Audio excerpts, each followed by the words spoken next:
I'm sick. We dig deep and we pave the way. Oh.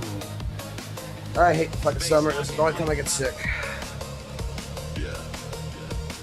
Hollows calling. One day then another day. Flow shakes, we still digging down. Get deeper, push further. No inches, another round. Time stack, sweat. All right, time for the lesbian relationship. Let's go. Ain't no book telling me what's right. Sometimes you fight just to make it fit. Days roll by, it's fade fast. Still grind for the faith we hold low. Need more than talk, two patches, crack more than words. Yeah, we need that soul. Million times we repeat that motion, drill it, smash it, rebuild the block. Rain pour down, but on my shirt, still stand tall when the lightning shock. Dig it down, feel the ground shake. Time after time. It is time for a relationship.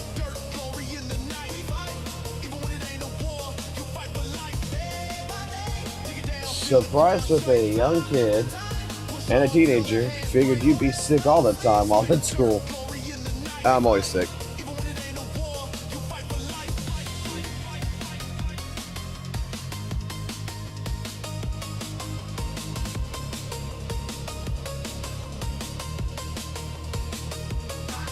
Jade's crew is so weird. We don't follow, we walk together, no crown, no king, but we stand bigger. Stone in the blood, bone in the fight, made from the rock, carved from the night. Work all day in the city, don't sleep, we got each other, yeah, hold that tight. Hands get dirty, but the streets turn gold. One day see the vision grow, from the ruins to the neon glow. Make a place we can all call home. Holler can't break when the steel can bind. We the gears that turn that grind, funk in my blood, bass in my spine. See, keep moving one more time. Dig it down, feel the ground shake. Time after time, push on till the hands break. No rest, no sleep. Sweat, dirt, glory in the night. We fight, even when it ain't no war. You fight for life. Day by day, dig it down, feel the ground shake. Time Yay, trust increased. till the hands break. No rest, no sleep. Sweat, dirt, glory in the night. We fight, even when it ain't no war. You fight for life.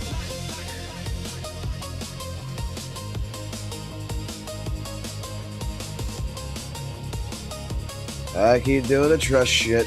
I want that wallpaper. Floor shakes, bass shakes. Alright, you can go. One day, another day, we still fight. For life. Ooh.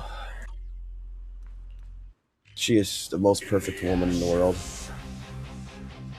We ignite.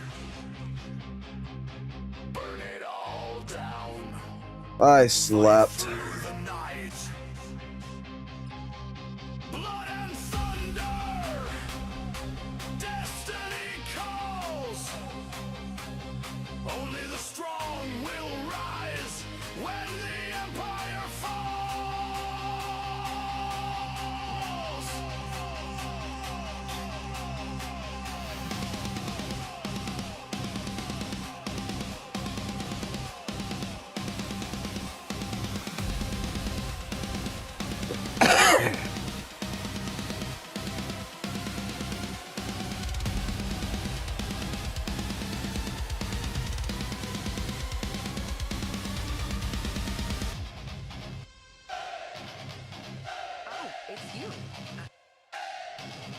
Give me that wallpaper. Fire in my breath, chasing the crowd through shadows of death. Every scar tells a price I've paid, but the spark in my soul will never fade. Slowly, we will get there.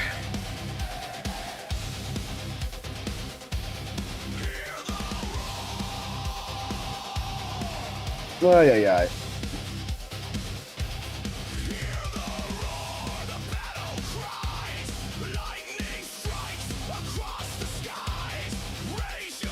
Yeah, you know what's fucking hilarious is all I gotta do is go past 12 hours. I can say whatever the fuck I want to say, and YouTube won't fucking record it. I gotta be fucking talking about how to bomb the United States of America, man. I gotta be talking about fucking goddamn terrorist activities.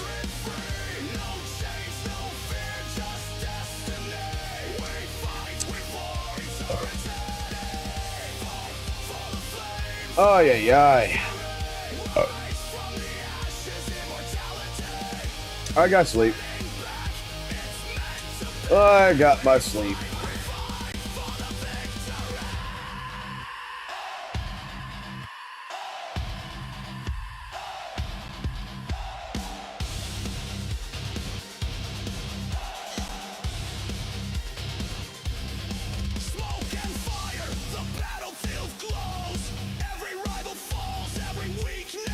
Alright, I'm gonna play a little bit of some Deadly Assault.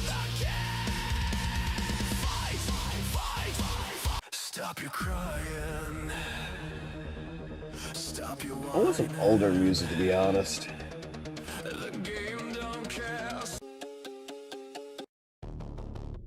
Balance is power. Perfection is... Alrighty, ladies and gentlemen, we have some new drama to discuss.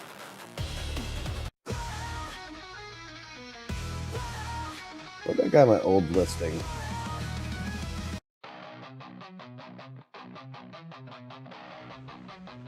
While you watch how the flames dance in the dark night, burning up the lies you ignite. You claim the fire gives me light, assuming I should thank you for the fight. It makes me think of how you operate. Do me wrong and then fabricate your truth to twist the blame my way, like I owe you for my pain. I'm done with the tension, done with the struggle, sick of you acting like I'm your crush. I'm gonna play a little bit, then we go do the reaction shit. Because I'm hearing that there's some shit to react to. Let's see, let's try Ignite the Flame. Nah. Oh, that's a good one. The faithless are a blight upon this world.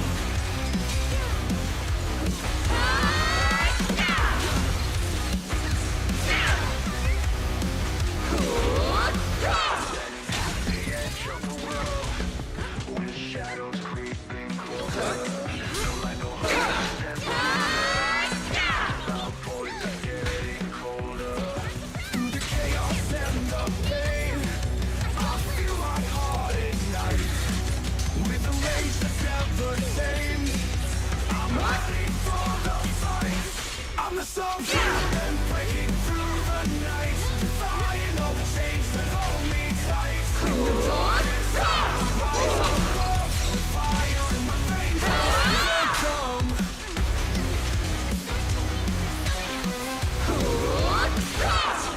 A world of lies and broken dreams, a battlefield of sorrow, but I will carve a path unseen to find tomorrow.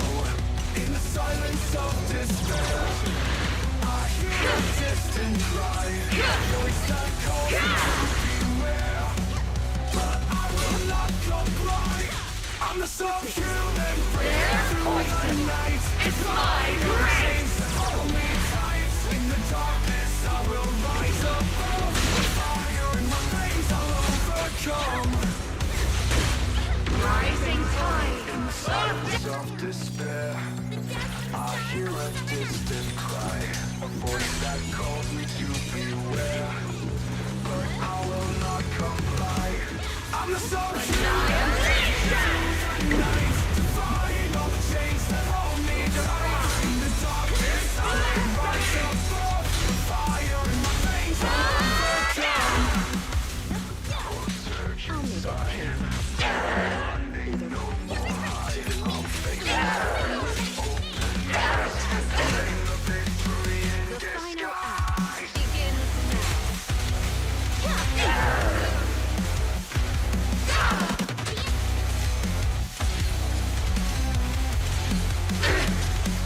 I'm a subhuman breaking through the night, defying all the chains that hold me tight. In the darkness, I will rise above, with fire in my veins I'll overcome. Through the power and the flames, I'll find my destiny. No more fear, no more mission! Assemble!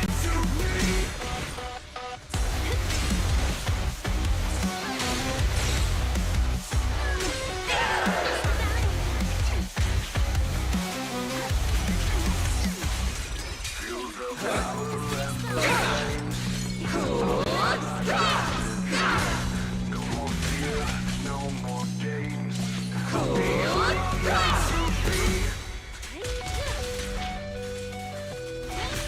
Here's a taste of the abyss. Watch your blind spot. It won't hurt for long. I'm from the zone, breaking through the night, defying all the chains that hold me tight. In the darkness I will rise above, with fire in my veins I overcome. Standing tall against the tide, with nothing left to fear or hide. I'm the subhuman, I am free.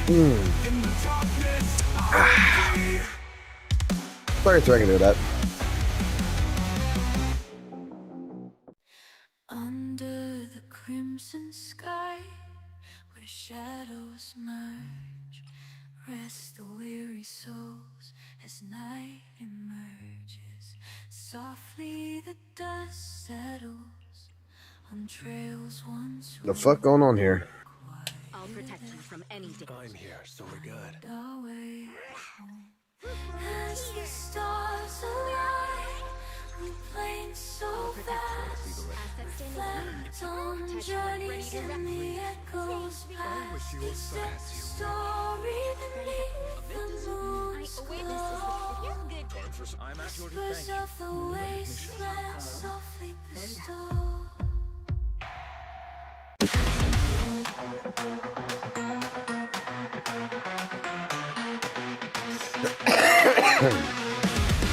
Alright, let's see what we can do here.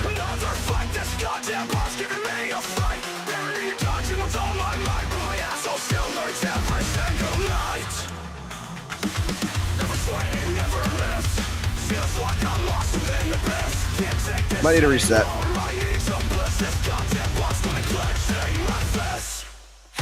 Down bus, you're tearing me apart. Need to parry, but you're breaking my heart. Every move, every pain, it's so brutal. My asshole still hurts right from the start.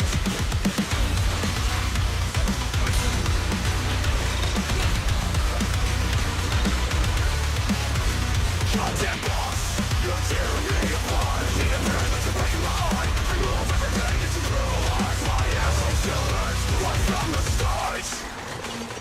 And every trick kept strategy, but this goddamn boss is a catastrophe. Hell's bars, all my patience gone. Still this battle rages on and on. Every swing, every miss feels like I'm lost in the abyss. Can't take this anymore. My ears are blessed. This goddamn boss gonna clenching my fist. Goddamn boss, you're tearing me apart. Need to parry, but you're breaking my heart. Every move, every pain, it's so brutal. My asshole still hurts right from the start.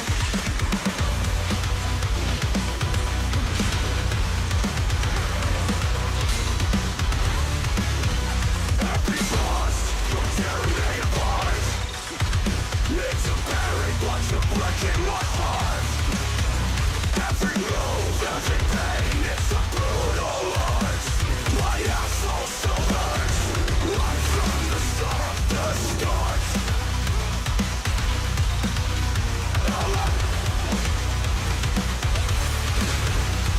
I'll keep on fighting, won't back down, even if it means another round. With every hit, I'll stand my ground until this goddamn boss finally down. Every swing, every miss feels like I'm lost in the abyss. Can't take this anymore. I need some bless. This goddamn boss going clenching my fist. Goddamn boss, you're tearing me apart. Need to parry, but you're breaking my heart. Every move, every pain, it's a brutal. My asshole still hurts right from the start.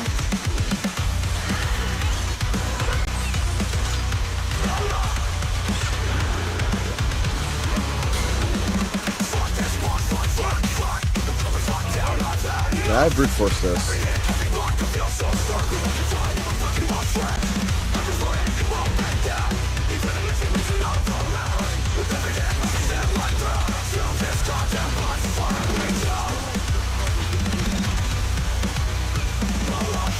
If I had lighter, probably, but I don't want to use lighter.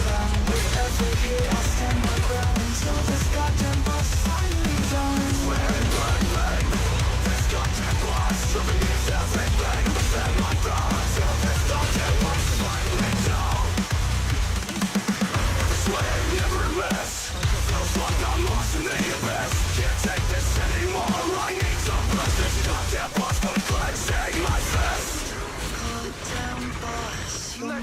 Ah, fucked up. But I wasn't gonna get this anyway with this team. But Pompey, I can get that team.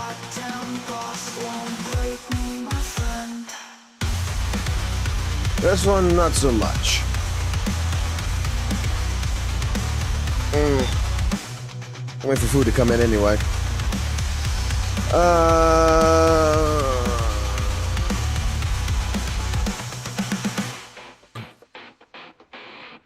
Oh my god, skin's stuck. I'm gonna have to fucking reset this shit.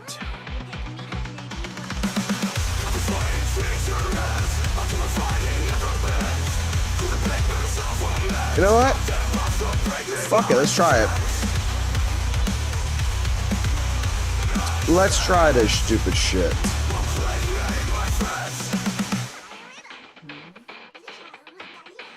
Let's try something stupid.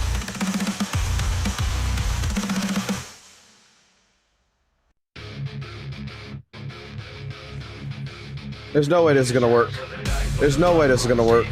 But we're gonna try it.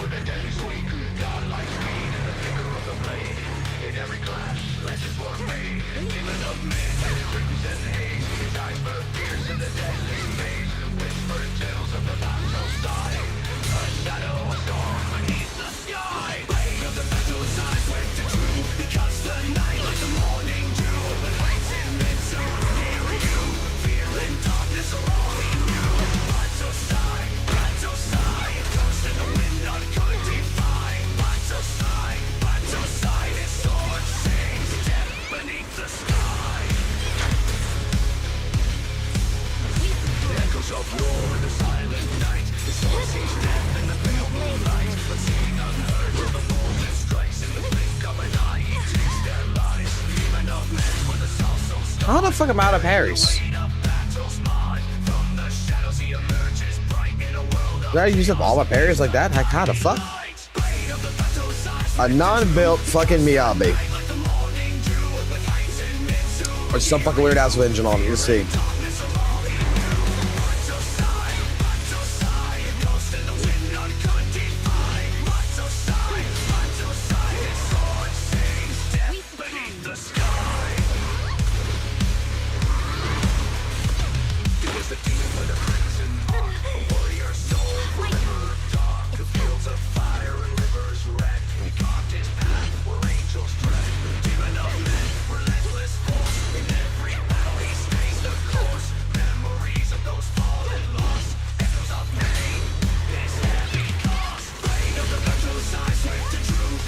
Yeah, I'm out of parries already.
It's over.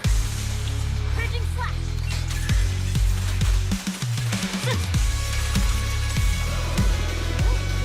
There's no way this thing's gonna do it.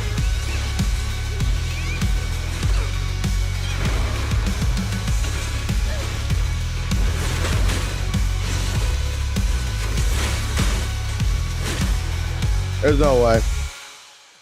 That fucking level 0 Miyabi ain't gonna do shit. It's fucking hilarious.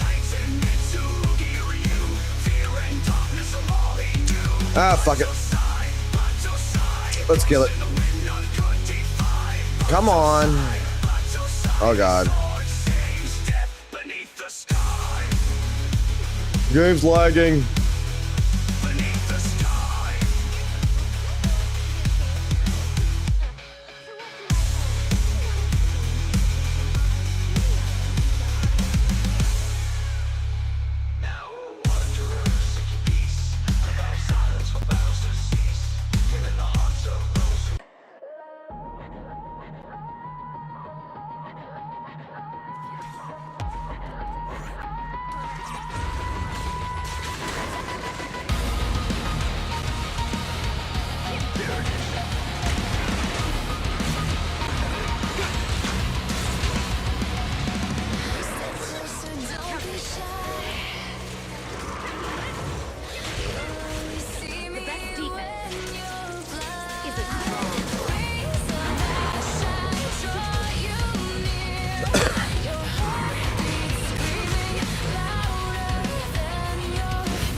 Food. Before we all fade away, tell me where do we go?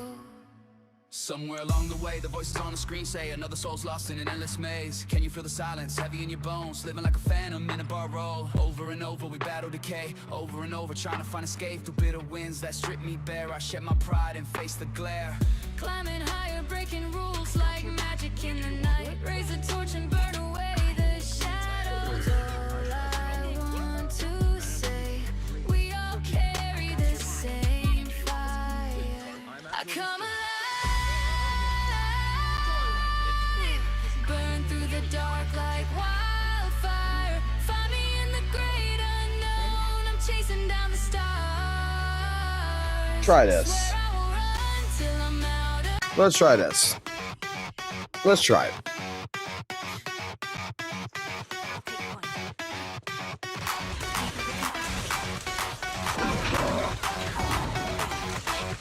One, two, three, reload.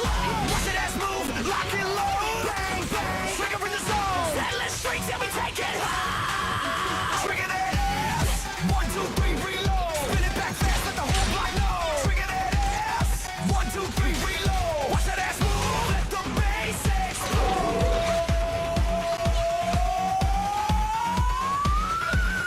Step in the hollow, it's neon fire. Trigger pulling heat, making empire spire. Lock sights tight, rhythm in my veins. Ass moving heavy like a subway train. Click, clack, steel, reload the show. Every shot lands with a beat gon' go. Crowd chant loud while the proxy rides. Trigger in the back with the heat on the side. Trigger that ass. 1, 2, 3, reload. Spin it back fast, let the whole block know. Trigger that ass. 1, 2, 3, reload. Watch that ass move, let the bass explode. Or one with the wind. Bang boo squad, yeah we run that beat. Concrete jungle got fire on the street. Roll dice fast, let the gamble pay. Ass drop low when the system play. Back to the wall, but we never fold. Trigger on the mic and the story's told. Proxies prime with the midnight glow. Ass shake wild when the tempo flow. One shot, make it bounce. 2 shots, shake the ground. 3 shots, reload now. Trigger that ass, break it down.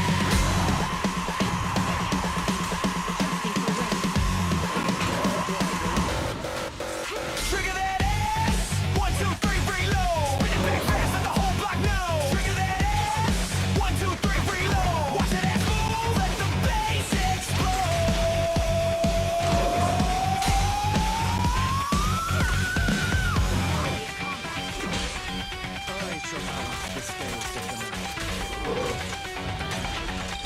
Hollow City lights got the rhythm insane. Every move sync like a subway train. Slick trench coat and the glass is low. Trigger got swagger when the bassline blow. Proxy codes, we unlock the floor. Ass move crazy like a hollow war. East to west, they can't deny. Triggers heat, make the whole world fly. Reload once, reload twice. Shake that ass like rolling dice. Reload thrice, the crowd ignite. Triggers fire lighting up the night.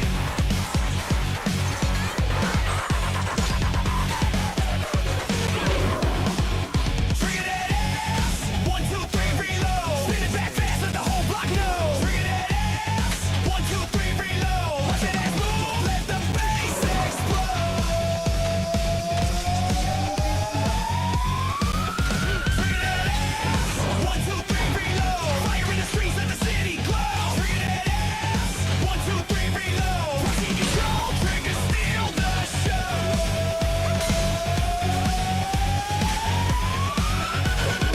Red, Phil, Train, Red, Loud. Bang, bang, bang, bang, bang, bang, bang. Watch that ass move, long and loud.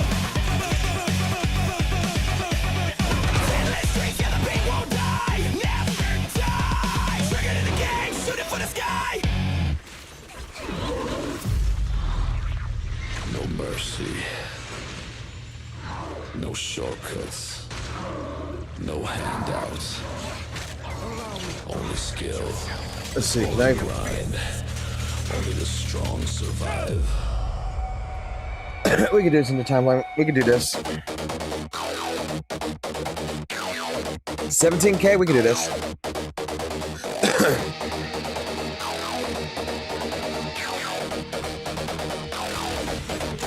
Drop one.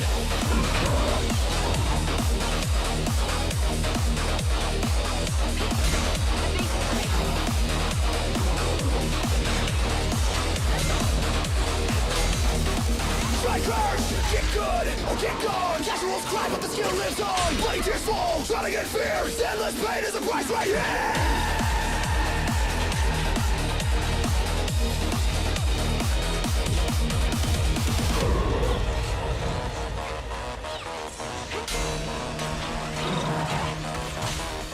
No easy mode, no pity prize. Every move you make, watch the weak capsize. Learn the patterns, sharpen the blade. One mistake, and you're in the grave.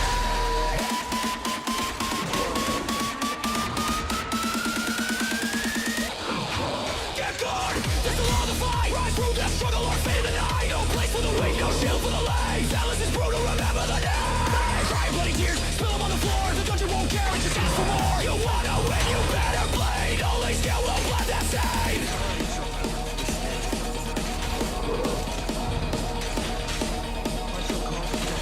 Push the combo, dodge the blow, miss one step and down you go. Cry for mercy, beg for aid. Zenless don't bend that skill, that's bad.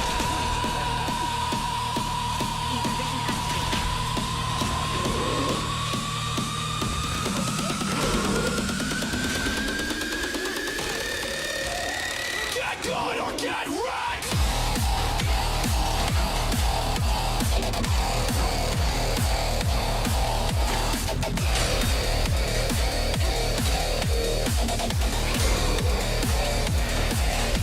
This city souls when you can't connect. Bloody tears from the casual crowd.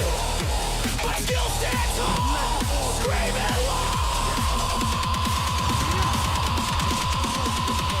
Every frame counts, every parry's true. This world don't care, it's all on you. So sharpen your hands, let the rhythm flow. Zenless only loves those who know. No checkpoints here, no easy save. Only sharpened minds make it through the grave. Casual cries echo through the night, but the skill burn bright in the endless fight.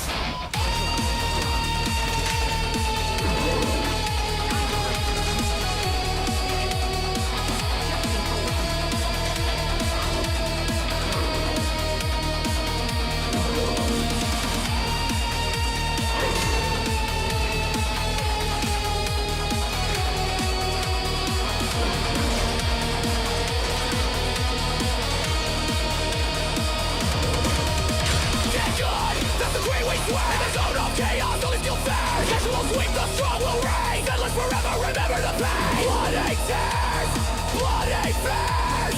Get good or disappear.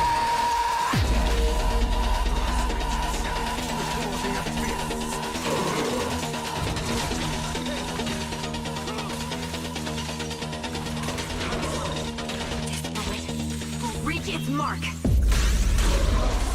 Support in position.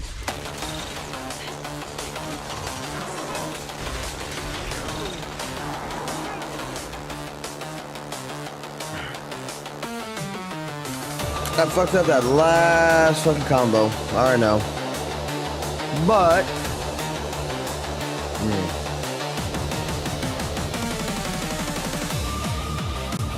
still managed to get it by.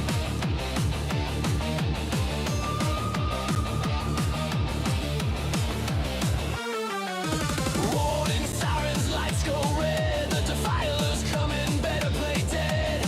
Chains rattle, shadows creep. Once he's inside, there's no relief. Hide your ass, yeah, don't look back. You really, we do have the playlist. I mean, not every fucking song's in it because some of these songs are kind of trashy. I'm not gonna lie, but we do have it.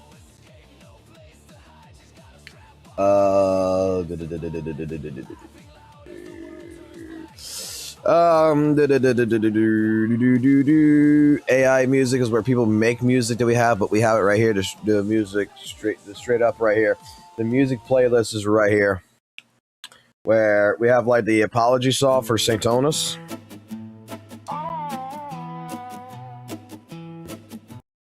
We have the goddamn EO fucking track. Love the man, but sometimes it gets lost in sauce. Goddamn I.O. What the hell, man? What is that take? What the hell, man? Bro, you lost in the sauce again.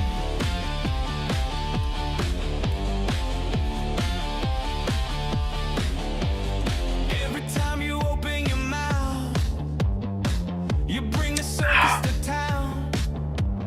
Hot takes a while, they burn the house. Dude, just please calm down. We beg, we plead, but you can't read the room. Like gasoline on every spark, you light up all the doom.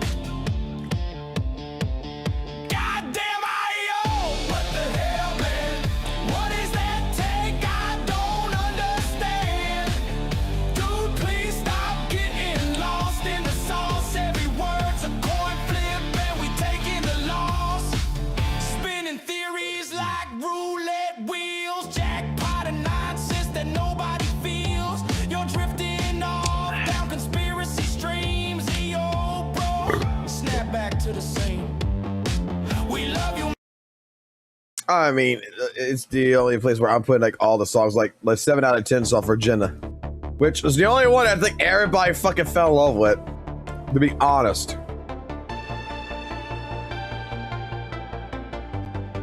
Rules to the wise. You join the fucking Discord, be careful. It is Mad Max world back here. Weird shit happens all the time in here. We try to separate it with passwords.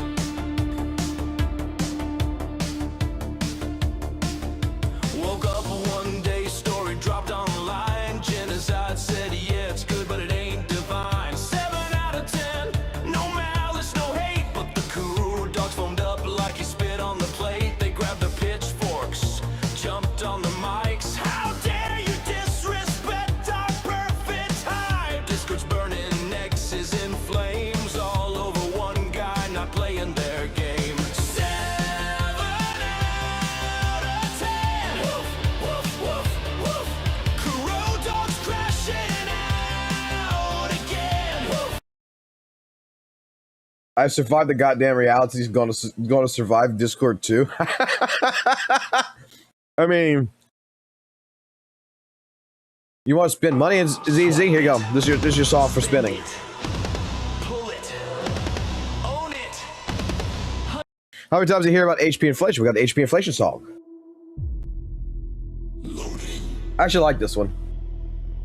This is actually one of the ones I like listen to a lot. HP rising. Scores Something typically happens. declining. Welcome to the zone. Welcome to the HP inflation zone.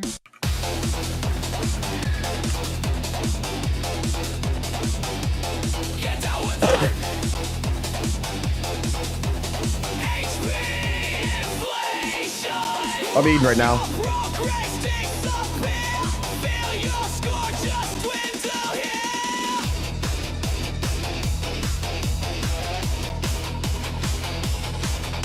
The boss won't die, that bar won't break. Every hit you land, they just regenerate. Damage feels like dust in the storm.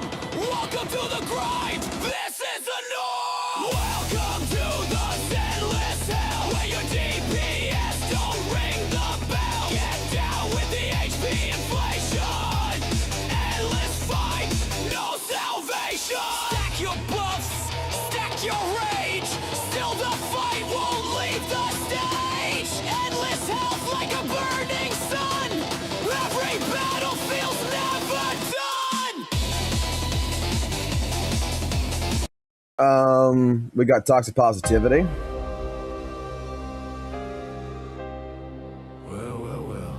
Well. Here we go again. Every patch, every banner, they call it a blessing from the gods. But let's talk about it. Let's talk about it!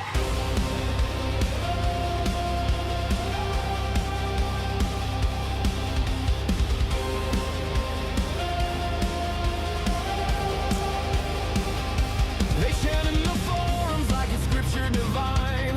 Praise be the devs, their vision is mine. Critique is heresy, doubt is a sin. If you question the flaws, they won't let you in. From Genshin shrines to Sorrel trains, from WUWA's whims to Zenless chains. It's never a game, it's religion to play. And if you disagree, they'll drive you away. Well, it's time to bring up the toxic positivity. Typically, when the chat says there is a really good song and they like the song, we throw it in here. Like, They thought they could silence me, bury my name in the waves, but I'd rise like thunder. No leash, no chains. this is our newest one that we're making right now.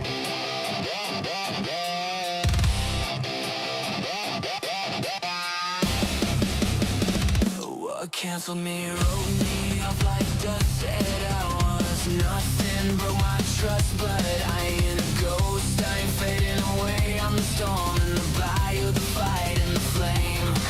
They want me gone, but I'm still alive. Every cut they throw just sharpens my drive. You can hate, you can spit, you can try to erase, but I'm back in the spotlight, reclaiming my space. Ooh, cancel me now, I'm striking back. Rising from the ashes, I'm on the attack. No chains hold me, no lies break my track. You wanted me gone, now watch me snap.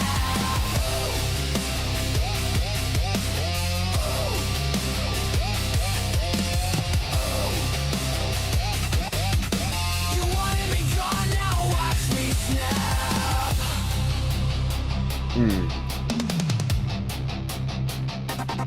They spread their poison, whispered their lies, but I keep moving forward with fire in my eyes. I'm the glitch in your system, the ace on my sleeve. You tried to erase me, but I still believe.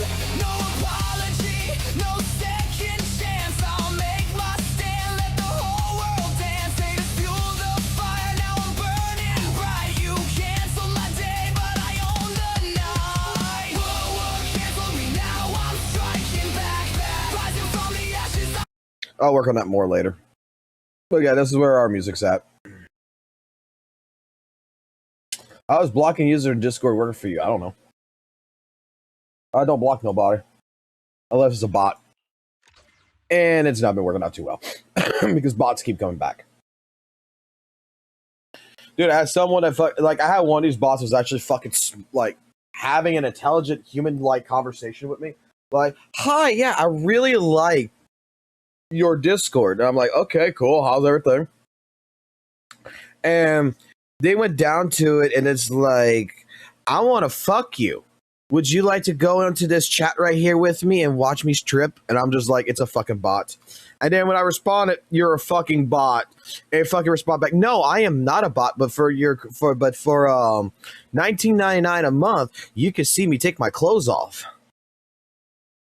Some weird fucking bullshit like that. Oh boy.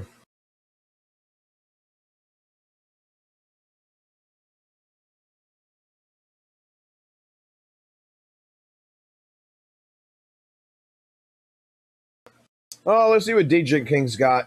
Oh boy. Hey, what's up, guys? Today I'm going to talk about how Cruel Games is inevitably going to fail. Now, Hoyoverse games have changed my life, have saved my life, actually, to how amazing their storytelling has been, how amazing their music has been, and how amazing their NPC designs have been in previous years. And after glazing the video for a while, I'm going to be honest here. The reason why I think Wither Waves in particular, and I'm talking about them specifically, is about to fail is for two reasons. They're speeding the hell out of their story. Yes, people are saying that, oh yeah, it's fine. They're gonna do okay because, you know, it's okay for them not to have any filler patch, keep adding new areas to the game and stuff like that, and it will be fine. You have to remember this. Every single time Kuro Games, Wither Waves add a new area to the map, that is more storage space it's going to take up on your PC or on your mobile. That is even if you can play it on mobile to begin with. So very soon, this game is going to reach in the 100 gigabytes on mobile and on the almost 1 terabyte on PC. And why is that? It's because they're not giving themselves any breathing room for a filler patch to patch out these things or to come to some kind of conclusion or some kind of a fix to make sure that the game is not overly taxing on your system. And it's very difficult to do this. And why? Let me put it this way. It's an open world game, so you can't have these things subjugated in maps where you can download and it delete as soon as you're not using a specific part of the map or not. It's always gonna be that big. So they're gonna very soon pass every single one of the games from Hoyo combined in terms of storage. So that is one route where they're going to be inevitably failing. The other route where they're going to be failing is optimization, because they are not optimizing their games good, and every single time they're pushing the limit on graphical performance while not even caring for people with low end or mid range PC or low end or mid range phones. They are literally limiting the amount of money they can make to begin with. So they are bottlenecking their own self, which will make sure that sooner along the line, with the amount of advertisements they're doing for their characters and stuff, they're probably not gonna be breaking even anymore, and they're gonna fail. That's just the simple matter of it. Is there anything else I can think about? Yes. Upcoming gacha games are coming in with things that are better offered and will be better optimized compared to what Wooden Waves is doing. Wooden Waves also have been getting very greedy with their contracts with their content creators, say for example like Tectone, which is why he decided to stop streaming the game. All these things add up. Really quickly, I think Tectone decided to quit live streaming life itself. Wooden Waves is inevitably going to fail, and it is unfortunate. This is why I reinstall Wooden Waves, because I can see that the end is near. So let me experience what it has. Well, show me fucking WUWA gameplay, motherfucker. I have to make that decision. That do I want to make this phone Wooden Waves only phone, or should I just quit it? So, honestly to God, Wooden Waves is inevitably going to fail. Okay, so here's the thing. Here is the most beautiful thing, okay? When it comes down to WUWA, okay?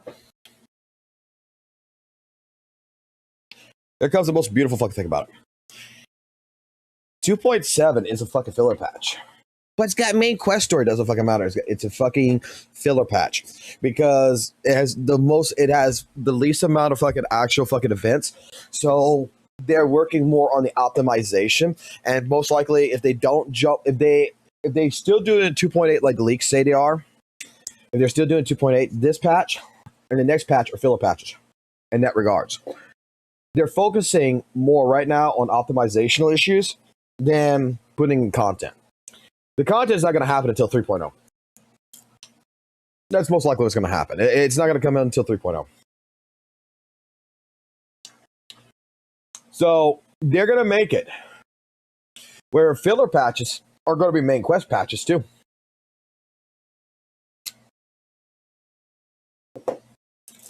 And honestly, I don't think that's a bad thing. I just realized something.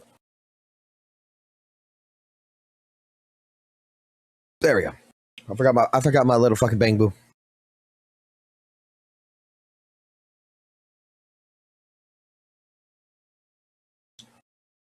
Why are we using inches of video and also not even gameplay? You guys just walking a ship. I don't know. That's DJ King. DJ King don't give a fuck. DJ King don't give a fuck about what it is he's talking about. Like, he don't care about the background. He just wants to talk. I'm fine with it. Because let's be completely honest here. Let's be completely honest. You see this right here? This is how. Hey, what's up, guys? Today I'm gonna talk about how cruel game. Watch. Let me. We already listened to it, but let me pull something up real quick. Okay, let me just fucking pull something. Anything. Any kind of fucking, talk type fucking deal. Give me a second here. Let me find some. So, picture this right here. One Zane versus 20 Frieza supporters, right? Picture this as a gacha I am podcast. Vegeta, the prince This is of how all people watch Saiyans, and today I'm surrounded by 20 Frieza supporters. This is how people fucking watch gacha content. Majority My of the first time. claim is simple. There's no excuse. This is the Serving truth. Frieza makes you evil automatically.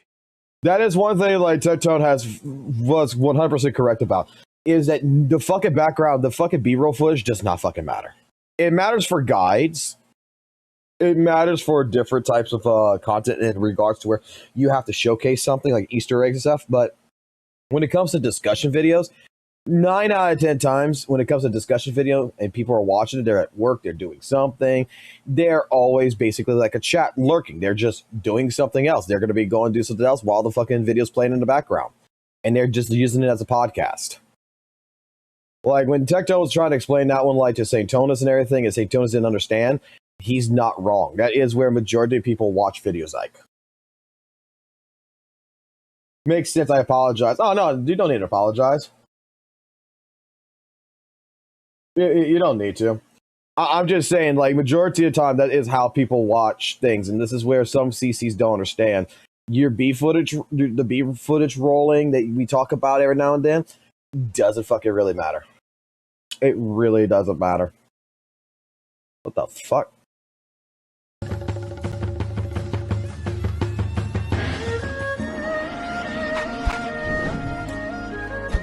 Fall on your face, fall on your face, fall on your face, fall on your face.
We killed the junior for food.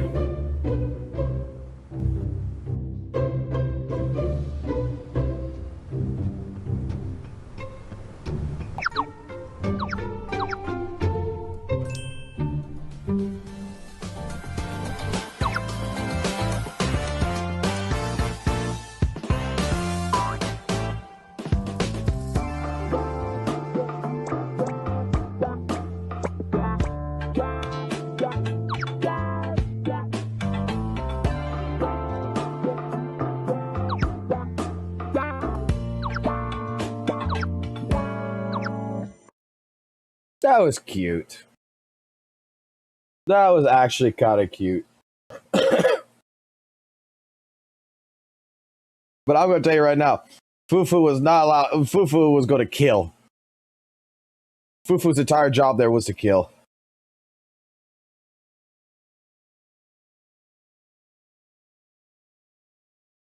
Really, Justin? We're gooning in fucking Street Fighter to a grandma? Really? Okay. Alrighty. Well, let's take a look at this shit. Hello guys, welcome to my channel. Today we're going to talk about an interesting situation that happened within Chinese player base for Zenless Zone Zero. If you're not aware, Lucia did receive a redesign. This is how her new model looks like on the art. Before he even gets fucking started, I think the new Lucia, I think she fucking looks fucking great. I think it fucking looks good, personally. It goes to the, I think the design, the slight design changes to the outfit gives it, yeah, that pentagram style look that they're talking about. It gives it more of that fucking sorceress style, and it fits what she's going to be doing very fucking well. I gotta give it fucking credit there. I think it looks 10 times better. for the live stream. Her old model used to look obviously different, as you can see here. If you compare the old model with the new model, this is her new model, how it looks like right now. And I do want to cover specifically within this video why these changes have occurred, and after these changes, if people are now satisfied or not, or what's exactly going on. But before I do start, I would please kindly ask of you guys to be respectful and kind, and don't make this weird, all right? Just because you don't agree with those people that they wanted the redesign or whatever, it's okay, but don't be weird about it. I'm gonna go from a logical perspective of why this actually is happening, and truly, please don't make it weird, all right? So here is a post from a user called Mundane that was posted a few days ago on ZZZ Discussion. They talk about the Lucia design reaction from CN Billy. So for those who are not aware, Lucia was already put in the game in 2.2 patch. You already see her character model and everything like this through a mini game event. In fact, it was a little mini game, just a mini event, whatever. But the point is, you were able to see her model, and a lot of the Chinese players did not like this character design. Of course, there are cultural things in play of what they like and what, for example, we wouldn't like, and vice versa. You know, that's be respectful about it, all right? However, they clearly did not like her design, and because of that, she received a rework. So as you can see now, she has smaller ears, bigger bust size. The thighs have also been reduced. As you can see, it's less than before. Maybe it's not the best picture to compare because she has the arms over. But however, even after this redesign, there still seems to be some people that are not happy about it. And this post specifically covers people who commented regarding original design and then the redesign of the character as well. I'm not going to go through every post because this, I believe, it's also possibly machine translated or something like that. But also there might be some language I don't want to read out loud. So we're going to go for the summary and go from there. So do know that this is obviously potentially also cherry-picked. Not everybody feels like this, naturally. However, without a doubt, it's obviously a majority that truly didn't like it, that they changed it, all right? Like, a company would not change a character model within a week if it wasn't the majority problem. We'll get to that a bit more later, but first, let's talk. Let's see. Summary is they don't like the noodle arms. They don't like the leather boot suit. They think it looks like Yijuan, especially the second redesign. I don't see a single negative comment about boob increase, but saw some positive comments and jokes about the producer's influence. They think her shoulders should be wider, neck longer, and ears smaller. They are strongly dissatisfied with her hip proportions, even after the second redesign. They don't like her thick legs.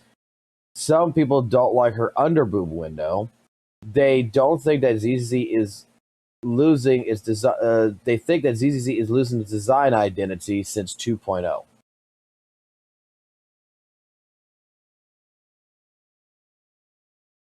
Oh no. And they're gonna fucking go ahead and take Western culture shit, throw it into the fucking CN shit.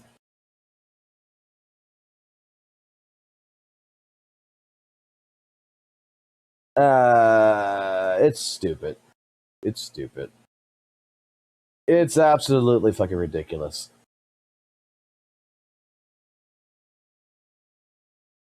I mean, I'm just gonna say it like this, okay? The two main reasons for this outfit in general. Number one, I do 100% believe that originally the idea was for probably her and Yuhari to be part of the summit. You know, I actually think that's what the case is. Spook Shack was created afterwards as a second faction, and they felt like it should be filled out more in that regards first. So they threw in these characters there. That's what I honestly fucking feel like happened. But also, I'm just gonna say, I mean, if you played like different types of video games, you know, that has multiple regions, it's like somewhat of an open world experience, this type deal. Like NPCs and characters particularly portrayed, like if there's like 3 or 4 characters in a certain area, they are typically dressed very similar. You go to another area, those characters are dressed very similar because that is the cultural look of everything. When we look at something like, you know, Zenless Zone Zero as, I guess, with his own character design, it's been it's, to me, there's already been hits and misses in this shit. Asset confirmed. Preparing to move out. I mean, we got the office-looking lady type deal right here. You have my complete support. Office-looking lady type fucking deal here. We have the Sons of Kaladar, which is the biker gang. I mean, in general, Hey, don't look down. I only handle I could say the matters. same. Like, look at Grace. Grace has got a fucking, you know, a sports bra on. You want to test my hammer? Coletta's basically got a fucking sports bra on. When it comes to Victorian housekeeping, I mean, basically fucking Rena and Tail? Thing look basically the same. I'm at your disposal. Don't just When you look at like the base version of even the Cunning hairs, pick me. they're like the most unique design there You'll is. learn big. Need something? Office worker, Ask my colleagues. Wanna supposed to be undercover cop. subject? This is Mel Gibson. Please forgive me. Hugo Vlad right here is kind. I'm gonna be completely honest. Is kind of playing Jane fucking design. I mean, I don't really particularly care for his design too fucking much. This is the path I follow. Like Good day. Awaiting further instructions. Obel Squad, mine is Seed. In my personal opinion, Seed looks like a Metal Gear, looks like a retarded Metal Gear Rising fucking character. But Obel Squad, military, sniper, you know. I'm not late, am I? We have in the game very similar looking components to the looks. And in general, one of the things that I'll say like this is one of the things that actually I never realized until 1.7 when I played it that really brought me home to ZZZ was the entire 90s retro aspect, action movies basically. I know a lot of y'all probably are not going to be old enough to understand this, but let me see if I can put this out right here. 90s action movies.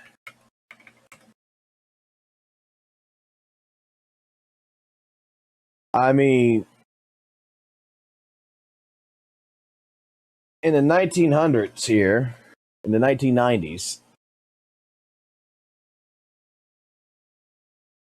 you practically would only see certain types of fucking movies that were action. And basically, they're all fucking the same shit. And characters look dressed up the fucking same. There was very few times that something was completely different. So when I look at like this, I'm looking more like, you know what, this is like it was cheesy old fucking goddamn fucking 90s style fucking aesthetic that is in fucking ZZ that kind of brings it more home. You see more of your Arnold Schwarzenegger fucking always getting his shirt ripped off and everything else. You see fucking a lot of Sylvester Stallone kind of shit. You see basically a lot of Clint Eastwood, Mel Gibson, Danny Glover, Denzel Washington.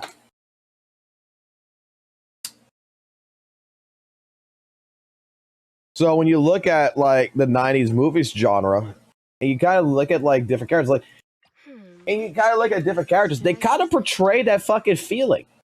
I'm here, so we go. Like, I'm sorry to say it like this, and this might offend people, but it is not. It's nothing bad. But I'm just saying, like, take the costumes and shit off, right? Take like the actual costumes off on some of these characters, and if you really look at them, in terms of designs, they're fucking cheesy fucking 90s action style fucking movie fucking characters. Not just anime. They got some hints to them. Hey, don't look. Let's start. How can I help? Ready and waiting. That gives me that feeling. Forgive me. Like I said, I'm not gonna lie, fucking Jane Doe is fucking hot as fuck. This time. But she fucking gives me this fucking Mel Gibson vibe from Lethal fucking Weapon.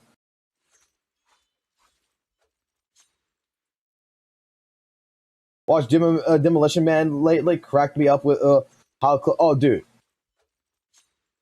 you're talking my fucking language here, man. Like, look, fucking goddamn Demolition Man is fucking a beautiful fucking movie.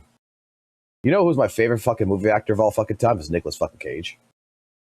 I fucking shit you not. Nicolas Cage is one of my favorite fucking actors of all times, and anything with him in it, you'll laugh your ass off. There's some really good 90s films. There's really good, but a lot of them are fucking cheesy as shit. Like, go watch look, when I was younger, Terminator 2 Judgment Day was like the fucking best movie that me and all my fucking friends when I went to school and shit would fucking talk about all the fucking time. Fucking Jackie Chan was fucking one of the greatest fucking action stars. Look when fucking Van Damme had fucking goddamn a mullet versus him fucking actually cutting his hair. Like, he doesn't look right. It was cheesy as shit. Snake Plissken, who created fucking Metal Gear Solid, basically, that Kojima really wanted to get Kurt Russell instead of Kiefer Sutherland for fucking Phantom Pain, and he couldn't get him. I think that is Kojima's entire fucking deal right now still. I think he is still trying to get Kurt Russell to get involved in video games. And Kurt Russell doesn't give a fuck.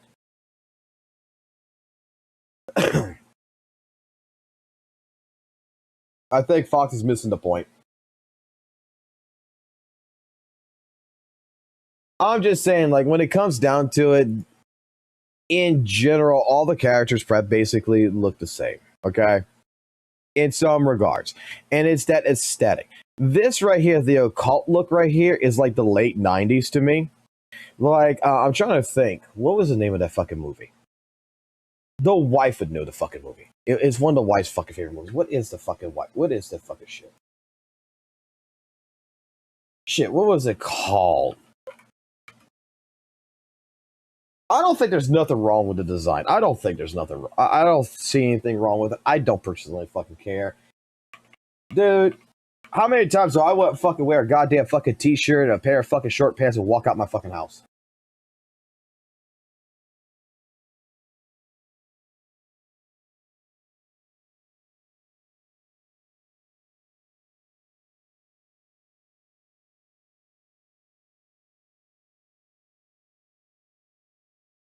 Oh, what was the fucking name of that movie?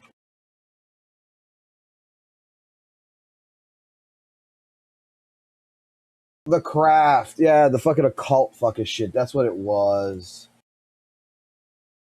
The occult movies. Like the Craft. You see, that's actually, if they would have done that kind of a design actually more towards like the Craft, I think it would have fit a little bit better. High school fucking students that want to fucking go ahead and fuck up the world. But I don't think there's nothing wrong with the design, to be honest. Like I think people are harping on it too fucking much. Let me tell you something. No one's gonna give a fuck if the character fucking plays fucking good.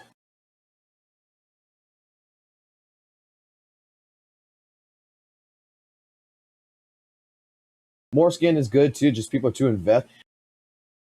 Okay. Let's get into a life lesson here. Let's get into a life lesson. Okay?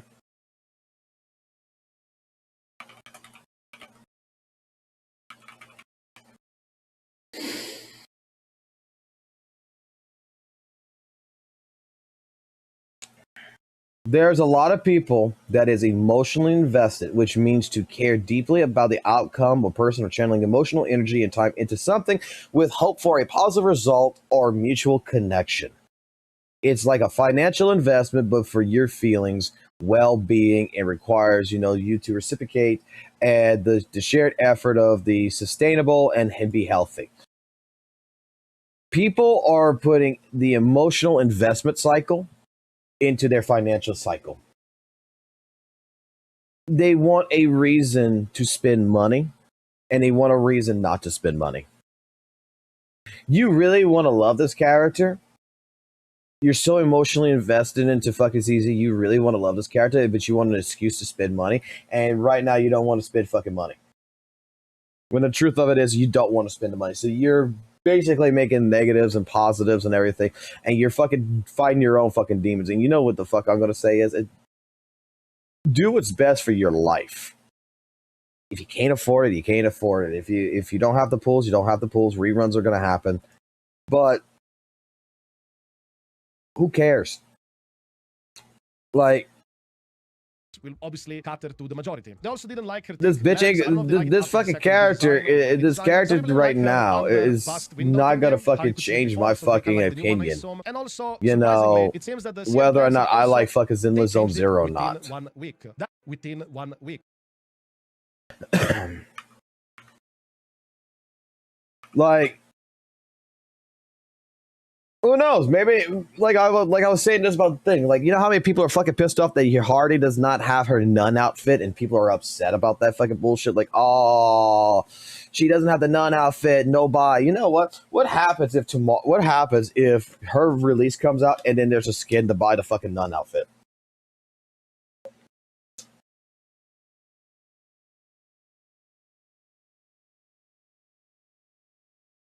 You know how many people are gonna jump up and down for joy and be fucking spending that money? Let's be honest here. I'll probably be one of the first ones to buy the nun outfit.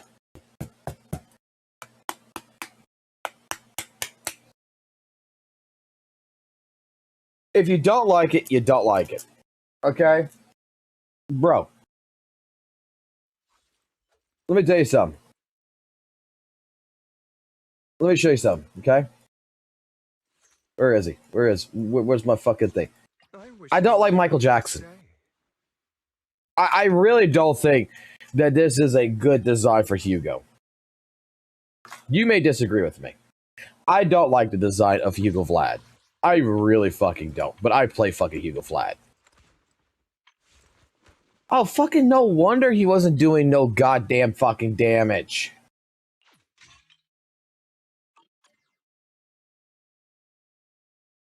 No fucking wonder motherfucker wasn't doing no fucking damage.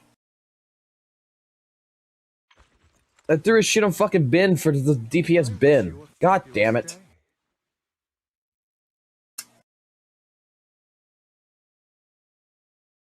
But we cleared it. We still fucking cleared it with an M0. We still fucking cleared it. I was just like fucking not fucking doing no damage. Right, okay. Let me get back into this. I don't like the fucking look of Hugo Vlad. I shall follow your orders. I don't like the mask part of fucking the BDSM fucking Wolf Daddy. I don't like this. This is one thing that turned me off in ZZ back last year. Is this look. I'm like, this does not appeal to me. Okay? This does not appeal to me. Right? This definitely does not appeal to me. This does not appeal to me. Dare I say, Billy does not appeal to me. I don't like the look. Anton, I kind of like the look, but I don't like the way he plays, and I don't like the drill fucking weapon. So, kind of more or less going to be completely honest here. Don't particularly care. Okay. We already know my feelings about Miyabi. Miyabi's just fucking a virtual fucking clone. Don't fucking care for it too much. You have my complete support. You know what's fucking weird? I really like your You know what's weird? This is one of my most favorite designs of a character. This, like, legitimately is actually one of my most favorite designs. It's simple. It's completely fucking unique compared to everyone else.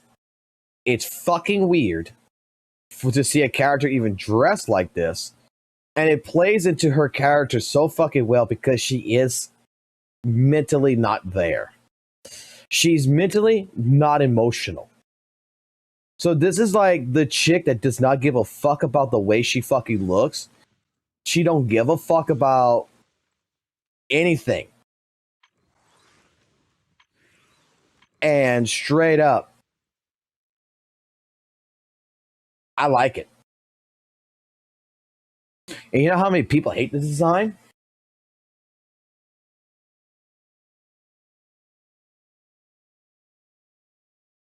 Like this outfit right here.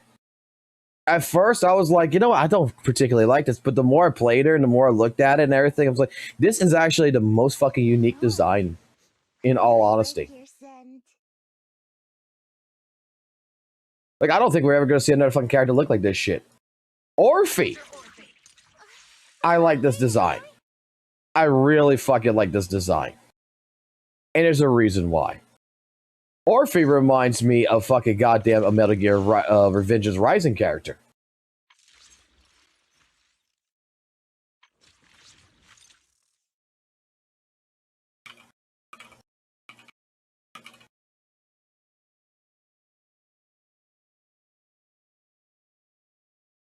Like, I swear that if they ever made like an anime version of Metal Gear Rising Revengeance, she could fit into that shit perfectly.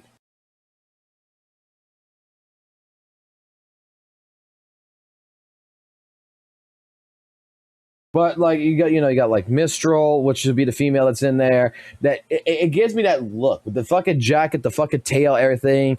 It gives me that Metal Gear fucking Rising vibes.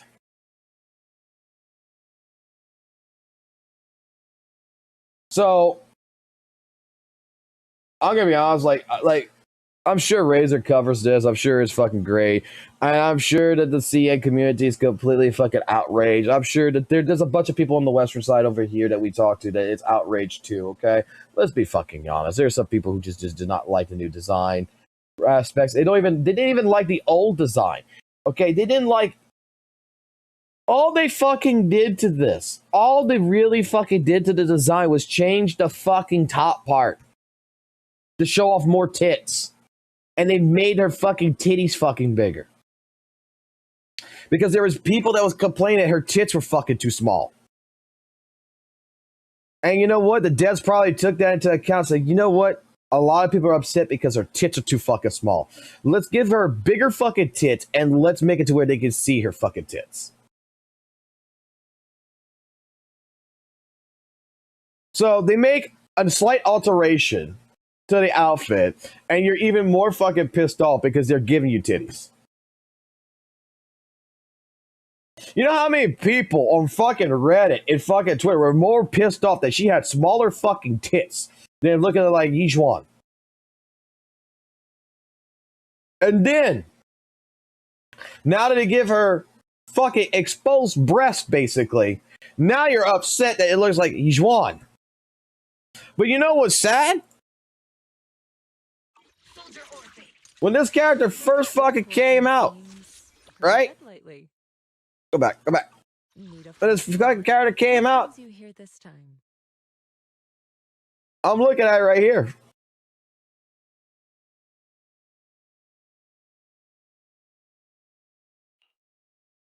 Let's see. I can help you ward off Oh yeah, I can spin. disaster. You right there. Pull this up.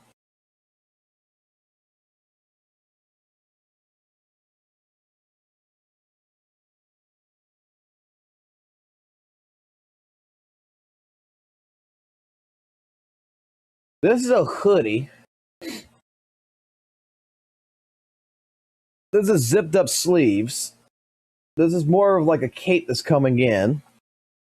The only fucking real fucking thing that is similar to these two characters is the booty shorts. That is really what it comes down to. So you're telling me that a lot more people do not like ass.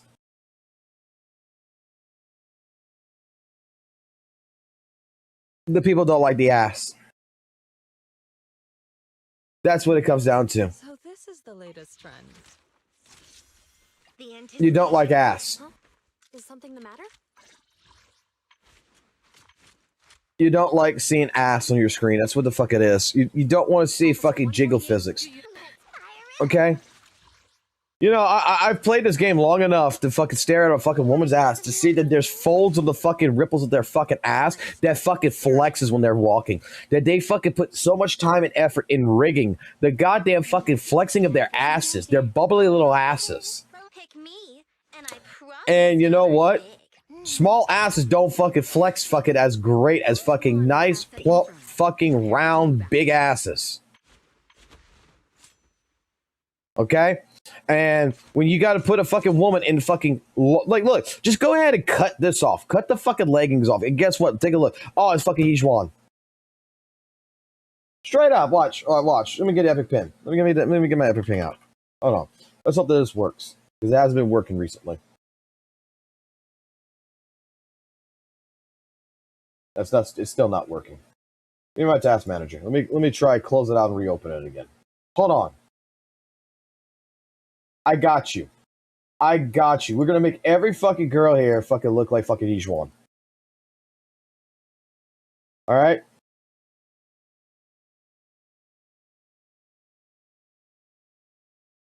So that is the fucking way of life is, okay? There you go.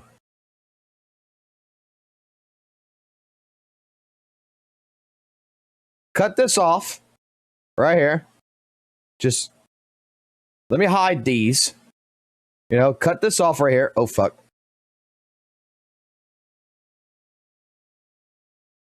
You fucker.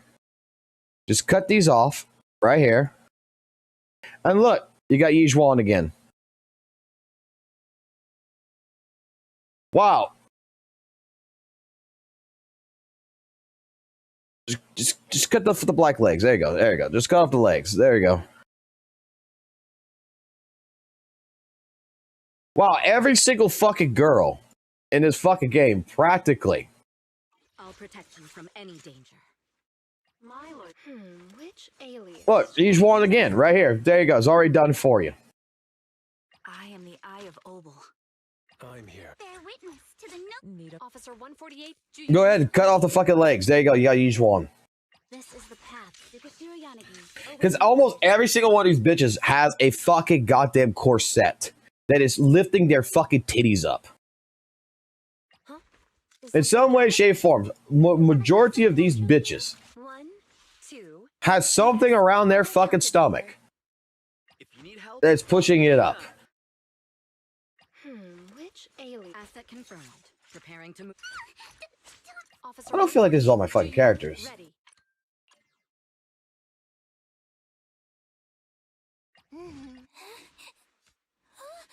People just fucking go too fucking hard and fucking getting emotionally attached over fucking goddamn shit. You're so fucking worried. Like, I gotta spin. You're fucking worried about. Let me explain something. Let me explain something carefully. I never had a problem in Weathered Waves. I never had a problem in Devil May Cry Peak of Combat. I never had a problem in any fucking goddamn fucking live service fucking video game in my fucking life that I felt like I had to pull every fucking character. If you don't like her, From any danger. let me help you out. You don't like the design, you don't like the way she looks, whatever. You don't like it because you just don't like it. You don't have to pull for her. You don't need a fucking reason why you're not pulling for support.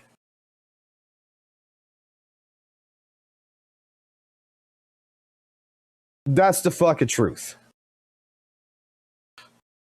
If you just don't like her, man, you don't like the goat shit, you know, you don't like fucking a goat, man, then don't be a goat fucker. Skip it. It ain't gonna hurt you. It's not gonna hurt your account.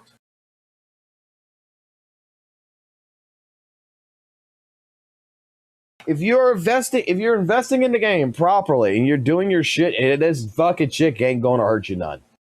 She can't hurt you. She's not real.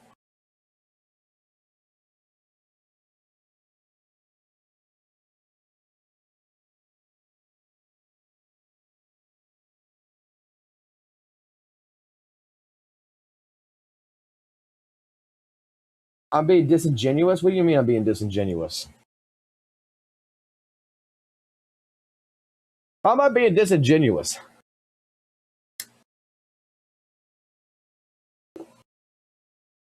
How am I being disingenuous? Explain that to me.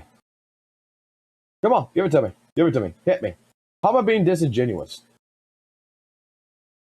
You're talking to the guy who fucking plays fucking 2 goddamn fucking stunners on a fucking team with a fucking support. And the only fucking character that he was fucking fell in love with is fucking Evelyn. This is the path. How am I being disingenuous? You look at my fucking Miyabi. You like, how am I being disingenuous? Because you know it's not the same. How do I know it's not the same?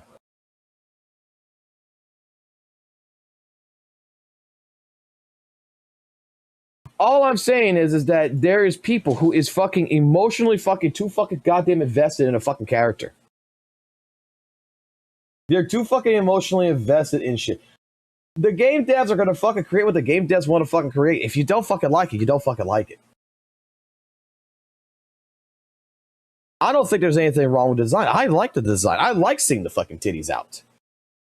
I think a lot of you would love to see fucking Miyabi. I think a lot of y'all would love to see fucking Miyabi take this fucking tie off, fucking unbud the fucking thing, and showcase a little bit more fucking cleavage. Am I wrong?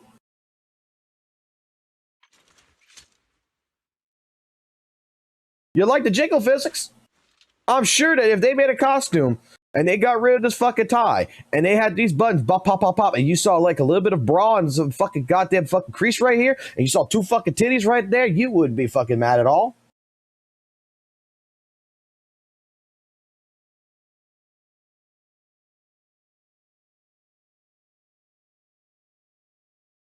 Sun's out, the tits out.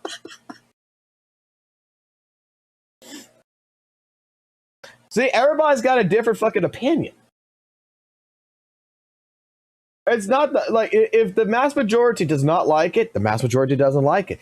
There's going to be some people like me that don't fucking care.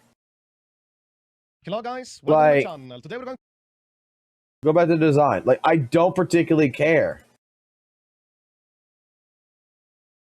To me, this in Yui Jean, is it similar? Yeah, it's similar. But at the same point in time, half these characters have similar fucking looks.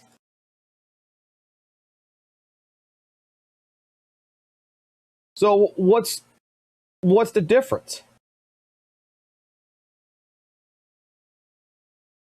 What's the big fucking deal? I got a question. Is she going to be a fucking goddamn great fucking support that's going to fucking ramsack this fucking game and I'm going to feel goddamn like a god playing her? Or is she going to feel fucking stiff as shit and I don't fucking want to play her?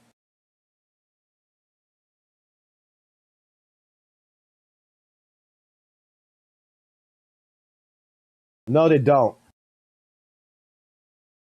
This is the path I follow. Maid outfit. Maid outfit. Maid outfit. Maid outfit. Maid outfit. Don't look at me. Construction. Fucking construction. Construction. This one's probably the only one that's different out of them all because he didn't give a fuck about fucking clothing day. Fucking goddamn fucking vest. Office girl. Office girl.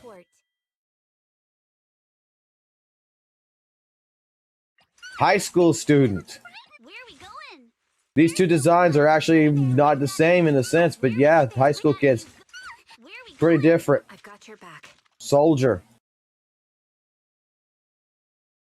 Soldier. Shit, this one right here is just a fucking goddamn fucking yellow version of fucking Anby because they're fucking same. Like, it's got the fucking box on the fucking back. It's got the box on the fucking back. Biker. Biker. Biker. That's me. I mean, I could complain. Like, all the fucking Sons of Kaladar fucking bitches look the fucking same. Huh? Is something the matter? I could bitch and all the Victorian fucking chicks are in fucking maid outfits. I mean, how far do you want to go with the fucking argument? When the truth of the matter is you just don't like it. You just don't like it. You don't like that it looks like Vijon's fucking goddamn outfit.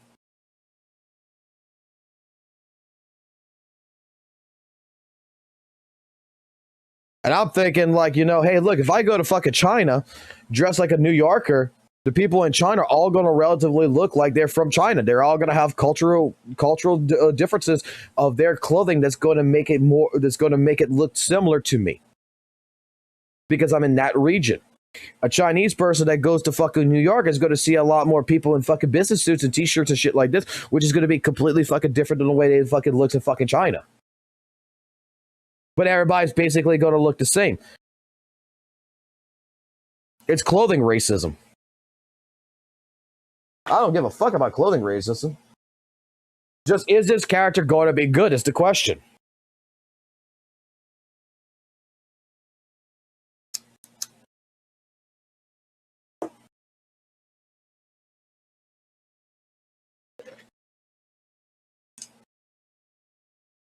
Do bikers look the same? Yes, they fucking do.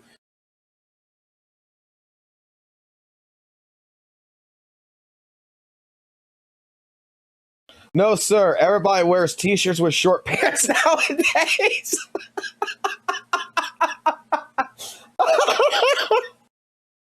Look, I'm just saying, right? I'm just saying. This is like the dumbest argument that is going on right now. That is exactly how I fucking feel. This is the dumbest fucking shit. Oh my god. This was... Dude, you know, fuck, I used to play games like fucking Gears of War, man. Dude, what? I should be upset that every fucking one of the fucking goddamn fucking humans on the COG side all fucking wore fucking goddamn military armor and look the same. I should be upset that when I play fucking goddamn Halo 3 that we all look like Spartans and the only difference between us was just the color red and blue.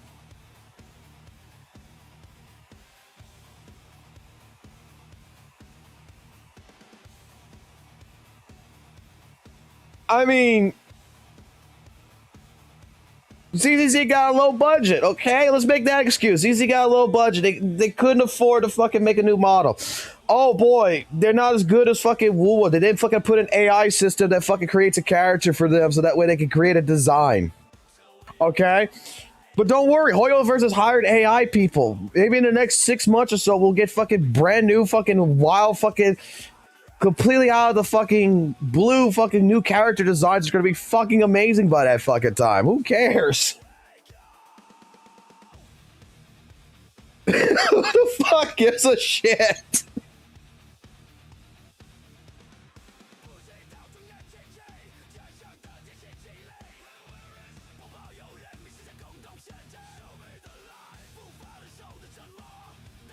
I think she looks cute. I when I looked at this one, oh man, it's all Zizhuan. The only reason why is you cut the top half off the bottom half of Zizhuan. That is just what it is. And you know what? I personally don't fucking care. She got the cape. She don't have that. She don't have sleeves like Zizhuan in the top frame. That's like the fucking cape part that goes in when her fucking hair is gonna go through. If you take a look at it. So the top half is practically, yes, the top half is fucking different from the old design and from the new design. It's just the bottom half that y'all upset with. Okay, you know what they need to do? They need to fucking bandage her legs or some shit. That's all they need to do. They just need to work on the bottom fucking half to make everybody fucking happy. They need to color this green and color the rest black. Then he wouldn't look like Yizhuan. Then y'all will be happy. Then everybody in the fucking world be fucking happy.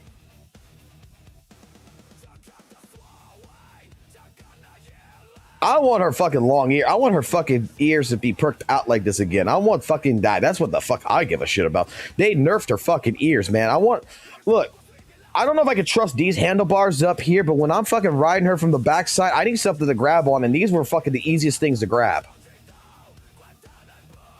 Okay? Those are some fucking handlebars. And they took away the handlebars. Now I'm going to be forced to grab these handlebars up here.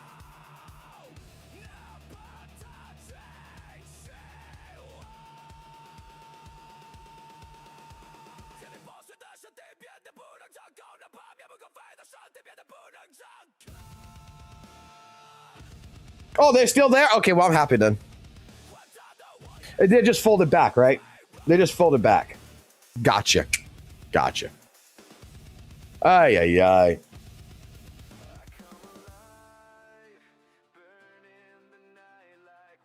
I just think, like I said, I think it's the dumbest fucking argument.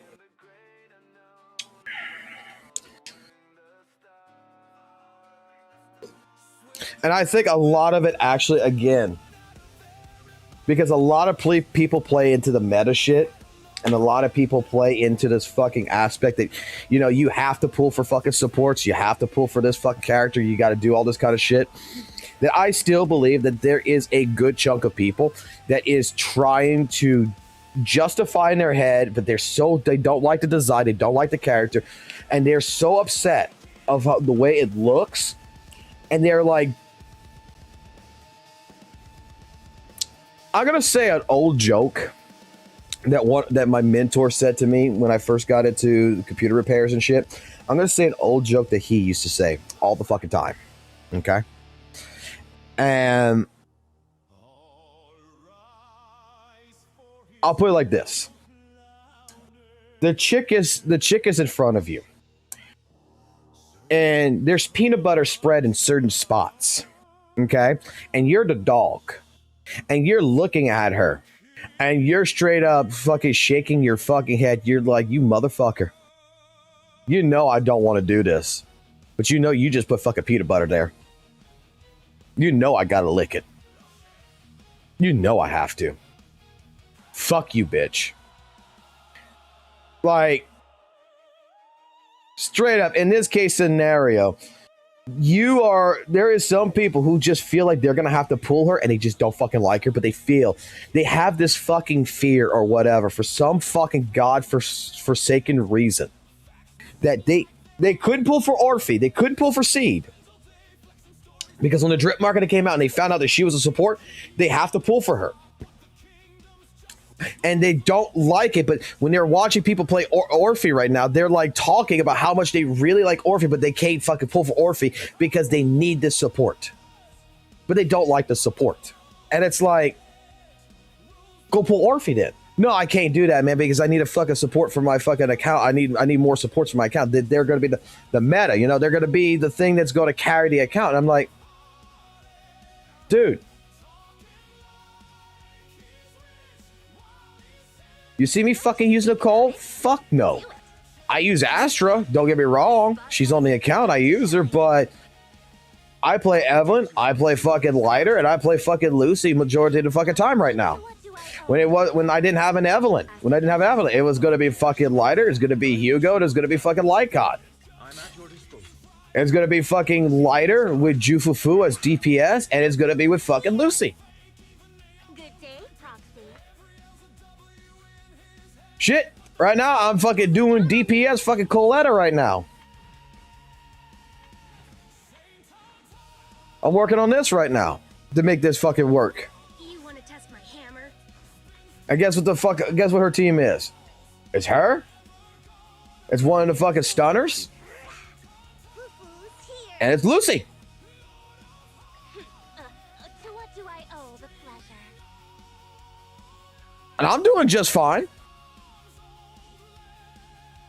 Like, the entire argument so far that I've seen is, I'm going to be honest, the entire argument that I see about all of this kind of shit, from I have to pull for something, I don't like something, or whatever, is a nothing burger to me.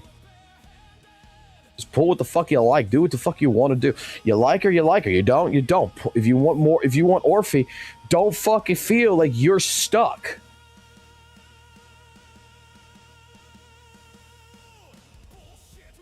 .7 situation exposing so many hypocrites.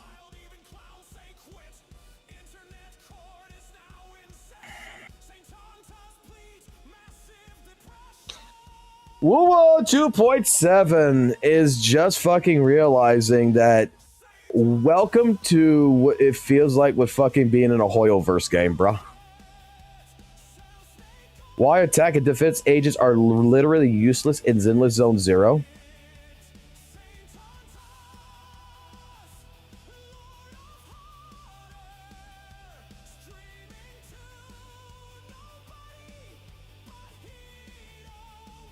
Detestable things, and these are probably classes that you shouldn't pull characters on, and that is the attack and the defense class, guys. And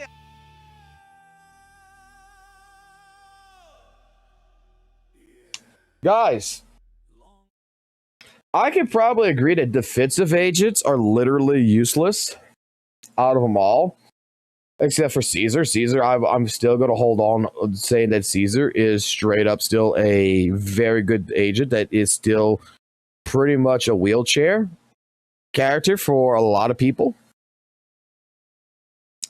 Hence why when her rerun came in and I was playing, I didn't pull her because, but I will be pulling her next time, and I'm gonna make her into a DPS. Fucking Skull made me fucking realize, fuck the goddamn aspect of turning her into a fucking defensive agent and using the shield. I'm gonna fucking straight up make this a DPS. I'm gonna fucking do it. Next rerun, I'll get her and I'll make her a DPS.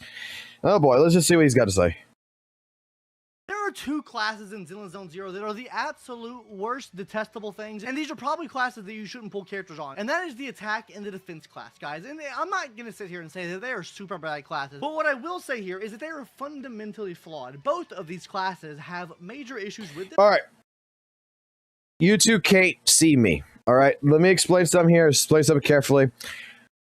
I remember this guy now, and I'm going to say exactly what I said before. This dude in particular has one problem, and one problem only. And I really want to be his best friend for this, because I want to try to help him with this. This guy's going to spend the next 13 minutes and 52 seconds not breathing and just talking. I want him to learn to relax. So there's going to be a chance I'm going to come here, and I'm going to be switching this down to a 0.5 or a 0.75, depending on that, so that way I give him a chance to breathe. That other classes either just fix and or just do better than them overall. So it makes no sense to pull characters within this class if they continue to follow the same sets of rules they've already been following since the game's release. So guys, let's go ahead and hop into it here, guys, because I want to talk about these classes today. First of all, starting off with our attack class first, which I feel like is our most pertinent class. And the reason why I wanted to make this video today is because we're getting more Rupture characters added to the game. Obviously, Hadri is getting added to the game, and Banato, which is a new 4-star DPS we're getting as well. Both of these characters are in the Rupture class, obviously, and both of these characters will outclass 99%, 90%, 95%, a fucking big-ass number percentage. The dude's got 2 gaming chairs. Just all right, I'll put it back on normal. Fundamentally better, but let's go ahead and hop into it here first. I want to talk about what the similarities are first, then we can talk about why these classes outclass. So guys, let's go ahead and talk about the comparison between Anomaly Attack and Rupture here. First of all, they all scale off of attack. Now, when I say Rupture scales off attack, I mean the sheer damage bonus will scale off of attack, 30% of it. So obviously, these are like a lot better categories for scaling off attack, but it is still an option to get an attack buff for these characters here. Now, we will talk more about the HP scaling later on. They all scale from damage percentage as well, meaning they can all get damage bonuses.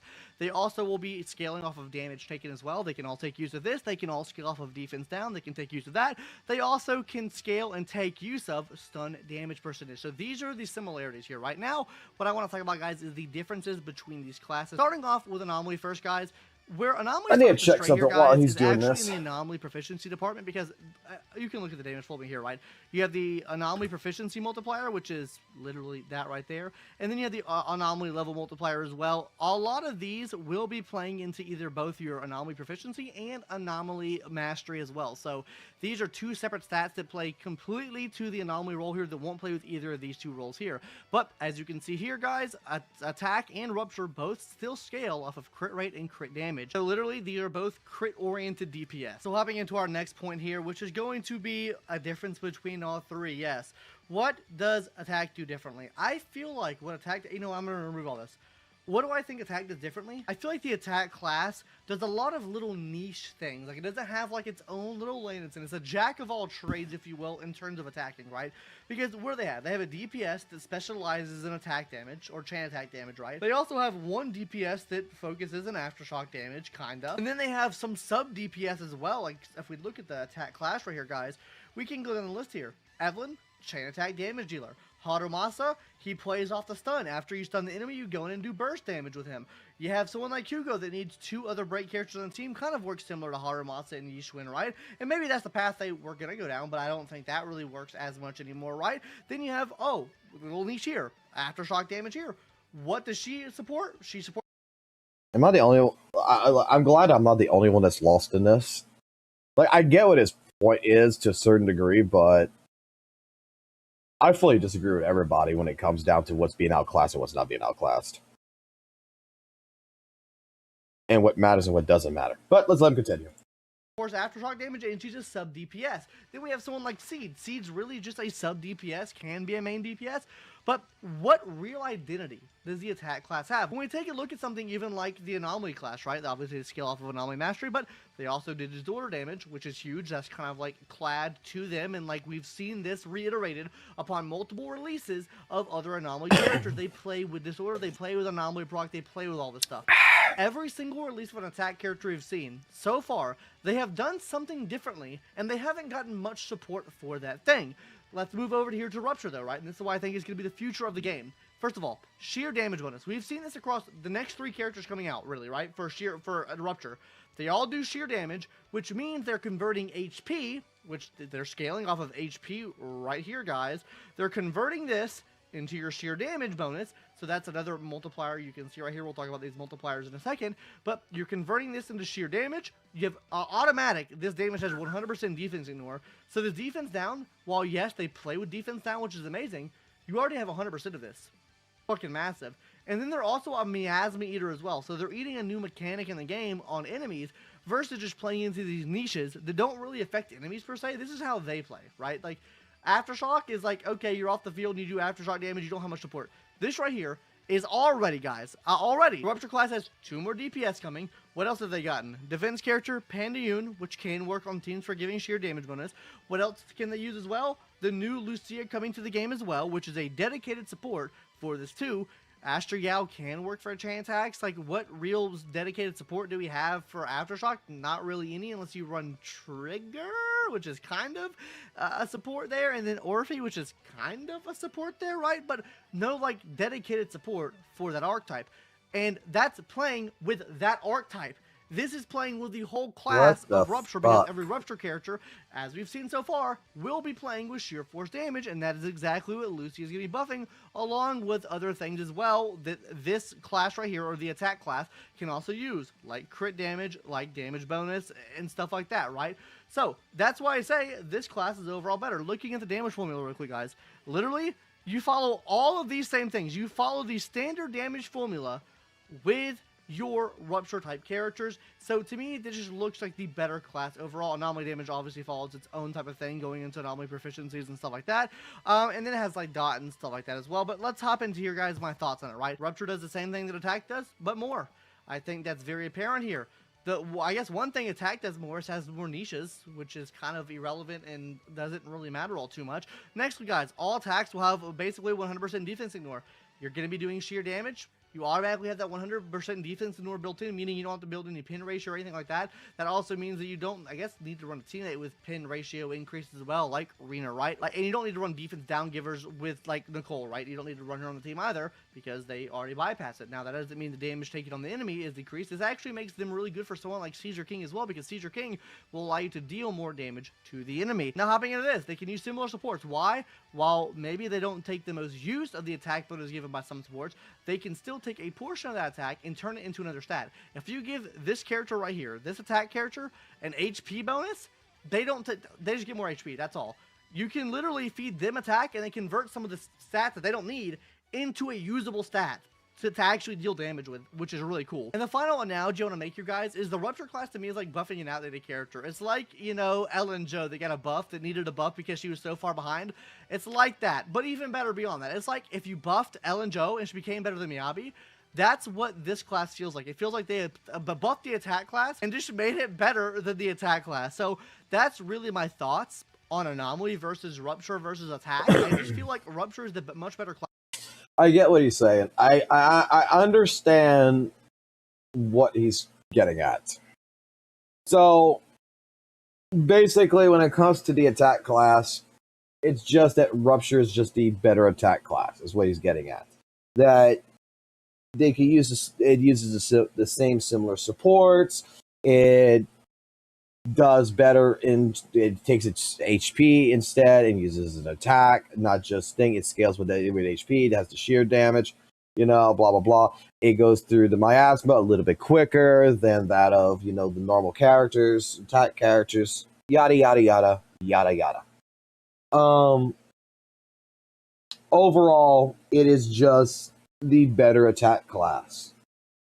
And I guess what he's going to get to the point on this is that when it comes down to it, why pull for an attack class character when Rupture is going to be the better attack class character? That's what I'm guessing he's going to go at.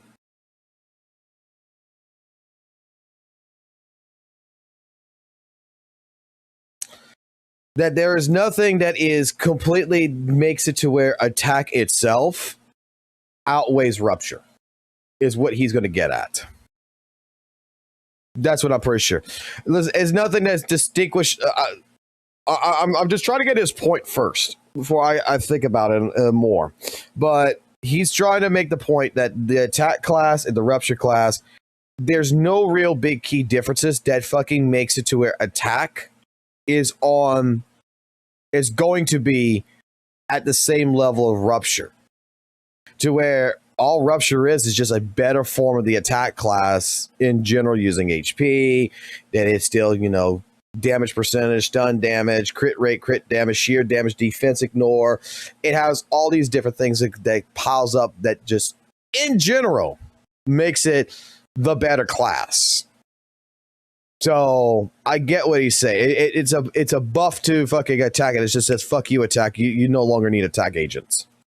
Class, and there needs to be a cataclysmic shift with the attack class and identity to actually make it worth wanting to pull for these characters. Because off rip from now on, at this point in the game, for me, it's like, if I pull an attack character, I'm just inherently pulling a worse unit. It doesn't matter what that character does, it's just inherently worse because it doesn't come with 100% defense right off rip. There's not as many dedicated supports to whatever little niche they're going to be fitting in, and it's just weird, right? I don't fucking like it. Anyways, guys, that's all I have to say about this thing. Let's talk about the second worst class in the game now. Maybe the worst class in the game by far, which is going to be the defense class. Now, defense class on paper looks really good, guys. First of all, support, defense, stun. We're going to compare these three categories, right? First of all, they all three give buffs. Okay, this is cool. Usually, supports give the best buffs. Usually, I would say that between defense and stun, these are about the same here. Now let's hop into the shield. Ben Biggerton provides shield, Seth provides shield, and Caesar King provides shield here. They're the only ones that can do it. That's pretty cool and all. I don't think it's really that effective. I think healing is much more effective, which both defense and support characters can do. And actually, you get more healing with support classes than you do out of the defense class. Who would have fucking thought? Then for supports you get debuffs, and then also for stun you get debuffs as well. So that's something that really the defense class doesn't do all too well. I guess Caesar King can do it if you use an assist point, but outside of that, what real debuffs are you putting on the enemies that are really good, right? I don't really think there's many of those. Now hopping into the next thing, both of the defense class and stun class do stun, but we already know is better than this, stun. So what does defense really do? Support is there to buff your team up and give your team massive damage bonuses. I'll give my opinion after he's done. Make sure the enemy is CC'd. Right now, enemies are not hard enough to need a shield. I'm not going to lie to you guys. And with the addition of the new class being added to the game, which is the Rupture class, everything here really scales off of HP percentage, and once more HP percentage uses HP percentage, whatever the case may be. So you want to be healing up more than shielding, right? Because you want to be correcting the damage you're giving to yourself. So there's not really any use for shield right now. And then we hop into the final thing. They're all three kind of play like sub DPS, or I would say one character in the defense class plays like sub DPS, which would be Panda. You know what would be fucking hilarious? You know what would be fucking hilarious? If ZZZ took a page from fucking WUWA and made a fucking character that legitimately its attack scaled off of how much shield it had on top of it. Like they would have to add, a defense unit that fucking can propagate a fucking huge ass shield, and then there would be a fucking DPS that comes in that fucking can utilize it. Like if you got a shield on this character, it gets an additional 50% crit rate as well as gets like 150% crit damage or some shit, like automatically just for having a shield. That would be fucking pretty fucking goddamn nice, and that would fucking like brave like. That would fucking be like, oh, defense units are fucking back in town, baby. You and everyone else kind of shucking shy at that. If you look at either of the two classes here, guys, I mean, Astrial, Lucia, Nicole can be pseudo DPS here. Yuzuha can be pseudo DPS here. Astrial can be pseudo DPS here. Looking at the stun class, obviously Polkra can, Trigger can, Jufufu can. They kind of have that one. They have one character that does that. So let's go ahead and hop into my thoughts now on this, guys. First of all, guys, the defense class is a jack of all trades, master of fucking none here, because literally each of these two classes does all of these things practically better other than shielding. So what point is there to pull a defense character if they're just going to be outclassed by a stun counterpart or a support counterpart that probably does either buffs or support or both together better than they can already do? It looks better on paper, but it's really not. Lacks additional ability support. The biggest thing with defense class, guys, is if you look at most DPS in the game, let's just choose a random DPS. You know what, guys? Let's just go to Miyabi, for example, right? Miyabi, she works for support character and same faction. Okay, that's cool. Let's go to a random attack character now. Let's just say Evelyn, right? What does Evelyn work with? She works with stun character and support character. So stun and support she works with, not defense character. You know the only character that works really with defense characters, guys?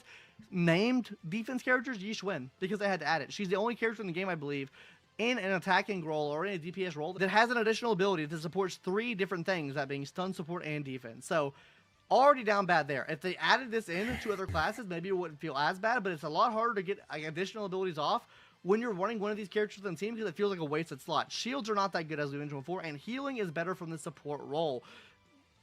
Like, what really does the defense class have? I don't know, guys. Genuinely. That's why you see them when you look at the tier list so low on this tier list here, because they don't have matchups in teams. They don't, like, synergize super well with teams.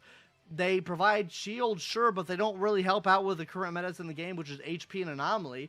They also are not going to be helping out with, like, the best buffs in the world. Like, sure, Caesar King gives it 1,000 attack buff, but, you know, Shokaku can also do that as well. Like, okay. And then you have stunners like Lighter here that are giving you massive damage bonuses and also doing hella stun to enemies. So I like, genuinely, guys, absolutely fucking cook. What the defense class needs to do is take like a massive like sustain buff. They need to do that. They need to sustain the team much better. With healing, shields doesn't really work. Or maybe do something in terms of like healing as well for the team. I think that is a must. And I also think it has to have some stun and some break. I think it has to sit somewhere in the middle there. That is how I think you would reinvigorate the class, because then it becomes kind of a jack of all trades that makes more sense because it can be put in more situations. With the attack class, what do you have to do? They need to form a fucking identity. That's what they need to do. Stop running this bullshit of, oh, this character can do chain attack. Oh, this new character can now do aftershock. Oh, this new character works off of you stunning the enemy, and then you having 2 fucking stun characters on the team to fucking make him do his damage, right? Or, oh, she's great as a sub DPS, but and then can buff up another attacker. Isn't that so fucking cool? Pick a fucking niche and stick to it, goddammit. That's what they need to do, okay? They need to, you know, either give every attack character Aftershock and then run with it and give it a broken buff. I think Aftershock needs a big buff. Or give it chain attack damage. Fucking combine them, bitches. It needs to do something to make it worthwhile to use these characters, because when we have characters like Rapture, they have a whole additional scaling within their kits. They can use a fucking stat that's not even necessary. And they can also, on top of this all, go and like, oh, we're gonna fucking ignore 100% defense. We don't need your defense ignores or pen ratio. Yeah, fuck yeah, we fucking win. Winners win here, bro. And then they obviously scale off the same things that you do for your damage formula, so it needs to do something different. I don't know what the fuck that's gonna be, but it has to do something different. I think it would be cool to see the attack class do something in relation to the toughness bar. I think Hugo's a great example of like, hey, stun meter has this much, and you're gonna do this much damage instantly like that to the enemy based off the stun meter. Do something with the stun meter. That would be cool, maybe. Fucking really cool, maybe. I don't know. Things need to change though, because these classes are ass, and I genuinely will not recommend you to pull for any attack character or any defense character in the future until they fix these fundamental flaws, because they're just going to be fundamentally flawed when they come out. It's just like on a fundamental level, guys. Anyways, that's going to do it. That's my rant, and I'll see you guys later. Bye-bye.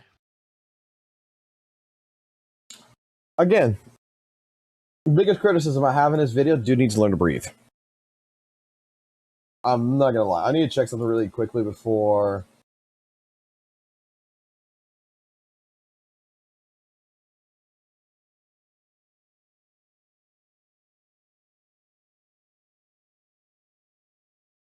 I need to check something. Hold on. Oh, shut up. I'm going to put my thoughts together here, but I need to check something really quickly.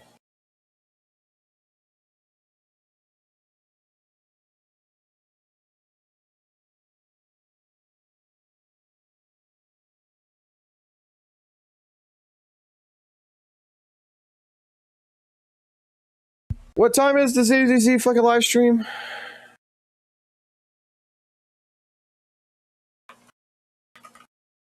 What time is it?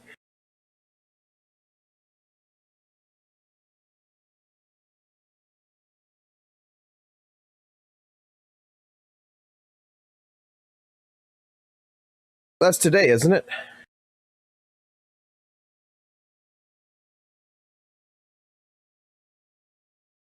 Oh, it's next Monday? Is that this Monday? Check their Twitter.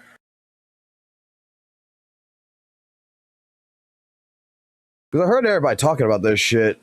Because I could take today. Because today's Monday for me. I could take Monday off.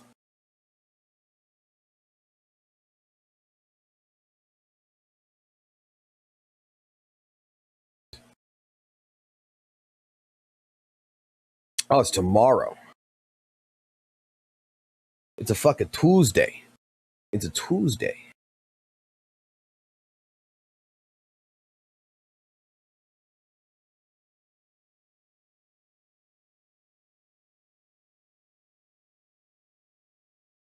But that would be for us today.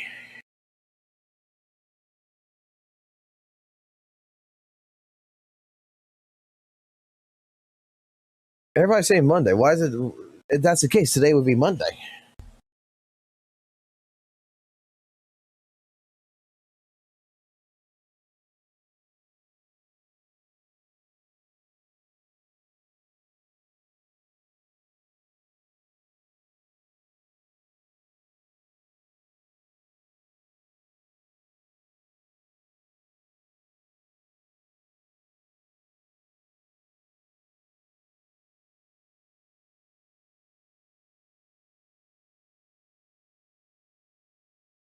Because today's fucking Monday.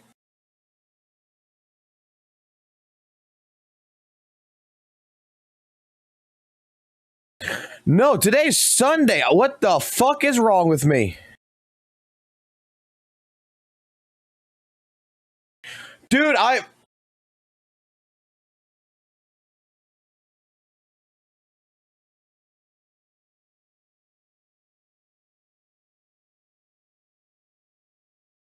I'm fucking retarded.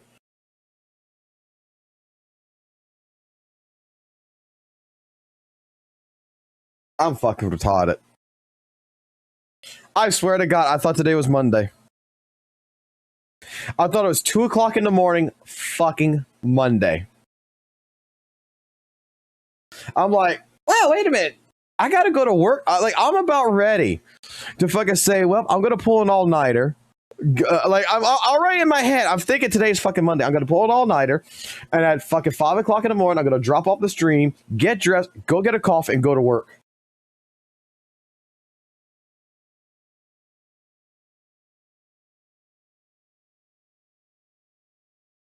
I'm not drunk. God damn it. Hold on. I'm shirtless. Give me a second.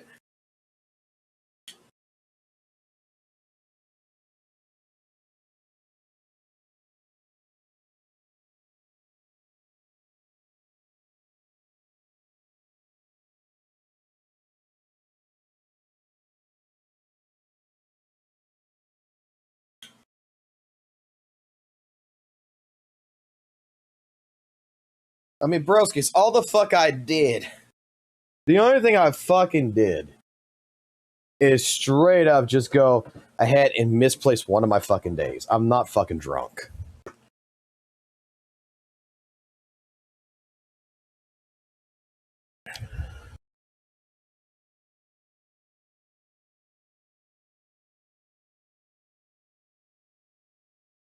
But I said I would do this shit when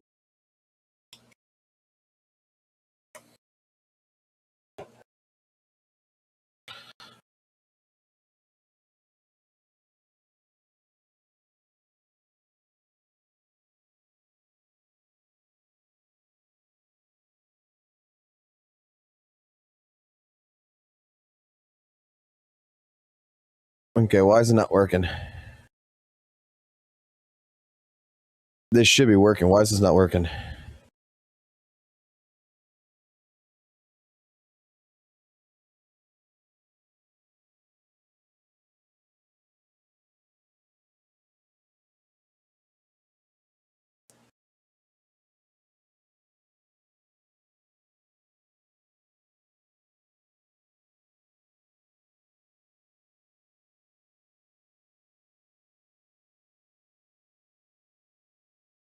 Why is this not working?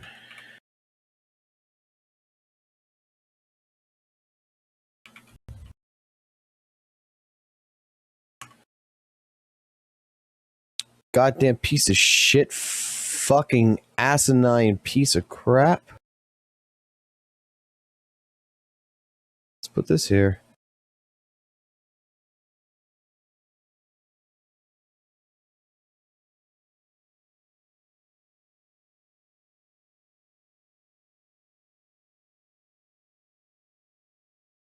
Okay.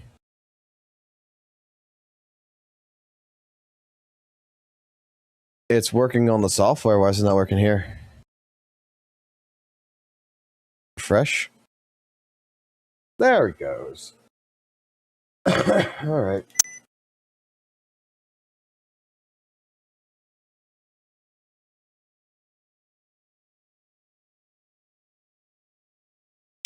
You want your drunk check? Here's your drunk check.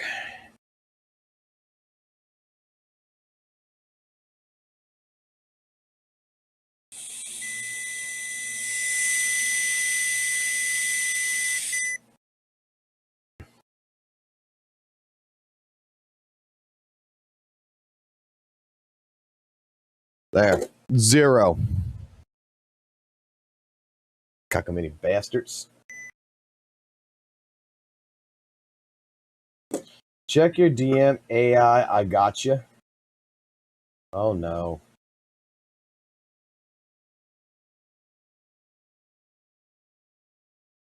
Viewer.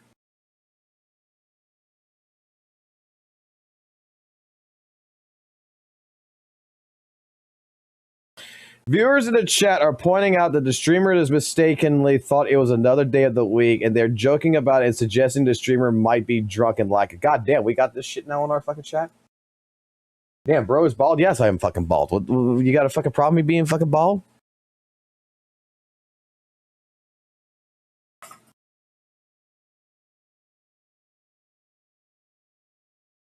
Are you a bald? Are you a baldism? You know, are you racist to bald people?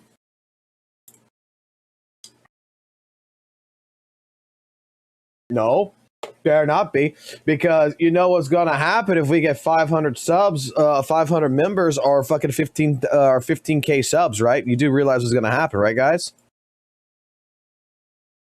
You gotta get used to it. We're gonna be doing a fucking goddamn fucking oiled up Evelyn cosplay.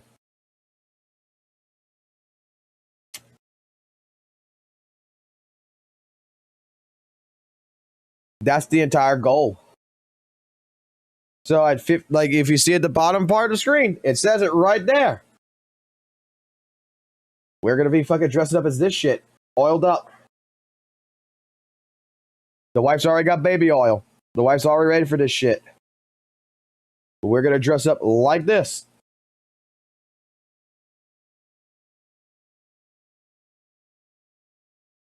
No, it's good to know because I'm just gonna take Monday off then. If that's the case, I'm just gonna take fucking Monday off of work. So it's gonna be at 6:30 in the morning. I'll just take off work on Monday. I'll go do what I gotta do tomorrow in town, and then I'm just gonna do a whole stream, and I'll just take a fucking Monday morning, and we'll just sit here and watch it. It'll be the first time I do this.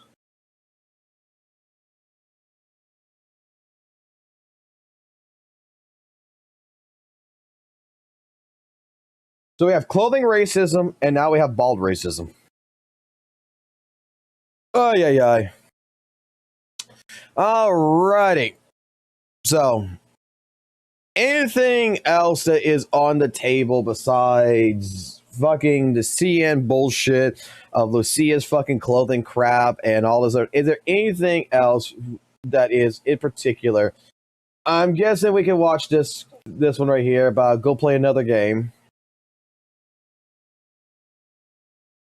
Send unhinged for 3 minutes straight. I want to see that. An interesting video. What's this?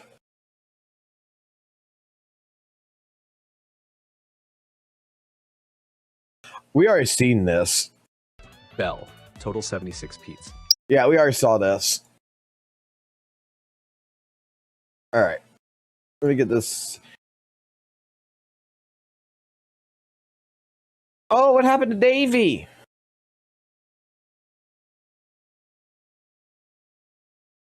I guess we can watch that. We'll make fucking tonight recording night. How's that sound? We'll make fucking a bunch of fucking videos. That way you guys will be like, hi, YouTube, what's going on, YouTube? And I'll just fucking do the fucking St. Tonis fucking way of fucking things. PewDiePie's going through a midlife crisis.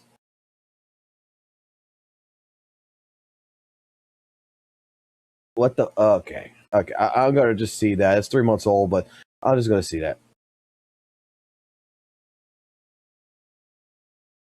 Men just won. Moms can't cash out anymore. Divorce rates crash.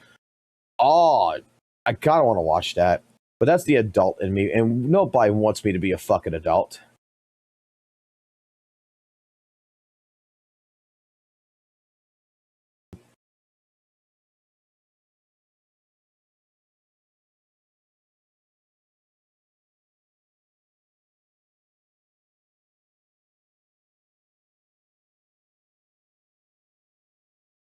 I gotta see this.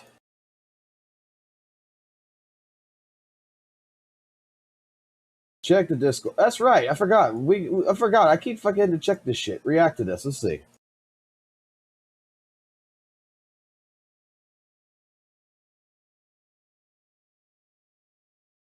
Yeah, we gotta react fucking channel like fucking every other fucking famous goddamn fucking YouTuber now. Woohoo! I keep forgetting this. Keep checking on this shit. Alright. We're gonna see this, so that's already on the list. I can close that post. Oh boy. 7 hours ago. Alright. We saw the toxic positivity one. We saw this one yesterday, so we can close that one. We saw the Virgil one. We can close that one. I got Evernight, so... Yeah, if you're on the Discord and there's a video you want me to see, just put it here. Alright. Okay. Let's put this shit in fucking order. I want to see Seed first. I want to see that second. Actually, I want to see this second, that third, this fourth. Let's put the good shit that I think is the good shit in the front. Probably you should see if St. Tonis did something, so that way we can cover that, right? Probably should. What the fuck has he done today? Ah, WUWA canceled them. Of course we'll watch that. Of course we'll watch that. I want to see how they cancel him. Hoyoverse is ruining careers. Not watching that.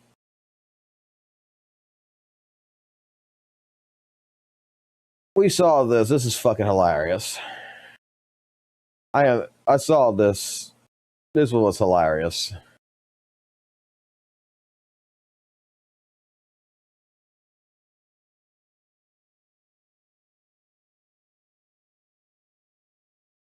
Oh, Skull CJ.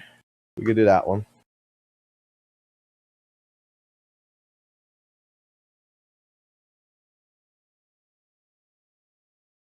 Okay. We'll put the Doom posting here.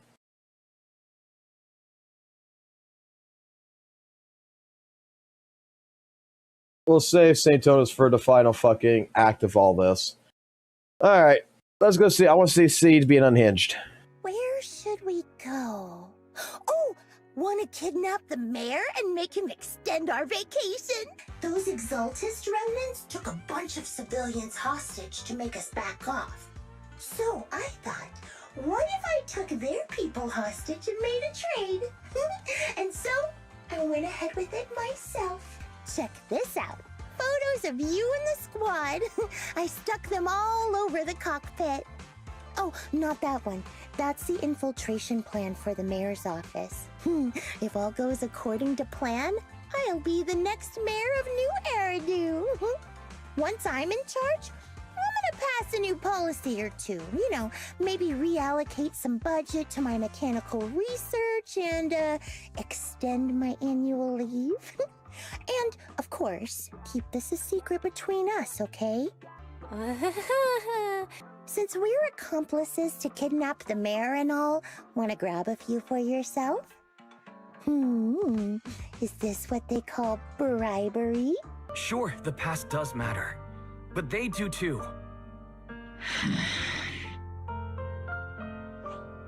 Captain Magus. How am I a part of this? Those things look like coffins. They're kind of creepy. I fucking love Seed. Seed is amazing. Coffin? It's a thing where people are laid to rest. Laid to rest? Oh, you mean like Seed Senior? I didn't think you would be staying in such a dangerous place like Hollow Zero.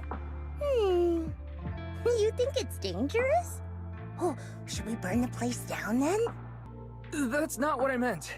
Any ethereal that steps on them will be impaled in less than a second. So it's pretty quiet here.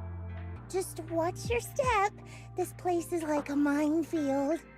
What do you mean by minefield? I mean, there are a bunch of blown apart ethereals outside the safe house. Their remains weirdly smell like mint candy. If you're curious about the nitro fuel and mint combo, go take a whiff. So it's a literal minefield. Hold on. That isn't water you're using, is it? What are you watering them with? Engine oil. If I try them all, one of them's bound to work. After all, just look at Isolde. She tried all kinds of ways to bring her old buddies back, and in the end, she found something that worked. Miasma! I fucking love Seed. Seed's the greatest. You want to know some of my very best MS Paint tips? I got one for you. This is the Etch-a-Sketch, right? You hold down space and you can just draw like it's an Etch-a-Sketch. And like, you're not going to believe what I'm about to write here because this is so random. Like, it's just off the top of my head. It's fresh. It's never been said before. But maybe it'll help you get to know me a little bit. So yeah, there you have it. I bet that one caught you off guard, huh? 7 years at Blizzard, bro. Okay, we're just warming up. I'm going to teach you transparent selection now, right? So to do this, we're going to kind of tell a story that's like totally made up and not real or anything. But like, let's say that you're doing like a hardcore WoW raid with your crew. And so you're going to have a green box and it's going to represent that's the people you're playing with, right? And then you're going to be a mage. So let's pull in a mage here. Like a really super badass looking mage. I've got one right there. Okay. We got to get him sized right. Oh, dude, badass. Okay. Now, the mage, he's going to be in the party, right? The green is the party. We're part of the party. But something goes bad, and we decide we got to get the hell out of here, right? But we don't want that party to come with us because they're going to bring the heat. We just need to get out all by ourselves, every man for himself. Well, look, they're coming with me, right? That's a problem. We can't have that. So let's undo that. We're going to do the transparent selection, right? And now we can grab just us and just get us out of there, right? And you can see we leave a hole in the party and none of the party came with us, and we're fine. We're totally fine out here now, all by ourselves. And, you know, to hell with the party, right? Like, that's their hole. That's their problem. Sure, I made it, but like, I mismanaged my mana, and what am I going to do? So here's what they're going to do in here, and I'm just showing that you can write inside this hole. They're just going to die. They're gonna die. Now we got to name our mage, right? And I have the perfect idea for this mage. I've been thinking about this a lot, all right? His name, R-O-A-C-H.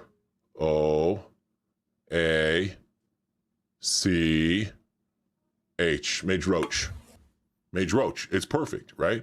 So that's how you do a transparent selection. Okay, next tip. This is really going good, dude. So now I'm going to teach you how it is that you're going to just immediately erase the last thing you did. It's super easy. You don't even need anything with the mouse, right? So you're going to draw something, write something out with holding down the mouse button, and then because you hate it, beautiful. You hate that shit. You don't mean it, and it's just like not something you're capable of. You're just gonna click the other mouse button at the exact same time, and boom, it's gone. It's like it never even happened.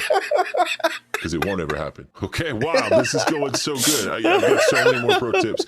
Here's the next one, right? I'm going to teach you how we're going to draw the most perfect curvy line, and we're going to do this as like an object lesson because I'm so wise. So here's the object. It's truth, right? Let's write that out. Truth. We know what truth is. I definitely know what truth is. And the best thing I can do is to represent truth as like a straight line. So we're going to grab the squiggly tool, but we're going to draw a straight old line with it, right? That's the truth. It's straight. You can't mistake it, but you also can't make it real far if you just tell the truth. So we're going to lie a little bit about our job history, and we're just going to bend the truth up a little, and then we're going to lie a little bit about what our game development cycle is going to look like and how hard we're working on it. And we're just bending the truth just a teeny little bit, but there you go, right? Pro tip done. Okay, this next one's not really a pro tip. It's more just like something I like to do for fun, and that's to draw my favorite thing. And in my case, it's a stegosaurus. So here we go. We're going to just start drawing an orange stegosaurus, right? We got a big old chubby leg here and a chubby leg here, and then the tall neck and the head. The head's important, right? And then we just connect that on down, and then boom, we got a stegosaurus. And my stegosaurus, he drools a lot, so we're going to just draw like some drool, some spit, some stuff just coming out of it, right? So there's your stegosaurus. Okay. But there are some fun things we can do with a stegosaurus. Like we can grab our stegosaurus and we can feed it, right? We're going to get him and then we're just slowly going to move him around. He's going to eat this. Oh, he's spilling just a little bit. He's drooling a little on the wall there, but that's okay. He's going to eat that. Oh, he's leaking again. He's just, sometimes when I rub my stegosaurus on the wall too much, I make a mess. But get ready for the grand finale, okay? We're making just a little bit, left a little stego on the wall there. Now we're gonna do something real cool. You're not gonna expect this. We're just gonna cover the entire wall in stegosaurus. Here we go. Right?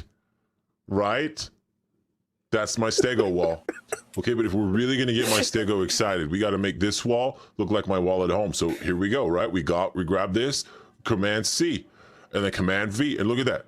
There we go, right? Like, I have to remind myself about this. This is just such a cool new fact about me that none of you have ever heard before. So here's what my wall looks like. This gets my stegosaurus real tall, real happy, and he drools all over it. That was fucking beautiful.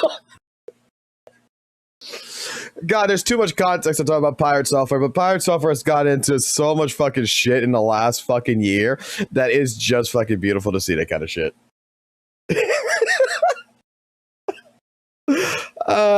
Yeah, let's see this. As a Genshin Impact player who had been playing the game since Arlecchino's first banner, I am officially going to document my retirement from the game to play Wuthering Waves. Now don't get me wrong, I've been playing Wuthering Waves for a while now, and I haven't been playing Genshin Impact as much the past couple of months, but I just can't ignore the egregious issues anymore that this game has, and I finally ripped off the band-aid and deleted Genshin Impact from my computer and my PS5.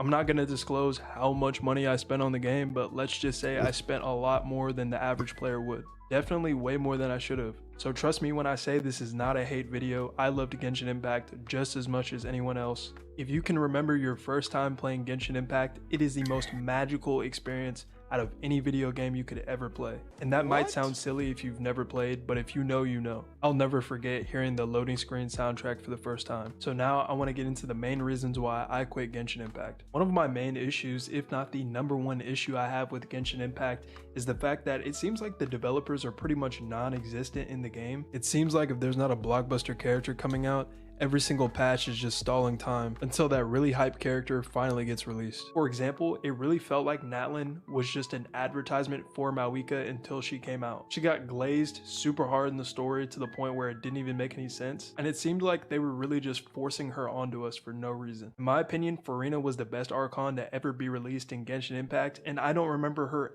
ever being as shielded close to as much as Mawika. Mawika is like that one girl who had super rich parents growing up, and she's so full of herself that unironically her personality is boring. On top of that, her design doesn't even fit Genshin Impact. She just looks like an OnlyFans model who's never worked a day in her life. But I'm getting off topic. In my opinion, the most notable quality— Alright, really quickly, this is just me gonna point out something with Wuthering Waves. WUWA fucking did the same goddamn fucking thing.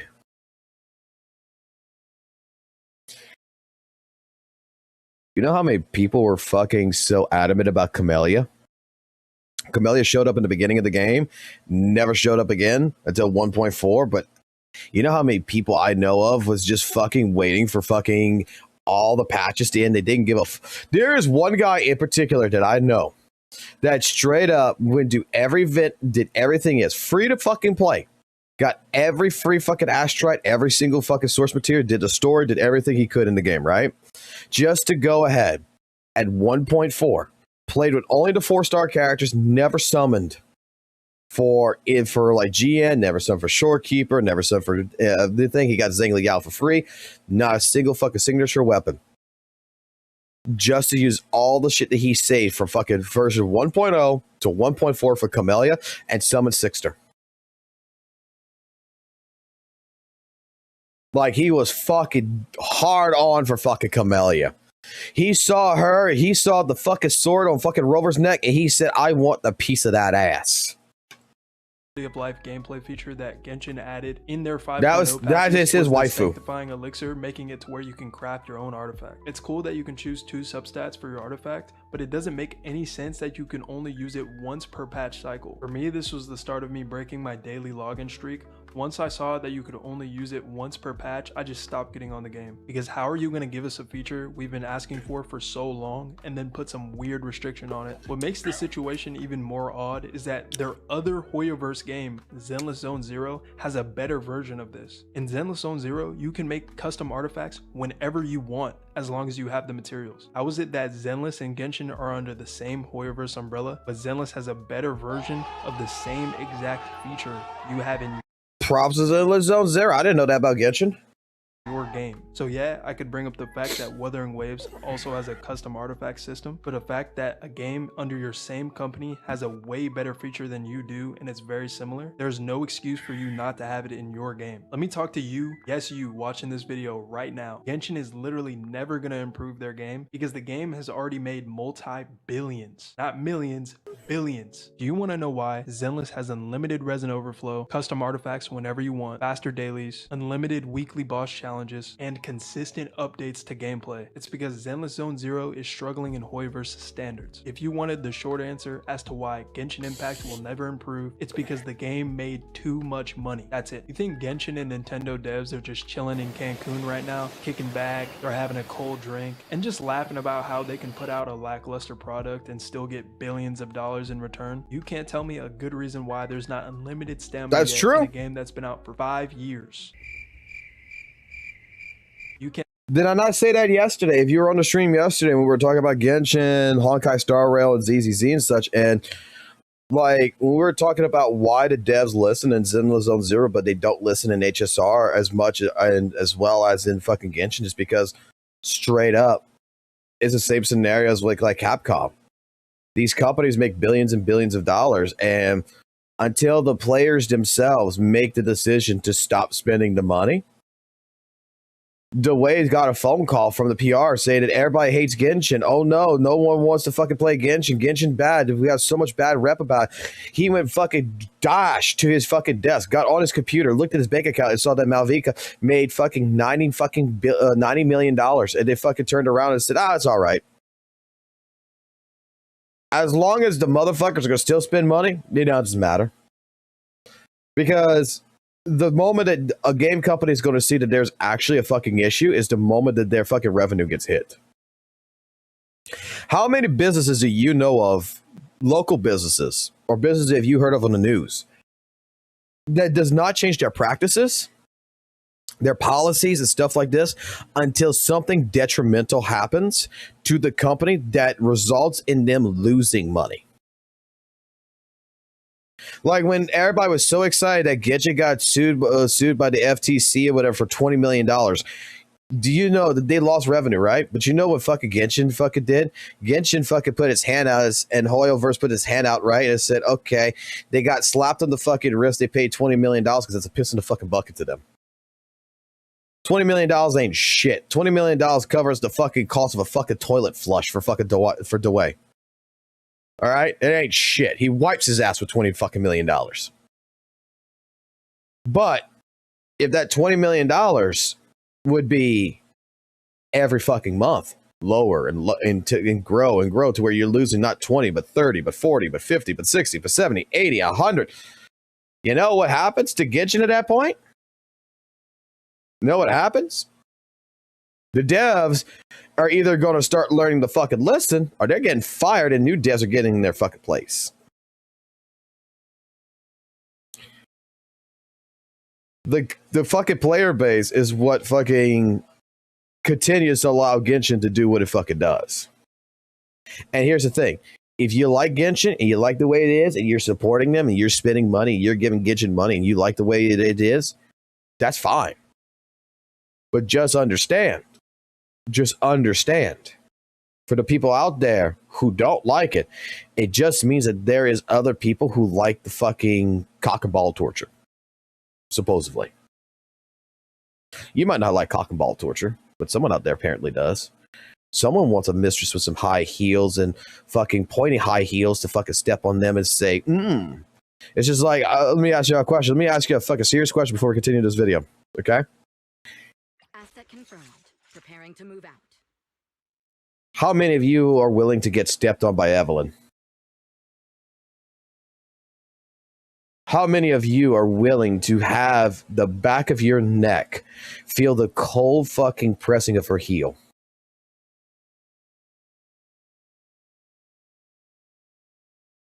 Now, how many of y'all, after that question, how many of y'all are willing to get fucking Ben Bigger to step on your fucking back with his fucking foot?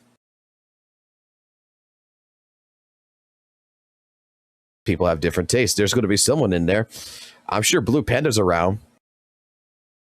Don't worry, Blue. I got you, buddy. Ben is going to do more than just step on your back. Can't tell me one good reason why there's not artifact loadouts. You can't tell me one good reason as to why the weapon banner isn't at least a 75-25. Please. While both of your other Hoyoverse games have a 75-25 on their weapon banner. Speaking of Mawika, she is one of the main examples of my issues with the most recent Genshin Impact characters. Not only is she an industry plant, she's a blatant example of power creep. The one thing that I really praised Genshin for over the years was the fact that they didn't power creep their game compared to other gachas. Fontaine was a little bit of a slippery slope with Nuvolette and Farina. But it wasn't as bad until we got to Mawika. This character literally shattered the damage ceiling of the game. And you might be saying, well, DG, it doesn't matter if she's the strongest character in the game. She's an Archon. Let me tell you why a character that does literal tiers worth of damage more than the second strongest character is a problem. Let's say Mawika does 2.5 million damage per rotation. The enemies in the Spiral Abyss have to be adjusted to that damage per rotation accordingly. And then to finally create some variety, other characters have to be released at that echelon of power or greater. So even beside her personality, she's super toxic for the game because eventually a character is gonna have to break through her damage ceiling as well. And that character could be Skirk, but hopefully not. Right now, I think is the first time in Genshin history, the top 10 characters are majority Natlin units. And with some of the latest abysses heavily favoring characters that have the Night Soul Blessing state that Natlin units offer, it feels really scummy from Hoyoverse. And speaking of I don't know shit about Genshin. I don't know. I'm listening to all this, and you see, this is a person. Okay. I'm just gonna do this, right?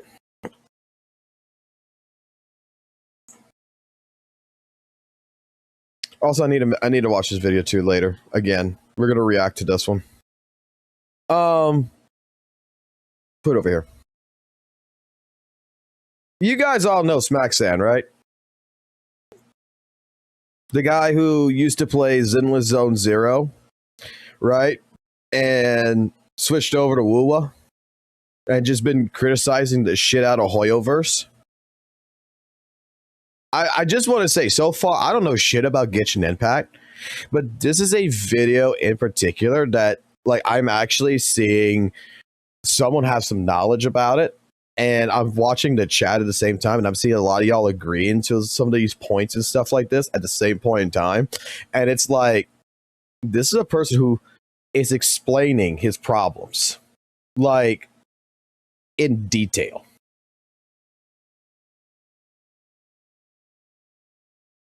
And I don't think it's like a blatant hate train that he's creating. It's just like, hey, look, this is the reason why I'm going to Weather and Ways. These are the problems I'm having right now. So far, I'm actually enjoying this video. Regional gimmicks, don't think that the next couple of regions won't have the exact same thing. Maybe not anything like Night Soul, but they'll definitely have a mechanic that forces you to pull for the new character in order to feel better about clearing the abyss. Or even worse, a mechanic that makes it feel better to explore within that certain region, but not anywhere else on the map for some reason.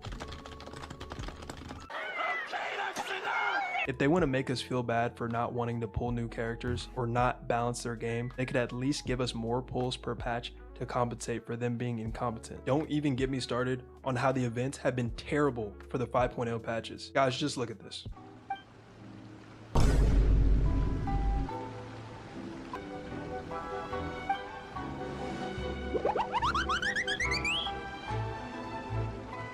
All valid points. All valid points. All valid points. I'm probably gonna over edit this, but this is not even funny. A live service game that makes billions of dollars making events like this is literally an insult to our time. When your content in the game is you have Mawika and you can put a blindfold on and clear the abyss with your hands tied behind your back, or when you don't have her, the abyss feels awful to play, the story being an actual snooze fest, and the side quest not even being voice acted. But don't worry, we're gonna get to the story later. And exploration in Natlan feeling awful if you don't pull for a Natlan unit. Your content patch to patch is just events.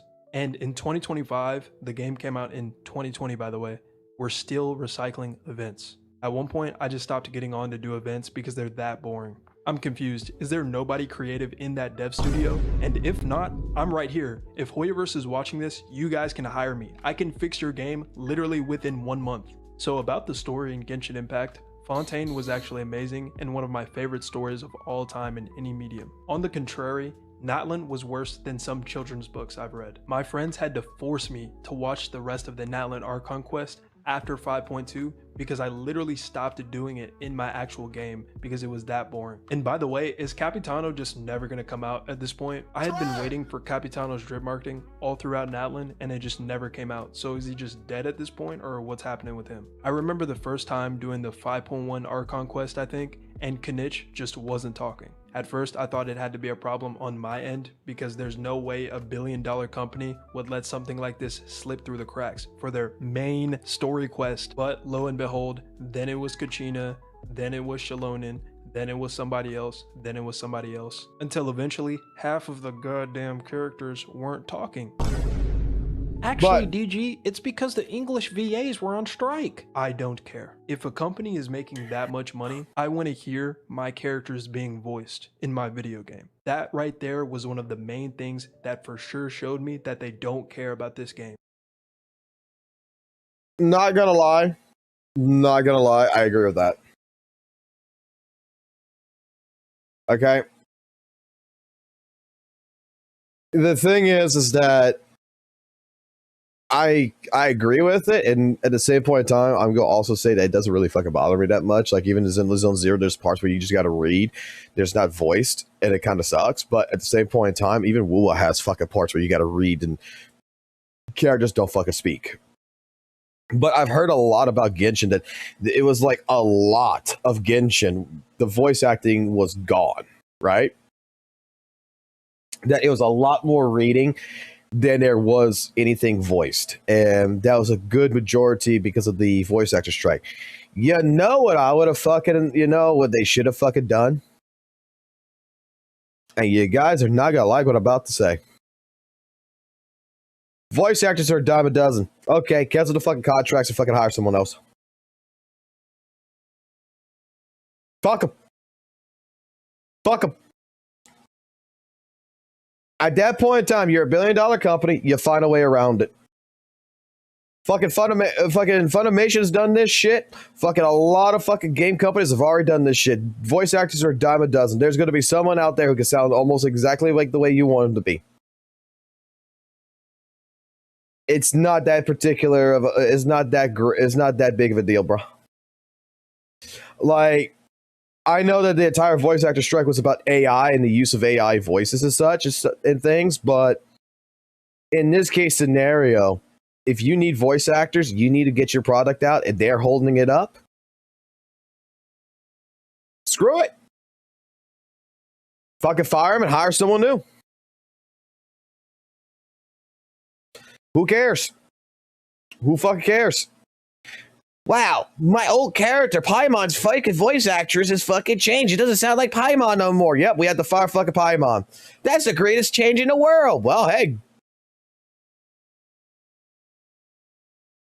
I'm okay if your no-name characters and side quests aren't voiced, but it is so immersion breaking to be in a main story quest and not hear one of the most important characters in the story not speaking and his mouth is moving. If you didn't play the Natlan Archon quest and want it summed up in 3 points, I'm gonna save you a lot of time. The quote-unquote war was basically just a party most of the time. Mawika was glazed harder than LeBron James, and Hoyoverse hates Capitano and his fanbase.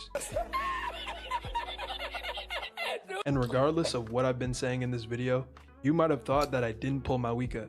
I actually did, but this game is so inconvenient to play and building characters feels so much like a chore that I just got off because I didn't feel like it. The day I pulled her, her talent domain wasn't even. I heard that shit too. That's true, isn't it? Where the character building, like to actually go get the resources and everything, is like you can't just. It's not like WUWA or ZZZ. You just can't go there at any damn fucking time you want to go get it. There's specific days and shit that you have to go on. Like on Monday, this fucking thing opens up. On Tuesday, this opens up, and you have to be there on that particular day to do that shit. And I'm not gonna lie, that's kind of bullshitty. Open. Now, before I say goodbye to Genshin Impact for good, I want to give you 3 main reasons why Wuthering Waves is better. Number 1, gameplay. The only thing Genshin Impact at this point has going for it is that their elemental system is better than Wuthering Waves. Besides that, Wuthering Waves has dodges, parries, intro skills, outro skills, and a lot more ways to interact with their gameplay system rather than just mixing colors together. Number 2, quality of life. If you want to know why I said Genshin Impact feels inconvenient to play Wuthering Waves for 30 minutes and then try to log back on to Genshin Impact. Number 3. Disagree. I completely disagree with that one. Okay. Well, let me put it like this. It's a disagreement and it's an agreement at the same time. It's a 50-50. Because the reason being is that, in my personal opinion, when it comes to Wuthering Waves, quality of life that happens in WUWA is a 50-50 shot that is something that's really fucking outstanding, really good, that really showcases the testament to WUWA. And then there's this other 50% of things that really doesn't fucking particularly matter at the current time and framing of when it's being added. Like, I'm gonna bring it back up again. The fucking fact of like the shooting droid. It was cool, right? But at the fucking point in time of when it came into the game, it was practically fucking useless. It was useless. It was cool to have it, but it wasn't something that was necessarily needed. In my personal opinion, something that WUWA still fucking needs to this day is double fucking, like, to change the quality or whatever of how tacit fields work, to give more echo, more echo resources. More XP, more tuners, whatever. It needs to be things other than a shooting droid at that time period. Like, I was bitching at that point in time in the game that it was very fucking laggy. That the game was dropping frames compared to any other game that I was playing. That WUWA was very fucking demanding on my computer. And I was bitching like they need to fix the optimization before they look at fucking putting a goddamn shooting droid in this shit. Like, there's things that I think that WUWA still is in this situation where, like, right now, they're going through this situation where they're adding all these great quality of lives and optimizations. They're making the game look beautiful and shit. But is it actually fucking really fucking important is the question. I think this is a fucking problem that all development teams have. One thing I give, if we're going to talk about fucking optimization over quality of life, Genshin beats the shit out of fucking WUWA in optimization. Because it operates on the phone, it operates on a shitty fucking computer, it operates on a fucking Chromebook. My fucking goddamn kid's got a Chromebook and he fucking, I don't know how the fuck he did it, but he's got fucking Genshin on that shit. And it runs perfectly fucking fine and it looks good on it. Whereas You try to fucking put Weather Waves or something on some older devices, or you try to put it on like, not the top of the line fucking phone type deal. Fucking game crashes in fucking 5 minutes, and the game is so goddamn fucking laggy that it's not universal to multiple devices to where third world fucking countries can play it. Genshin is like, basically, in all honesty, it's like fucking Minecraft. I think it's like Doom and Minecraft. I think it can run on anything. I think you can fucking run Genshin on my fucking balls.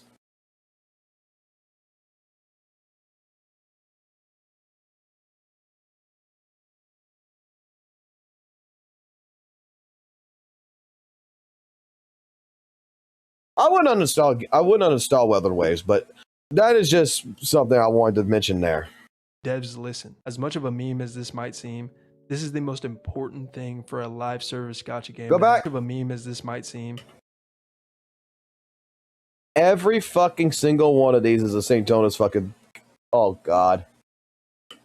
This is the most important thing for a live service gacha game to have. The launch for this game was pretty horrible. The voice actors sounded like they just showed up to work after a 3-day bender. The game was constantly crashing, and the actual story itself was horrendous. But the devs immediately communicated and gave compensation for their mistakes. Everybody makes mistakes, but the difference between the Genshin devs and the WUWA devs is that Wuthering Waves developers take care of issues immediately. If you tell the Genshin devs that you have a problem with their story, they'll give you a boring event with none of their major characters voice acted in English, and a Chronicled Wish banner with higher pity that runs once every 2 years with your favorite character on it. With the most recent 2.4 update in Wuthering Waves, the devs aren't slowing down with this fire content anytime soon. So if you like gacha games, I can confidently recommend you Wuthering Waves because it is the best gacha game on the market right now. So farewell, Genshin Impact. I love you all. You look cute today. Peace. As a Genshin Impact, I don't think it's the best gacha game on the market. I don't think there's any single one that's the best gacha game on the fucking market, except probably fucking FGO. In terms of what I've seen revenue-wise, because it's the only game that fucking still lasted for this time. But I want to see something really quickly before we continue on this shit. Go to latest.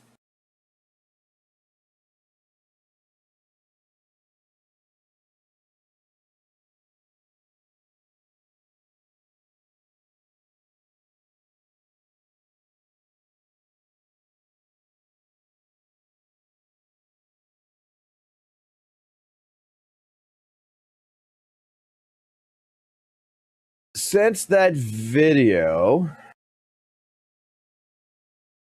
Okay, so it's like Smack Sand. Okay. I wanted to go see if by some chance bro was maybe more or less like, talking more about how good Weather Waves was and shit like this, rather than just blatantly, I'm just looking at the thumbnails and I'm just like, okay, a lot of this is just, you see Hoyoverse, like, best time to quit Honkai, Star Rail, stuff like this. Yeah, okay, never mind. All right, so it is like Smack Slam. Okay. So, the part where I said it was a lie about, like, the devs listening and shit, dude, they're, like, straight up, to this time period, like, the fucking game still crashes on the phones. Okay? St. Jonas' excuse on that one was, well, you got a dog shit fucking phone. Well, let me ask you the question. If I got a phone right now, right? I got a fucking iPhone fucking 13, all right? HSR, Zenless Zone Zero, Genshin Impact runs perfectly fucking fine on it. My phone is not overheating. My phone's perfectly fucking fine.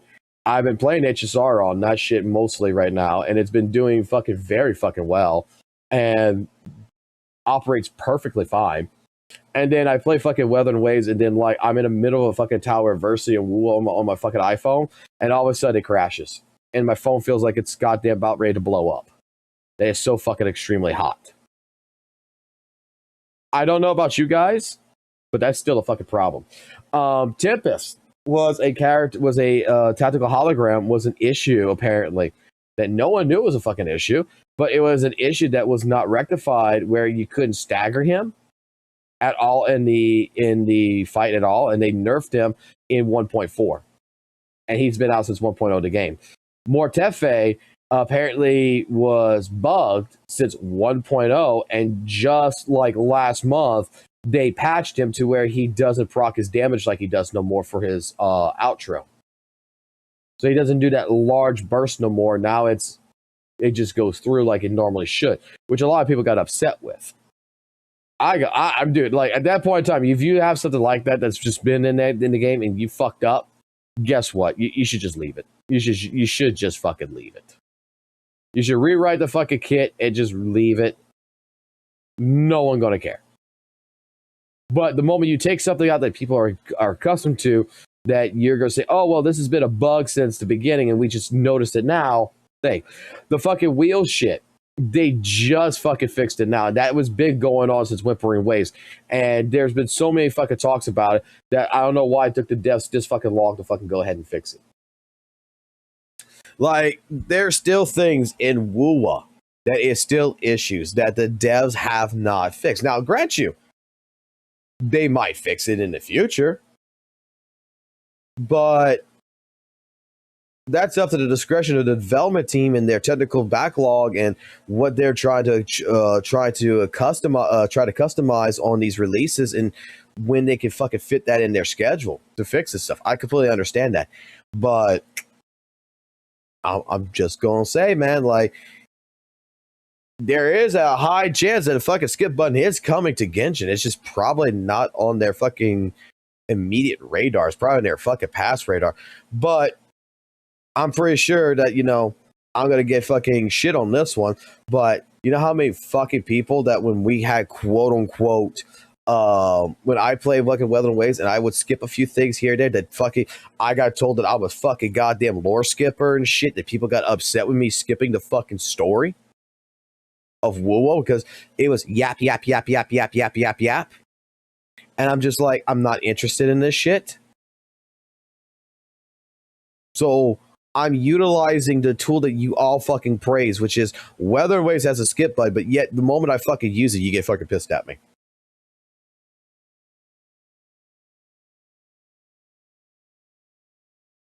But you bitch at Genshin don't have one.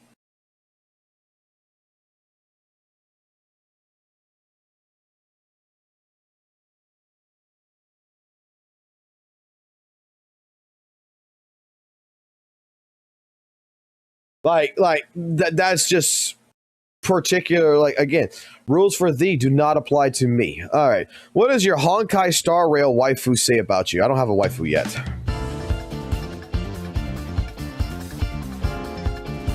A doctor should always use the right cure for the right person.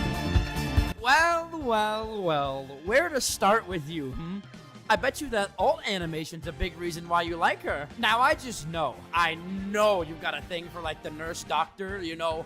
Oh, please help me, please examine me, I have a physical that I'm in need of. It's so obvious you're into her whole, oh, she's so hot, please take care of me. I need me a mommy that I can lean on. You're here for the curves and the voice. It's clear as day to see. You want to go home, put your head in her lap, have her smother you with her boobies, probably even put a titty in your mouth and breastfeed, because she's gonna have you like, mommy, please give me some milky. And that lifeless expression, I know it does things to you. I know it does. Her little like, oh, we're so calm kind of mood. I'll take care of you every single day, sweetheart. It makes you weep. That gray-blue hair, those red eyes, those two bangs that hang down in front of her face, that mole on her chin. I just caught your ass daydreaming. You Natasha motherfuckers, I'm watching you. All of her attributes aside, can I just ask, what the fuck did the bear do? Let me give you all some PTSD real quick. Nice to meet you. I'm Natasha, an underworld doctor. Hi, the name's Asta. I'm the lead researcher on her to space station. Now this one is rare, and honestly, props to you, because I never see anything about Asta. You're the type of person that is horny deep down inside, but doesn't like to admit it. Because it's all about personality. Oh, you eat it up. You fucking love it. It's not even about the looks or anything like that. It's all about what the person is. You're the type of person that's like, oh, my parents are gonna love this girl. I can't wait to bring her home. The key to your heart is niceness. You love when girls are nice to you. You love it so fucking much. And I'm not gonna lie, based off what I'm seeing right here, you probably have a little obsession with the quintessential quintuplets. I'm sorry, because if we're being honest, she could 100% be in that show. Let me tell you a little something about Asta. She's 100% a day one for you. You found her on day one, You stuck with her since day one. And honestly, high motherfucking five right here. Shit, wrong file. Hi, Astral Expressors. Well, you caught me.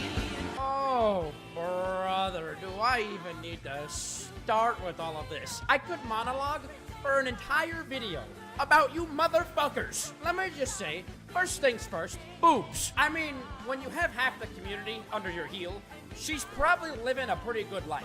Because I know 90% of you motherfuckers would do anything for her. She could tell you to do anything, and you would say, yes, mother. Hey, jump off a bridge for me. Yes, mother. Hey, lick the shit off the bottom of my boot. Yes, mother. I mean, the amount of horny that is radiating out of the fucking sweat stain from you motherfuckers is absolutely abnormal. I mean, holy fuck. It's all about boobs. Oh, what's this? Kafka's actually doing an ult? Boobs. Oh, what's this? Kafka's walking? Boobs. Oh, what's this? Kafka exists? Boobs. I mean, holy shit.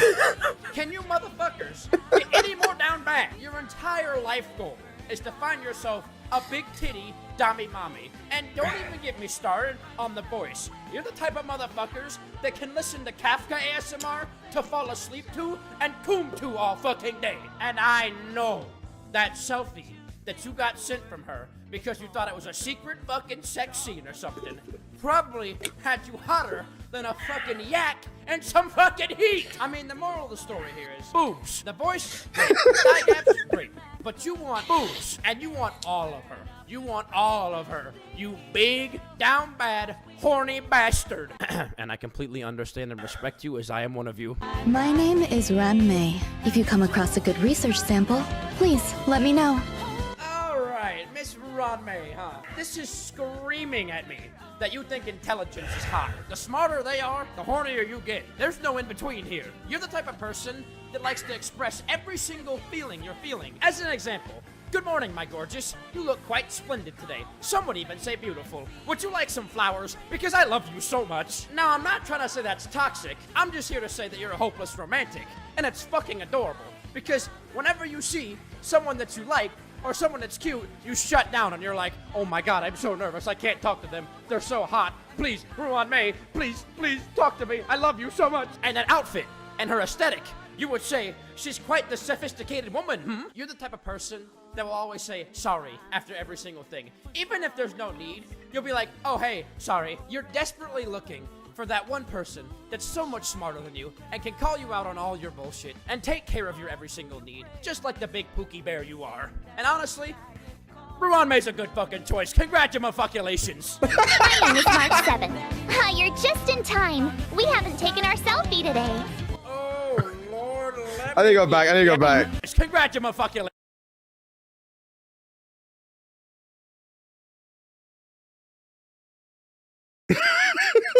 Congratulations. Pookie bear you are. And honestly, Ranmei's a good fucking choice. Congratulations. My name is March 7. Hi, you're just in time. We haven't taken our selfie today. Oh, Lord, let me get yapping about March, huh? So, you fell for the popular girl, huh? Miss Cover Girl, Miss Pop Star, she got you, huh?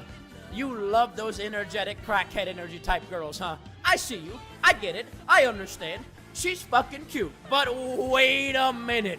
Let me tell you a little something. Holy shit, does she not shut the fuck up? You have got to be that kind of person that sits there and says, oh, I love when you're yapping. I love when you talk my head off.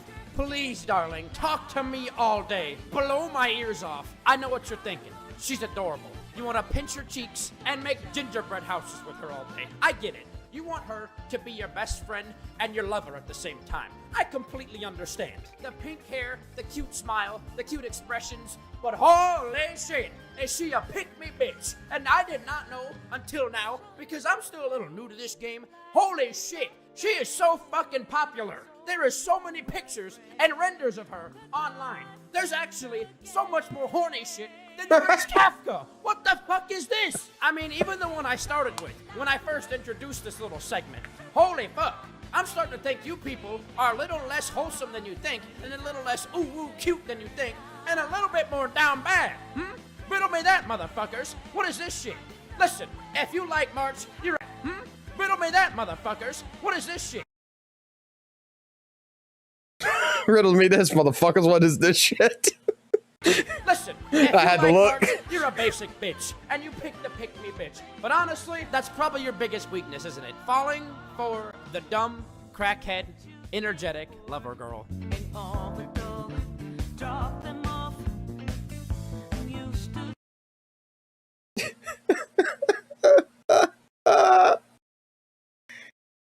I'll say the WUWA shit for a second.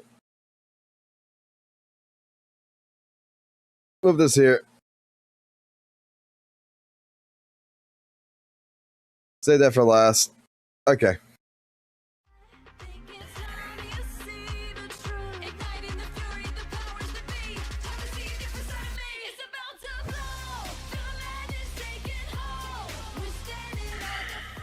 So I talked a little bit about the HP inflation the other day, and obviously it's not just about the HP, but also the overall difficulties, like how they deny most of the agent in the game with the new mechanics or the new kinds of buffs that only allow certain characters, especially the one in the banner, and people eventually call this shielding.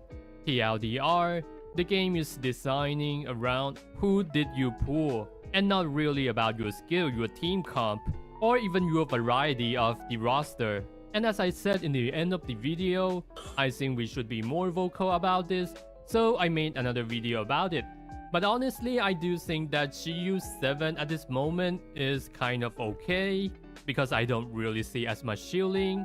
You could clear with majority of the team comp given that if you have enough power, but the difficulties of Deadly Assault is definitely spiking. Before I start ranting, I think I should be stopping before it turned into another 8-minute video. Anyway, I'm gonna react to Kate the 7 and go over what I think about the whole situation. But it's not gonna be the full video, I'm just gonna start with the one that I think I could give good opinion with, and I would highly encourage you guys to watch the original one, cause bro probably made the first documentary on how Zenless Zone Zero were progressing.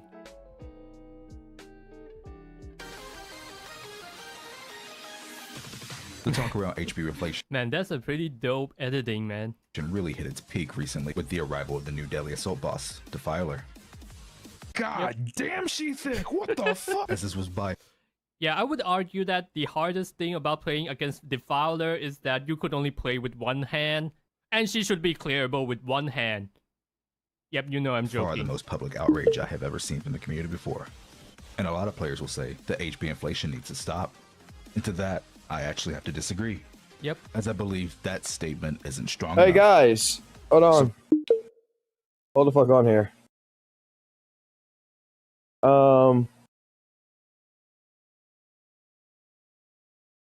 Who would buy this?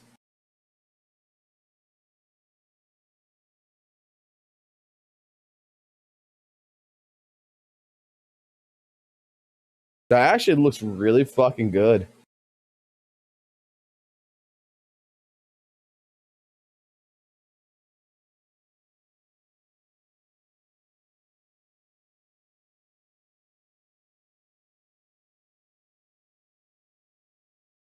I just saw it by accident. It's $100 basically.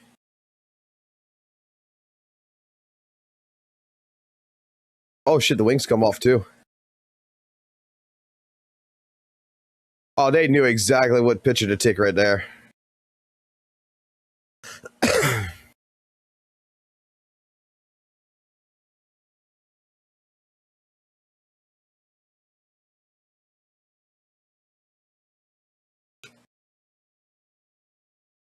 $254 fucking dollars is the full payment.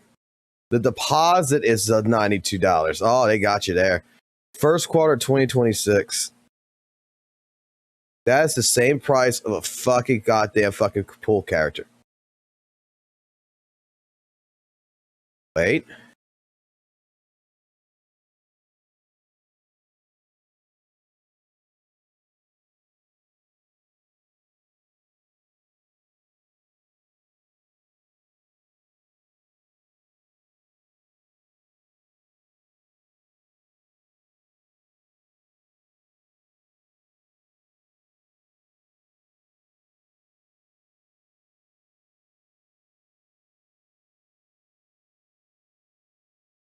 Does anyone want this fucking figure site?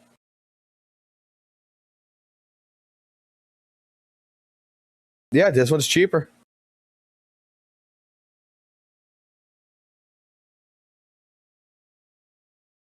I saw Piper.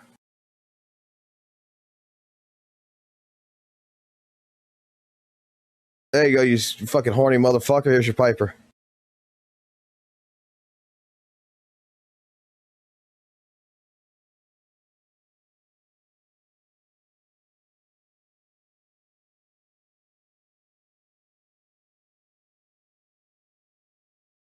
I just thought I would share that. I saw this. This is the one I saw. I'm like, dude, this actually looks really fucking good. I'm actually might end up buying that. I'm not gonna lie.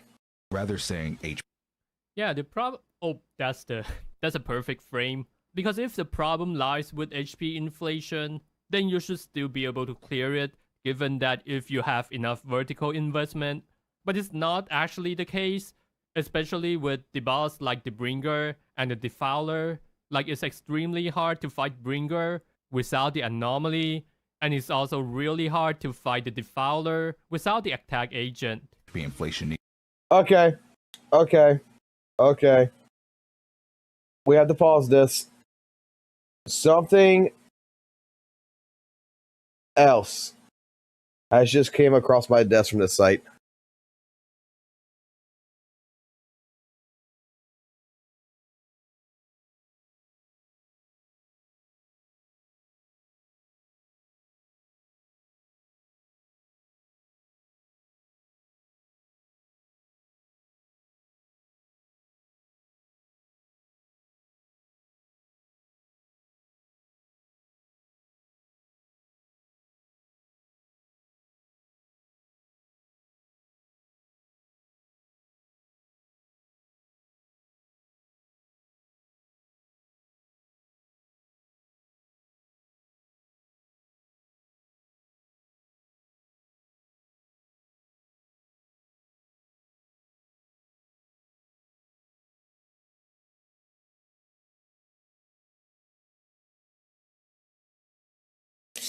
Okay.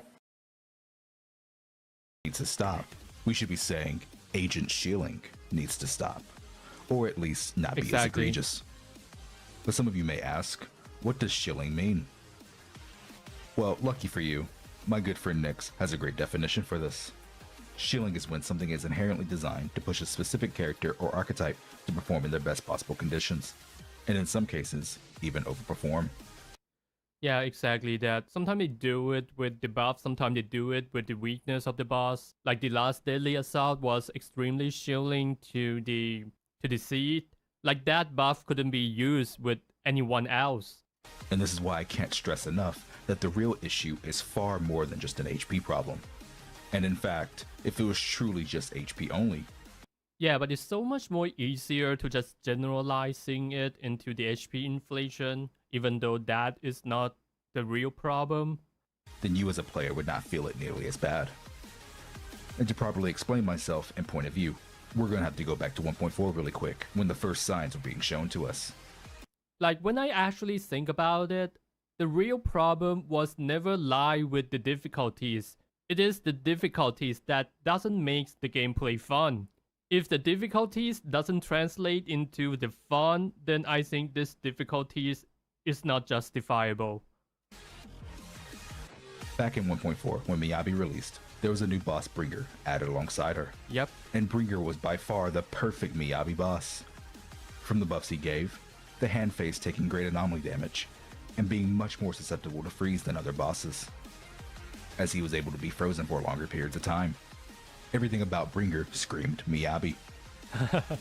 And if you are a longtime viewer of my channel, you know that I have had the honor to be able to help countless of players for the past year, helping them all to improve their in-game results.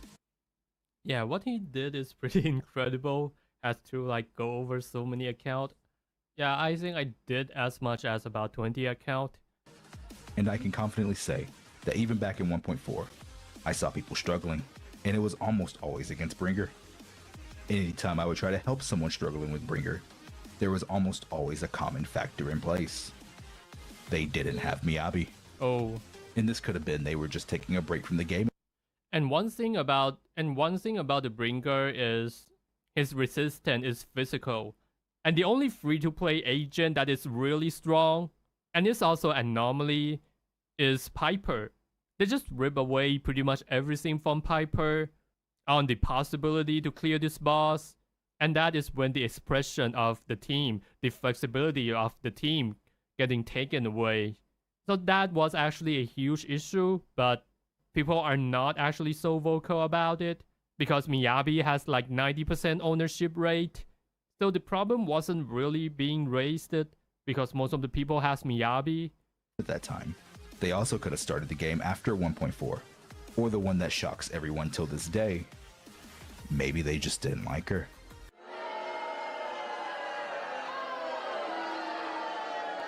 But at the end of the day, not everybody was able to have her on their account for different reasons.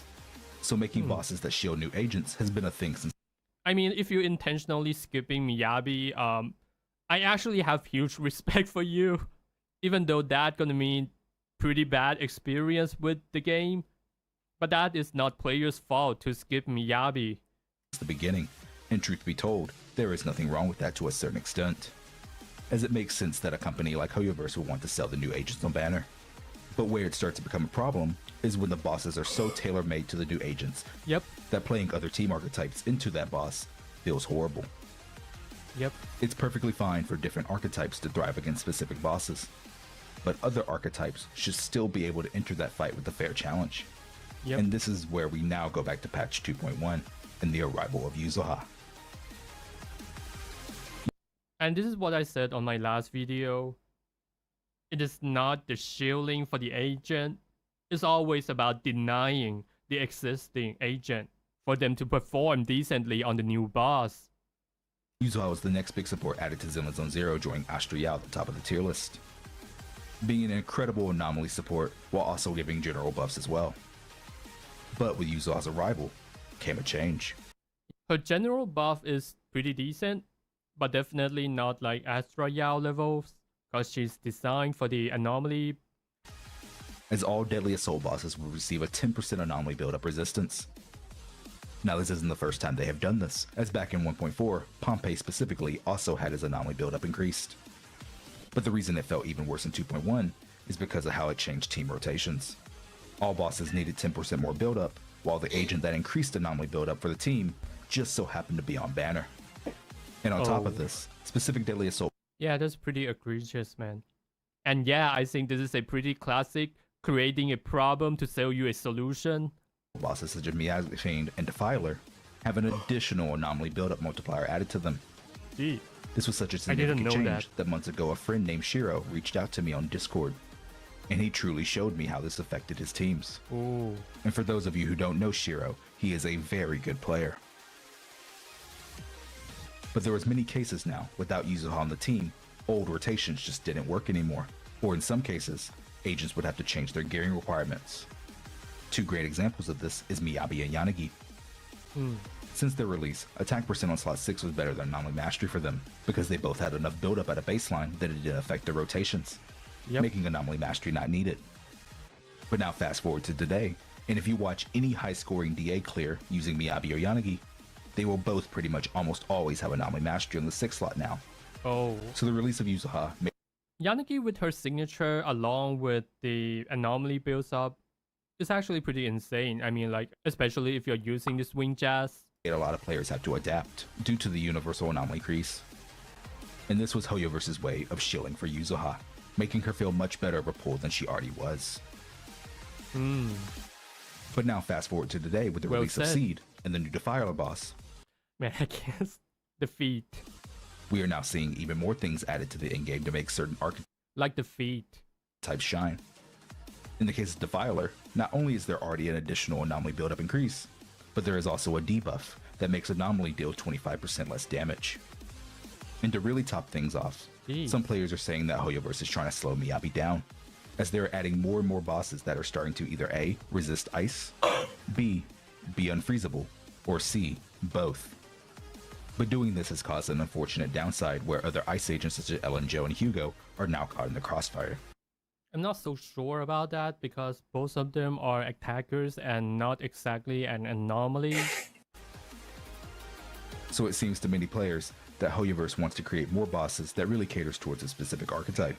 But if you remember what I said earlier, at a base, there's nothing wrong with this. And it only truly becomes a problem when other archetypes feel they don't have a fighting chance anymore. And while I believe that we haven't, and that's what makes players feel so bad about the whole situation, you're not able to play the team aside from the one that they designated for you. Gone that far yet, it is valid to have this concern for the future if they don't slow down. Exactly. So this is much more than just an HP increase. It really is all the following combined. But again, I want to state that we are at the turning point.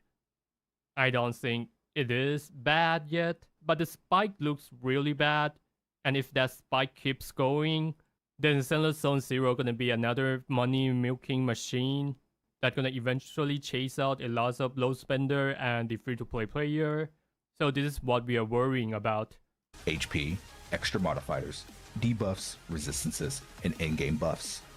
I have thought about how they engineer the whole shielding things, but not as deep as Kate did, cause he lists all of this out. So a huge prop to that, man. All at the same time. But next time you hear any conversation around HP inflation, I want you to all understand that this is much more than just HP, and it is a multitude of factors all working together, making more issues that could potentially lead us to dangerous roads in the future. Can't agree more with that. Can't agree more.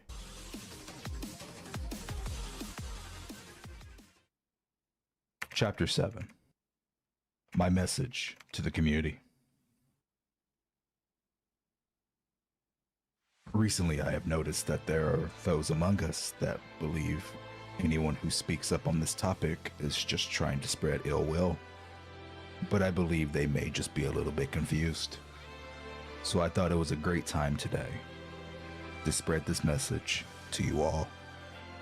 I think Kate the 7 probably criticized the Zenless Zone Zero the least. So everyone can be on the same page. First things first. Constructive criticism is not toxic. Being positive isn't always good, just like negativity isn't always bad. Being able to critique the things you care for is healthy, and it can be the catalyst that prevents complacency. If any other content creators say exactly the same thing, I wouldn't take it. I wouldn't take it. But when Kate say it, I totally believe it because I think all of us has already seen how he put in the effort into feeding the positivities into the community. Like last time when Saint Tontas spearheading into the flossing in you, he's the one who stepped up and asked him whether he want to have a talk or not, and basically it de-escalate the whole situation. And even think about that from now. And of course, the recent one, the collab with the Saint Tontas and along with the Average Luck Gamers, you could almost always see his action is always based off how am I gonna make the community get into the right direction. And last time when Kate 7 invited me into the live stream, I think I mentioned about how I did the account review, and he said, "Oh, that's nice for you to help out the community." I actually feel ashamed of myself when I heard that, because what I was thinking at the time when I'm doing all the account review, I was only tunnel visioning on thinking about how am I gonna make my live stream work. I wasn't thinking about the community. I think he just gave me a huge lesson without realizing, man. Anyway. Because once you become complacent, it becomes very difficult to try and change. And I, for one, do not wish that for this game's future. I speak up because I love. I speak up because I care. I speak up for a community that should want the best for their game moving forward. But if you still don't understand, I think this is like one of the hardest video that he made, and it's almost always harder when you are trying to make the types of video that you are not used to. So a huge respect for him. to make a video calling this out. Let me put it to you simply.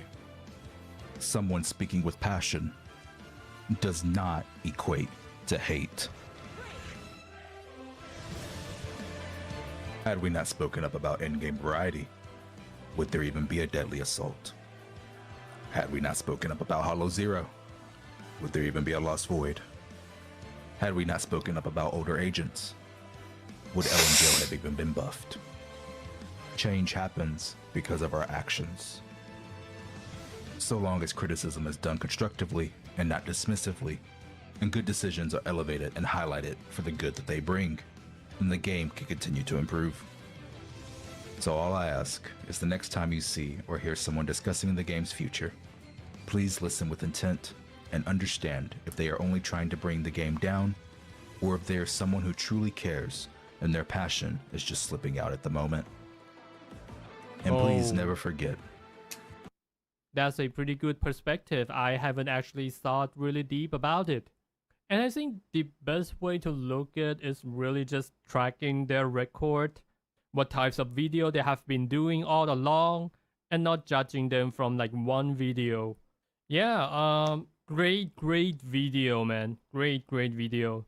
I can't agree more with the message. Great job, man. And anyway, like and sub if you will, and see ya, guys.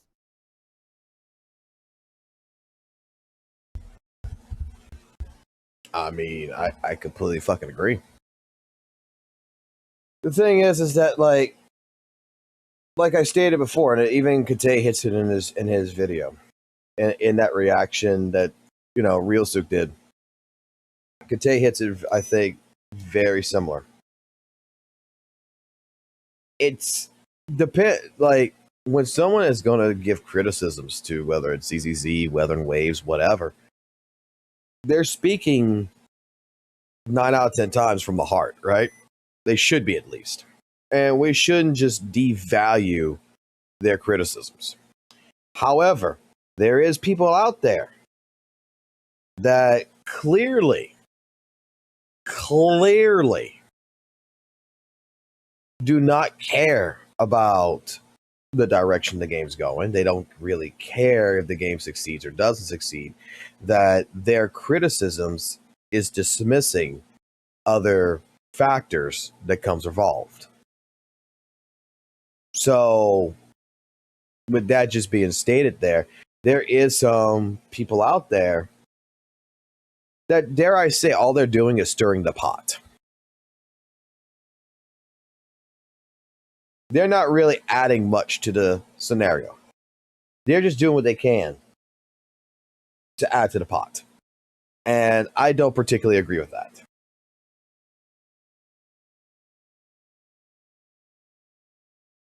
There's people that's okay, you can say St. Tonus. Yeah, well, I mean, St. Tonus is one of them. He's not the only one. He's not the only one. St. Tonus is going to be the primary focal point on this, but a lot of people do this with, whether it's HSR, whether it's Genshin, whether it's Weather and Waves, or whether it's fucking straight up Zenless Zone Zero. You have people out there that honestly don't care about the direction that game's actually going, but they see it's an easy way of being recognized for something. It's easy to farm it, quote unquote.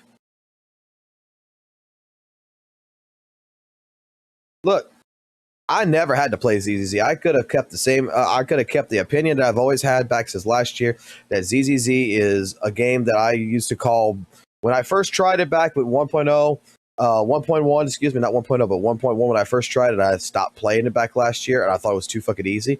All I fucking told Valk when I fucking first played it, I was more in regards for Weather and Waves anyway. But like I said to him, I felt like the game was Simon Says. Red light, yellow light. Red light, yellow light. Wow, I killed the fucking shit. Whoop-de-doop-de fucking-de-doo. They're like, this is not as difficult as you make it seem to be. You know? That was a criticism that I had. And I just went back to Weather and Waves. I just play fucking Weather and Waves. I tried it. Didn't particularly care for it.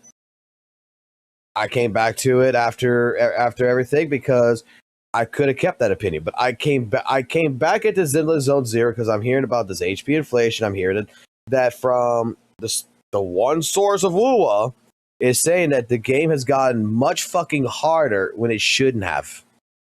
And he's making these complaints about how this is, not for the casual fan base, that they're killing the game and shit. And you know what?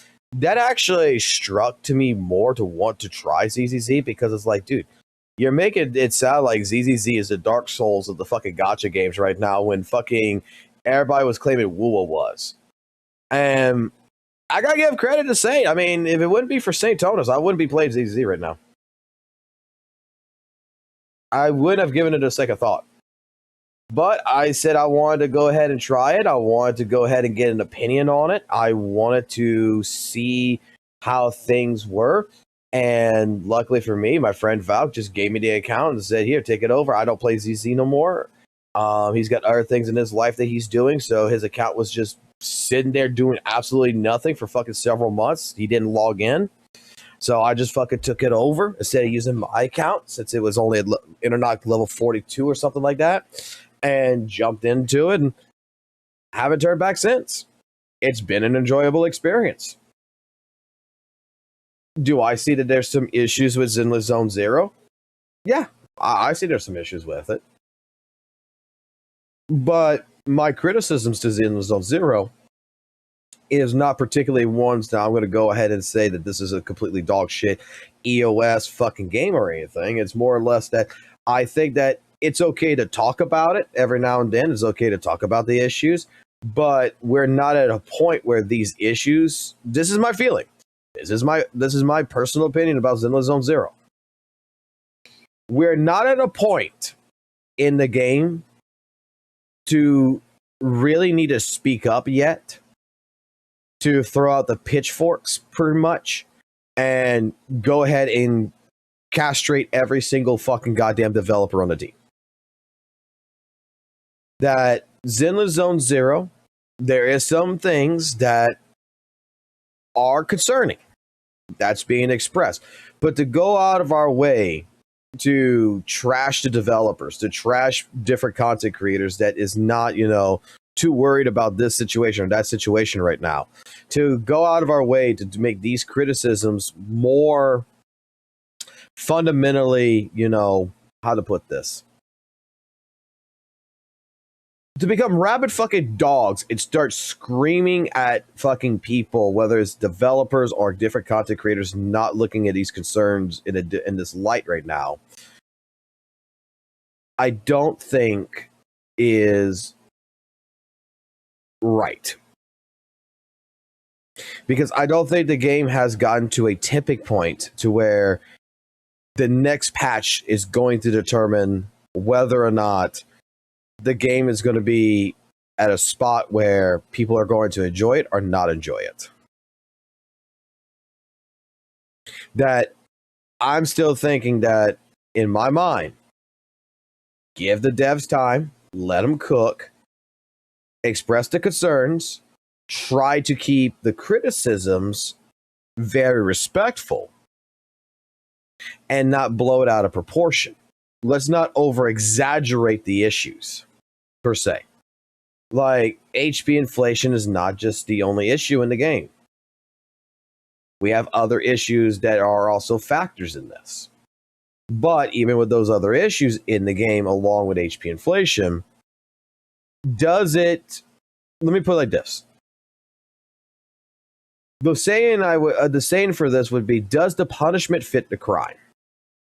So in this case scenario, with the trending of where ZZZ is going, and where things are laid at and how things are working right now,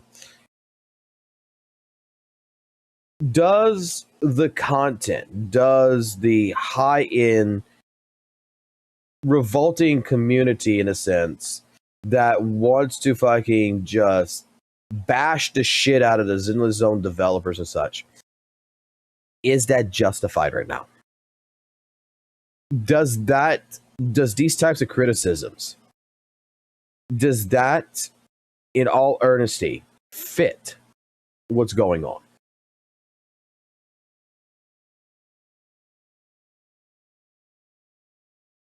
I don't think it does.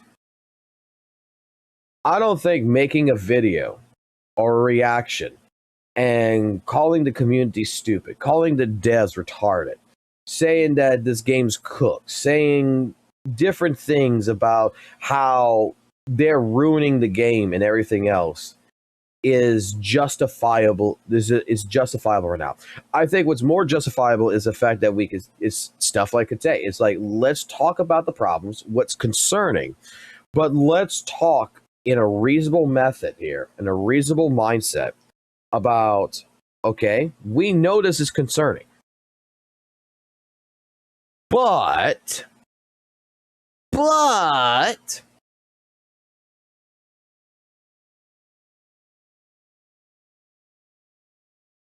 let's talk about it in a sense of, okay, here are the concerns, here are the issues, and let's see how it goes from here.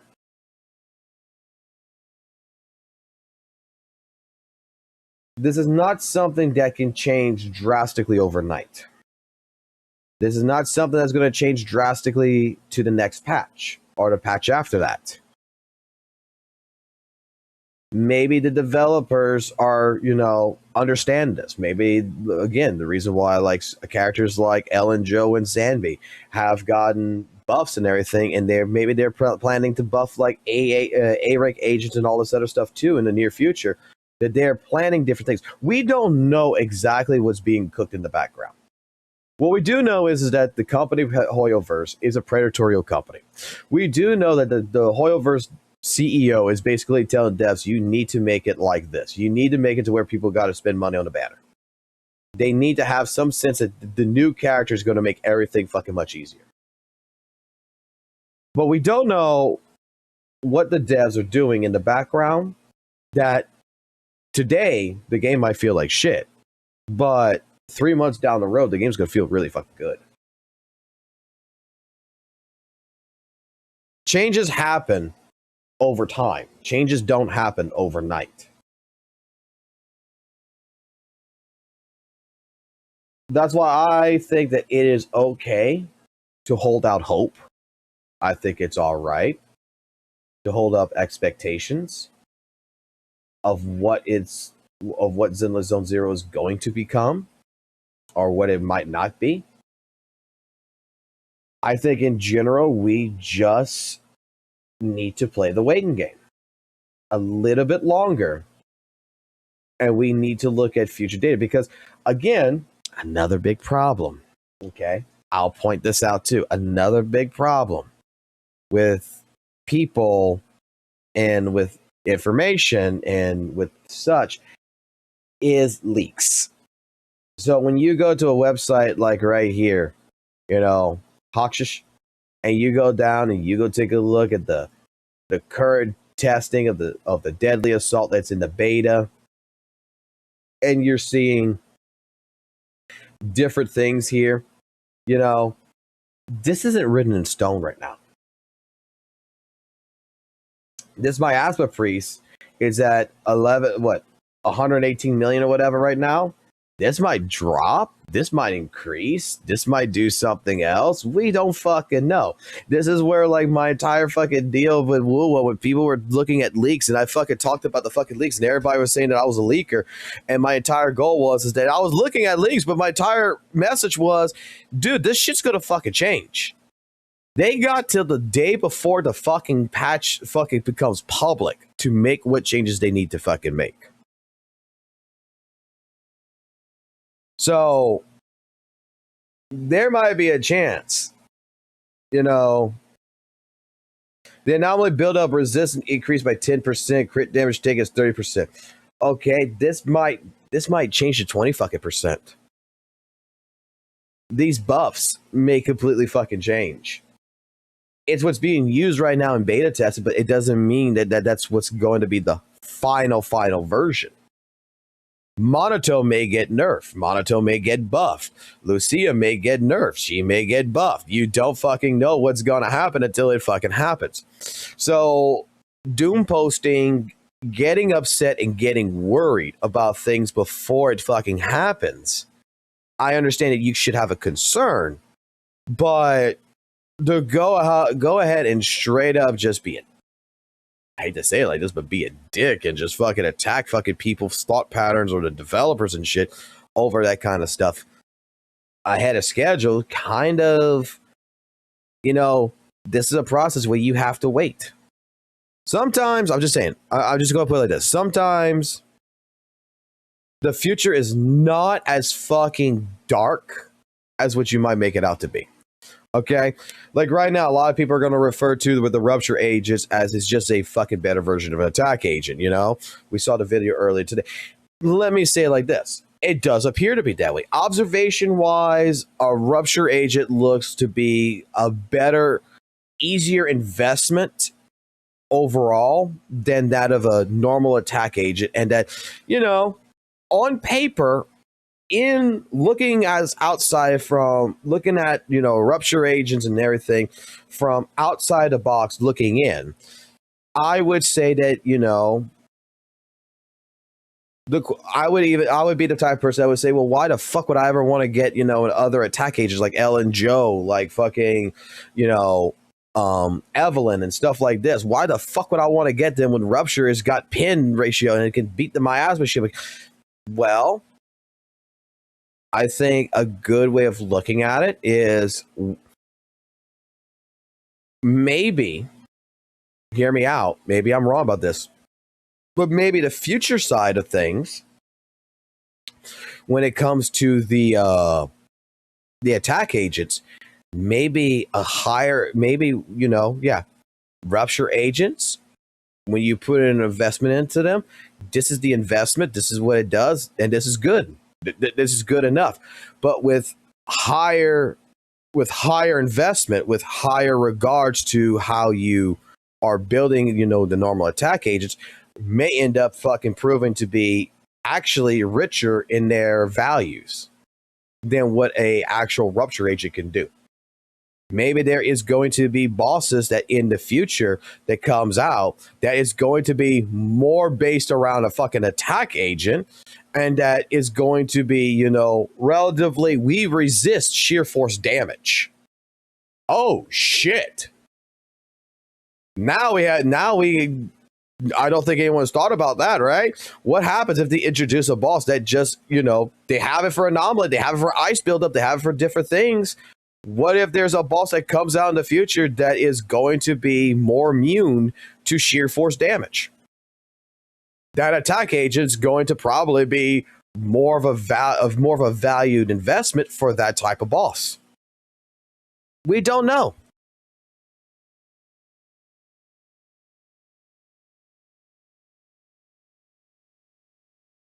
We don't know what the future holds. This is just my thought pattern. So, this is an hour and 3-minute fucking video. I definitely need to run to the fucking store.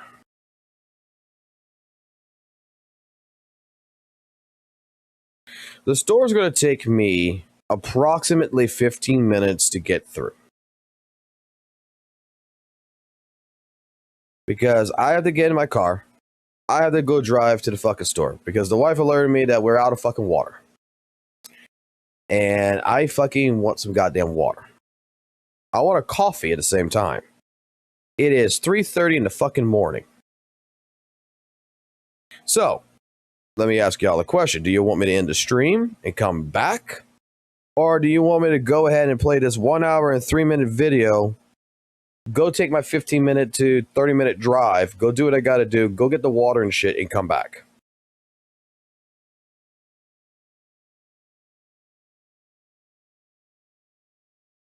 Imagine being out of water. Dude, I got kids that I do not understand. Kids, let me put it this way to you. I have no idea what the fuck is wrong with my kids. I don't think they're kids. I think they're fucking aliens. All they fucking drink is fucking water.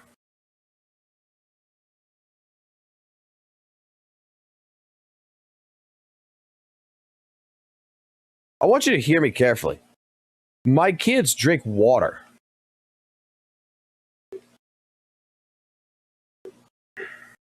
I don't trust our tap water. I don't trust it because, dude, every fucking year we have some kind of fucking news report that comes up that says there's some brain infected parasite or some shit in the fucking water around here, some shit. And I've drank the fucking from the tap.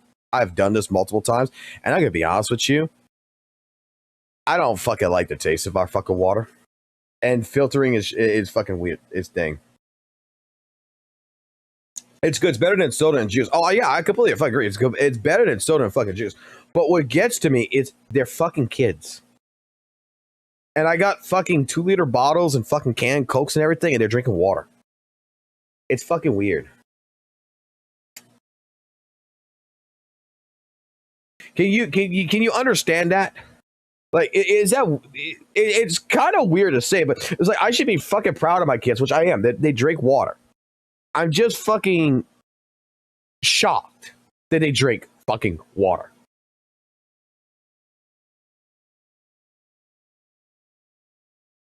Like, there's fucking sugar in the fucking goddamn refrigerator.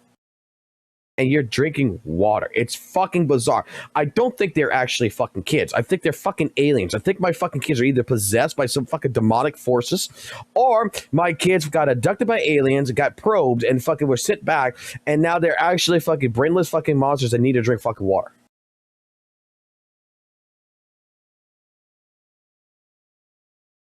Let's take a look at this. So let's see if this is any good first and foremost. Hey everyone, and welcome back to another video. As always, I had a great video on my YouTube start page today, which is called The Worst Endgame in Hoyo History. I'm going to be honest, that's a no crazy wonder this title. video is an hour long. He's going to be fucking reviewing a a... Oh. And what I think is especially great, this video is made by Saint Ontas, and I believe Saint Ontas is a Wuthering Waves content creator, because back in the day, during the anniversary, the Zan situation, right, there was a content creator named Miyabi, and she did some, you know, questionable math in order to spread some power creep misinformation, and Saint Ontas was actually the guy to call her out on, and that was something that I saw from him, but that's about it. And as you can see, this guy is absolutely huge. So this is a person that doesn't realize that Maggie was actually... She was spreading misinformation, by the way. She was spreading misinformation. She got called out on that. She was spreading misinformation. She said that fucking Zanny was like a fucking 15% power creep over the rest of the cast. And then it was actually proven that it was a 25% power creep. So she was spreading misinformation. She was saying Zanny was fucking weaker than what it actually was.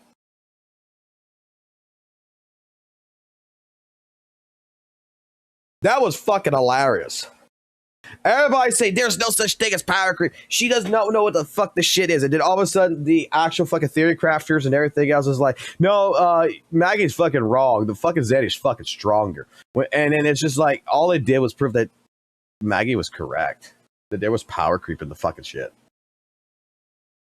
But look, that's what happens when the WUWA community turns fucking tail on the fucking person and went to someone who actually played the game and enjoyed the game, that did all these calculations live, that tested things in the holograms and shit like this, that tested in the Tower Adversity, that did timings and shit, and instead they wanted St. Tonas over her.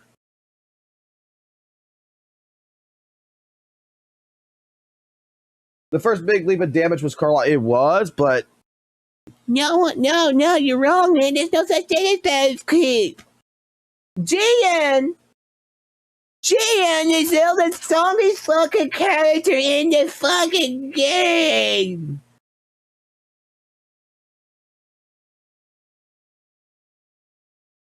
Dude, what would you say if someone fucking told you?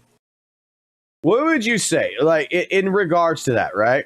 What would you say if someone straight up said that Ellen Joe is still stronger than Yijuan? That she's still stronger than fucking Miyabi. That there's no such thing as fucking power creep. That she is still better than fucking Miyabi, or on par with Miyabi and Yijuan. What would you say to that? What the fuck would you say to that shit? Because this was the first S rank, wasn't it? Like the first limited S rank, right? I'm correct about this. That is what he's fucking doing right now in fucking WUWA. He's still trying to say GN's on fucking par with fucking like other characters that has clearly fucking over the test of time, came in and fucking blew his ass out the water. Like,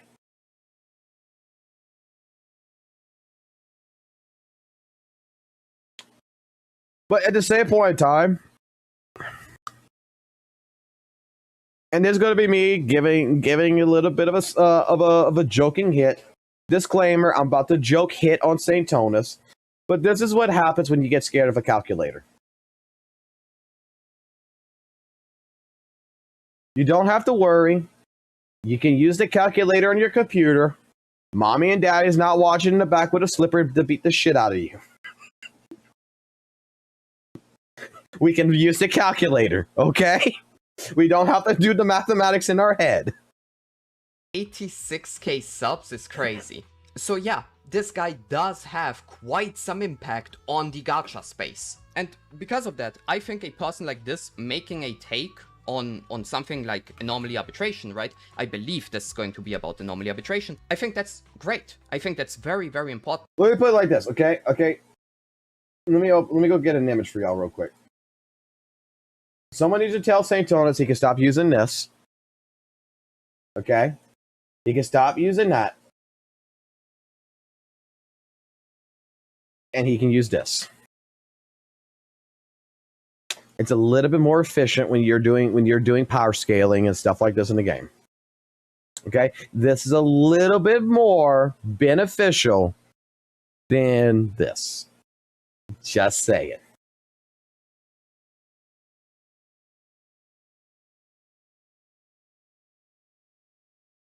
And I think it's also very, very important to watch what people like that say, because the truth is, a person like that has quite a lot of impact on the gacha space, in my opinion. And that person saying the worst endgame in Hoyo history is crazy. And the reason... Repeat that again? Repeat exactly what this guy just said here? A person like that has quite a lot of impact on the gacha space, in my opinion. And that person saying the worst endgame in Hoyo history is crazy. And... Remember how a lot of you guys and a lot of people would come in the chat be like, just ignore St. Tonus, just ignore him, just ignore him, just ignore him. Like the problem is going to go away. This is the reason why people feel objectively that you have to talk about this. You have to talk about what he's talking about. And you have to bring his points into view.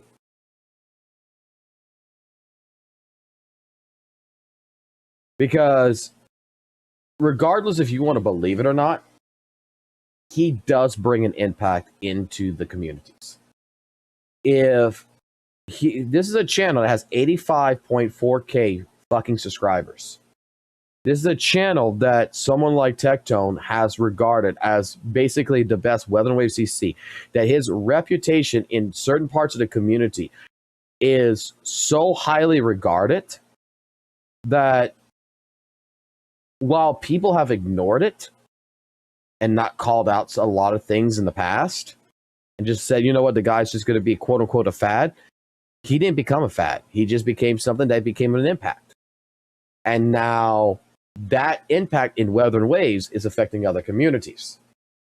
So when someone like this right here is going to be calling out different things that probably Saint's going to say. He's probably going to agree to some things that Saint says, and he's going to disagree. He's going to give some different context to it. That right there is just showing you that there is people in general doing their best not to fully point blank attack the guy and thing. It's to say, look, there's more information here than what's actually being displayed. Like, for example, St. Tone is talking about female Rover. You know, the voice actress. Basically saying that she was part of the XJJ, that she was trying to get fucking WUWA people doxxed because her community is the Hoyoverse fan. We went through it. We saw it. We put timestamps to timestamps. And what did we find out? that there was more to the story than what it was, and the only reason why she even talked to an XJJ member was to beg them to stop with the victim. Then we found out that the victim wasn't actually the victim. That the person that everybody is saying is the victim to all this and is crying about was a friend that got their fucking friend's account fucked. But you don't hear that. So that's the reason why we have to call out information. I'm sorry. It's gotten to the point to where it's now an impact, because if you are just a person that does not know St. Tonus, you do not know things, you see a video, you're like, well, yeah, fuck female Rover. She's a fucking bad person. Fuck Hoyoverse. Where WUWA instigated it. The WUWA community instigated the entire ordeal. It fucking pushed. Hoyoverse fans came in and defended.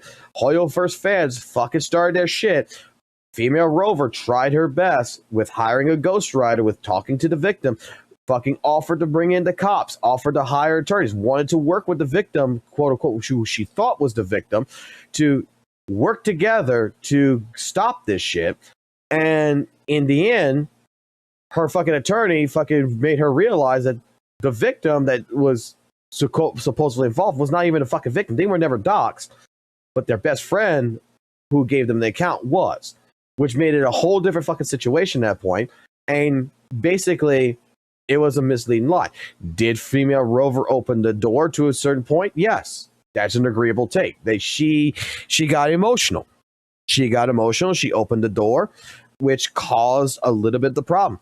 But just because you open the door, right? Let me put it like this. You walk out your home. You go ahead. You go home. You go to your friend's house, right? You open the door. You walk in. You go talk to them. You're sitting in their bedroom and you're talking, and you accidentally forget to close the door. And someone walks in and steals a television set and walks out with the fucking television set, and then your friend got robbed, that their TV got stolen. Yes, it is partially your fault for leaving the fucking door wide open. However, it's not fully your fucking fault. Because the person who walked in there and stole the fucking TV set, straight up, is the one that is at fault. In this situation, though, what ended up actually happening is female Rover opened the door, went into the bedroom to go talk to the victim, sat there and all this. Fucking people came in, fucking stole the TV, walked out with a TV. Female Rover is like, oh my God, you got robbed and it was my fault. I am so fucking sorry. Let me go ahead and let's get the police involved and everything else. And the victim didn't want to get the police or anything involved, did not want fucking attorneys involved in shit. And come to find out, they were babysitting the fucking house for a fucking friend. So when the real fucking owner of that house comes in, they realize their TV got stolen. And then the other person who was babysitting the house, the quote-unquote victim, can still go to their home and still have a TV set. So now there's a lot more engine parts that goes around with this. This is why, information needs to be called out. If you're a person who's willing to do investigative journalism and you're willing to investigate the matters and you're willing to go through every single aspect, I give you props, man. But if you're the type of person that's just going to get 50% of the fucking story or 25% of the fucking story and just fucking say, well, this is shit, without going looking for the other side and just dismissing it, you're doing a disservice. The reason why I want to react to this video is because I disagree. And I love disagreements. I love that. I think you can learn so much about people that have other opinions than you. And, that's also like in the comments. I love when people have actual good, constructive criticism towards me. Because I think that feeds healthy discussions and it allows me to also, grow as a person and also...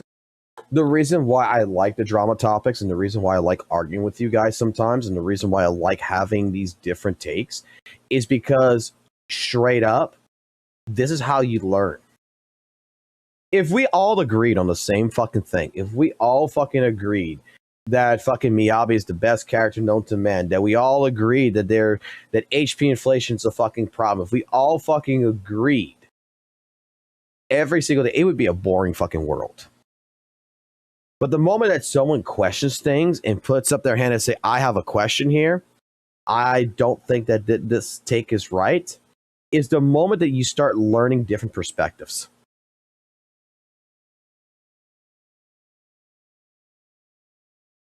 I like the feeling of, I'll put it like this. This is going to sound really stupid, but I like the feeling of being dumb. I like the feeling that I am dumb in something. Because in general, in all fucking honesty, being dumb, being stupid in a subject matter, the only thing I can do is learn.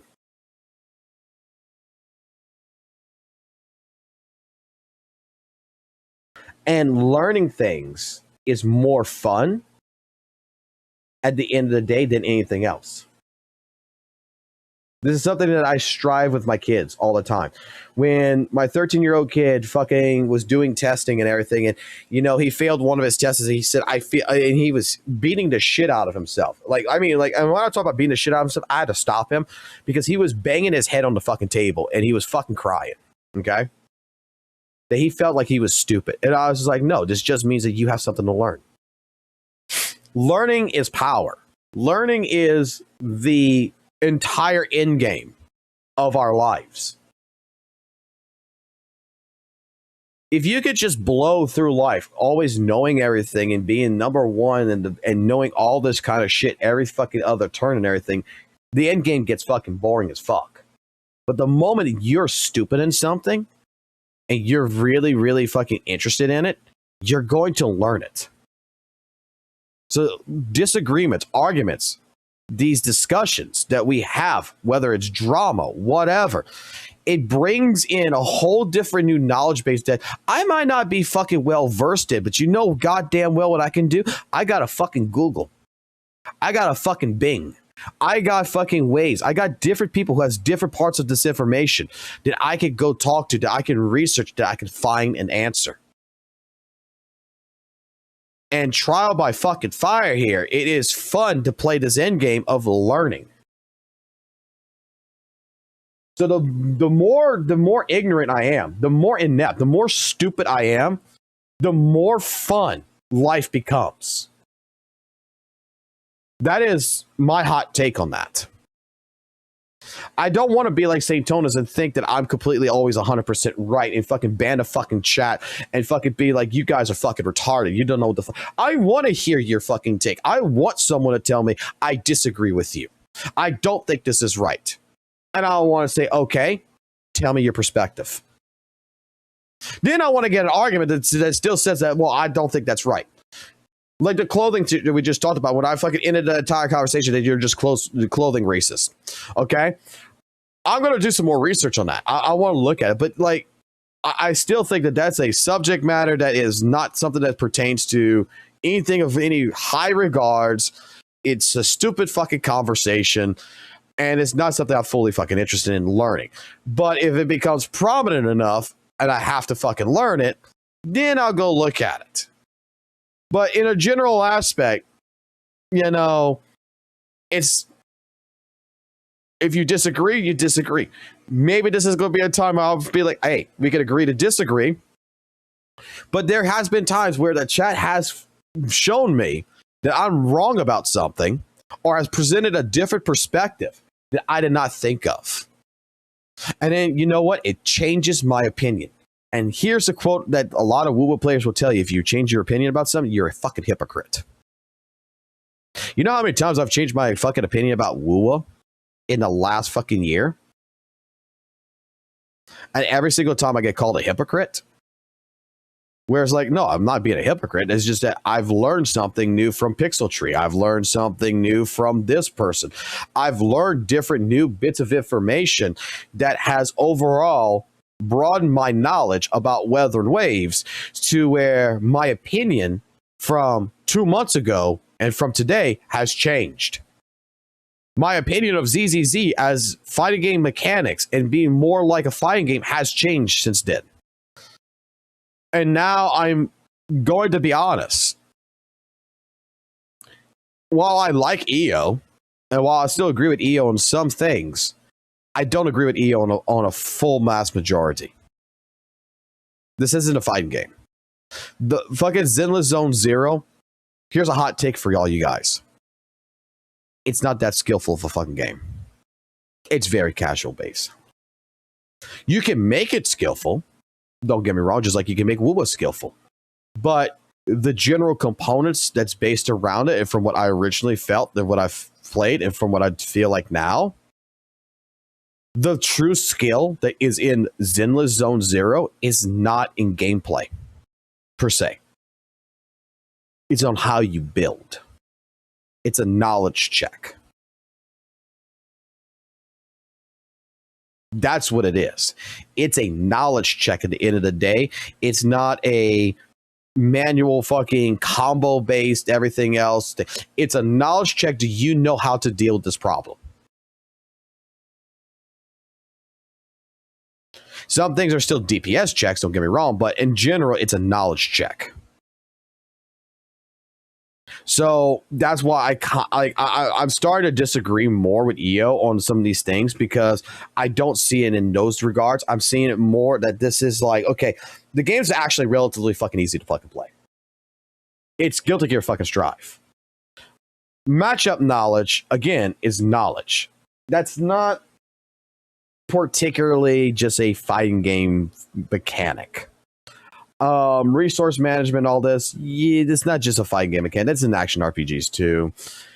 Overall, skill expression is there, but it's, again, the end of the game. At the end of the day, the game is more where I see it as a knowledge check. Did you build your characters correctly? Did you do your team? Did you create a team that synergizes correctly together? Are you trying to do something stupid?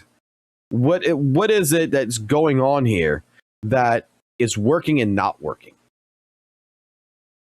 So at the end of the day, it's a puzzle. To change my perspective and maybe, look at things from a different viewpoint that I did not take into consideration before that. So today, we're just going to look into this. Don't worry, I know the video is 53 minutes long, but I believe this is going to be way, way less, because this is primarily just gameplay, and I am going to skip all the gameplay pretty much, unless there's an absolute reason for that. So, before we dive into it, I just want to say, I cleared Anomaly Arbitration today. I think the mode is great. If you watched me, in the last few 1, 2, 3, I agree with that. The same can be said about HSR. It's a 3-button game, so skill expression is minimal, but everything else comes to knowledge, team building, and matchup. 100%. That is what it is. To be quite honest with you, several different, like I said, there is HSR fucking players that I know of that has completed the fucking, before this, the MOC 12 and shit that I've heard. Oh, you can't do that with the old units. They've done it with their fucking old units and shit. They've done it. And you know what all of them tell me is? It's not fun. But you can do it. But you have to understand one key component. And you know what's funny? This is actually the funniest fucking thing. Okay? These quote-unquote elitists in these communities. Okay? These quote-unquote elitist community members, blah, blah, blah, all this fucking bullshit, okay? That says, I could beat this shit with, 4-star characters and everything, and you call them an elitist, right? Do you know what their superpower is to the majority of people?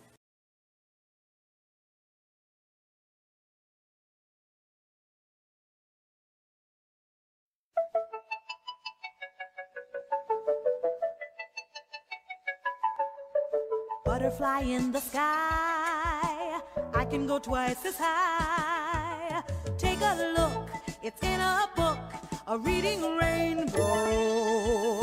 I can go anywhere, friends to know and ways to grow, a reading rainbow. I can be anything. That's the fucking truth. I'm sorry. You know how many fucking people I've heard that says they can't fucking do fucking shit in fucking WUWA? That I've seen people say they can't do in HSR. That I've seen people, dude. I've seen people back in fucking other games I fucking played with Guilty Gear and shit. That they can't do this, they can't do that. And in all honesty, the only thing that's preventing them from fucking doing this shit is reading. You know, there is a guy. I'm going to be fucking honest. And he told me this shit back in 2016. Hold on. You're gonna have to be a fucking fighting game player to know who the fuck I'm gonna be talking about here. If you don't, I'm sorry. I'm still a mod for him. I've worked with him, and you know what? He gave me the best advice ever.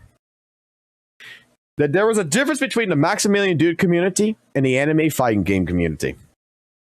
Okay? There's a big fucking difference. If you know who G-Yuna is, you know Anime Illuminati, Blaze Blue and all this shit, fighting game wise. He gave me the best fucking advice when I was like at the point of my Twitch thing, and I'm just like, man, I don't know what route I want to go. He's just like, we need people like you. He came to me and he said it like this to me: we need people like you in the FGC. And I'm like, well, I'm trying to, be a more professional. No, I don't want. He's like, I don't want you to be professional. I don't want you to be a competitive player. I don't want you to be the next Monsu. I don't want you to try to be the next Daigo. I want you as a content creator that talks to the competitive players and comes in, because their fucking biggest goddamn fucking problem, and the reason why channels like us was so important to them, is that you know how many motherfucking retards, and he said it like that, how many motherfucking retards come into my chat that asks me the same fucking questions. The dumbest fucking questions in a fucking fighting game. How do I do XYZ combo? How do I activate an instant kill? How do I do a super? How do I do this? And it's in the fucking game. There's tutorials in the game. There's different things on the internet. But they come to me and they ask these dumb ass fucking questions. And we need people like you to answer these dumb ass questions, because I don't want to fucking deal with it. That is what your job is, not mine. Your job is to handle the dumbasses. My job is to handle the people who are higher in educational value that wants to learn to fucking read. So when they advance from your fucking class, like he told me, when they advance from your class and they come to my class, I'm hoping that you did a proper fucking job of teaching them how to find this information. Because I'm done doing it. Don't guide videos exist? Yes, they fucking do. And you know what's really fucking hard? Is someone actually clicking on that video and watching it and consuming that information. Even that's hard at times.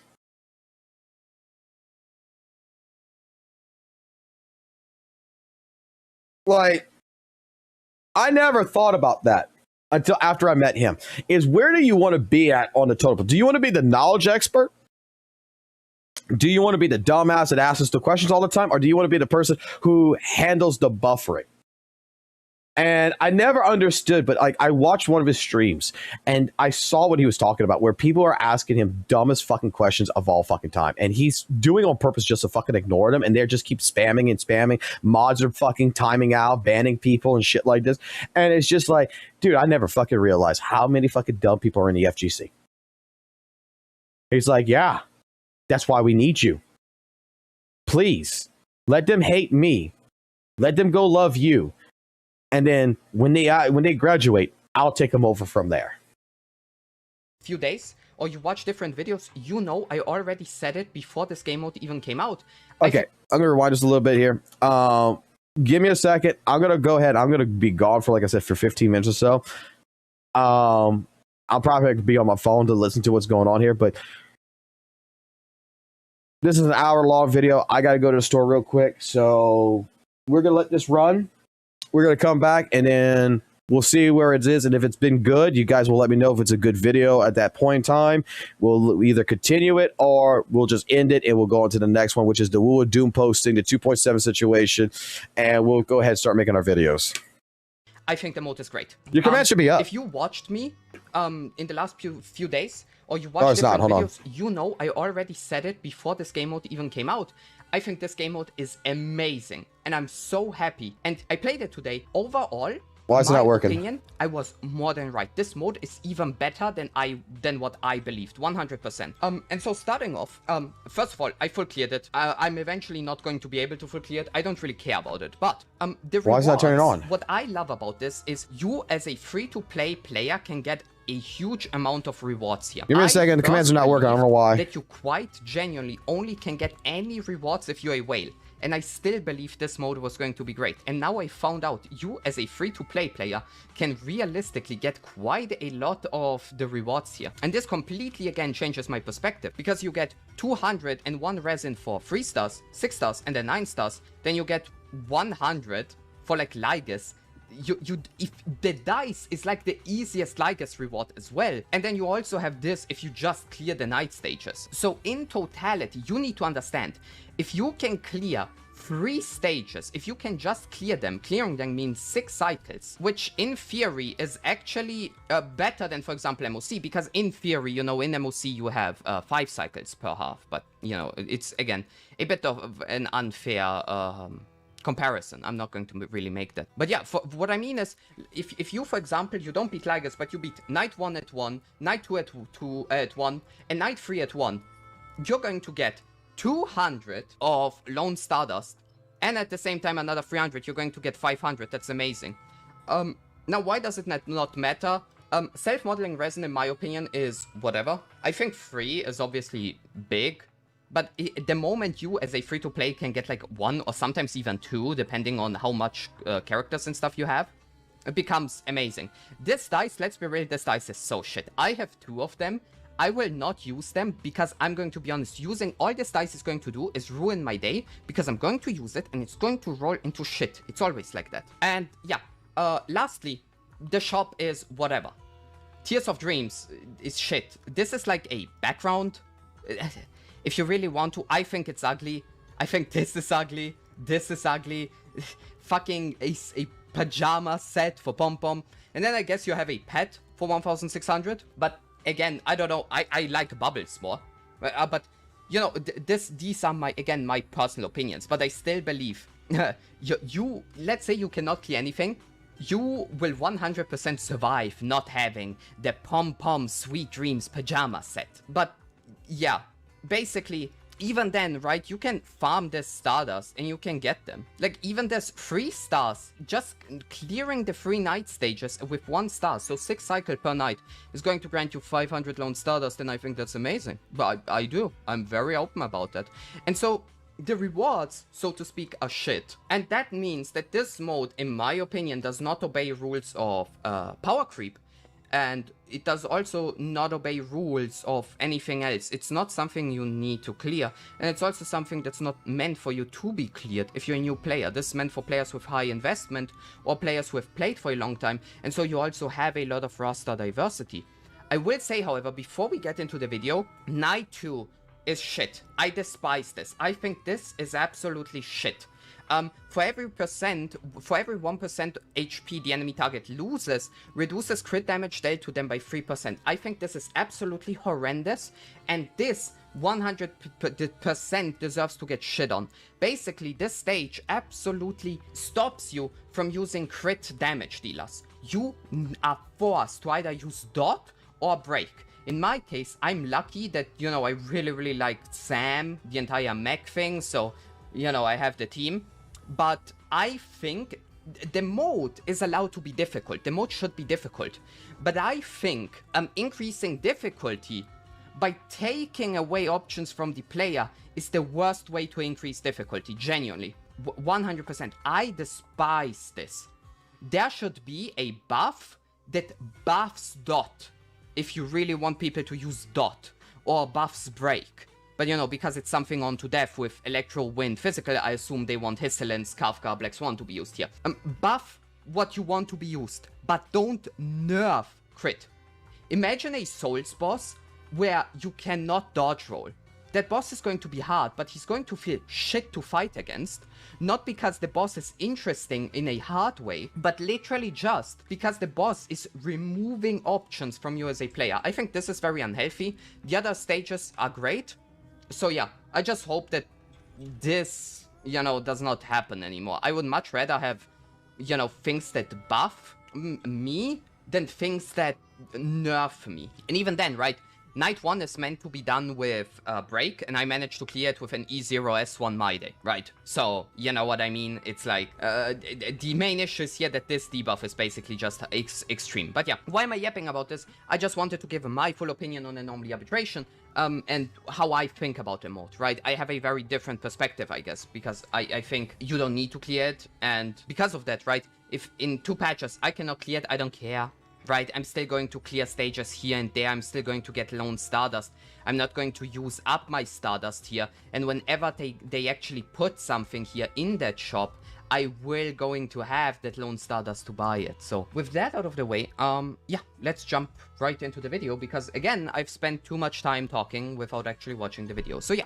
Alrighty, ladies and gentlemen, I've heard that Honkai Star Rail has gotten some great new expansions to its endgame, and I've been looking for the opportunity to, of course, give it a test for myself, because, as you all know, we always like taking a look at where Hoyo endgames are going, and I've heard some good things.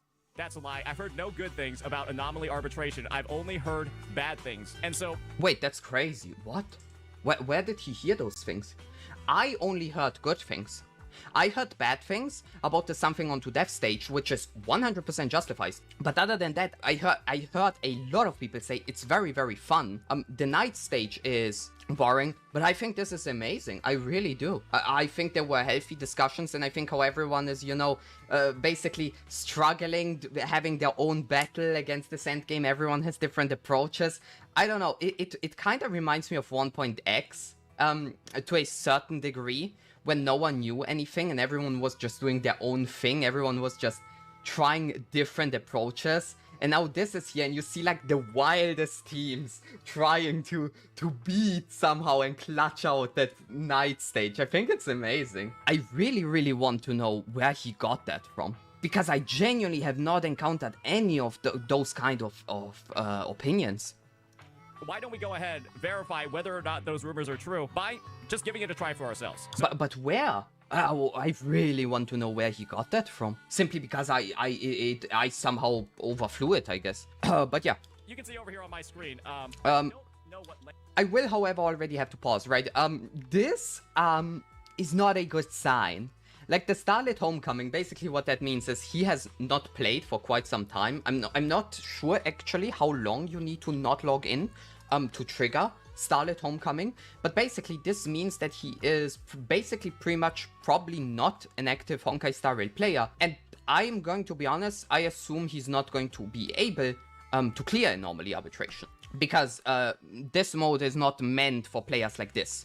Right, it's meant for active players. This is, but it's there. I'm a returning. So yeah. Last thing I did on this account was pull Finon. I didn't pull his light code, and then I quit the game. This was during the Fate Unlimited Blade Works collab patch. It was so fucking bad. That's where we're at. Wait, no, why? What? The Fate collab, right? The Fate collab was not bad. It was disappointing. Compared to what an average collab in gacha games looks, the Fate collab was fine. It was okay. The issue is, the Fate collab got very, very hyped, and then you also had players who, again, had very, very high expectations in this case, right? And basically, you know, it was disappointing. And I agree, I think the Fate collab was disappointing, because I also had very, very high hopes. But I don't think it was bad.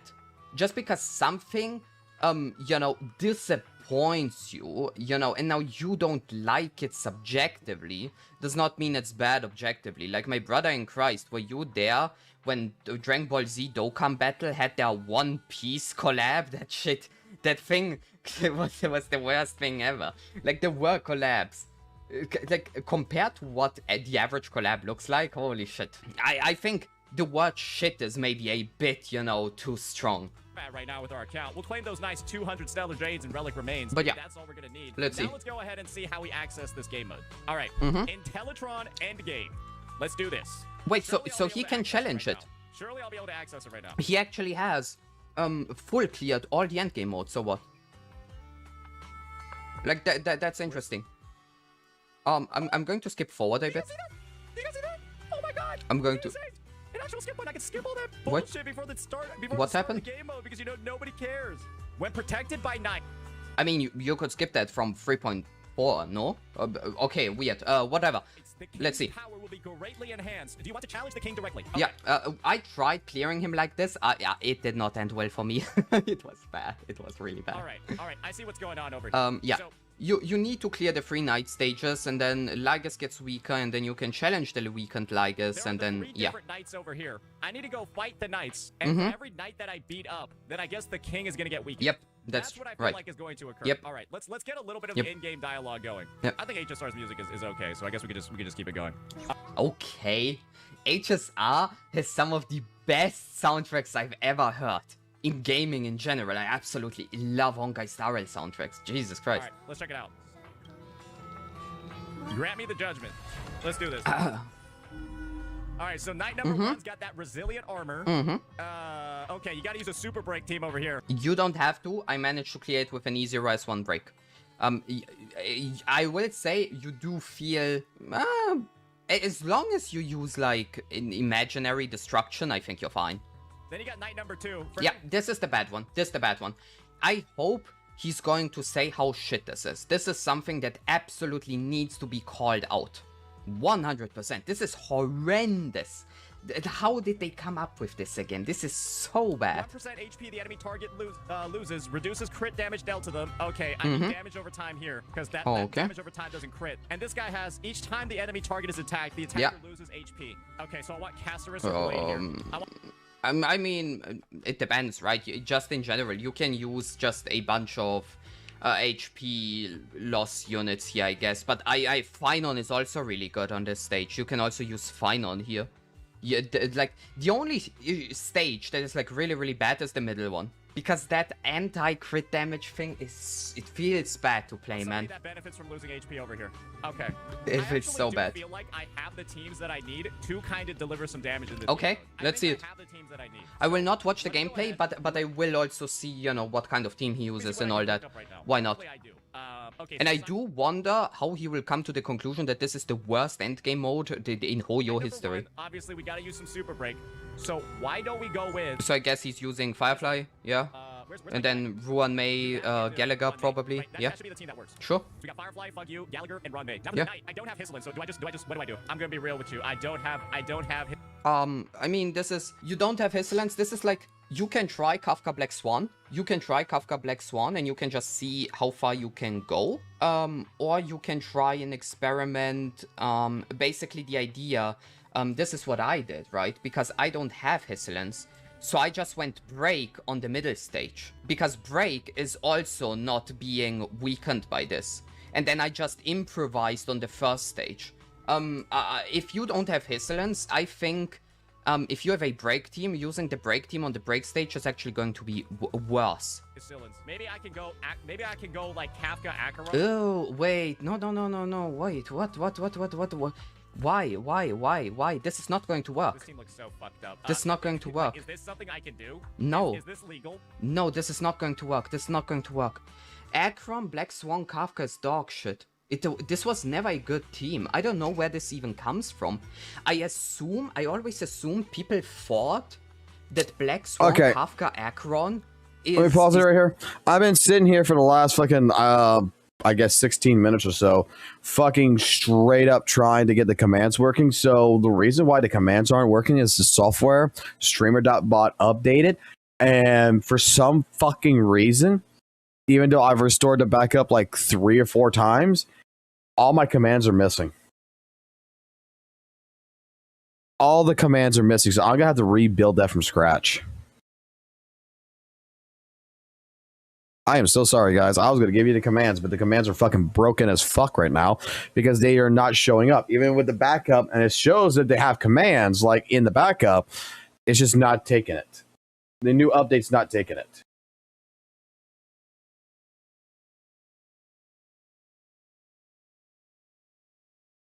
Yeah, all the hard work is fucking gone because that actually took me quite some time to figure out how to fucking make it work. Because technically speaking, you could technically make this fucking work.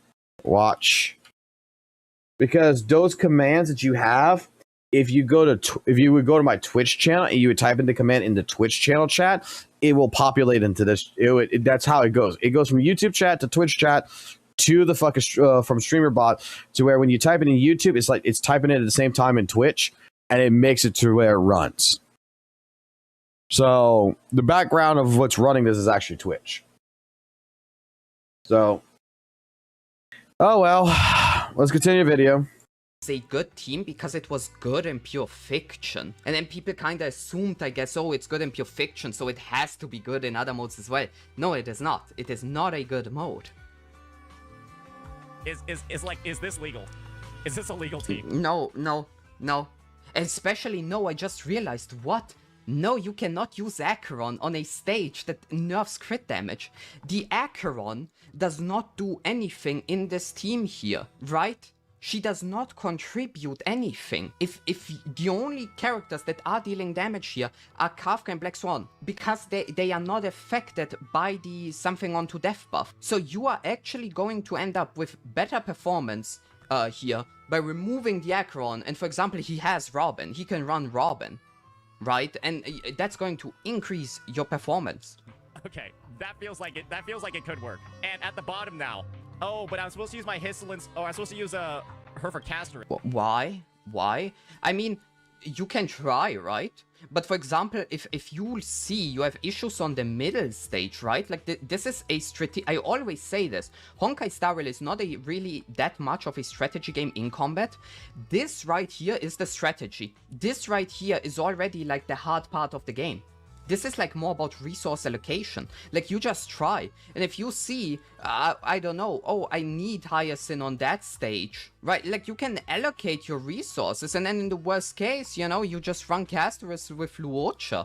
What do I even put in this third slot here, buddy? What do I even do here? Who do I put there? Fucking Luocha? We'll do Luocha. Yeah, but I do think you cannot run Acheron here. Team 2 is going to suffer. Of course, this is going to be the anchor. And then this, what is, okay, he has a, oh yeah, okay, this team is just going to absolutely obliterate. Okay, easy. So he should clear stage 1, stage 3, and then stage 2. Right, sure. So I think we should be ready to go. Like, this should work. Yep. Let's see how hard Anomaly arbitration acts. How well I invested his characters. I think that's also very important. All right. Achieve victory in no more than 6 cycles. Yeah, you have 2 cycles. Really quickly, they're very well invested. So to 3-star this, I need to achieve it in no less than, I need to... They're very well invested. These characters are so well invested because he actually has an account manager. He has an account manager that invests into these characters for him. So he doesn't even, all he needs to know is what kind of build it is. That's why he couldn't fucking tell anybody about his Miyabi build. He had to actually go to the fucking build itself to go fucking showcase the discs. Because he couldn't tell you what he was running. Because he doesn't run the accounts. Someone else does. 2 cycling. Mm-hmm. Maybe I should take a look at my character. Let me just make sure that... Okay, wait, let's see it. 162 speed. Yeah, this is fine. Right, this is fine, assuming she has the effect hit rate she needs. They're ready. 162 speed, that looks fine.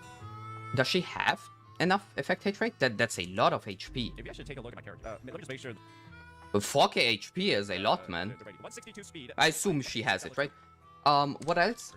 Let me just make sure that. So we have the Fuguel. Firefly looks fine. Obviously, this is a budget Firefly, right? With the Hertalite cone, but still. 156, that looks okay. Quidco Pro Gallagher in this case with 161 speed. I wonder, do you need Quid Pro? Do you actually need it in this case? What is Quid Pro going to do? But I guess it works, right? Sure. And then 163 on Ruan May. So this is a full-on budget break team. Interesting. There's a chance he might not actually clear it in 2 cycles. There's a chance he's only going to get like 2 stars, but I think that's fine on that budget level. You really can't complain about that, especially because Ruan May is nowadays a free unit. So Black Swan is also on budget.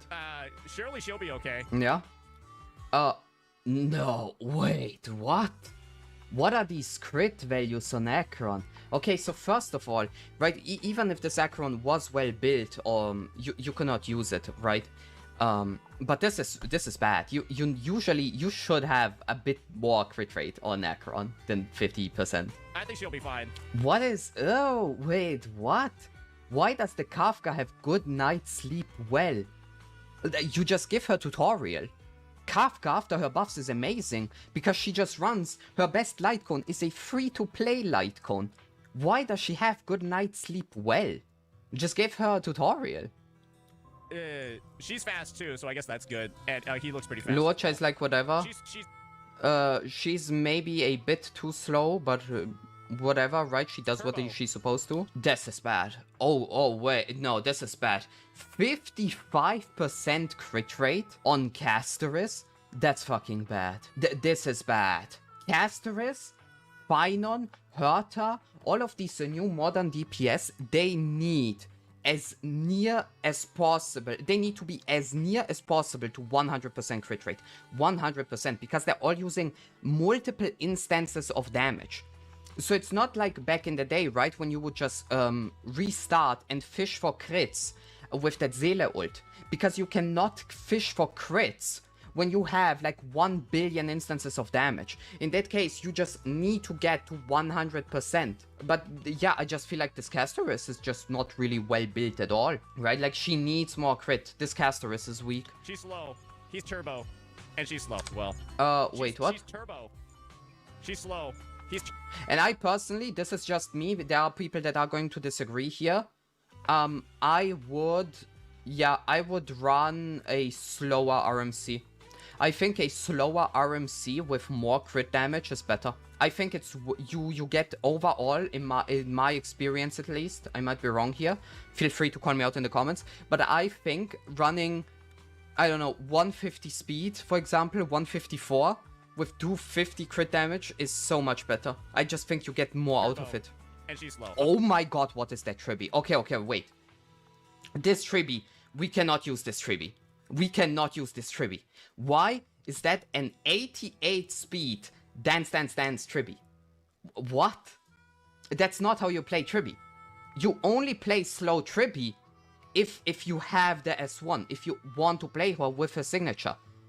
And funnily enough, the free-to-play Tribi, at the end of the day, my opinion, is stronger than, you know, S1 Tribi. Because S1 slow Tribi is just brain dead to play. But bro, free-to-play Tribi, if you run DDD with 161 win set, for example, and you run Lushaka and you run an ER rope, oh my god, you are insane. I think this is really, really bad. You cannot use this. There's absolutely no value in this Tribi. 88 speed DDD. What is that supposed to do? That should be okay. That's really, really bad. This is an S2 Acheron. Alright, it's got 2 stacks of resilient armor, each one reduces damage taken. We are going to skip this. There's no need. I don't really care. So how do we end? Yeah, we already... Yeah. What? This is way worse. Yeah, yeah, you know what? That what? Was, now that I know how that one works... Okay, get me the fuck... Why am I in a fucking... Wait, what happened? This one works. Okay, so he 2-starred it. He got 2 stars. That's amazing, man. That's amazing. 2 stars with a budget free-to-play team. That's mind-blowingly good. That's insane. It does feel like you probably... This lineup that I got over here, Firefly's like just on the free-to-play light cone. Yeah. She's on the Luke. These are all basically just like, you know, budget options that we got going on over here. Yeah. And I think 2 stars with budget options like this are...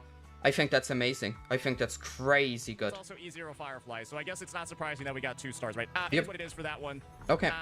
Now comes the bad stage, and I wonder if he can even clear this in 6 cycles. Because this team is insanely dyslexic. You are suffering so much because you're deciding not to buff Acheron and Kafka here, but instead go... Like. We got a whole yeah. Kafka Acheron team. I feel like this team is going to be really bad because my Acheron is super slow. We'll just... No, what? No. You run a slow Acheron or 134. The issue isn't that. The issue is you're running a crit damage character against a stage that is telling you to not run crit. You are... per definition, wasting a slot. We'll just see how it goes. I'm just going to skip this as well. Yeah, look, it's so slow. Wait, what happened? Did he die? Oh, he dies here.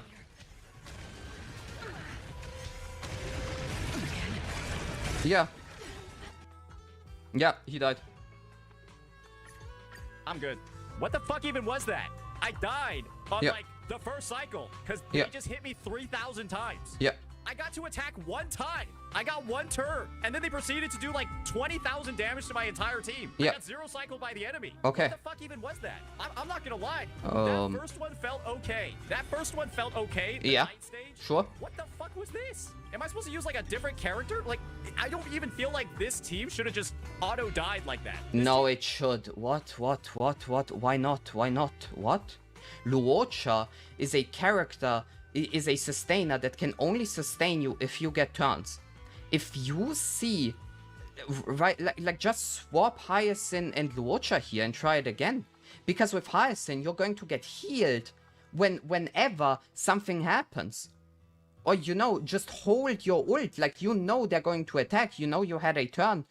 Like, hold your Kafka ult, for example, to use it to heal up your team. Or something like that. It is that simple. Like, as I said, the main strategy part about Honkai Star Rail nowadays is the team building. It's more like solving a puzzle nowadays. So, you know, you tried it. This was your attempt. Okay, it did not work. We go back to the drawing board, right? You pull up the whiteboard again. Okay, let's see. Let's look at our roster. Let's look at our options, right? That's what I personally love about Anomaly Arbitration, because you have that strategy aspect. And I think that's great. Straight up, I think on auto this team, I don't even know how that team survives. That just doesn't even look possible. What even is that? What do I do against that? All right, well, this team should be better. And you know what? Wait, does he just give up? No shot. No shot. Why? What? The approach is so bad. Why would you try once and then give up, right? Like, just go back, retry. You have so many characters that you absolutely can cook up something that works. Full confidence because I have Caster Ricey plus her light cone. He should clear this. I assume he just auto cleared this. It wouldn't even. I guess the tribute is really, really bad. Is this it? What happens? And how much? What happened? There we go. 3 stars. Wow, this is amazing. What? This guy is great. Huh? He's doing amazing. If he can clear Night 2 in any shape or form, he will have literally 213. He will have 300 and then another 200 with a self-modeling resin as a free-to-play. This will be 500 Lone Stardust, and with the login bonus, which is like, what, 400? I think it's 400 Lone Stardust, I think. Let's look at it quickly. 600. It was 600. Oh, it was 600 and 200 from here, so it's 800 plus. Bro, what? That's amazing. What? That's beyond insane. Oh my god, wait, we need to go back into the mode. So you got 800 from the login, and this guy now gets 200 here, 300 here. He has 1,300 Lone Stardust already. He can buy every single thing in the shop and is missing only 300 Lone Stardust for the pet. This is beyond amazing. And he cleared this stage with a budget team. This stage is using fucking 88 speed DDD Tribi and a casterist with 50% crit rate. Like, this is what I mean. That's why I believe this mode is amazing. It's a fun challenge that really brings you to the extreme, because you can experiment with so many teams. There's so much strategy involved in the team building, and you can still gain rewards as a free-to-play. And then, if you know, this guy is going to have 1,300 Lone Stardust. By the next cycle, by the next patch, he can already get himself the Complainer. This is amazing. I don't get it. Why the worst endgame in Hoyo history? I still don't see what the issue is. Okay. So this is great. If you have Casterus, this is going great. His Anomaly Arbitration is so good. Investment I made in version 3.0. This guy literally said he quit the game in 3.4. He's now coming back and he's clearing it. He has not played for 2 months. Has used primarily budget teams and characters that are not well built. Honestly, with the way his trivia is built, right, 88 speed, DDD, I have a hard time believing that he was an active player even before 3.4. I have a hard time believing that, you know, from 3.1 tribute release till 3.4 final, that he, you know, actually spent all that time and, you know, optimize these characters, because these builds don't look like that. And so with all of that considered, this clear is absolutely amazing. Has allowed me to get 3 stars. Considering all the circumstances. I'm just gonna be entirely honest with you. Why the fuck did that take so long? What? I played it on Wait, what? That the one investment I made in version 3.0 has allowed me to get 3 stars. Brother, but I'm just gonna be entirely honest with you. Why the fuck did that take so long? What? I played it on auto and I got bored. I got wait, how long?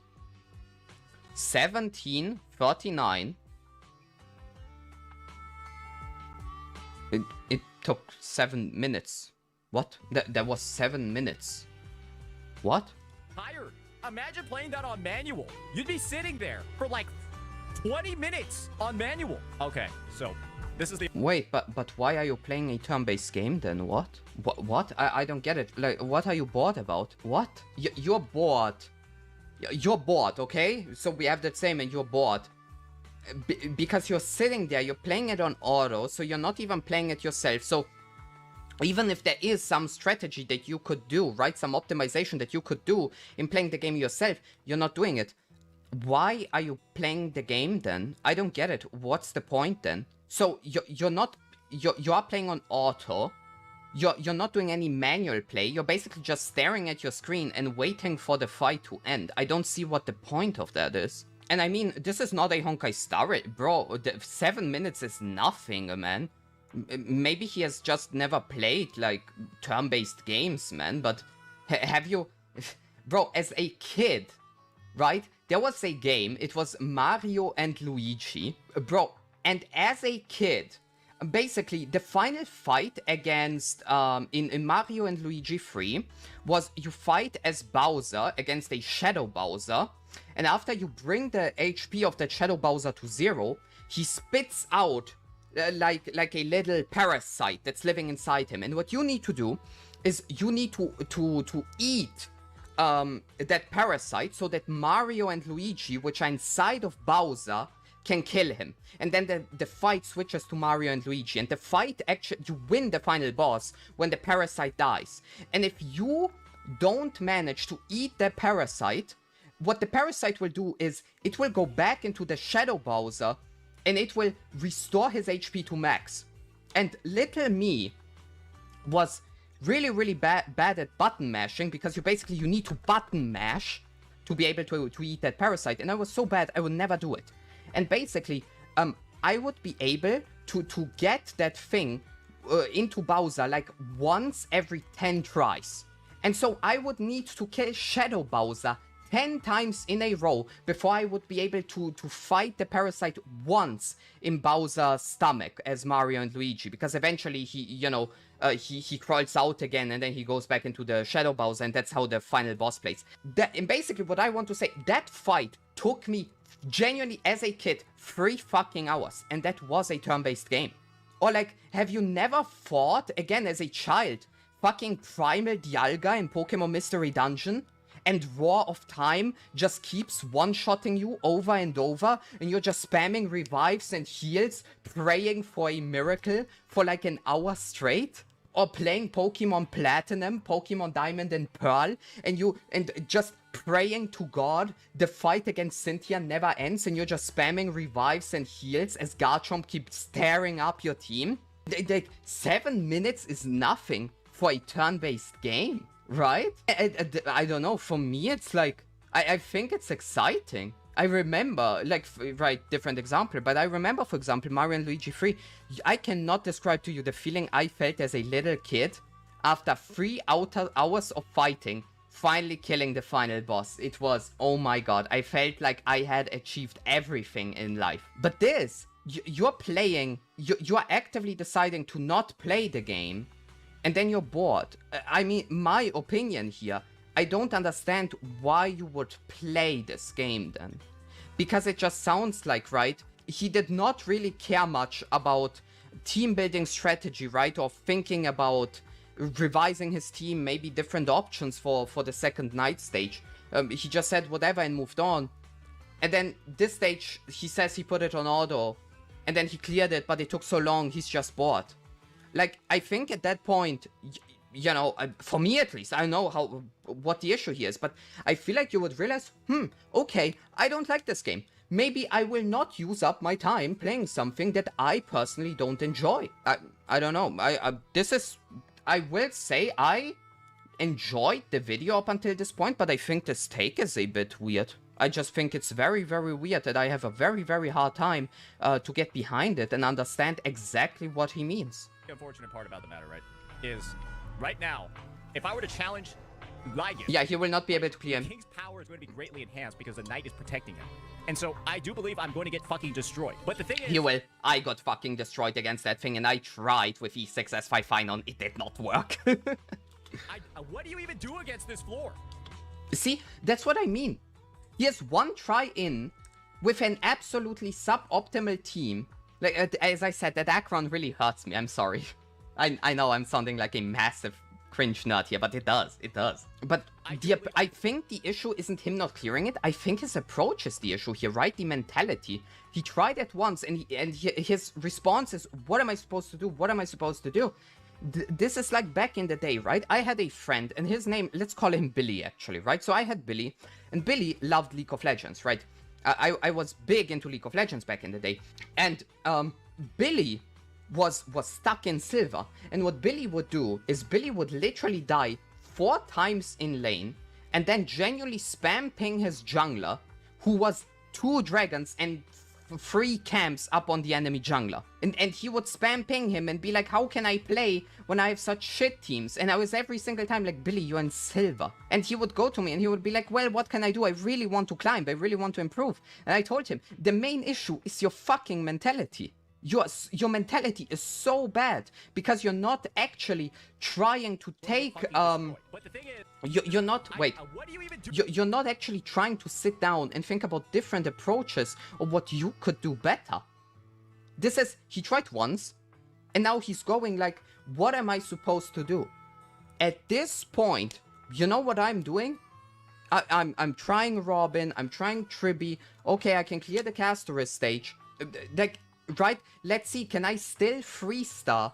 The Casterus team actually managed to win with just 1 cycle. I have a full cycle. So what if I put Luocha with my Casterus and then use Hyacinth here? Can I still 3-star clear with the Casterus team? Does that, you know, increase my survivability? Let's then, you know, remove Akron from this equation. Okay, let's try a Robin. Let's try this, let's try that. Like, you know, I think if that's not fun for you, if that kind of approach is not fun to you, I think this game is just inherently very, very wrong for you. Or at least this mode. I think this mode is just the wrong place for you. If you don't want to just sit down and do that. This floor. Right? Like, what am I supposed to do against this floor? But... What do you do? Like, look at all these characters. Look at all the options. There's so much you can at least try and do. You know what? How about this? What if... I hate the mentality of trying something once and instantly giving up. I think it's so discouraging, and I think it's just, in general, such a bad mentality to have. And at the same time, if you say, well, I just don't care about it, then don't play it. Don't play it. If you don't care, don't play it. The reason I play it is because it's fun to me, and that's what video games should be about.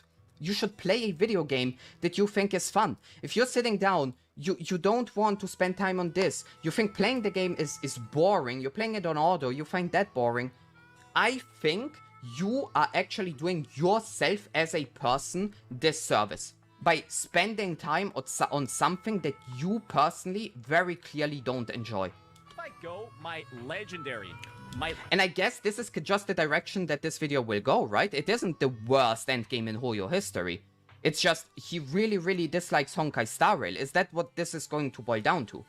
Not a statement, by the way, an assumption. Because we're halfway in, And I don't see how else this video is going to progress. I don't see how he's going to come to that end conclusion. Legendary Adventurine. What if we use this team comp, right?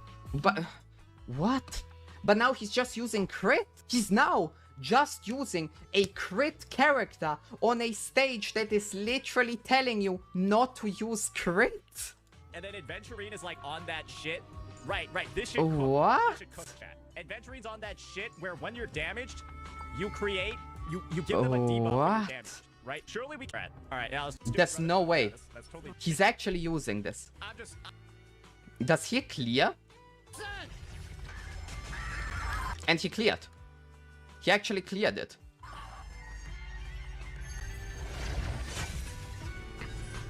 Great. And now you have you now have 6 stars. This is it, right? This should be your goal as free to play. I think if you can hit 6-star reward here and, you know, basically clear all the free night stages, which makes sense. Those go hand in hand, bro.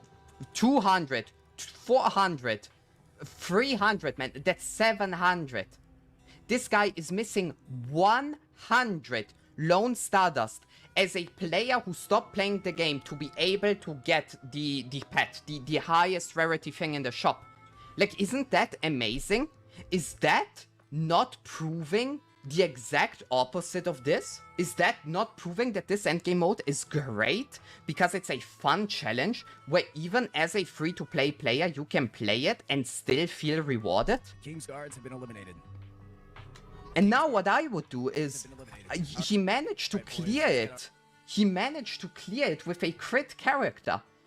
At this point, I would go and I would start experimenting way more with like Kafka, Black Swan, Robin, or you know, other teams, and maybe see if I can clutch out that 2-star. I mean, never mind. Probably not, right? Because it's not going to matter. Yeah, 2-2-3. What is 2-2-3? Yeah, that's 7. Even if you clutch out the 3 stars here. Yeah, okay, then never mind. Yeah, he will need to 3-star this, and he cannot 3-star clear it because the stage is just shit. So basically, he's done. He's great. All he basically can try to do now is get, you know, clear Ligas here. Let's get our clean 6 out of 9. Like, that's amazing. No, not really. Ooh, okay, we got... Like, this is absolutely amazing. I think his clear is so good. Ooh, okay, we got 2 of our residents. Looks like we're not getting this one, because that's just not going to be possible unless I spend $3,000 on this game. Let's go see over here. We got to clear Ligas in 2 cycles, ladies and gentlemen. We got inversion. We lose HP. We got energy. Oh, 6. You should not look at achieve victory in no more than 2 cycles. Your goal should be 6 as a free-to-play. When allied targets are being attacked, the Sunder effect. Yeah. My max HP. Okay, so... Alright, I'm back. That benefits from losing their HP, but also does... You don't need to. I'm back. So while I'm back, really quickly, go pause it. Is the video any good? Did I miss anything that is really good? How y'all enjoying it? Ugh. You don't need to. You don't need to because the boss is Ligas. You can use so much. I used Fine on here. Heal off of max HP. Otherwise, I need a shield. So, like, I need a Casterus with shielding. Is that basically it? I need a Casterus that has a shield as well. No. What? Why? With shielding. Why? What? Why Casterus with shielding? I figure you guys know more about HSR than I do. Each time after the enemy target is attacked, the attacker will lose HP equal to their own max HP. This effect is no, what? You just need a strong healer. Their HP, but also doesn't scale off of max HP. Otherwise, I need a shield. So, like, I need a Casterus with shielding. No. That's basically it. I need a Casterus that has a shield as well. Because otherwise, the Casterus is just going to be losing all her HP. Don't need the shield. Okay. So, we're just going to run the Casterus lineup. And like, this should clear. What if I put... This will not... Blade in. No. Casterus Blade is so bad. Actually, his Casterus and his Trivia are so bad. If the Blade is well built, he might actually do more carrying here than the Casterus itself. When the number of allied targets currently on the field is not 4, whenever an ally uses their ultimate, it goes 40%. After receiving shield or healing, reduce damage taken and increase all type penetration. Which one is? I think it's 1 or 4, right? 1 or 4. Yeah, right, so you go 1 here. Let's see what the Blade... Yeah, the Blade doesn't look bad. The Blade looks good. The Blade looks honestly fine. Right? Because he also probably has the HP set, so he's going to have more crit rate. But he's not going to clear Ligas. I can already tell. He's not going to clear Ligas. And the reason Here's the thing, he can 100% clear Ligas. His account has the potential, but he's not going to because the builds are so bad. 88 speed, DDD Tribby, and then like 50% Casterus. If you had win set... So wait, the builds are actually bad? Is that what I'm hearing? Is his builds are fucking garbage? DDD Tribby with 161 speed here. And a Casterus with like decent crit values, and then you just run an RMC instead of the blade. Oh my god, you 100%. I'll say it like this, okay? You know what that just fucking means to me? You know what that fucking means to me? You need to fire your fucking account manager and fucking hire someone to actually fucking do your fucking account better. Because he did admit on his live stream that both his ZZZ account, his Genshin account, and HSR account was all fucking being managed by a fucking account manager. That he only logs in like once a month. And I remember he logged into his ZZ account. He's like, oh shit, I'm going to be fucking up everything my fucking account manager did. Oh well. I would fire him and fucking hire some better ones, man. And I believe you 100% can clear that. Yeah, this is fine, right? He has the potential. Yeah, with the number of allies. But his cast, especially the Tribby, is going to be dead weight. On the field is not for. So I'm gonna have the Hyacinth thing. I got breakfast 2 hours out. I mean, so let's skip it, but I don't think he's going to be able to clear it. But he should get very close still. Because he does have great units, bro. This I saw it defeat. So what happens? And 2 HP bars left, boys. Oh, okay. So he runs out. Hey, and 2 37 HP. There we go. 77%. I 100%. And he's playing on auto again. He's playing on fucking auto again. Don't play on auto. Don't play, especially not against Ligas. Isn't auto just going to insta-nuke your ultimate if Ligas gives you the ult? And then you're going to just lose like all of your HP? Like, oh man. So wait. There's bosses I don't want to use auto for? That I actually want to play it out because the fucking AI is going to fuck me over? Who would have thought? But this is great. He could have 100% cleared it. Is this going to be again the same situation? Is he just going to give up? Nothing I love more. Who would have thought? 20 minutes watching a fight and then see this at the end of it. I love nothing more than that. That is an awesome experience. It was 10 minutes. It was 10 minutes. It was 3 minutes longer.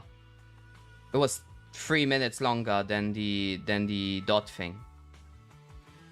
Right? Like this is from 17 to 24, that's 7 minutes, and this goes from where we go. There we go.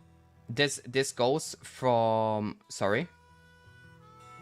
This starts from 36 and ends at like 48. It's like, it's 12 minutes. It's not that much. Say it over exaggeration. Get over it. What? Like, the issue here isn't that this fight is taking 20 minutes, I feel like. I think the issue is just that he really does not like the game. But at that point, I don't understand why he plays it. That's like the final puzzle piece. That's like the thing I have not come to a conclusion yet. I don't understand it. Imagine if you because he farms content because he hates Hoyo. Boom, right into the middle of this fucking monitor. I'm pretty sure.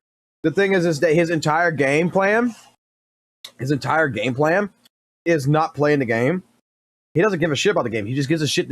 His fun in HSR, his fun in Genshin, his fun in ZZ is just shitting on Hoyo.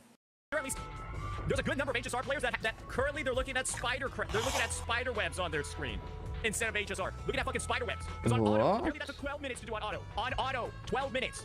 Who designed this? Bro, like, I'm just gonna be honest. Somebody they probably got the guy from Genshin Impact that designed Stygian Onslaught for this one. What the fuck is that? Like, I'm just over here. I'm looking at an attack. It dealt 2 million damage, and then it did like 1% of his 5th HP bar. He still had 4 more of them after that. So we ended this using Castorici with her light cone. And this is the thing. Low-key, I feel like that team is worse if I don't have Blade. I feel like Blade was actually doing... Yeah, you know what? The reason is that the characters are built in a bad way. I feel like, okay, my opinion, right? And this is going to be a headcanon.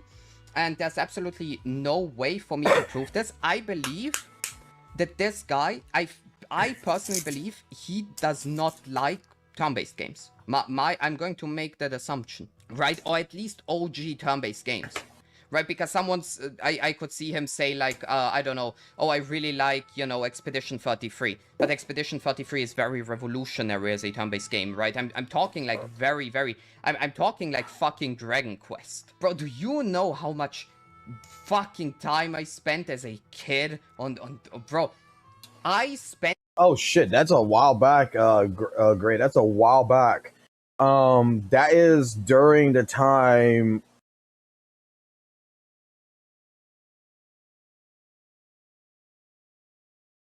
That was when he was like, everybody was bitching about his discs and everything, and that's when he was talking about all that shit. They paid $20 or whatever to a guy. He's talked about it multiple times, but in that stream in particular, at ZZZ, that was the one when he was clearing the Brute. If I'm not mistaken, it was with the Brute. And that's the one that he was doing the Miyabi, the Bernice, and the Lucy team, and he was getting past the 2 minutes and he was bitching.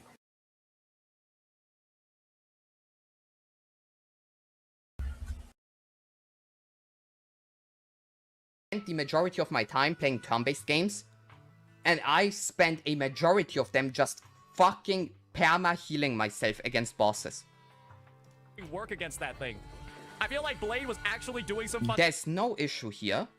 It's just he really does not like turn-based games. Work too, so genuinely it might probably be worse if I didn't have him in. He was cooking, but I still don't think it's. I still don't think it clears. I don't think that clears, bro. So yeah, if I were to summarize this game mode, it literally is pull the newest units or you don't get to play. But why? What?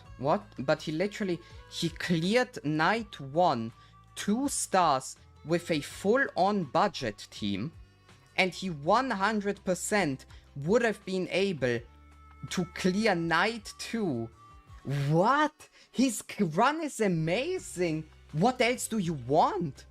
Returning player who does not actively play, I believe, and he has 6 stars. He's missing what? He's just missing these 100 here, and he can buy whatever he wants from the shop. And if he now actually spends some time building characters and maybe even you know, revising strategy and switching from auto to manual, he would 1,000,000,000% be able to clear Ligas and buy everything. And at that point, what? I don't understand what the issue is. Especially because his run was absolutely amazing. I would not have even believed that he would have been able to get to 6 stars. This is great. What is the problem? All right, if you've been with me long enough, you're gonna know. You remember? Do y'all remember when St. Tonos was bitching about the Miyabi shit? When Bernice against the Brute, that he was fighting against an ice-resistant boss, right?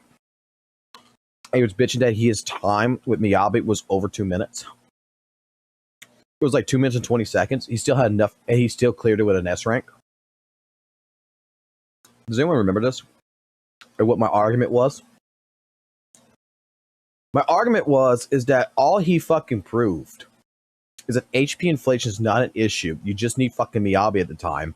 And that, if anything, what it actually proved, the biggest counter argument that he had was against EO and them, is that when it came down to elitists that was trying to tell him how to play the game, that he should have shoved it back in their face because he was playing completely unoptimal. He was fucking up left, right, and center with that. And my argument here was straight up of like, dude, you just got the perfect argument to tell every ZZ player that told you that you were playing like dog shit, to tell them, well, fuck you. I still cleared it with S rank playing dog shit. What else do you want? What else do you fucking want?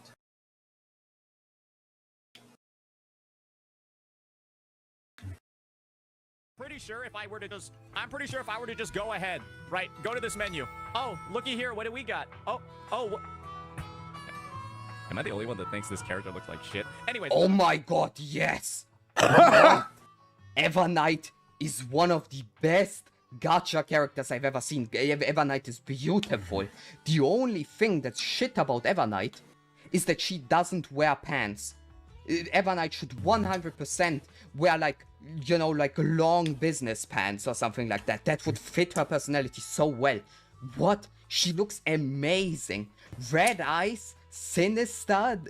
What? No, I absolutely have no idea where that is coming from. Dude, this character looks so bad. How?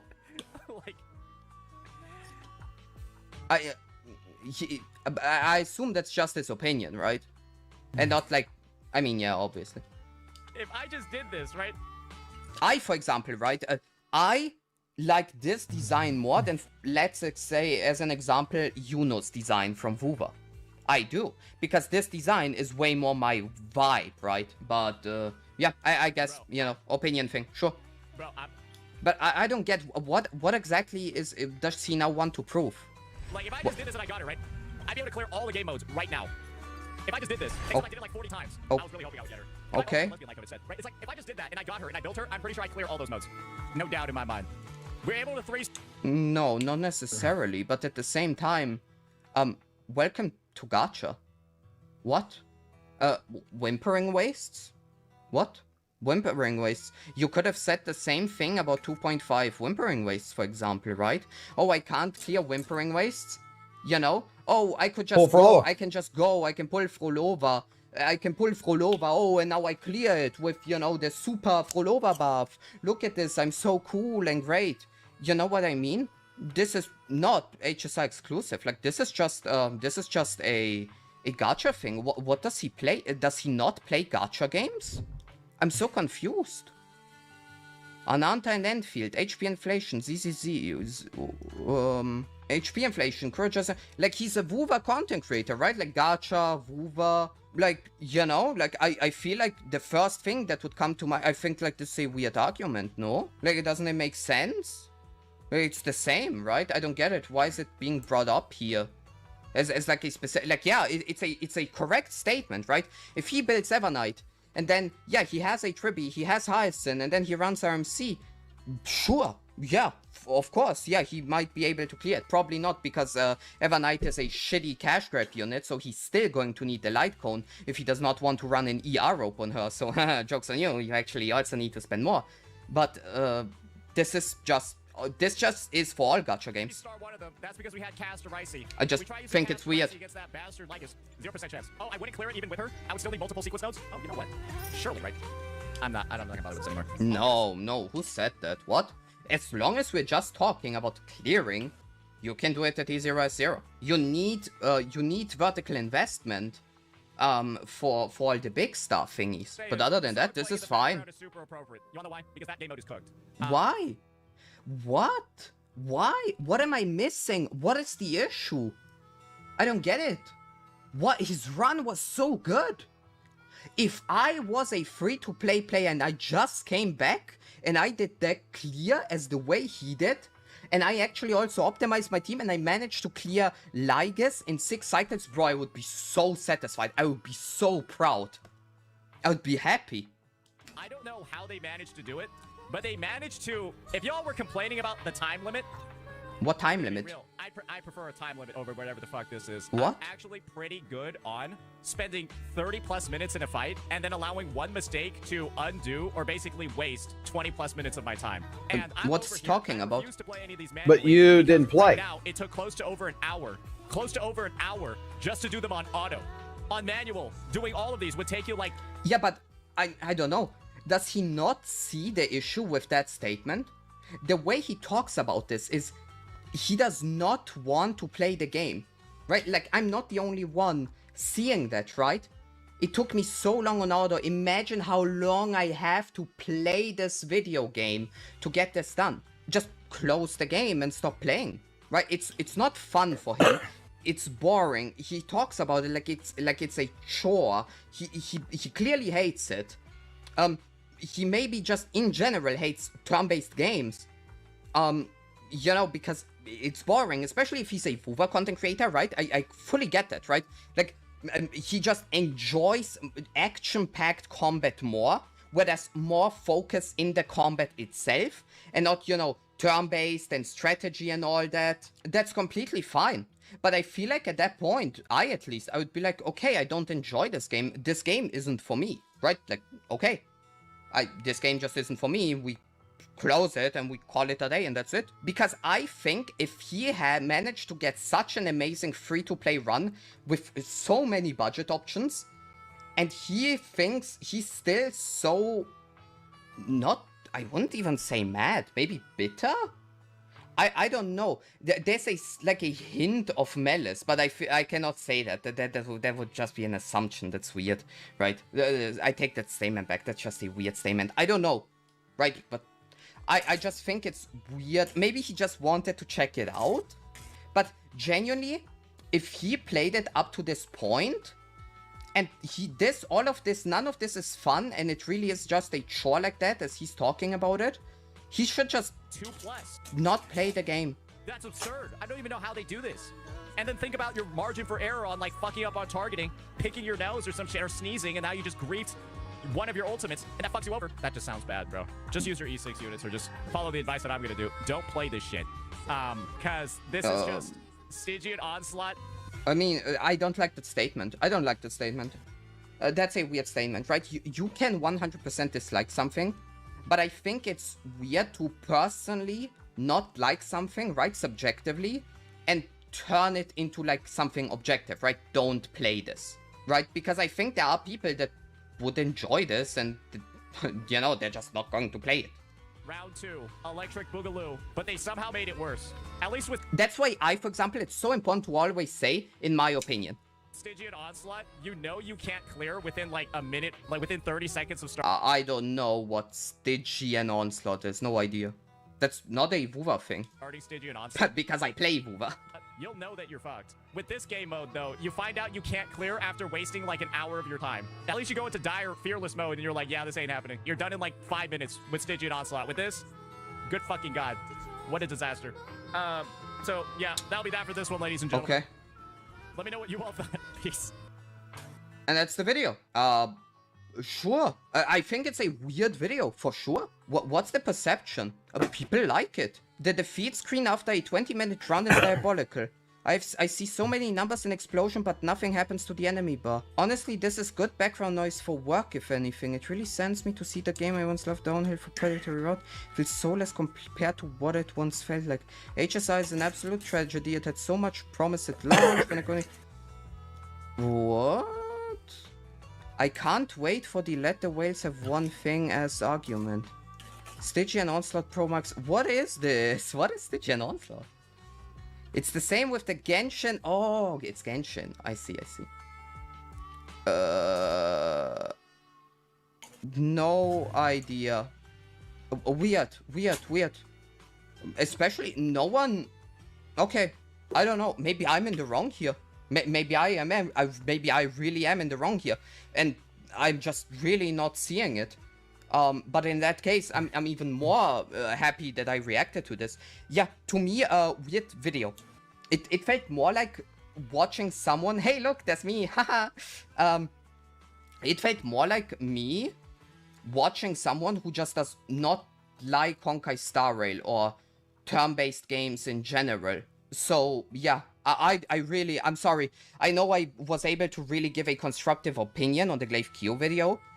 But this video, I feel like there's too much subjective matter to this video for me to be able to say something, right? Because him disliking Honkai Star Rail, right? Him hating Honkai Star Rail, or him hating turn-based games in general and thinking, oh, this is boring. Oh, you know, oh, I tried it once, it didn't work, I hate this, right? I don't want to have that team building strategy. I don't want to think my options right, do that. That's completely fine. Because that's fun to me. But I can understand that not everyone is like that, right? Especially if he's a WUWA creator, maybe he just prefers the, you know, the action combat of WUWA, where it's more like, in WUWA, it's more about reaction and all that actually team prepping and that stuff. Completely fine. But I just feel it's very weird to then proceed to play this, to spend all this time, constantly talk about how much it's boring, how much you hate it, how it's a waste of time, it's so boring, like I have to do this. And then calling it the worst endgame in Hoyo history. I genuinely believe there were going to be some actually really good constructive criticisms here. And my only concern is he's insanely big with 86k subs. And I feel like a video like this could maybe paint like a bad picture for someone who has not played Honkai Star Rail at all. Because there is a lot of subjective opinions. This guy did absolutely amazing. This was an amazing anomaly arbitration run. And if you asked me on this beginning screen here, with him dropping the game before that, I would have never guessed that he would actually be able to get 6-star clears on all on the night stages. That's impressive. And I think he had an amazing run, and he still hates it. I think at that point, he should just not play Honkai Star Rail. I guess that's my opinion, yeah. I think that he just very clearly does not like the game. He very clearly does not have fun playing the game. And I think if that's the case, you should just not play it, basically. So yeah, that's all. As I said, I gave my objective opinion to Anomaly Arbitration. I think this mode is amazing. And honestly, his video proved it to me. Because I've seen his investment, I've seen the units he used, and he still managed to get so far. He basically, he beat Lygus. If he spent a little bit more time optimizing and beating Lygus, he would be able to buy whatever he wants here in the shop. And that's crazy. And I think that is actually... with that this video actually becomes a good argument for me. I think this video shows the exact opposite. I think the video, the worst endgame in Hoyo history, shows actually how good the mode itself is. I think there's so many things that... Thank you, Dark, for being a recent latest sub. So yeah, despite everything, I will leave a like. Weird video. For sure. I think it's a weird video. But yeah, I don't know. I guess that's all I can say here. That's just too much subjective matter here for me to be really able to say much else. But yeah, that's going to be all from me. Let me know in the comments what you think about this. And especially if you think I'm completely off the rail here. Because apparently every single one has the same opinion. And it seems like this mode is indeed bad. And I don't know. Maybe I just... was around the wrong communities, but yeah, I only seen positive stuff about that, other than the middle night stage, as I said. So yeah, let me know if I'm in the wrong here. I can't wait to have some discussions about this, and with that, I'm hopefully going to see you in the next one. Thanks for watching, guys.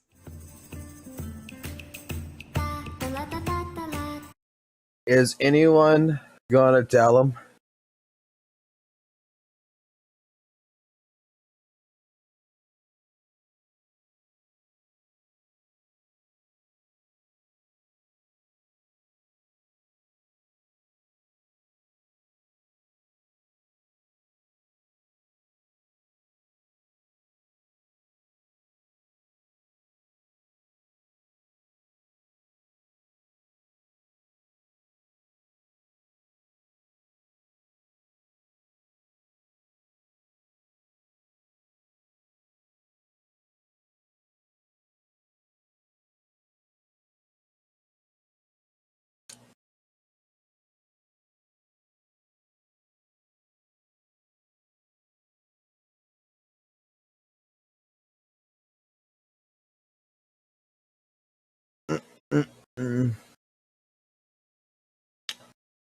Ay.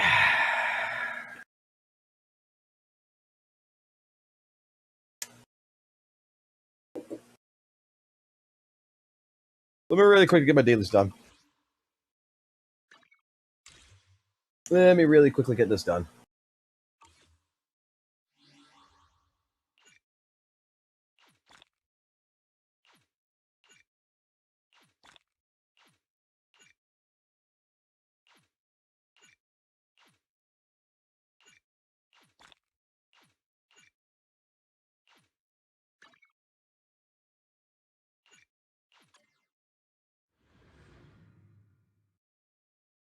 Like I said, I think St. Tonus' favorite game is let's shit on Hoyo. Just to shit on Hoyo.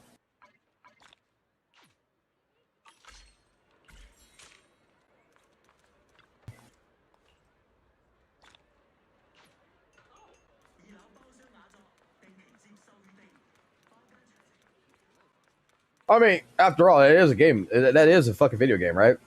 Let's shit on a Hoyo game just to shit on a Hoyo game.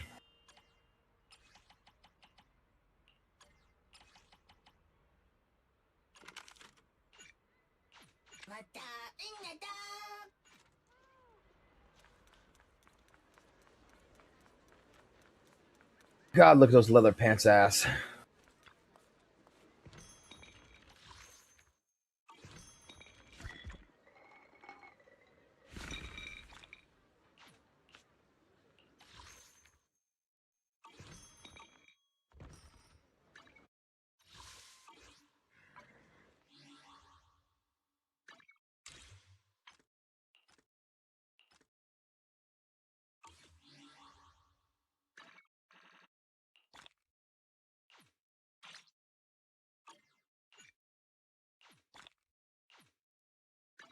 I'll protect you from any danger.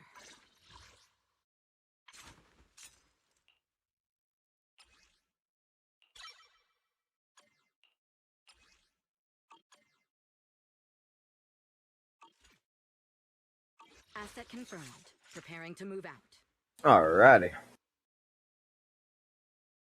Everything you do.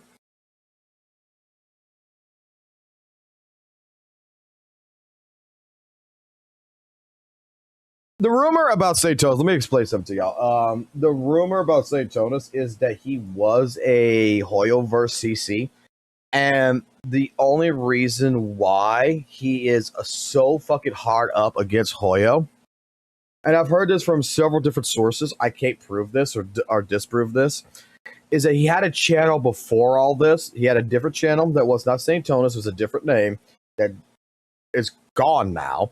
He created fucking Saintonis that he apparently had talked to Tectone a long time before, waited for WUWA's release, started making the videos on WUWA, started doing all this just because they never accepted him as a fucking Hoyoverse CC. Like, that was the entire fucking deal. That is what I heard. Is that it is straight up that he applied, but they would never accept him into the fucking Hoyoverse CC program.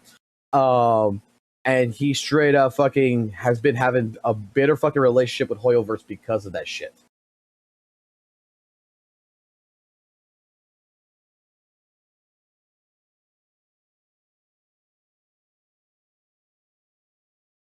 That is the rumor of what I've heard. Why is Zoe over here? I didn't watch this. Patch of all time. It's insanity to me how this is the third patch of zero combat events. But I feel like it's been quite a long time of these devs giving us a lot of like puzzle, color matching, tic-tac-toe, hamster on a wheel ass events that are just boring, bro. This is what I wanted to talk about because I do feel like when it comes to WUWA,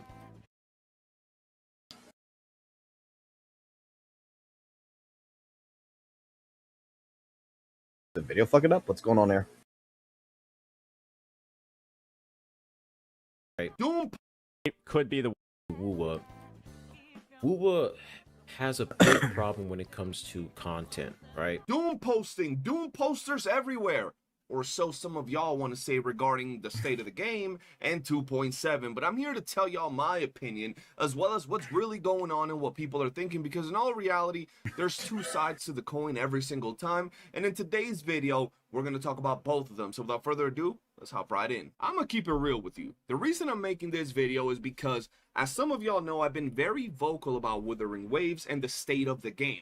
Endgame, events, open world, and all that good stuff. And as someone that really cares and loves Wuthering Waves, as well as takes their time to promote the game on their YouTube channel, plays the game a bunch, and spends a moderate amount of money in the game, I want the game to succeed. So over the past few weeks and months, I've been expressing how I feel about the game with several videos. Some are titled a little bit, rough, and others are pretty good, giving ideas as to how you can improve the game. Not that Kuro cares about what I gotta say, but hey, at least I try with constructive criticism. Well, the whole thing boils down to the latest dev stream, the 2.7 dev stream. A lot of content creators, including me, decided to talk about this dev stream and express how we felt regarding the state of the game and overall what we thought about the 2.7 dev stream. And boy, oh boy, did we have a vast difference in the reception from the player base, I guess. There was all kinds of people. Some that were agreeing with what we had to say, some that were relatively neutral, and some that were attacking us. Doom posters, haters, Kuro bots, Hoyo shills, so forth and so on. So today, I want to set the record straight. I want to talk to some of y'all, break down all these types of people, look at what some of these other CCs had to say, and overall give y'all my take, because at the end of the day, y'all know, when it comes to cooking and grilling people, I'm up there, bro. So, what did we think about the 2.7 dev stream? I'm gonna be honest, everybody's entitled to their opinion, and like an asshole, everybody got their own opinion. Just some stink a little bit more than others. But at the end of the day, there is one thing we can't really agree or disagree with, and those are facts, because facts are just facts. They're there, and you can have a different opinion to them, but at the end of the day, they are what they are. Something that you can't deny because it's right there.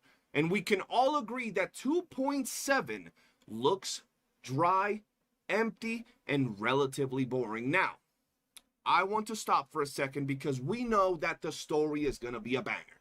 We had the whole Avengers lineup. We had everybody. We had the Guardians of the Galaxy lighting up to fight doo-doo-ass Scar and somebody else that looks kind of cool. We don't know who it was. I don't know if y'all peeped that. I think the dude has like a red sight or something. Something was going on. But we have a peak event when it comes to the story. We have some insane things that are about to happen as the final chapter of the 2.0 saga per se, right? So we know the story is going to be a banger. We don't even have to go into that because we know it's going to be a banger.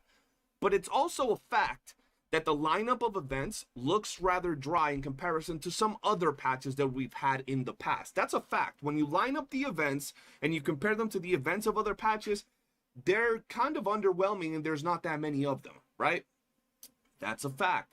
The fact that we haven't had an actual combat event, and I define a combat event where I use the characters we summoned for to fight other enemies. That's a combat event. Anything else is not a combat event. I don't care if they drop a tic-tac-toe event and they title it combat event. It's not a combat event, period.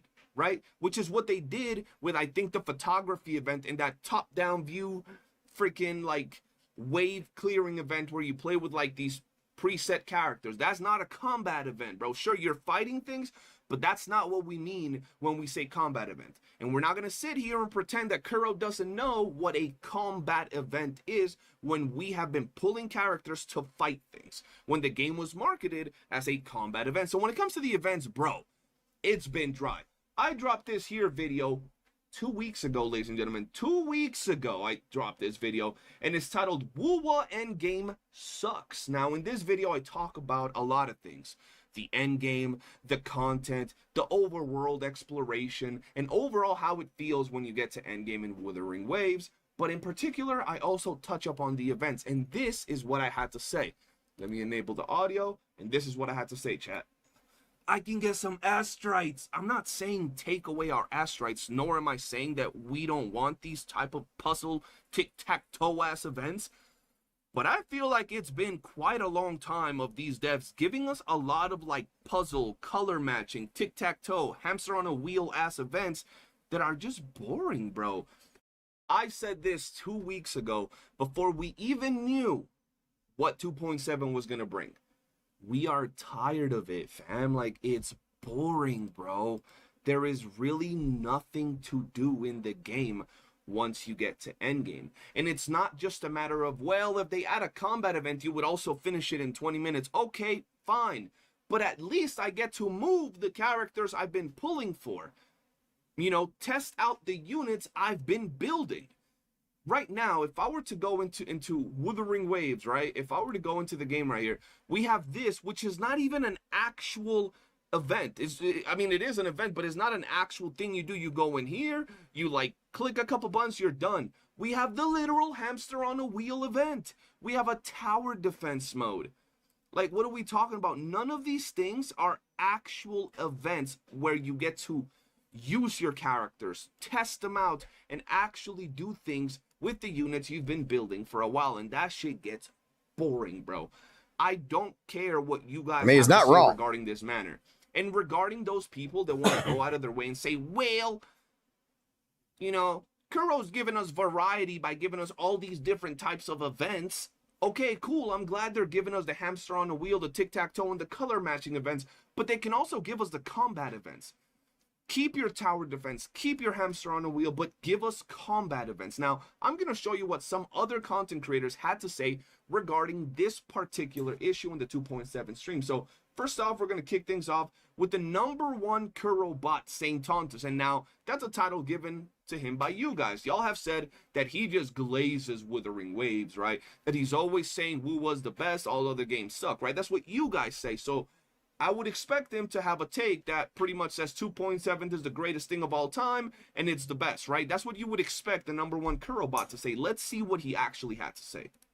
This is my take. I think this might be the worst patch of all time. I think it's worse than 2.3. I think it's worse than 2.5. I think it's worse than 2.1. I think it could be the worst patch of all time without the story. And that's the unfortunate part, especially... It's that simple, bro. Those are facts. It feels like the most boring, dry patch we've had. And a lot of times people say things like this, right? And they get absolutely attacked. You're a Doom poster. You're attacking the game. Look, just because you have Kuro's nutsack dangling on your chin, don't mean that a lot of us do. And it's funny that you guys want to come and attack content creators for having takes like this when some of y'all bums just play the game. You really don't care at all or aren't impacted by the game's success like content creators are. Us content creators, we want the game to do better. We want the game to succeed. We want the game to pull in more players. You know why? Because we'll get more money from our videos. Wait, let him finish. Because more players will watch our content. So we actually advocate for the game to get better, especially content creators like Saint Tontus, whose entire channel. I am not gonna lie. I'm not gonna lie right here. But bro is sounding... See if I'm wrong about this, okay? Correct me if I'm wrong. But the bro is really sounding like CC's a royalty and the average player is poverty. Like, this kind of feels like we're at a high horse here right now.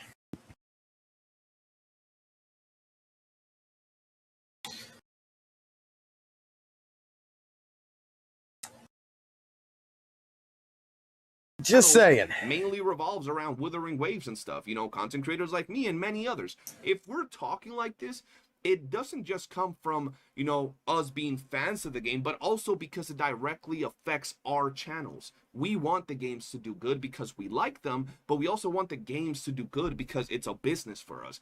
So a lot of people that want to come and attack us, y'all just doing posting, y'all just hate the game. No, bitch. We want the game to do better because it's going to make our channels do better. It's that simple.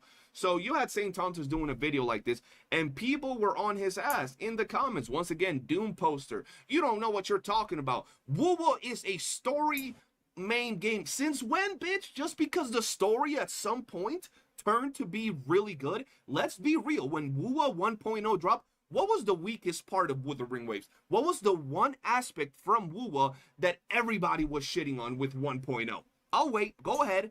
The story. That simple. Everybody was saying the story's kind of mid, the story's a drag. So just because Kuro at some point, you know, buckled up and started dropping banger after banger after banger when it came to their stories, doesn't mean that this was marketed as a story-first, story-driven game. Get that bullshit take out of here, bro.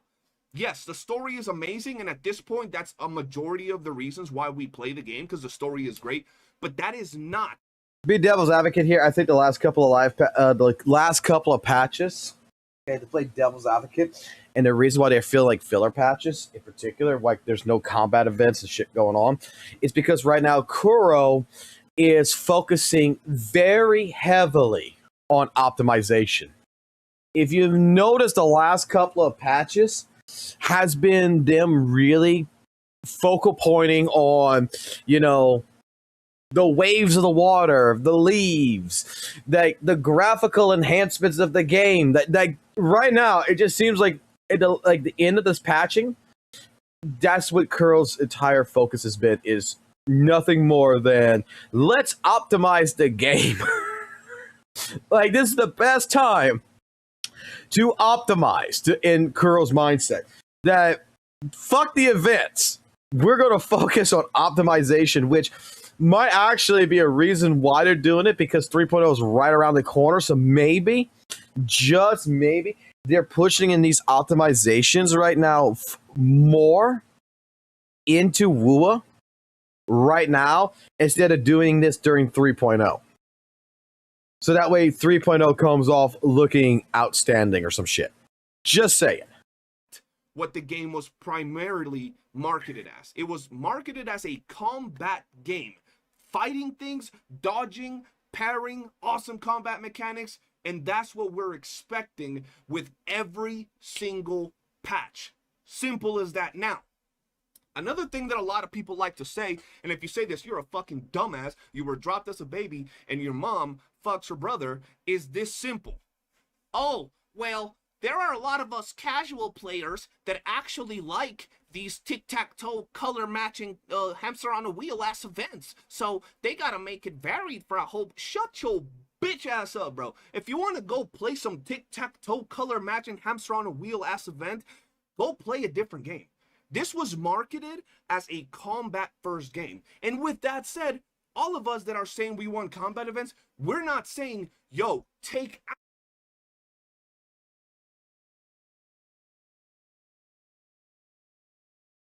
Dude is getting upset. Damn. Out the hamster on the hood's coming out. We're not saying, yo, take out the puzzles and color matching events. No, we're saying leave those events for all you filthy casuals that want to play those events. But also give us the combat events. It's been about 2 or 3 patches where we haven't had events where we get to test out our teams. It's that simple. I also feel that if you're a casual that doesn't play this game a whole bunch, doesn't finish every type of content, doesn't do everything, can barely clear tower, your opinion shouldn't even be counted into here. If you're someone that never spends even $5 to help the company grow, your opinion shouldn't even be counted here, first and foremost. I just want to throw that out there, and it might come out as an asshole take, it might come out as some elitist, Jenna said, you know, kind of take, but in reality it is. But if you don't spend money in the fucking game, your opinion is not valid, motherfucker. Your opinion is no longer valid because you did not spend money in my game.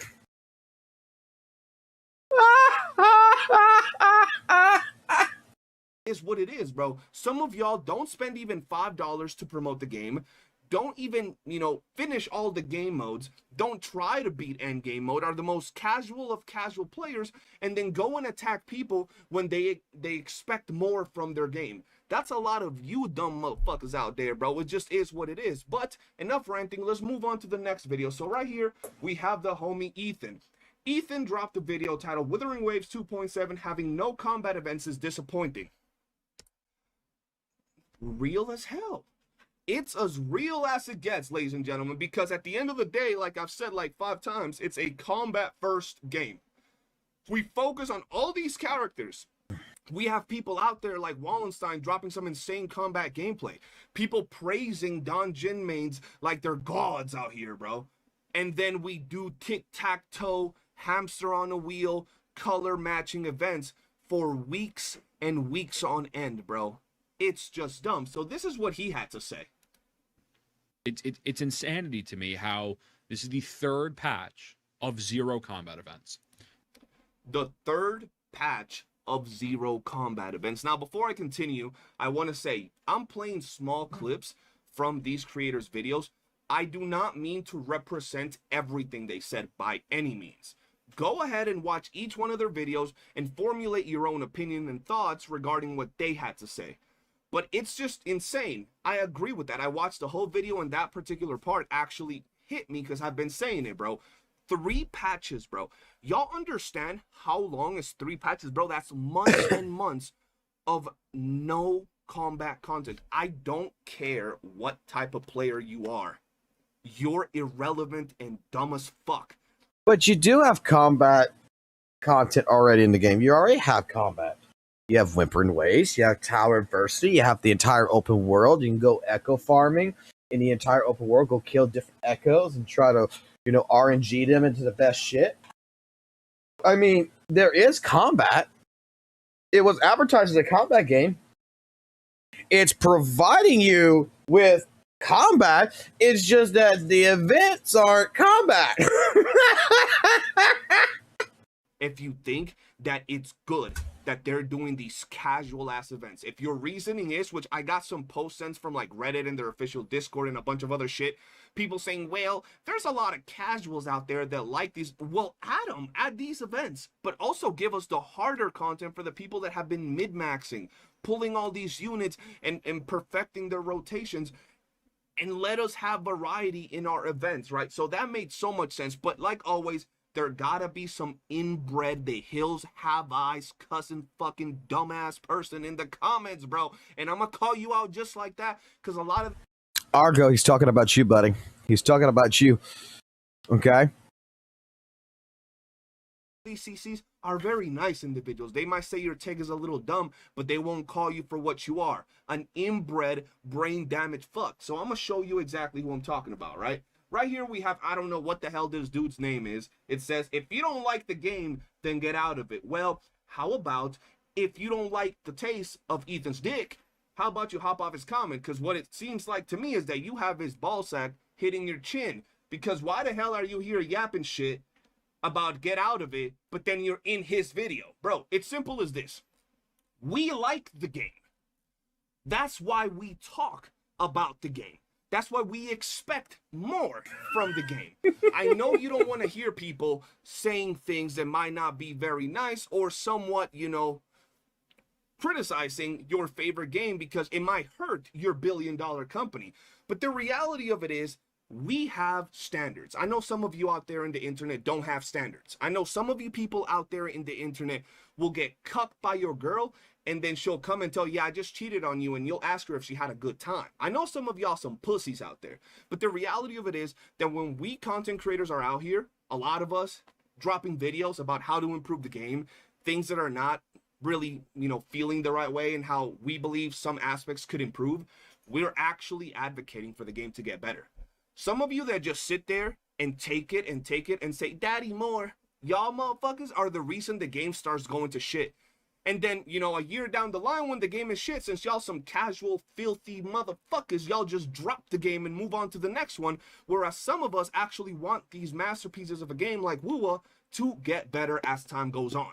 So how about you guys that have these type of takes about, if you don't like the game, then get out of it. How about y'all shut the fuck up, move the hell on to a different game, and maybe check your life, check yourself, because these type of comments say a lot about the type of individual, the type of pussy that you are in real life, the type of person that will let other people walk on them and ask them if they want to take another lap on top of your face. So check yourself. Now, after this, we're moving on over to the homie Faro's video. He dropped the video title, WUWA 2.7 is kinda dry. That's all he said. He gave WUWA their props. He said that they do good things, but then he also went out of his way and said that the patch feels kind of dry. Now, once again, we ain't talking about opinions at this point. We're talking about facts. If you take out the story, which we know we're going to get, and you take out the two characters that we know we're going to get, what is this patch? A Vampire Survivor top-down weird-ass event that is like, okay, it could be fun, but a photography event and some login events. Wow, so fun, adrenaline inducing, peak combat gameplay. Exactly what I signed up when I started playing Wuthering Waves, right? Now, yes, it's obvious. We can go play other games. We all play other games. We all play other games. We all fuck y'all mothers. We all do a bunch of different things. But that doesn't mean that when I finally sit down to play WUWA, I should just stick my thumb in my mouth and just accept whatever they do. Because I want the game to do better. The company's making millions of dollars. And unlike some of you motherfuckers that don't even be putting $1 into the game, I spend hundreds of dollars in this game. So I feel that I have some sort of voice to be put out. I'm about to say something here. And this is going to be taken out of the wrong context. I already know it. Okay? But hear me out. That sounds like a U issue. That don't sound like an F2P issue. If you're not happy, you spend hundreds and hundreds of dollars in this game, and you're not happy in the direction it's going, maybe you should be one of the people that stop spending money. Maybe we should apply the same argument that everybody says about Genshin. Stop spending money in the game. Maybe you'll tell the devs right then and there exactly how you feel. Out there, you know, telling Kuro, yo, step up your game. Do a little better when it comes to these events, bro. Y'all have a combat first game where you talk about character synergies, you know. What's happening in WUWA? Rezi, I can tell you what's happening in WUWA. I can tell you right now what's going on in the CC space. You know everything that's been argued about with Zenless Zone Zero? Like what St. Tonos has said and a bunch of other CCs have been saying about ZZZ, about different issues in regards to the events, in regards to, like, you know, how dry the patch is, how, you know, the game modes aren't fun, blah, blah, blah, HP inflation, all this other shit, right? You know this, right? You know all the arguments, right, Razzie? It's finally hitting the Weather and Wave CCs that this shit that they're bitching, that they're complaining for ZZZ players, and they're arguing to ZZ players and HSR players and Genshin players about all this shit. It's finally happening to WUWA. The Hurricane has decided to make a quick little turn to the left instead of going back, keep going to the right, and now they're feeling the same fucking shit, and they're bitching about it.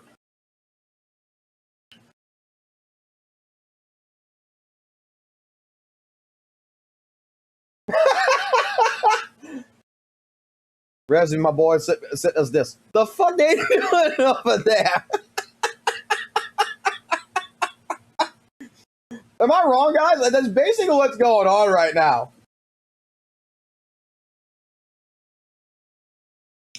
That's basically what's happening. What they're really bitching about right now is that for the last 3 patches, nothing has happened combat event-wise. And it's all been...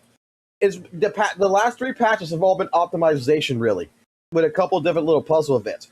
But everything's been about optimization. And they're all pissed off that there's no fun events. Those mid-maxing builds and making all these cool, you know, characters. I want to test them out, bro. I want to fight. I don't want to do tic-tac-toe puzzles and tower defense, where I get to see my fancy, shiny new character stand there as waves of enemies pass by me and they get killed by a tile on the floor. Cool event, great event, well done. I want to fight shit, okay? It's that simple. So this is one of the parts from Faros's video on what he had to say. Now, when it comes to events, now this is what I wanted to talk about, because I do feel like when it comes to WUWA, WUWA has a big problem when it comes to content, right? WUWA has a big problem when it comes to content, bro. The game is great. The characters are great. The story's great.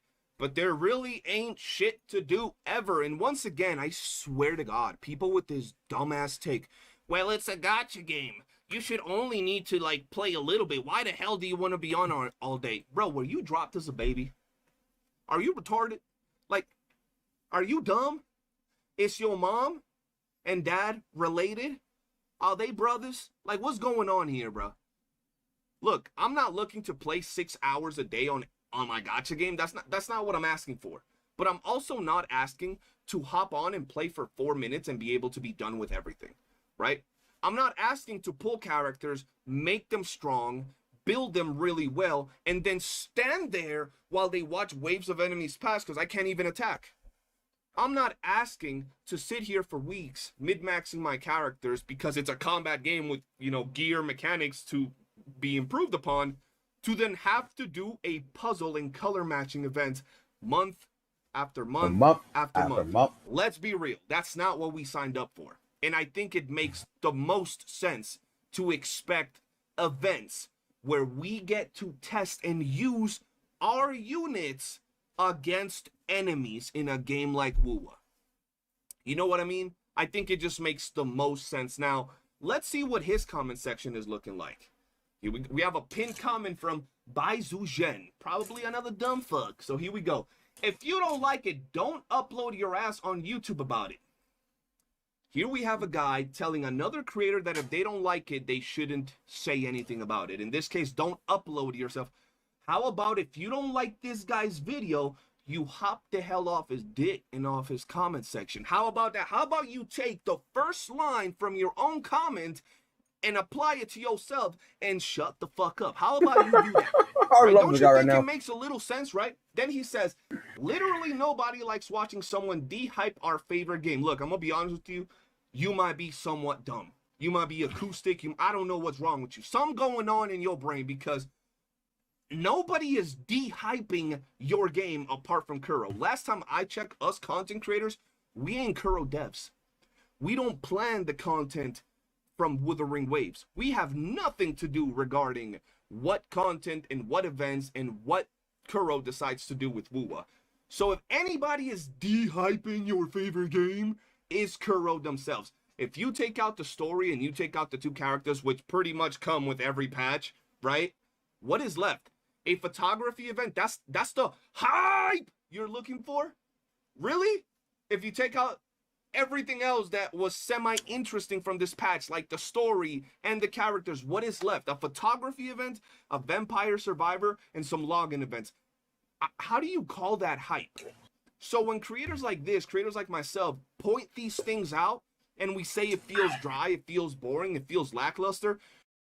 Look, the hype is coming into the fact that this is the ending of the story. And that the patch is focusing more on the actual story aspect. Okay? And regardless of what anyone thinks, Kuro is focusing more on optimization, and like I said, I think that they're doing this on purpose, so that way for 3.0, they don't have to be worried too much. They can implement it now into the game, so that way they don't have to implement it later. So a lot of the optimizational features is what it's going to be showcasing. This is basically a filler patch with a main quest involved. And let's be honest here, the main quest itself versus the events is probably what they really want people to focus on. They don't want you to be bombarded feeling like you have to come into a game, that you have to go do this event, this event in a short time frame, right? They don't want to... Let me fucking defend Kuro here. Maybe they want to put the fucking final part of the story in here without overwhelming you with a fucking other fucking events that's going to take time.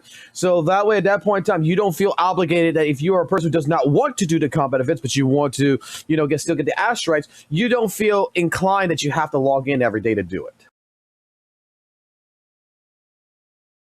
I'm just saying, there could be multiple fucking reasons behind this. I understand the frustration that it's a dry patch. It's been like this for the last 3 fucking patches. Another reason why I haven't played. But overall, I think it's just mostly Kuro is doing what they did last year. They're gearing up for 3.0, because if you don't fucking remember, if no one fucking remembers, between 1.3 and 1.4 going into 2.0, there was lack of fucking events. It was basically the same shit we're going through now. And what the fuck happened? Fucking January 1st, boom, new update 2.0. All kinds of shit happening. It's just they're gearing up. And besides, isn't it right now close to the time frame right now where a lot of these companies in China start taking holiday? Like, they're rushing to get all the shit done they need to get done because they're not going to be in the office. We're not de-hyping your game. We're stating facts from something that is not hype at all. It's that simple. So how about you stop being stupid? How about you stop being slow and actually pay a little mind? You know what? I want to play some.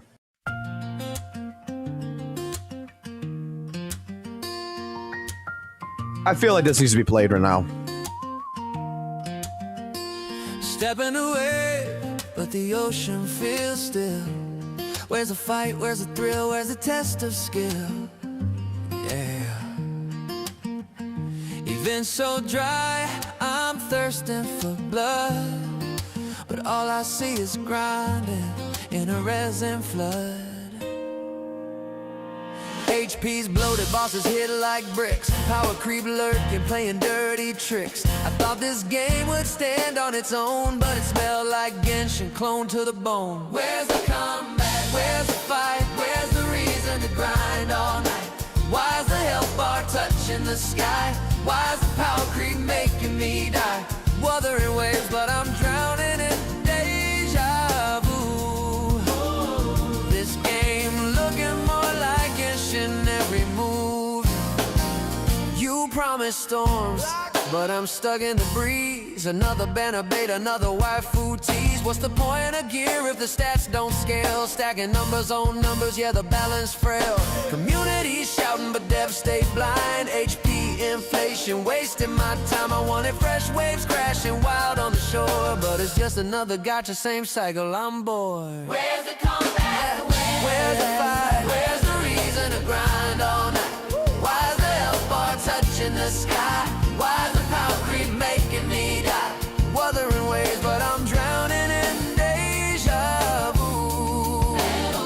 This game looking more like Genshin every move. Yeah, deja vu in the desert, resin chains on my soul. In-game empty, no place to go. Tell me why I should care, tell me why I should stay, if it's just Genshin 2 with a prettier bay. Combat events, where they at? Real content, where it's at? HP towers, falling flat. Power creep, come in, can't fight that. Where's the combat? Where's the fight? Where's the passion to keep this right? Why's the promise turn into lies? Why's this game wearing Genshin's disguise? Wuthering waves, but I'm drowning in deja vu. Tell me why? What happened to you? What happened to you?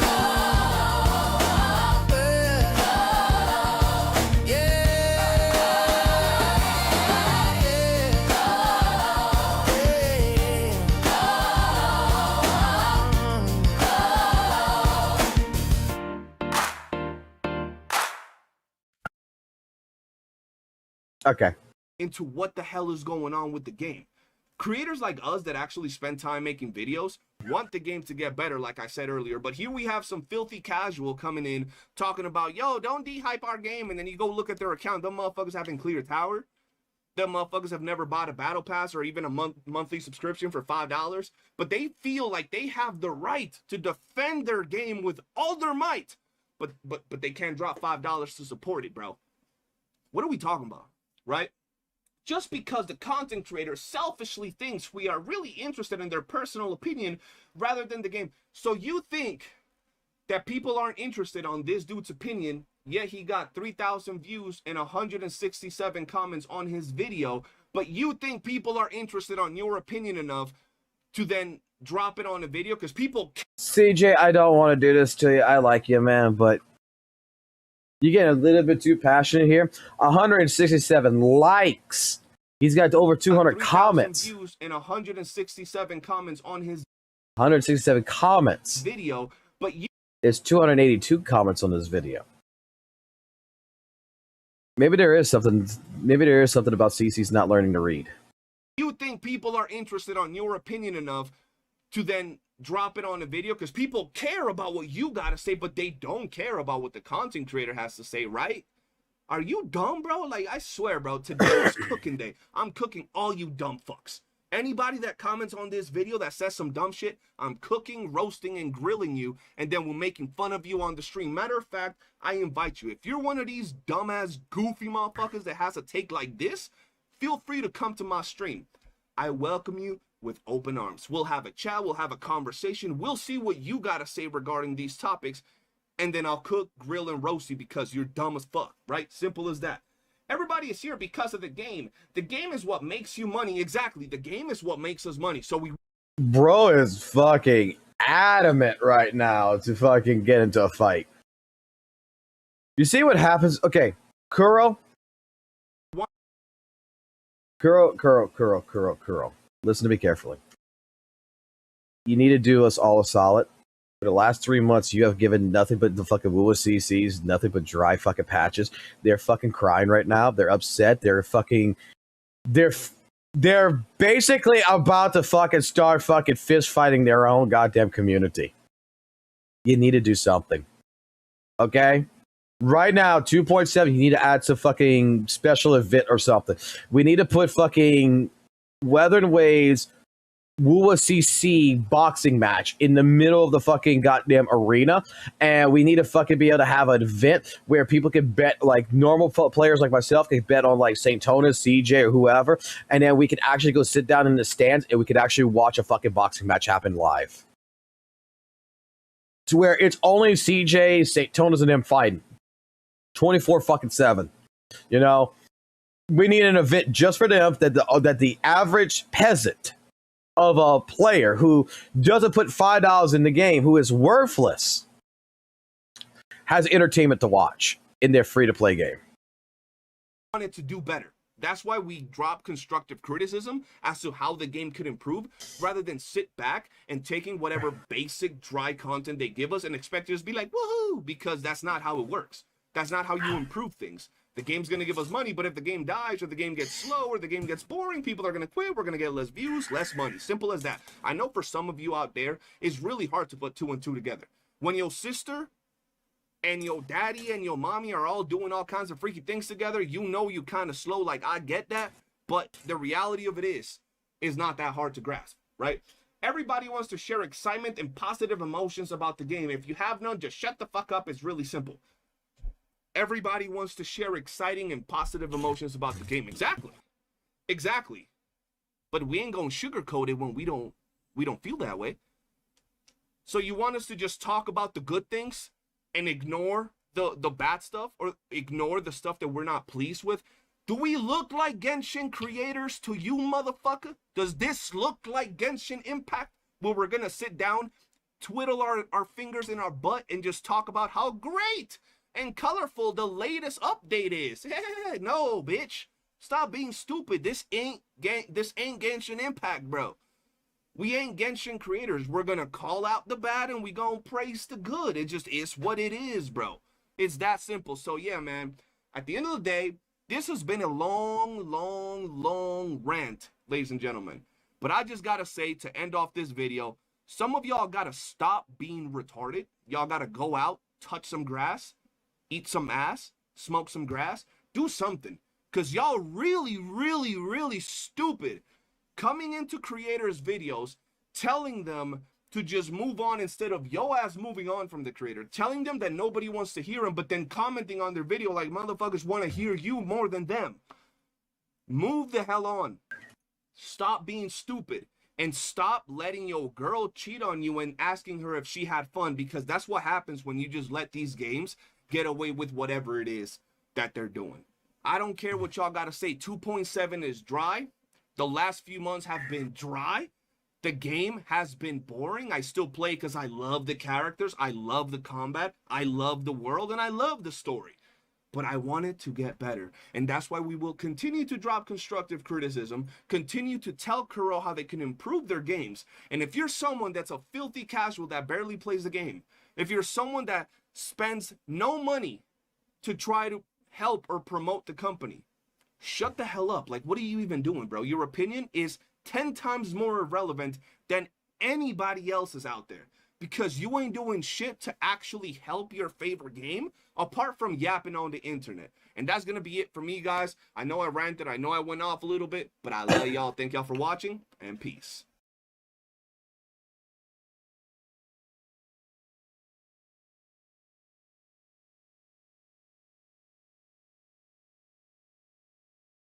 Thoughts, guys? Thoughts?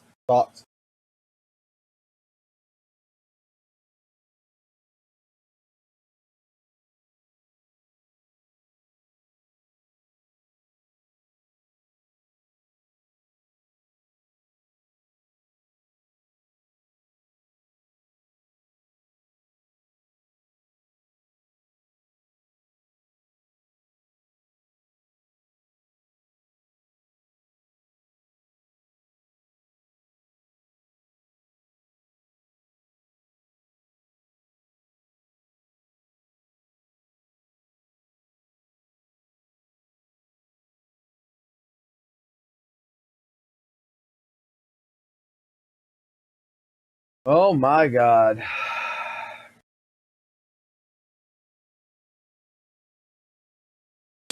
I did not expect it to be this way.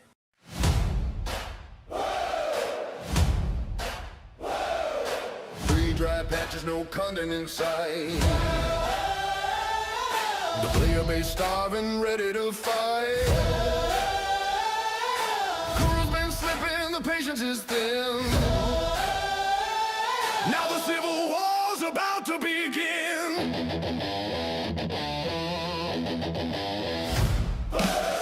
Tone packed up, said I'm out, I'm gone. St. Thomas ran, still bitching on.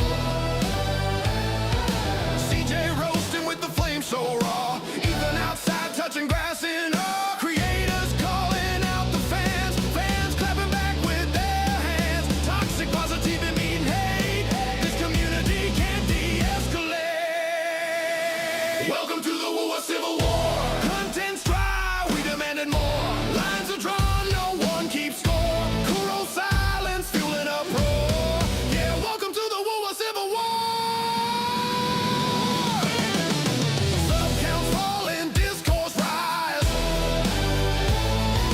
Every patch feels like recycled lies. Streams of fire, but the game's a drought. Every voice screaming, every side shout. No combat events, no hype to chase. Just HP inflation all over the place. Power creep lurking, the cracks exposed. The WUWA dream already decomposed. Giving scraps, call it feast or famine. Players in the trenches still demanding. Creators versus fans in a toxic loop. Civil war anthem for the gotcha truth. Welcome to the WUWA Civil War. Three patches dry, we ain't taking no more. Streamers clashing, the fans at the door. The game that we love turning into a chore. Yeah, welcome to the WUWA Civil War. Patch after patch, it's a battlefield. Only truth left, the pain revealed. Kuro, can you hear the roar? We're all stuck in this WUWA Civil War. Welcome to the WUWA Civil War.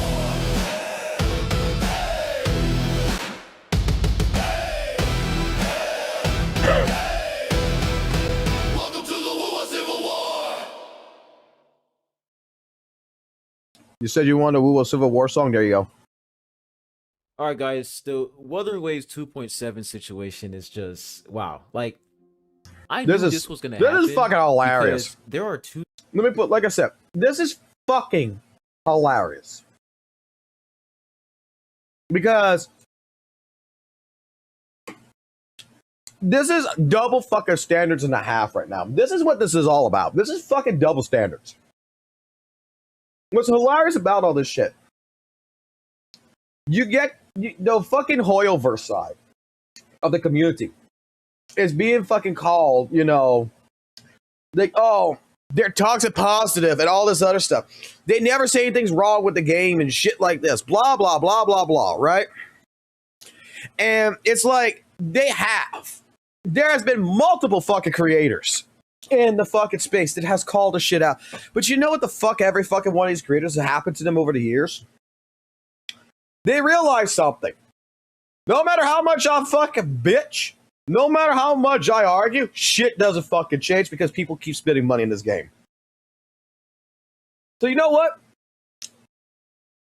More or less, I'm seeing like HSR players, streamers, Genshin streamers be like, this is kind of dog shit, but who am I to fucking say anything anymore? I might as well just fucking play it and just fucking accept it. Okay? That's number one. For the longest time of this fucking drama, when WUWA came out, WUWA was weaponized as the best fucking gacha game that ever hit the market. And fucking straight up attacks Genshin left, right, and fucking center. Y'all don't do this. We do this. Where's your quality of life choices?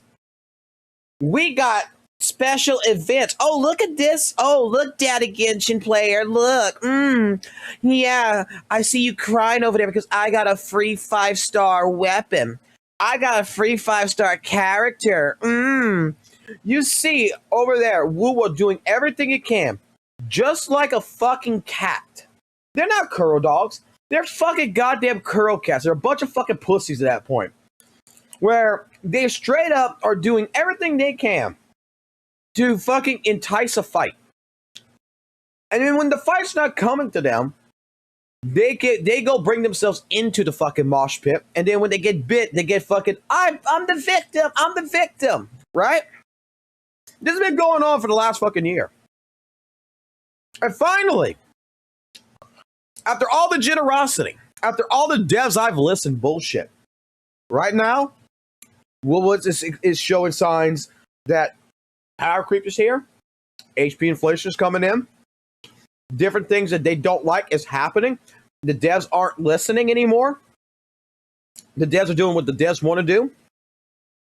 And now the community, because they're like, well, we can take criticism. We criticize WUWA all the time.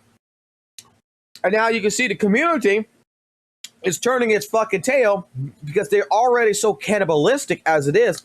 They're eating themselves up right now. They're trying to say that the fucking ZZZ players are toxic positive. They're trying to say the HSR players are toxic positive.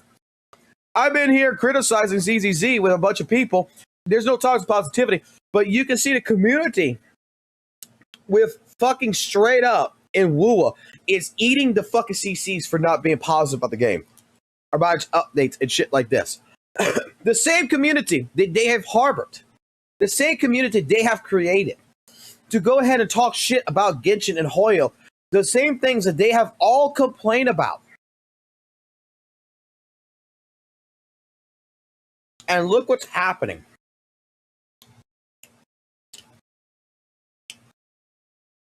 The difference is that I think the Hoyo players already know what to expect.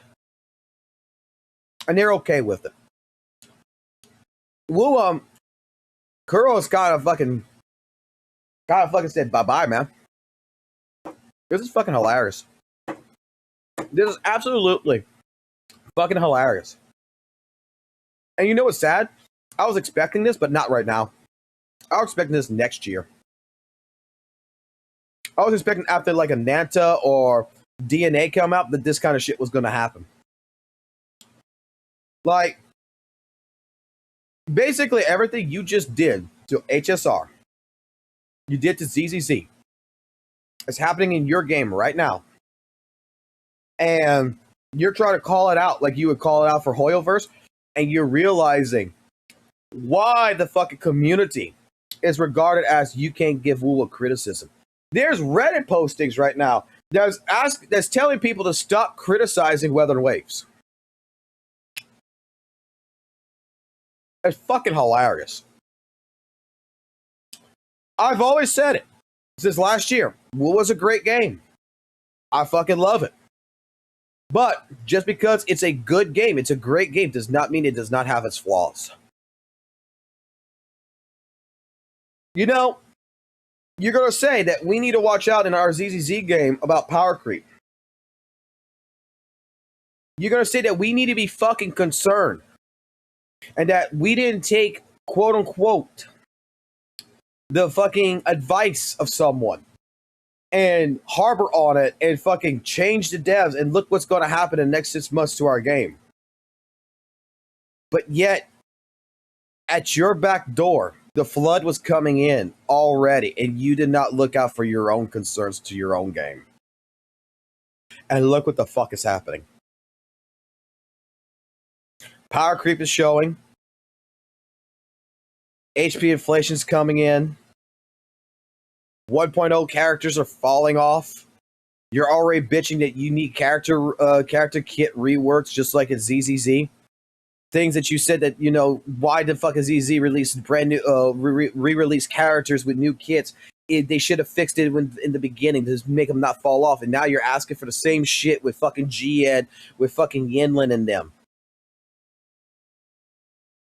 You're bitching about You were telling like ZZZ, like what combat events you guys got? You got take a picture and shit. You got surfing. Where's your combat events? And guess what the fuck's happening in your game? You got no fucking combat events. Maybe before you go into someone else's house and take a shit in it, maybe you should go take a look at your own plumbing. Two sides in this situation. One side, you have people who are not happy the fact that in 2.7, you know, it's been 3 patches since we had meaningful content, and it's just getting out of control because this is a combat-oriented game, and WUWA, they're just not showcasing that at all. Meanwhile, you have the other side where people are fine with this because as long as the story is good, that's all that matters. You know, peak story equals peak update. Those are pretty much the two sides. And, you know, if you want this game to focus on combat, then go play another game, which is crazy to me. But this tweet got sent to me by one of my members in my Discord server because I'm not really active on Twitter. But, so we have a content creator over here called Legions Gaming. Now, I have no beef with this guy at all. No beef with him. I just want to show this tweet as a way to prove a point and show you guys what I'm talking about when it comes to, you know, people who are not being, they're not being fair when it comes to players complaining about WUWA lacking content, right? Okay. Let's go ahead and read this tweet here. So he says, there is deadass people that are angry about WUWA 2.7 having no combat events and saying the Vampire Survivors event will only be a few hours of gameplay. You guys do know that other games exist, right? Digimon Time Strangers will be out by then. We have a new Atelier, I don't know how to say that, but we have a new game, the Trials in the Sky remake, the new Pokemon, Borderlands 4, Hollow Knight, Silk Song, other gachas to play as well. Y'all literally not play anything except WUWA. When I have nothing to do with WUWA, I log in, do my dailies for 5 minutes, and log out and play a different game. Hell, sometimes I don't even log in. People go play other games. So he's pretty much saying, hey man, if you're complaining about this game lacking content, if you're not happy with the fact that WUWA 2.7 is dry outside of the story, just go play another game. That's what he's saying. Now, when I read this, I was like, yeah, I definitely disagree with this take, but there's a clip here that was like, this was like 8 months ago, you know, 8 months ago, and the title is, this is the end of Honkai Star Rail. Now, the title's probably a typo here, but he's pretty much complaining about Honkai Star Rail's storytelling, because when it comes to HSR, HSR storytelling, it's pretty bad, right? It's really bad. That's one of the main issues I had with the game and why a lot of people left. You know, we wanted a skip button. You had anti-skippers who didn't want a skip button because, ooh, the story is everything, which is crazy. But this is what he said when it comes to HSR, right? This is what he said. Let's go and play this. That'd be crazy if we had an image to compare it to, huh? Loop, man. I'm gonna be rude because you guys keep saying that shit. The people that are saying that, you guys are fucking retarded. So we got this one chat over here saying, not trying to be rude here, but why play if you don't like it? So obviously Legions is complaining about the storytelling. He's complaining about the game. And someone is telling him, hey man, if you don't like the game, then go play something else, right? That's what this person is saying. Let's see his response. You're literally retarded. Why the fuck do you think that it's not acceptable for someone who loves a game to critique it so that it could get better? This is why the game doesn't evolve or get better, is because people like you will say, well, then just don't play it if you don't like it. You know what other games said? Don't play it if you don't like it? Hold on, I got you. Guess what? People didn't play it and it died. Don't be doing that. Don't play it if you don't like it bullshit. It's the most retarded ass comment I've fucking ever seen, man. This is why the game doesn't get better. You know how ZZZ got better? People did stop playing it. And they did stop wasting money on it. And then it evolved and they changed the game. They literally changed the entire game. Wuthering Waves, guess what? Oh, that community, Kuro Games, the devs, they actually listened to their community. They rewrote the entirety of the fucking story after the beta. Meanwhile, a company that makes billions, mind you, billions, not millions, fucking billions, can't even put a fucking picture on the screen to describe what they're talking about in a game that's not even open world. So he's talking about the story here. He's not really talking about events. He's talking about the story. But yeah, it's pretty clear here. Like, yeah, this is 8 months ago. But when you look at this tweet here, you guys can see the hypocrisy, right? It's like people are pretty much complaining that WUWA, they're complaining about an issue in the game, right? They're complaining about something they're not happy with, and they want the devs to fix that. And your response to that is, well, go play another game. You guys do know that other games exist, right? And then when someone responded, they said, yeah, bro, I want no content on the game I like so I can play other things. He responded with, so since you're not one of the dumb ones, let me explain something to you, since you guys do not understand how these games work.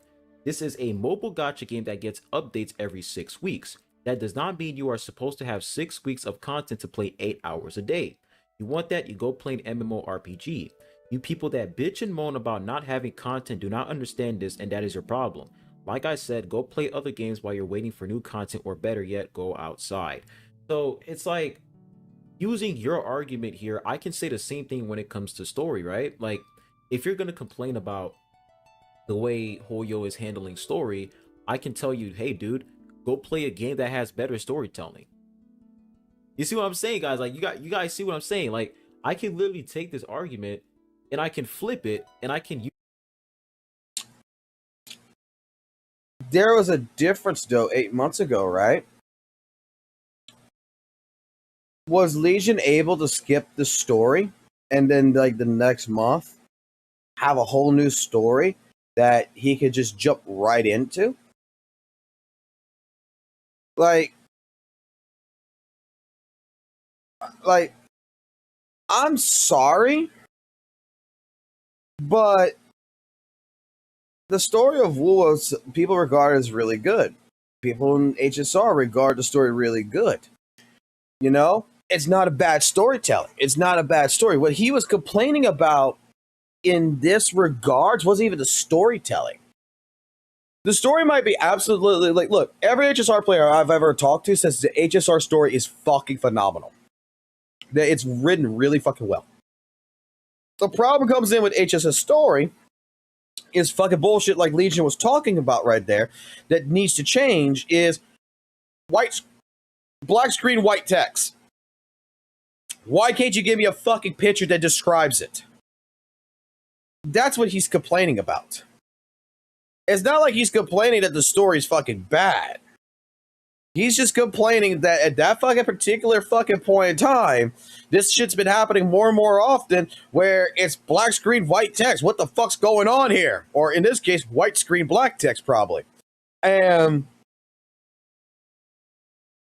all he's trying to say here, in my personal opinion, is that there are dead-ass people who are angry about 2.7 having no combat events and say that Vampire Survivor event is only going to last a few hours of gameplay.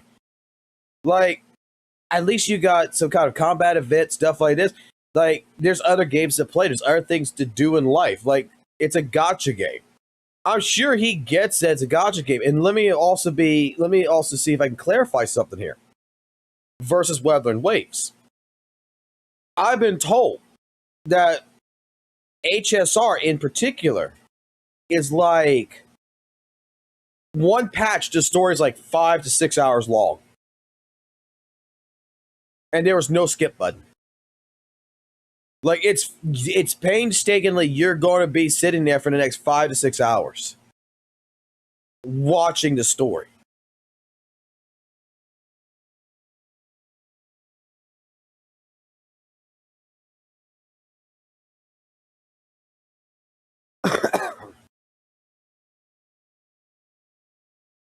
Like, I'm not gonna lie. Pharaoh's here, I think, is reaching really fucking hard with this fucking tweet. And trying to use that one video where he's bitching about, like, a company that could put a little bit more effort into their composite changes here. Their changes into the story. I don't think it's the same.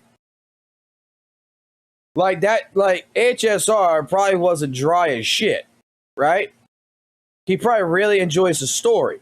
It's just that in that critical fucking moment in time, he was just complaining. It's just like, dude, it's just like, have you not fucking watched a fucking movie or some shit that you really like it, but the fucking ending fucking is shit? You say that the entire movie is great, but the ending is fucking jack shit. To which sometimes movies will actually recon the endings and redo endings because of that shit.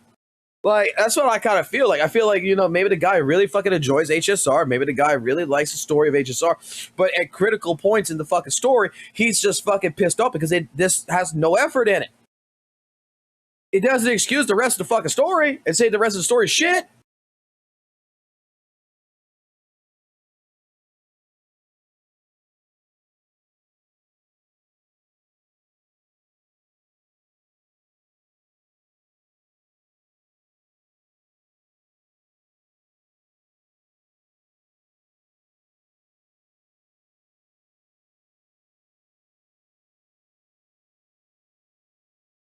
All right, let me continue.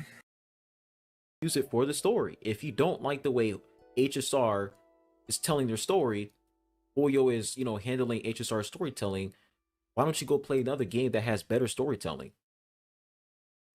So it is disingenuous to sit here and, you know, just completely shut down people for actually wanting something to do in the game.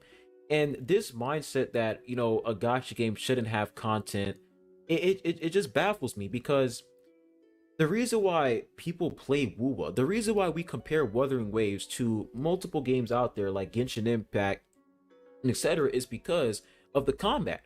The gameplay is fluid, it's fast, it's not sluggish, right? So having more events, more combat events to showcase WUWA's combat is gonna make the game better. And it all comes down to choice. If you don't want to play those events, those combat events, you don't have to. It's optional. Like, why are we trying to stop this game? What y'all bitching about? Why? Like you said, what you're bitching about, right? Is the same thing that I've bitched about with WUWA back in the day too. Where's the permanent events? The replayable events. We want more combat events, but the problem is that a lot of the combat events are limited time only. They show up, they go away, they're not permanent. Because otherwise, let's be completely fucking honest here. What you fucking want is new events. You want new combat. Because you're arguing right now. You're all arguing. Every single WUWA CC is arguing about this. What you're arguing about is, where's the combat events? Like, I got none to test my characters on, blah, blah, blah. Yes, you fucking do got something to test your characters on. It's called fucking holograms, Tower Adversity, Whimpering Wastes.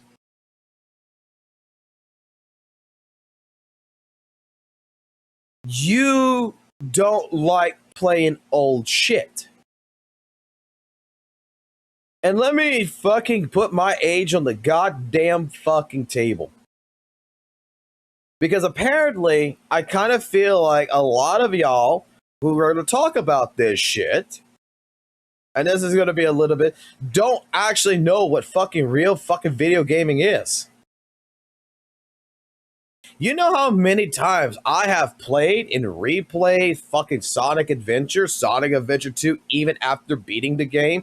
You know how many times I have played Shenmue 1 and Shenmue 2 on the fucking Dreamcast? You know how many times I played Sonic the Hedgehog 1, 2, and 3 and Sonic and Knuckles on the Sega Genesis? My mother and father, when I was a kid, could buy me a brand new fucking video game. And back in those fucking days, especially during Sega Genesis and Super Nintendo 64 fucking days, you could just go to the fucking store and go buy a fucking game. There was no internet to download DLC. There was no F2P fucking games at that fucking time. Okay? We were happy with replaying the fucking same fucking games over and over and over again, playing Resident Evil, trying different things, figuring things out. When we got bored with it, we played something else.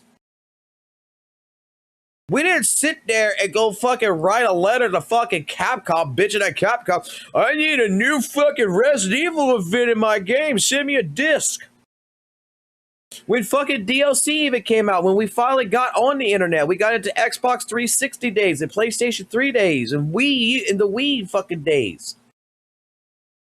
You know how many times we would replay the same fucking games over and over and over again because we just fucking liked them?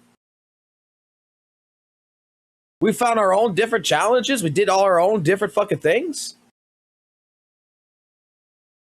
All you're complaining about in this regards, okay, is you want new shit. Because otherwise, you can test your fucking characters. You got tactical hologram bosses. You might not like fighting the same tactical hologram boss 40 fucking times in a row, but you got it. One of the best modes that was in fucking goddamn WUWA they took out, what I wish would be back in there, is like the Hollow Zero Zone in ZZZ. The Depths of the Elusive Realms.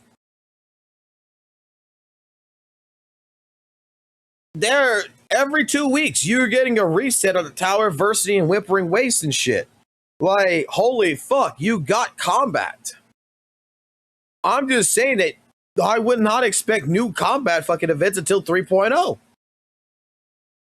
The devs are probably working on that shit. It's just that this time they're focused more on story. They're wrapping things up. They're about to go on holiday. They want to get everything situated, get everything ready. They want to make sure the optimization is what they're primarily focusing on in these last couple of updates. And they want to get it out there. What happened to the community of content creators that when people were bitching about this same shit 6 months, 8 months, 9 months ago, when every single fucking WUWA CC says shut the fuck up, you need to go ahead and calm the fuck down. Kuro's cooking. Kuro's cooking. Kuro's gonna do, Kuro's got this. And then a couple of months later, something happens and you're like, haha, you see, we told you. What happened?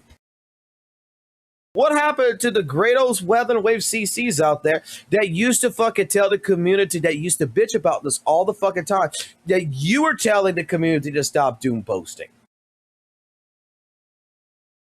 That you were defending the game. That you were defending the choices of Kuro. And then when things changed 2 or 3 months down the road, 2 or 3 updates down the road, that you said, you see guys, the devs listened. Because I guarantee you, when 3.0 hits, all those videos are going to come up and y'all going to be like, the devs listened. Told you that our voices fucking mattered. And that we helped to save WUWA. When in reality, it was already fucking planned from the get-go.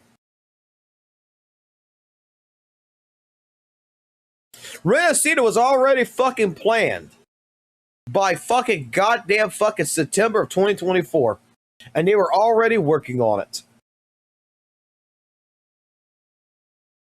They just needed to make sure that the launch of Weather and Waves financially fucking made it to where they did not have to put that much of an effort into the patches. So that way they could focus their entire time frame for the next 6 months into getting Renacida out. And look what happened. Everybody's like, the devs listened. No, the fucking devs just fucking already had it fucking situated. They already knew exactly what the fuck they were doing. They already have all this shit analytically fucking done. They already know what their fucking player base wants. It's just that new players just can't play the same shit apparently 100,000 fucking times. It yourself. If there is something wrong in the game, people should feel free to criticize the game so that the game could be better. You showed Concord. Concord is dead as hell. You know what I'm saying? Concord is dead because the devs don't care about the game, right? So players left the game. If we don't want Wuthering Waves to have the same fate that these other games had when it comes to issues, then it's time for us to let the devs know how they can improve WUWA so that WUWA can be better. If you like the game, then you would let people criticize the game. Then at that point in time, you really want that to happen. You really want that to happen. You want the devs to listen. You need to move to fucking China and get a Chinese audience and get the Chinese audience on your side. Because I'm going to be honest with you. I'm going to be 100% honest. I don't think Kuro gives a fuck of what us Americans, Europeans, or anyone else fucking says. That they primarily are fucking listening to fucking Chinese player base. That's how things work. If you don't agree with, people saying that the game lacks content, you can feel free to disagree, but telling them to go play something else is not going to fix the issue. Because if I go play another game that has more content, why should I come back to WUWA since there's no content in the game? Like, why should I come back? And that's how people think. Like, when they go play other games, that's what's going to make them not come back to WUWA, because they're going to be like, what's the point of me playing WUWA if I can go play a game that actually has content? It's the same thing with HSR when it comes to the story. Why should I play this game for the story when there are so many games out there that has better stories? The game's gonna be fine. So what it really comes down to in this entire situation is some people, they just don't understand that this game having more content just gives players a reason to log into the game and play it. When you go through the story, we look at version 2.5, all we had was the Frolova event, right? Not Frolova event, but Frolova story. Outside of Frolova story, what else was there to do? We had this chibi event, this Phantasma Dream. You had Dreaming Deep, which no one liked, which is a combat event. You had the Phantasm Dreamland that you could do. Were able to go out and take pictures if you wanted to. You can go play Whimpering Waves. You can play Tower Adversity. You could go out in the fucking open world and go kill fucking echoes, bro. You can play the story. Okay? It's a fucking gacha game. It's a live service game. You are all bitching that you want fucking goddamn combat event. There's no combat event. Okay. What fucking combat event do you want in there? Drive up some ideas. Don't fucking bitch about it. Drive up some ideas. Talk about, do like CJ at least. Come up with some fucking ideas and fucking give it to the devs. CJ had a great one about the fucking hunt shit last video that he did about this shit. That in-game sucks. Like, let's turn the hunt area to where, like, the red fucking versions of the enemies fucking show up on the map or something. You gotta go hunt them down. That's an NPC. Give the devs ideas. Tell the devs to fucking bring back 1.0 fucking events. I don't know combat events. But I'm gonna be honest with you. Like, you could complain. Okay? But this is not detrimental. You're just complaining that there's nothing to do. But I guarantee you, there's nothing to do for all of the veteran and older players. There's a lot for fucking people to do who are the new fucking players. There is still a lot of shit that is still on there. When I had nothing to do in WUWA, you know what the fuck I decided to do, guys? 100% of the map. Go find every chest. Go kill every bot fly. Go fucking kill every worm. Go find all the fucking fireflies. Go fucking do. Go 100% the fucking map. I sat there. I would go kill every fucking echo there was in the map. I extinct everything. I made sure that I had no content.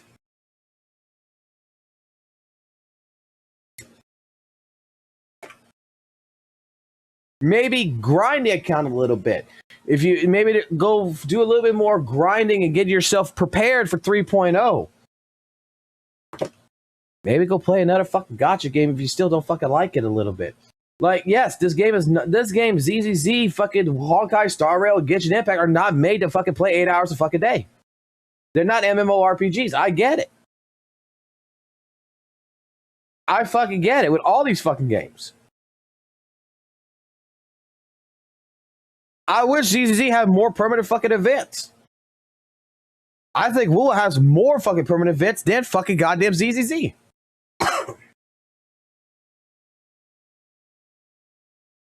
You know, it'd be a great fucking update for fucking WUWA. A great update. Replayable fucking story. So that way, when you're at a fucking stage like this, you can go back from fucking frame 1 and just replay the fucking entire story with all its combat and shit all in there with trial characters and just fucking just go straight into it. I don't know. I'm sure there's more to fucking do. But the thing is that when it comes down to the average fucking player in the CC, and this is going to be in regards to CJ, there's a big difference in the way a CC, a content creator, plays fucking a gacha game versus an average fucking player. There's a big fucking difference. I guarantee you, I've been in the worlds of Weather and Waves in co-op. That I went into fucking people's worlds to go farm echoes and shit. And 9 out of 10 of those fucking people, I looking at a fucking chest and I'm asking my chat. I'm typing in the chat to the person in the world. I say, yo, bro, I'm in your world. I see a chest in front of me. Come get it. He's like, I'll get it later. There's like fucking 12 chests that I could just see out of the clear fucking horizon, but they can't be bothered to go collect them. Because they don't fucking play the game. They play the story. They do a little bit here, a little bit there, and they log the fuck out. It's not their life. Whereas a Weather Wave CC, a ZZZ CC, a fucking Genshin CC, a fucking HSR CC is obligated in their fucking mindset that they have to do everything. They gotta be the very first one to get that content up before anyone else. Their entire job is hurry up and get this done. Do the fucking story. I gotta get it. Frame 1. I gotta get this out. Frame 1. I gotta beat everybody else. I need the views. And you know what? I stopped that fucking mentality. I was like that with WUWA. There was a competition between all the fucking CCs to see who was going to get to fucking level fucking 80, UL level 80 first. Dude, I still got shit to do in fucking ZZZ that I have not fucking goddamn well fucking done. I got 14 days to finish fucking goddamn fucking Siege story. To do Orphe's fucking story. Well, we already did Shiyu defense.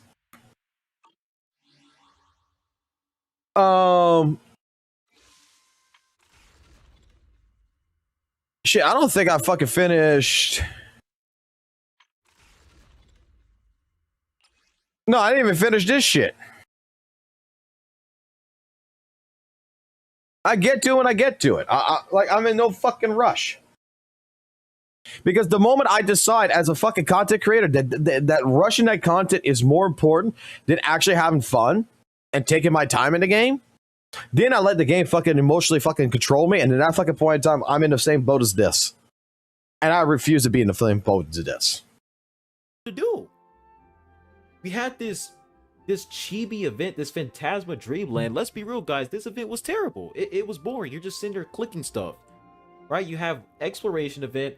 You have a picture, like a puzzle event, login event, and you're just sitting here taking pictures. Like 2.5 was horrible when it comes to events, but nobody said anything, and I didn't say anything because, you know, like we just finished version 2.4, and 2.4 was absolute peak when it comes to content. You had Virtual Crisis, you had Bender's Never Fall, you also had TCG as well. Like 2.4 was insane with content.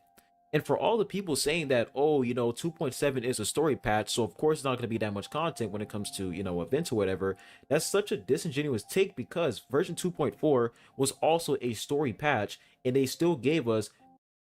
But 2.4 was the relaunch. Was the mid part of the relaunch. That is like, guys, Scott, dude. This is like ZZZ 1.0. Big fucking story. Big shit going on. It is the starting of the fucking game, right? Got a lot of fucking events. Got a lot of shit to fucking do. 1.2 comes out. Kind of got shit in it. It's got a festival. Not much going on in it. 1.3, it's got a little bit of story, but not really too much in the events either. But it's still got a little bit of decency. 1.4, not much going on in the game. One or two little events, but that patch has lasted all the way until fucking 2.0. Nothing going on. 2.0, bam. Lots of fucking story, lots of fucking content, lots of shit going in. Then we get to 2.3, which is the anniversary. Got shit going on in the game. Got absolutely nothing going on in the game, really. All the fucking goddamn fucking events and that shit, I disagree with Saintonus on this one 100% in this sense. It was kind of dog shit with the fucking Bowser Tower and shit, okay? Like, that was really your only major combat event. Everything else was practically, there was nothing to fucking do in 2.3. And then ZZZ, right? Going from 1.0 to 1.4. I am pretty sure, guys, tell me if I'm fucking wrong, but 1.4 was a soft relaunch, right? That's what Miyabi, that's when all the changes fucking happened. They had a lot more shit to fucking do. And then it kind of went downhill from there. You know, it went downhill a little bit until fucking 2.0. A couple of different things happened here and there. But otherwise, you just got a couple different events. Nothing major. Nothing really big happened. 2.0 to what? 2.4. After 2.0, 2.1 to 2.4, not much is going on to 2.4, and then you get a fucking basically like, here's the mid fucking story of everything, and then we're getting to fucking right now to where we're following a trend. And I guarantee you the fucking reason for the fucking trend is right now they're working more on the quality of life, they're working more on the optimization, and they're getting shit ready for what? 3.0.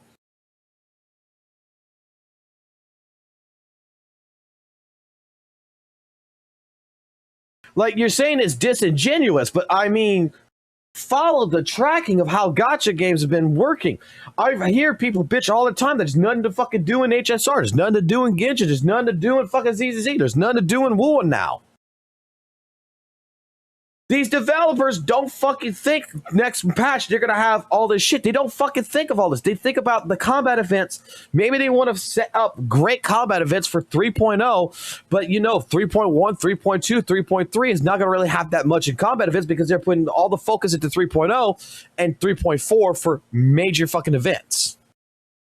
It's like video game development. You gotta wait 3 to 4 years for a fucking game to get developed if you really like the series, like Devil May Cry.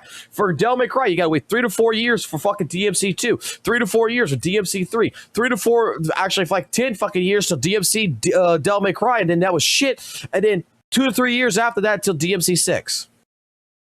I mean DMC 5. Like, I don't get it. I don't get it. Like, I feel like the reason why a lot of the WUWA CCs in general, why a lot of, not just WUWA CCs, excuse me, why a lot of the fucking gacha community CCs is so much adamant about this kind of shit is just the fact that they play the game fucking 8 hours a fucking day.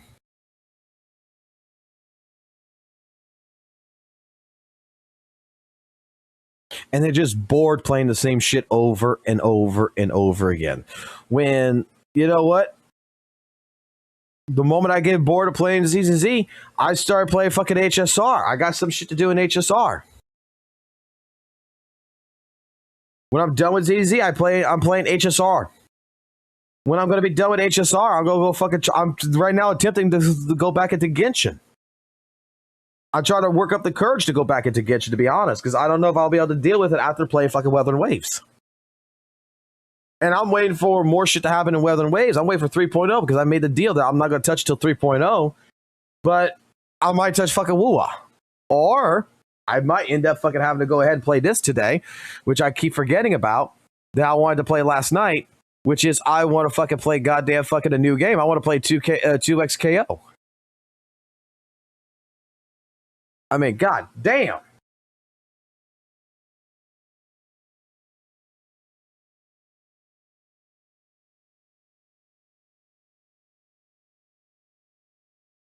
So you agree play something else was a good advice at the end? Yes and no. Yes and no. I think it's great fucking advice. Yeah, go fucking play something else, right? Is a good advice. But The major advice that I can give, don't go rush the fucking game. The reason why these events fucking last for the content creator like fucking 5 fucking minutes is because they, as soon as it comes out, it's like me when I go grocery shopping, right? I go grocery shopping, I go buy all the good foods, I go buy the chips, I go buy the fucking candies, I go buy the shit and everything, I go buy the little Debbie cookies, I go buy the cereals and shit, and I swear to fucking God, I'm a family of fucking 4. 4 fucking people. I got 2 kids, a wife, and myself. We're a family of 4. I go do a $400 grocery bill, and I come home, and the very next day, I'm asking where the fuck did my $400 go? Because I swear to fucking God, as soon as the good food's in the house, every single one of the motherfuckers in this house fucking eats every fucking thing good first. And then they're bitching that there's no more fucking little Debbie cakes. There's no more Fruit Loops in the fucking goddamn cabinet. There's no more of this. There's no more of that. They're fucking upset. And it's like I tell my kids, well, maybe if you would have ate it, and you would have, saved some of it instead of eating all the good shit now, maybe you would have some for the end of the fucking week.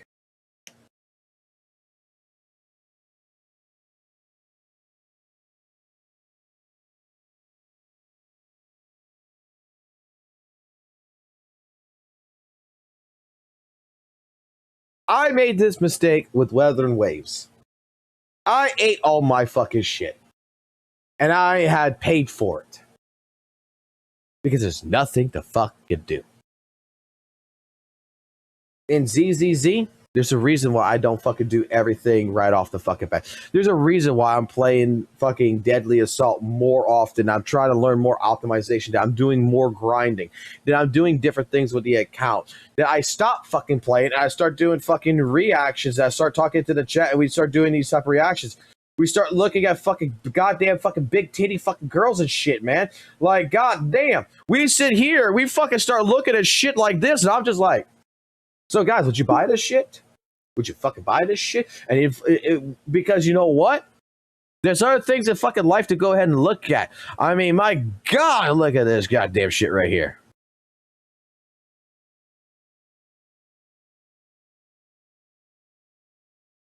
God, I'm thinking about buying that shit fucking right off the fucking bat.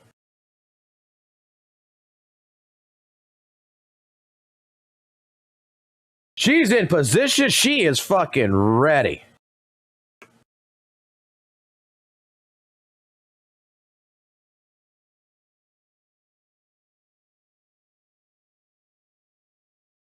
Oh, dude, the $92 one right here? That's not $92. That's $250. That's a character cost. This ain't your daddy's G.I. Joe. I mean, we fucking do all kinds of fucking things. That's why I sit here, I do other fucking things. I sit here sitting on fucking Discord talking to fucking friends and shit. God damn, man. Like, ask Argo. Argo, you still here? Argo, are you fucking still here? You want to know what the fuck we did yesterday?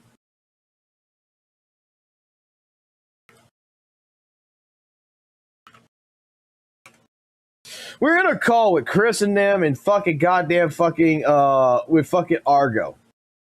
And I'm fucking telling I'm telling the people, and we had a good conversation for like the last couple of days to where I'm trying to make everyone understand that when you talk to Argo in the Discord, I was very ferocious. He's fucking Nandor. Empire, which meant a lot of killing. I was relentless. They would call me Nando the Relentless. Straight up. Straight up. That's what I did for fucking 2 fucking days. It's straight up say, hey, look, motherfucker, this guy Argo in our chat talks just like fucking Nandor. A lot of killing. I was relentless. They would call me Nando the Relentless. Because he does this shit. Nandor does this. Nandor the Relentless. He fucking, like, makes the fucking wording last longer than what it should. And that's the exact same shit that Argo fucking does. And I'm just like, we're having fun. We're finding other things besides just gotcha to have fun with. Good combat events. You look at version 2.6. What the hell was going on? Yeah, go in this on. patch? I'm listening. Absolutely nothing. You had this flying event because we can fly in 1.x region. We had this tower defense mode, and let's be real, y'all. Me personally, I'm just not a fan of the tower defense thing because I'm just standing there watching my characters just like I'm literally just standing there just shooting enemies. That's it. I'm not really doing anything. We have this exploration event. We have this puzzle event.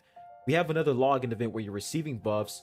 We got Gilmore this picture event. You're taking photos for OnlyFans. You got another picture event here. Like, there's literally nothing going on in 2.6, and the fact that we're entering 2.7 and it's the same thing again, where we just have this Vampire Survivor event, we have this photo event, login event, platform event. Like, come on, dude. Like, a lot of people played this game for the combat. It is a combat-oriented game. This is an action RPG, an open-world action RPG. Telling people that they should go play something else because the game lacks content is not fixing the problem. It's just not fixing the problem at all, because when I go play another game, and let's say that game has issues, what are you going to say about that? Are you going to tell me to go play another game if that other game has issues? It's like the cycle repeats itself.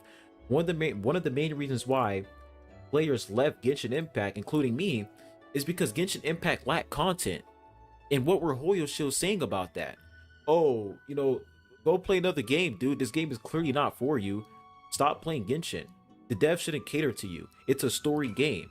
All these dumb excuses. And guess what? A lot of people left Genshin Impact and they decided to go play Wuthering Waves. You look at HSR. A lot of people left HSR because there's over 3,000 fucking players playing Dark Souls fucking 3.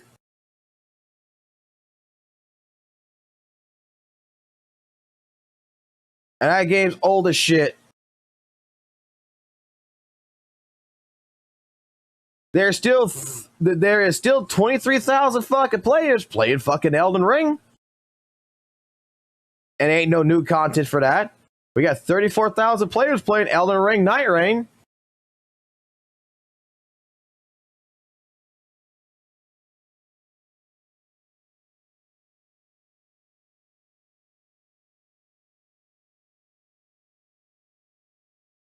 You got 1 million players playing Counter-Strike 2.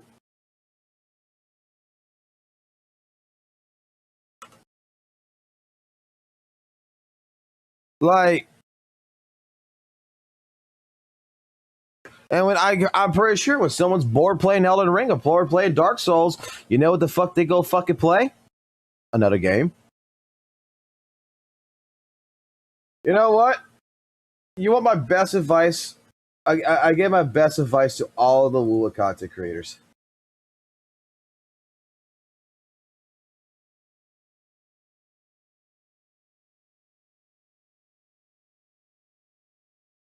There's a huge sale going on right now for games that are like 50%, 40%, 75% off that maybe you might not have touched, that you might have been interested in. Maybe it might be the time to go fucking try it while you're waiting. Go do your WUWA. After you're done with WUWA, maybe go fucking play something else and try something else for a change to see if you like it.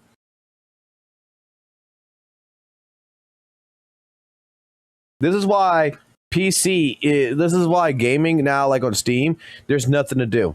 Here, I also invite you to go ahead and play some fucking goddamn fucking Dead or Alive Extreme fucking Venus Vacation. Straight up. Guys, would y'all actually fucking like me to fucking play this again? I used to. Should I play this again? オーナーさんまさか忘れてるとは言わせないわよ。期待してるわ。楽しみね。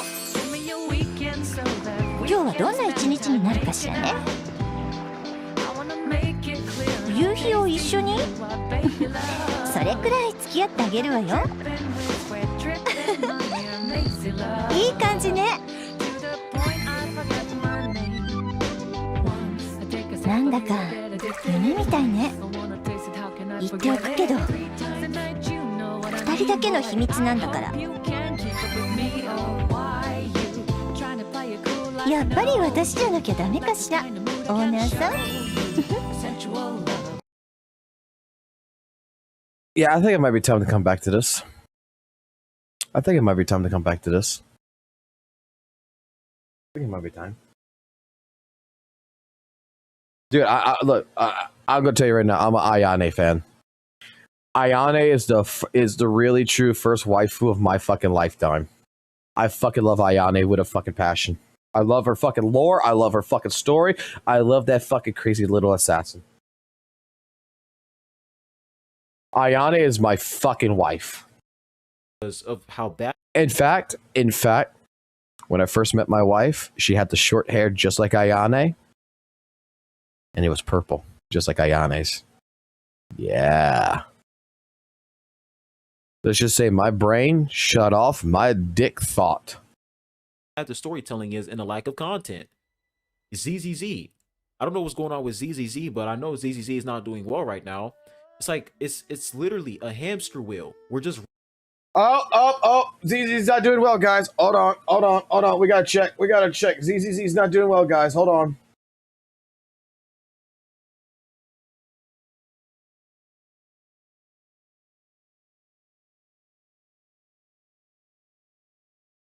I'm going to use the same fucking analytic data that was used before. Huh.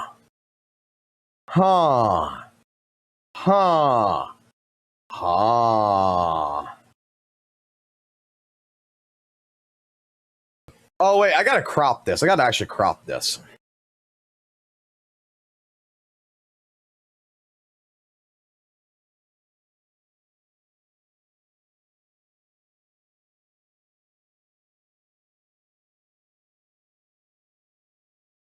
There we go.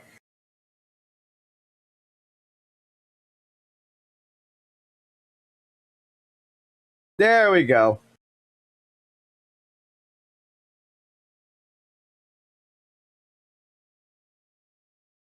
Huh.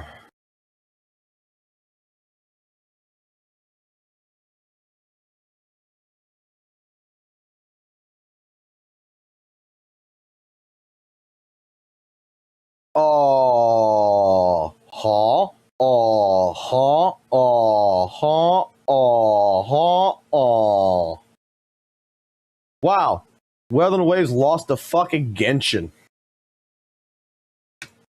running in circles now. Whenever there's an issue with these games, playing another game is not going to fix it. And if you like the game, criticizing the game and giving the devs feedback. No, it's not going to fix the fucking game, but y'all fucking going ahead and you're not looking at the objective fucking opinion here that maybe, again, Kuro might be doing something. They might be getting geared up for 3.0, and that's the reason why no events are happening. That it's not time to fucking throw up the pitchforks just yet. It's frustrating. Don't get me wrong. It's frustrating. But look at the trend. No one back in December threw up the fucking pitchforks, motherfuckers. When fucking, you know, there was nothing to fucking do in 1.4, and we're waiting for Renacita. You know how many people are waiting for what? 3.0 fucking goddamn WUWA.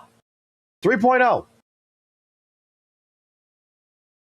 There's a chance that we might not even get 2.8. We might go straight to fucking 3.0 after 2.7. We don't know yet. I hope not. I hope that 2.8 would be more of a transitioning to 3.0 to where it's like Rover finally on fucking vacation type deal.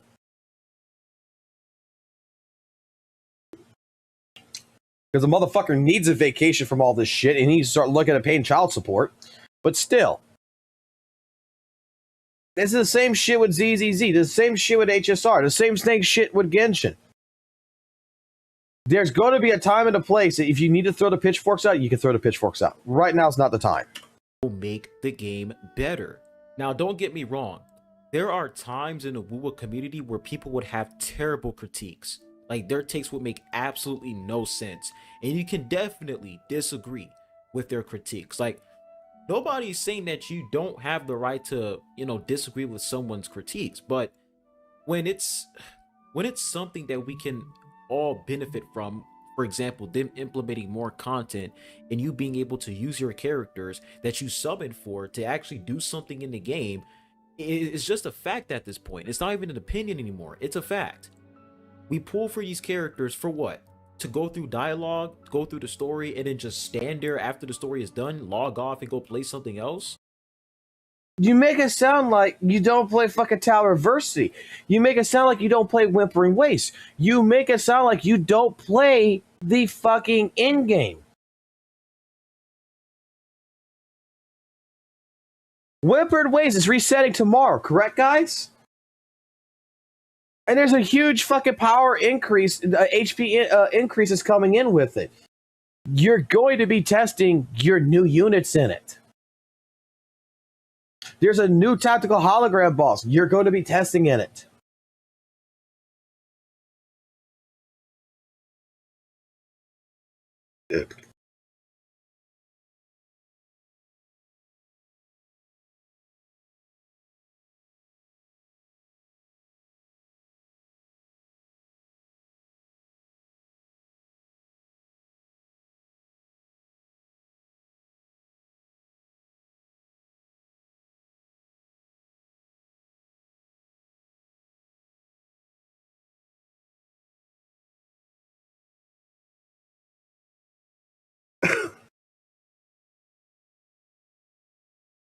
I'm just saying that there is content in the game for you to do. You just want, like, I don't get it. You're saying where he's sounding right here. Go through the story and then just stand there after the story is done, log off, and go play something else? No, maybe go grind out echoes. Maybe do what the game gives you to do. Spend your energy. Go do tacit fields. Go kill some echoes, random mods. Build up your characters. Maybe go ahead, go look for chests and go get more asteroids so that way you have more pools. And you get that all your currency going up. Maybe to go see if there's things that you have not completed in the game and go complete them. No one's saying that after you're done with the story, there's this is what's so fucking strange, is that the argument in the beginning here is that there's no combat events. Okay? But now we're getting to the part of this argument here where it's like, what you want me to do? Like, after the story, there's nothing for me to do. It's like, you can go play Whimpering Wastes. You can go play Tower Versity. You can go play that fucking jacked up fucking version of the Depths of the Elusive Realms. You can go explore the maps. You can go fight tactical hologram bosses. But I guarantee you, the argument is going to be, I already did it. So now, the entire situation is that you don't want new events. You need more permanent content that is recyclable, but also feels fresh. You want, in this game, basically, the infinite tower mode in ZZZ.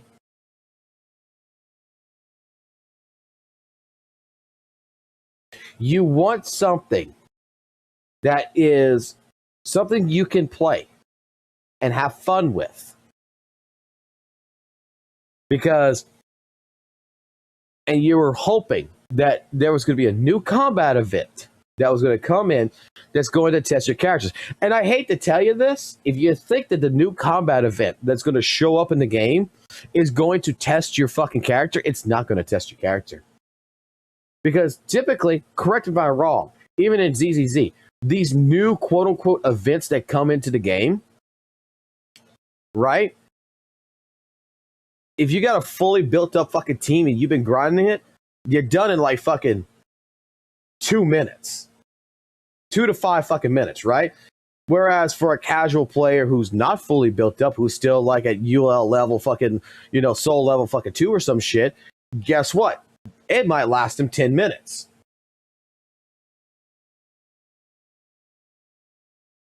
What you want is a new permanent game mode. You want something else to do. And they just updated the Tower Versity. They just did things. I mean, what else do you want? No, it shouldn't be like that. The whole, this is a gacha game. This is, this is how gacha works. No, that's not how gacha should work. We're normalizing these gacha games lacking content. That's what we're doing. We're normalizing these games lacking content. If WUWA, if they can give us peak combat events in version 2.4 in a story patch, they can for sure do it in version 2.7. So, peak combat events in 2.4. Okay.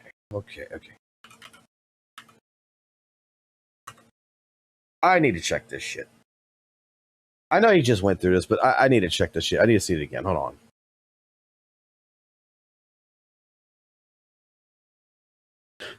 The Frontier Trials. Bears Never Fall was second phase.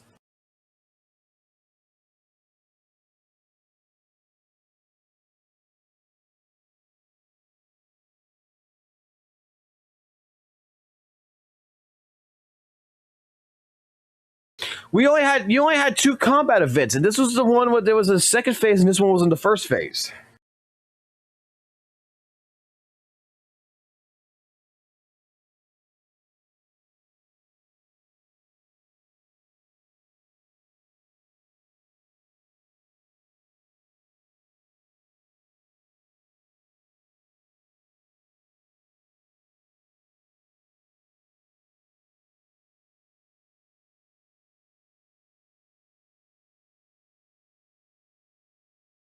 Let's see.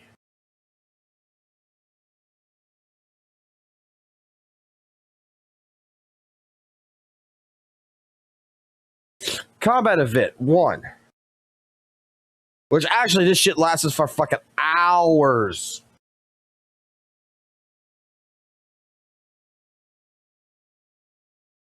What the fuck was this?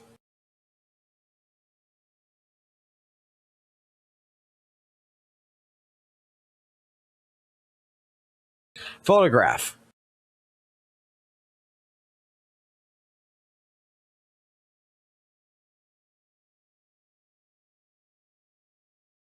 But this was a combat event. This was the second phase. This was a combat event. So you did have that. You did have a combat event in 2.5. Wasn't the greatest combat event, well, no lie, but you still technically had it.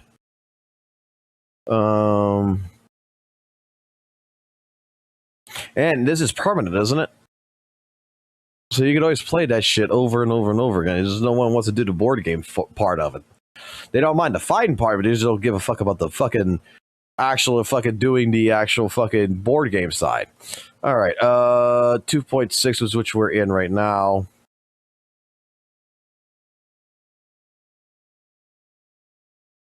This is the thing. Which, again, there's a lot of fucking events that you could do in the fucking 1.0 areas that, this is probably trying to get people to go into doing it. This was boring. This was boring.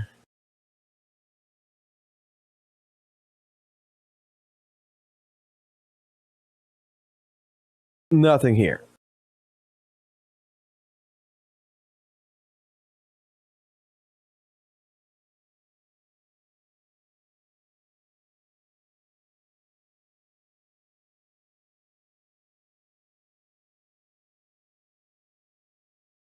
And again, the one with the least amount of shit to do.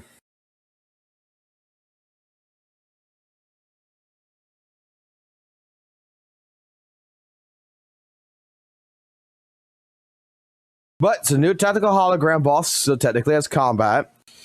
You'll be able to collect new echoes. I mean, it's a dry patch. It's dry as fuck. Don't get me fucking wrong. It's dry as fuck. Like, the only thing that's going to hold this shit together is how good is the story.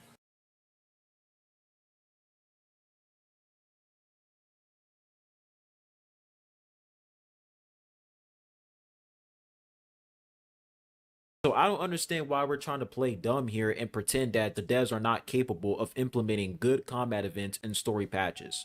I don't understand why we're doing this when they've already did it multiple times. This idea that if you don't like something in this game, you should leave it is just so toxic. It really is toxic. And let me go ahead and flip the argument here. And this is for my lore enthusiasts, right? If you guys had 3 patches of no story, right? 3 patches, 3 consecutive patches, no story. It's just straight up combat events. And you as a lore player, a story enjoyer, you're like, damn, man, there's really nothing going on when it comes to the story. Like, what happened to the story, man? I played this game for the story, and there's been 3 patches, like 100 days since we last went through the story. Like, they haven't even updated the story. And a combat enjoyer came up to you and said, hey, man, it's time for you to play another game, bro. This game is clearly not for you. Just go play something else. Go play a game with story. How would you feel about that? You wouldn't be happy. You know what's sad? That actually has happened. Not in WUWA. But there's a game called Devil May Cry Peak of Combat that still doesn't have a fucking story mode in it. They had one story. It lasted for a little bit. And then once the story was over, they've never updated the story since. They only given basically like little fucking side stories, but no main story to it. And it's been over a year and a half. Over a year and a half now. That there's no story.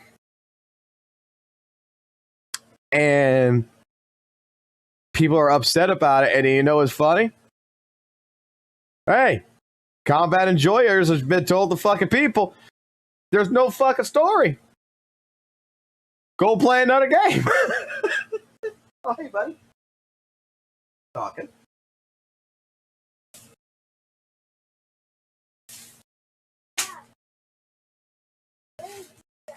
Andy. Want a drink? Oh.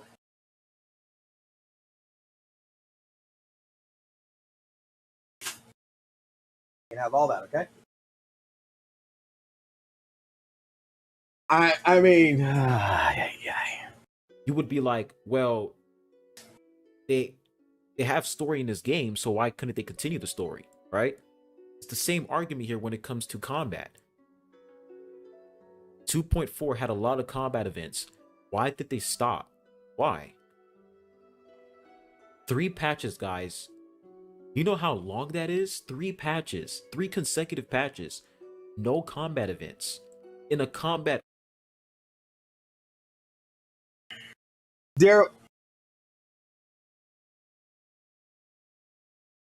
I don't get the argument. 2.5 had combat event. 2.6 technically has combat event. Okay? Like, I'm not understanding this argument. You still have combat.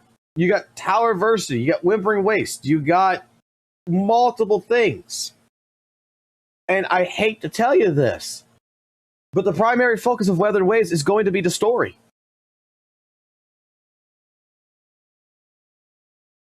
It's a story-generated game.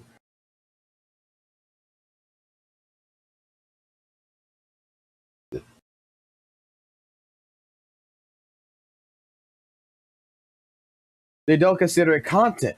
I don't understand why not. Oriented game. That's not good. That's not good at all. So, just wanted to make this video because I just feel like I had to, because I've just been seeing a lot of gatekeeping in this community recently. And I'm not going to say that the entirety of the WUWA community is just, toxic, but the minority is very, very loud, and they are very, very toxic, because whenever you make a video complaining about valid issues, it's like they try to shut down your complaints and say, hey, just go play something else. Like, this is Genshin Impact all over again. We all dislike Genshin Impact, but let's be real, man. What's going on with WUWA recently, with the lack of content, It's really looking like Genshin Impact, bro. It really is. Because that's one of the main reasons why I left Genshin, the lack of content. That's why I left the game back in like Natlin. So instead of us sitting here just in this perpetual cycle where we're just repeating the same nonsense over and over again, why don't we just tell the devs, hey guys, can you put in more events so we can have a reason to log in the game? That simple, bro. That simple, and everyone is happy. No need to have a war. No need for people to be talking. But what if okay, we already know that WUWA was made with AI, okay? We already know that WUWA was an AI-generated game. However, you want them to add more combat events. That's what I'm getting from this, right? So are you willing to sit there for 2 months for them to add a combat event at least? 3 months? Like, you're making it sound. This is another part of the argument that it feels like from this point of view, if you want to talk about disingenuous, you're making it sound like that fucking Kuro could tomorrow add a whole new fucking event in the game. A whole new combat event right from scratch into the game with no issues. They could probably go pull something that they made before and recycle it very easily into the game. I get that. But you would be probably complaining that they recycled, those events into the game. And be a little upset with it. Because there's nothing new.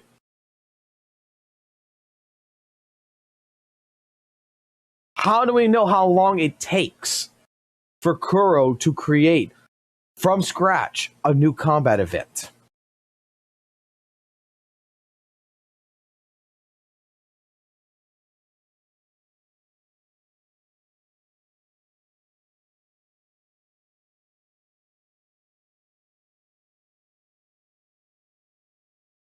Like, I feel it's very disingenuous to the fucking developers expecting them to fucking be sitting there and every fucking month come up with something fresh, brand new, and just shove it in your face and expect it to be a combat event.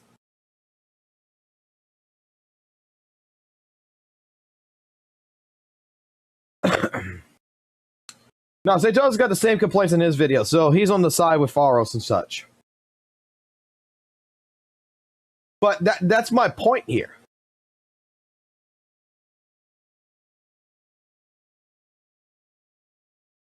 They could go ahead and copy and paste an old event, throw it right back into here. No problems.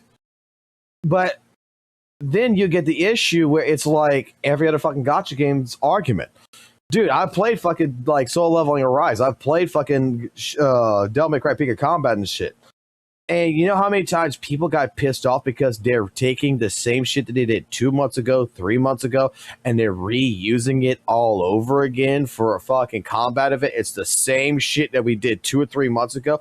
And then that becomes a whole new complexant fucking argument, a whole new fucking entire deal on its own that people start bitching. Oh my God, they're reusing this. Oh God, they're redoing this over and over. There's nothing new. I want a new event. They can do that. But how long until you bitch about that?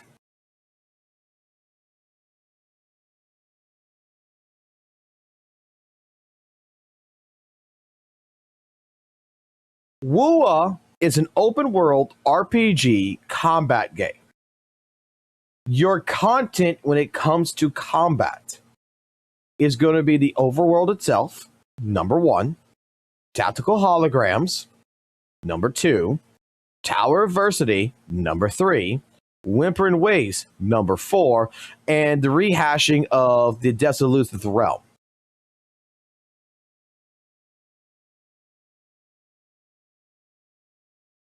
And then the story itself is also technically combat. What else do you want them to do? What else?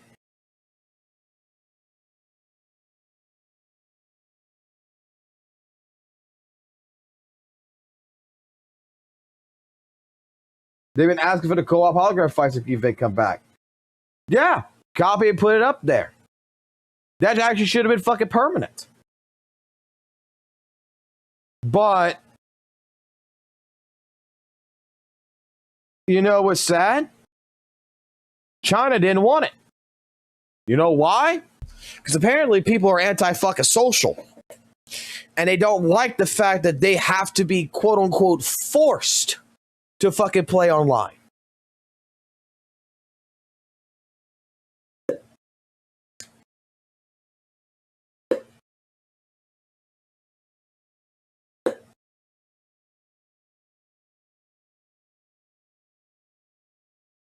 You can't make anybody fucking happy.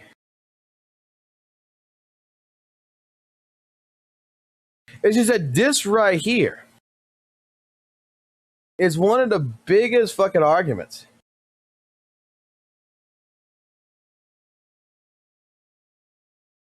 This is starting a fucking civil war. Like, Jesus Christ.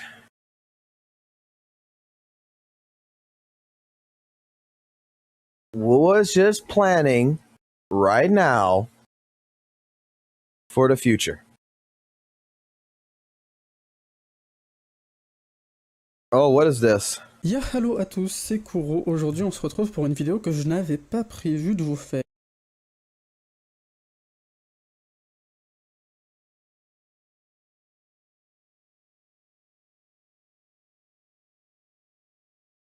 I'm not French.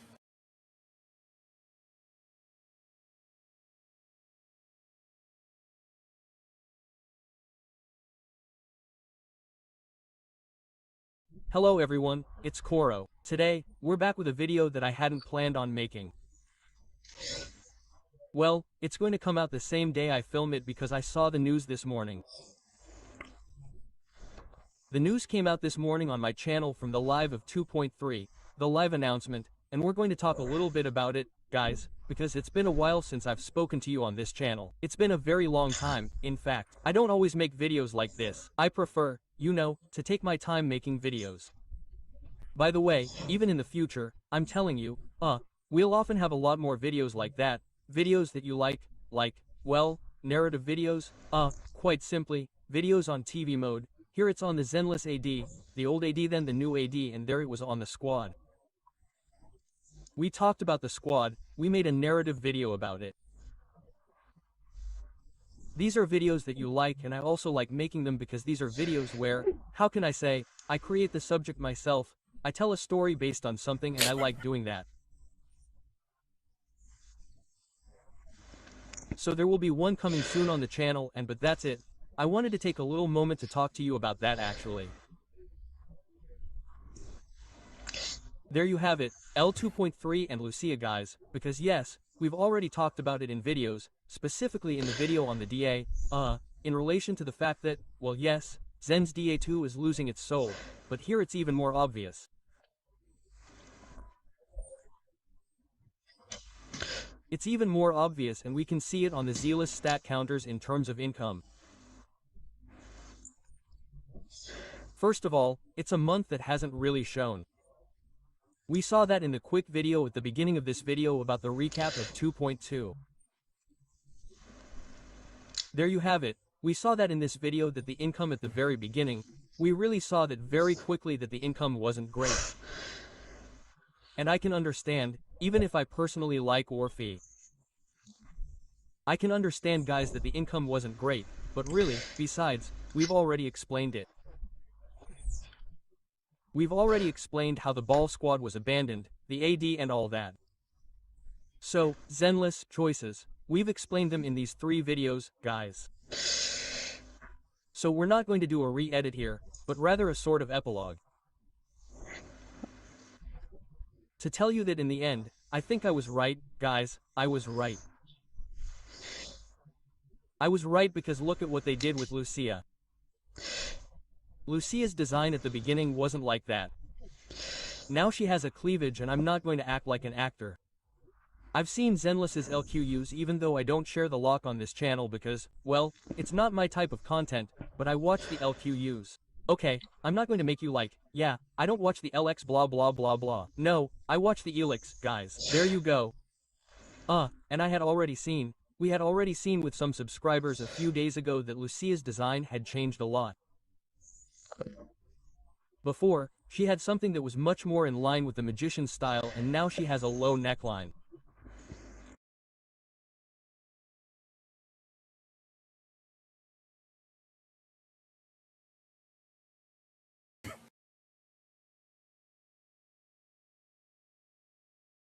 What the fuck? That means that he doesn't really assume the magician style anymore. In fact, quite simply, what he wanted to do with Lucia. That's because she's a magician. She has a scepter, she has a spellbook. For me, there's everything of a magician there. Even if... According to the translated version of this video, this guy's going to be complaining that Lucia does not look like a witch. Because of the redesign to the top.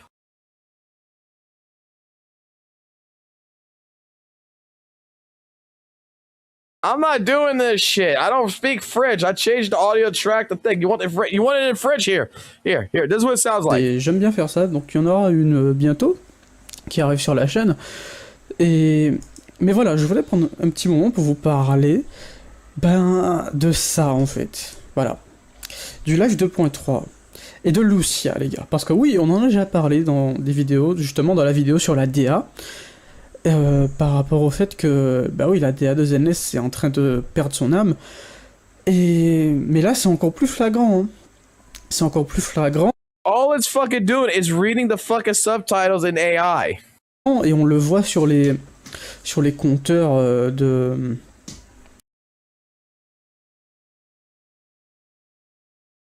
It just popped the fuck up.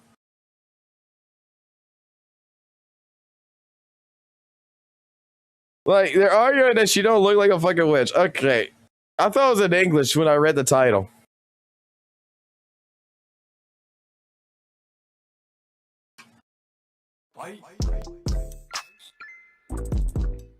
Is this really this fucking serious of a fucking problem?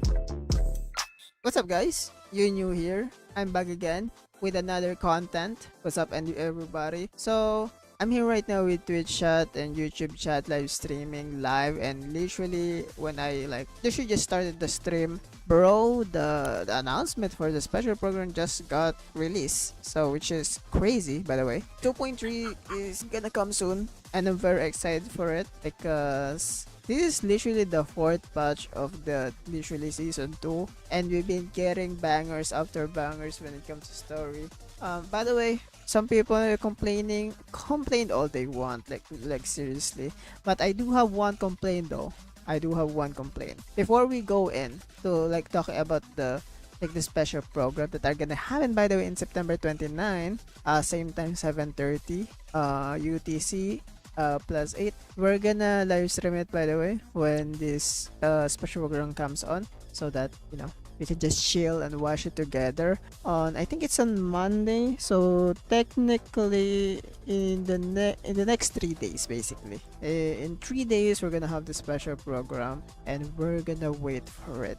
We're gonna have a lot of good time. I don't know why they changed it this way. In my opinion, I would love this design more compared to this. And as much as I complain, I will hate this. I mean, there's always a final decision and stuff. And I think most people who complain when she got drip marketed, I think Zenless Zone Zero devs, especially the designers, got caught in the complaint and stuff, and they changed it immediately with the redesign. And by the way, they will make changes even very close to the release, or even mid patch. They did it on Orphe. They literally changed the animation for Orphe to make it shorter animation, but it will still do a ton of damage. You know what I'll laugh my ass off on is if it's like a sec. It'd be fucking hilarious. I know it's not gonna be like this, but it'd be hilarious. What if this is like a fucking... Okay, what if this is like a second clothing, like transformation phase type deal? Okay, this is gonna sound stupid as fuck, but you know, like when you're fighting with Evelyn, she's got the jacket on her back, but the moment you start fucking going thing, it just disappears. That, you know, it would be fucking hilarious. That all of a sudden she was like this. She used the scepter. She went, "Pah!" And then when she went like Little Twinkle from fucking Majora's Mask, she goes, "Papa!" And all of a sudden, her tits grow, fucking a button pops out, and then bam, big titties in your face. Boop expansion. Like, there you go.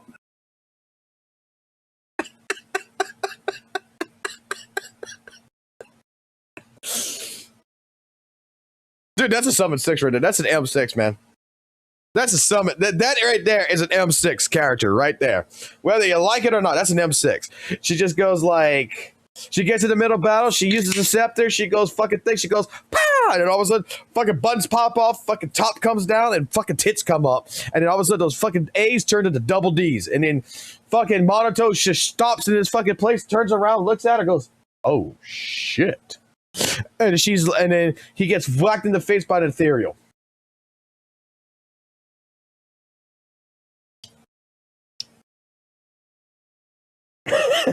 You guys can see her top is now very like, you know, the cleavage is now open. It's not the same as the drape marketing anymore, sadly. I don't know why they changed it this way. In my opinion, okay, in my opinion, I would love this design more compared to this. And as much as I complain, I will, like, you know, hate this. I mean, you know, there's like always a final decision and stuff. And I think most people who like complain when she got, you know, drape marketed, I think Zenless Zone Zero. You know what? I need a poll. That design. We need to make a poll. All right, start a poll. Do you like Lucia new design? There, we need a poll. Y'all fucking decide. I don't give a fuck either fucking way. Do you like it? Do you not like it? Yes or fucking no? Let's fucking go. There's like got caught in the like the complaint and stuff, and they changed it immediately with the redesign. And by the way, they will make changes, even like very. I don't give a fuck. You can put no. You can put yes. I don't give a fuck. To the no is neutral. Or even like mid patch. They did it on Orphe. They literally changed the animation for Orphe to make it like shorter animation, but it will still do a ton of damage, which is crazy, by the way. They literally did it like, I think it's like one week before Orphe comes out. We got a news from like beta testers that they are changing. The thing that fucking everybody was most pissed off about was the fact that she had tiny titties. They didn't like tiny titties. They wanted big titties. And you know what the devs said? If we're going to give her big titties, we got to showcase those fucking titties. We got to show them like, give the devs props, man. Give the devs props, okay? With Lucia's new design, they increased her fucking bust size, right? They gave her some big-ass titties. Right? But they want to show them titties off. They want to be proud when they make some big titties. So they made damn sure that the design incorporated the big titties because the devs want to show you they're proud of them fucking titties. They went ahead, they contacted little fucking Swang Woo over there. Little Swang Woo said, okay, if I'm doing this, I'm doing it my way. He grabbed a pair of scissors, he cut the fucking shit off, he fucking fixed them up, he fucking took a fucking syringe, popped some fucking air in both of them fucker things, fucking inflated them, and he said, now, that's some work. Again, give the Zenless fucking devs their praise. At least they take pride in showcasing their tits. Changing the animation for Orphe, which is crazy. Hoping that the same thing happens on Lucia, because we actually saw Lucia already on the game, by the way. We literally saw Lucia in the game already. So this is the design of Lucia, same as the drape marketing. This is her old model, and I'm guessing this is gonna be her new model now. And all of the stuff that I like about her design is technically gone now. Mainly like the under booba, which I really like, and also like how very covered. The only reason why you like the underbooba, the only fucking reason why you like the underbooba was because you were imagining taking your dick and just shoving it in between them titties and going back and forth, back and forth, up and down, up and down, up and down. Like it was a hole. And now the hole is gone. That's why you're upset.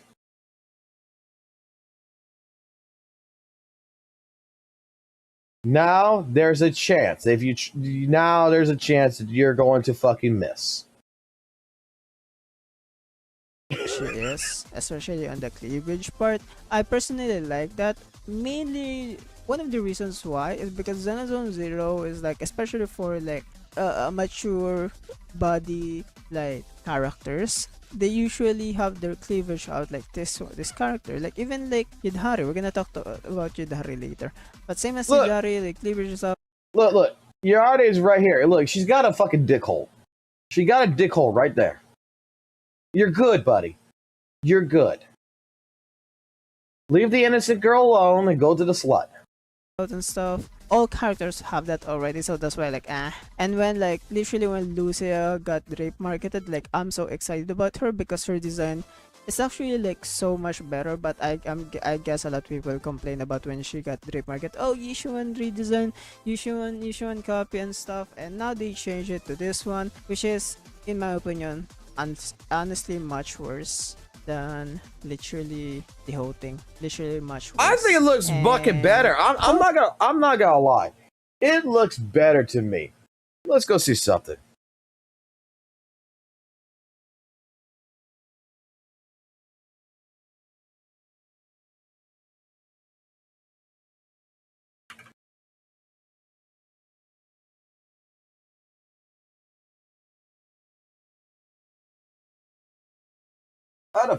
What the fuck am I looking for exactly?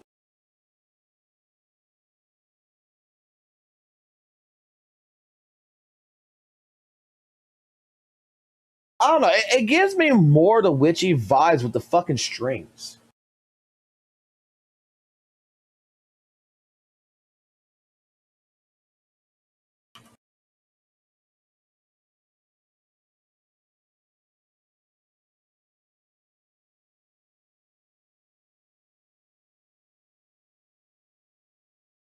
I mean, it could have been a better design. Okay. They could have given her like a witch hat or something. They could have fucking did something like this. Boom, okay? And you know what? I think it would have been fucking alright. I think everybody would have been fucking praising the fuck out of that shit. But the fucking strings, like how it's attaching to the fucking coat, to the fucking hood and shit, I mean, I think that's fucking fine.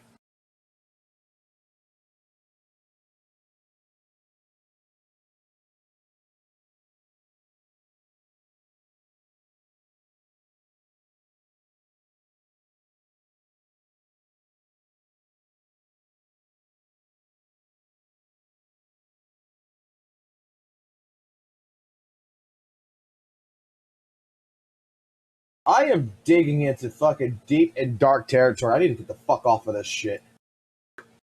Hopefully they change it because they do have enough time to change the whole design again, or to come back to the drape marketed design, because they already have the model for it.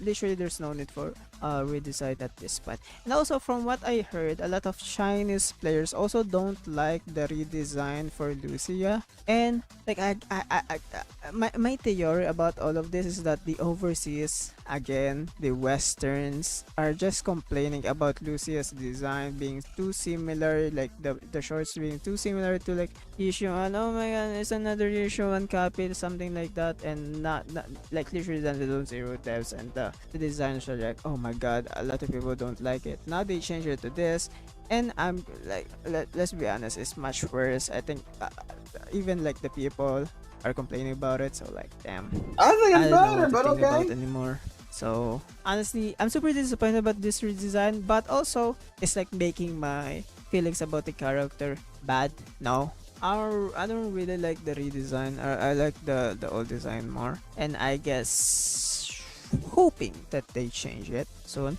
And also talking about Yidahari, I really like Yidahari. Don't have any like I literally don't have any like you know complaints about Yidahari. I feel like Yidahari design is good. It's cool. Like it's actually I think one of the good designs so far, especially regarding on like you know a very like a sea creature tyrant, because it's like the only fucking reason why you fucking like Yidahari's fucking design is very fucking simple. She got tentacles. And you want to be wrapped by mommy's tentacles.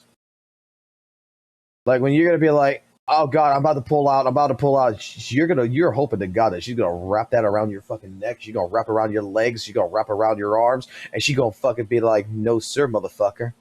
Get ready to pay some child support. She's like the second like sea creature tyrant, which I really like, because I really like also Ellen. That's why I do wanna pull for her. And it's just also ice. And one of the reasons why I really like her design is mainly because it reminds me so much of like it's a mix of like Kishiwan, Vivian, and also Yanagi's outfit, because it looks like it still looks like an office outfit, but also like they made it like seductive, you know, seductive design. Then they also have like a very cutesy like armbands here and there, and very exposed shoulders, which I really No fucking dude cares about fucking cutesiness, because you know what we think about when we see clothes? If there is any women in the chat, please fucking please leave. Please leave real quick.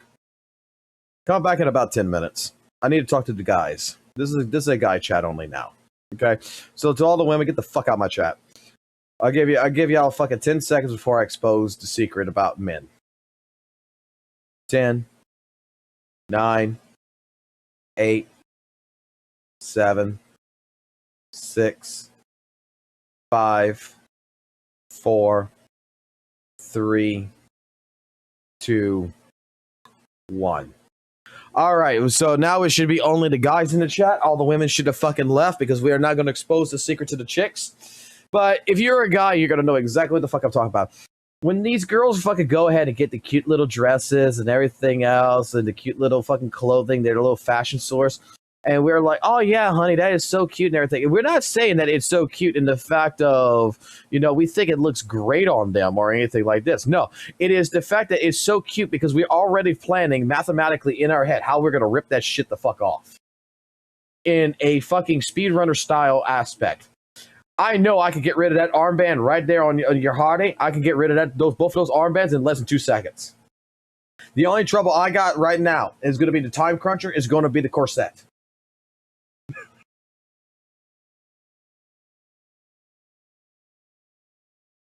Like, that is the truth.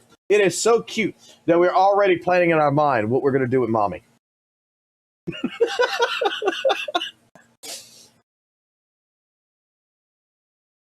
That cute. When we say it's cute, we mean that clothes is going to look cute on our floor, not on you. And they also have like a very You're alone, buddy? cutesy like armbands here and there. Wait, I'm alone? Let's see. I knew it. Only you. What the fuck? Who is he? Let's see. 100%. I got at least one person that said yes to it. Very exposed shoulders, which I really like. Also, like just on the design wise. Oh yes, and the hat stays on. The hat's not part of the outfit. Like a lot of people complain, oh, it's another issue one short design, but honestly, I don't think that is the case. Honestly, yes, it's like the. It kind of is, but it isn't, because if you take an actual good look at it really quickly too, sir, like look right here. It's the booty shorts, but they got a little bit of like the frill right here at the same point in time, which kind of makes it to where she's got like a 2-portion fucking booty fucking pants here. She's got the fucking booty pants on with a skirt underneath the corset. Is the case, honestly. Oh my god, I just realized the fucking reason why she has that. She's trying to warm up your supper.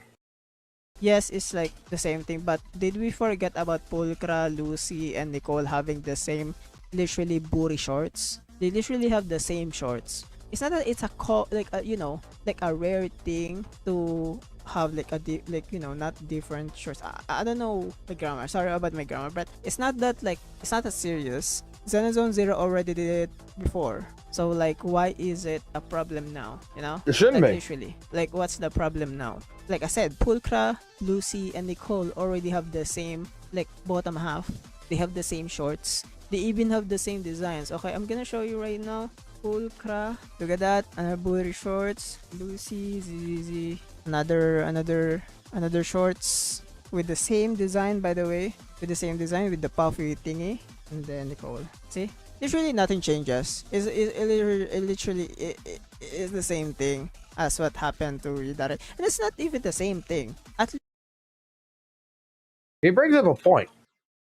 Now we need to do the St. Tonus argument. Asset confirmed. Preparing to move out. We need to do the St. Tonus argument, okay? To what do I owe? I'll borrow you, chat. Alright. I'm gonna borrow you real quick. Look at the bottom half. Look at the bottom half. You see the bottom half? You see the bottom half? Okay. You want to test my hammer? My loyalty lies.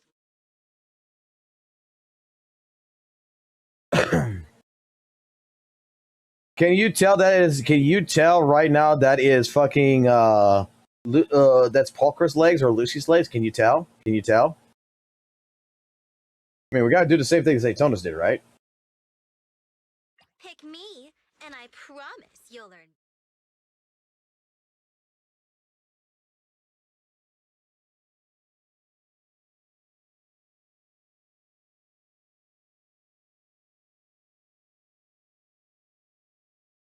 Don't just think about it. All right, let's just make sure I do the fucking original.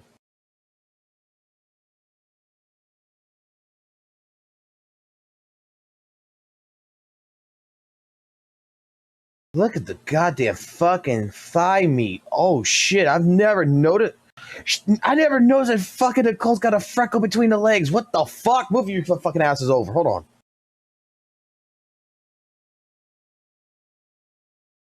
I just thought it was on the tits.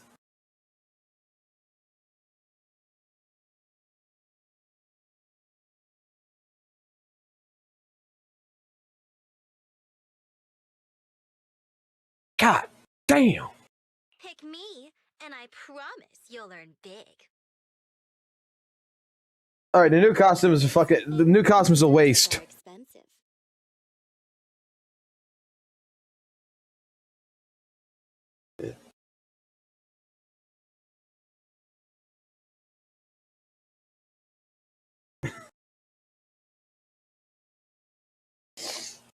At least on Yidhari, Yishuan, and also with Lucia's design, at least it's not the same like copy paste. There's also like variation. Like I am waiting. Okay, I am waiting. Hold on, for the first girl in this game that is going to have like a high skirt or some shit, right? Like Your fortune seems pretty good lately. Need a fortune telling? right. I'm waiting for the first girl where you can see, like, you know how you can see the butt cheeks like this right here? I'm waiting for the first one to get a freckle on the ass. Where when you're walking and you can see the skirt popping up and everything, you're going to see the freckle on the ass. I'm waiting for the first girl to do that. I see the freckles on the tits, I see the freckles on the legs, but I want to see when the first girl's going to get a freckle on the ass. I'm like, holy shit.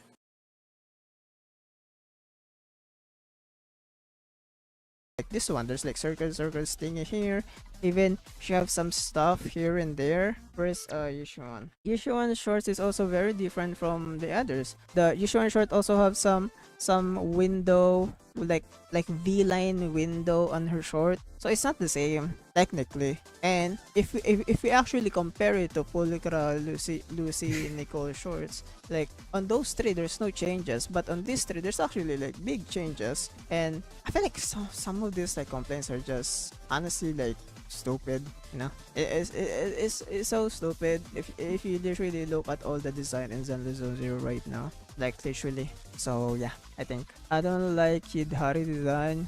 Yidhari slander in the chat. Some of you guys already hate the character and we don't even know her personality. It keeps happening. It happened on Alice, it happened on Sid. Like why do we have this like same like That's actually a true statement, because like I wasn't a person who cared for Alice.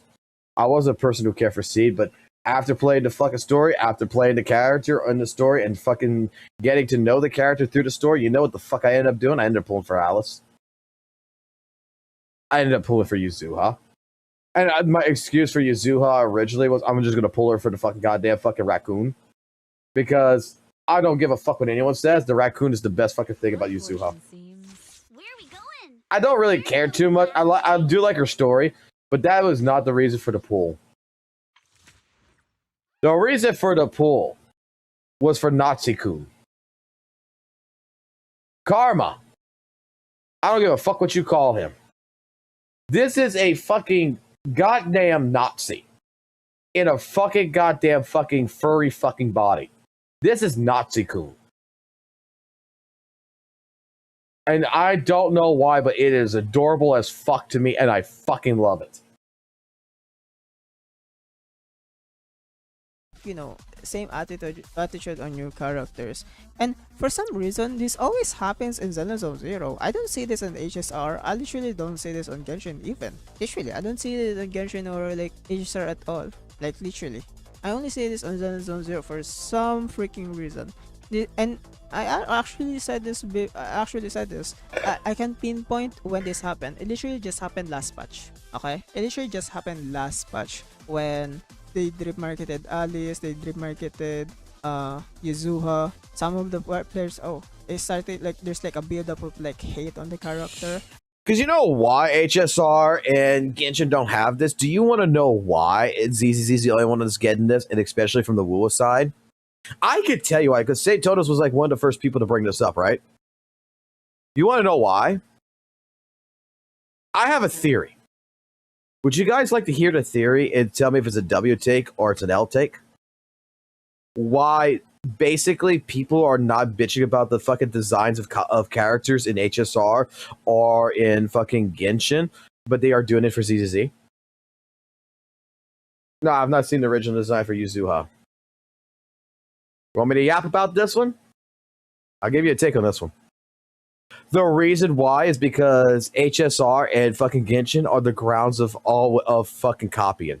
And that games like WUWA cannot copy the design of the characters of ZZZ because they're too urban.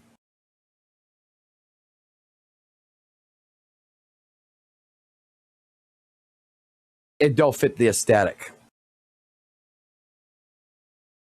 ZZZ's character designs, like when people say I don't like this character design, and I've been hearing this shit for like a little while now, is mostly because they're so fucking situated on a certain aesthetic that they picture in a gacha game that they forget that fucking ZZZ is urban.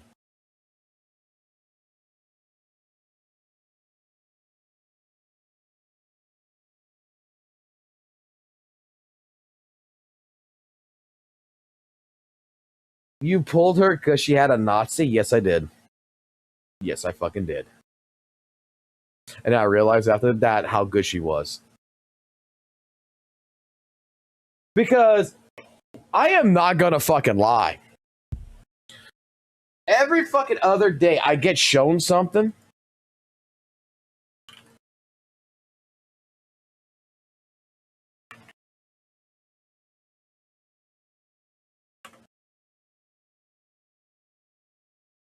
I'll give you a primary example.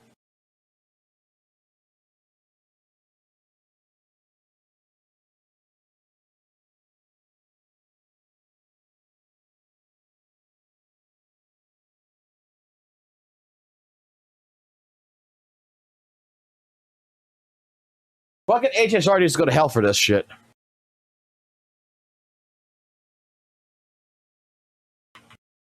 I watched Vincent play fucking HSR. I saw this fucking character. And I asked a fucking question. When did fucking Shorekeeper?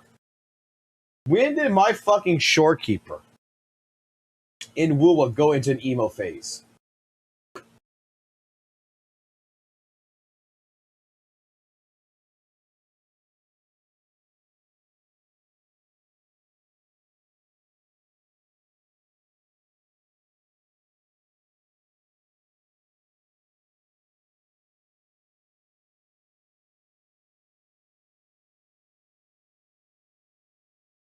The only thing that Weather and Waves technically has copied. I'll just go to my Discord for this. Because I know one of you motherfuckers took a screenshot of this.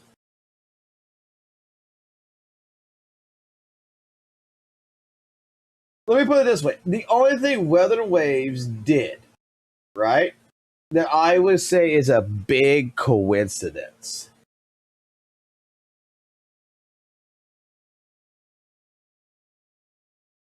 Where is it? I know one of y'all motherfuckers took a picture of this shit yesterday.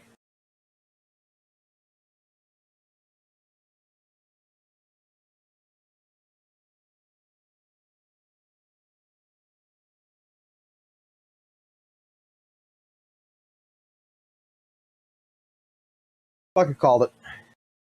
Is when I saw this shit. And I was like, huh.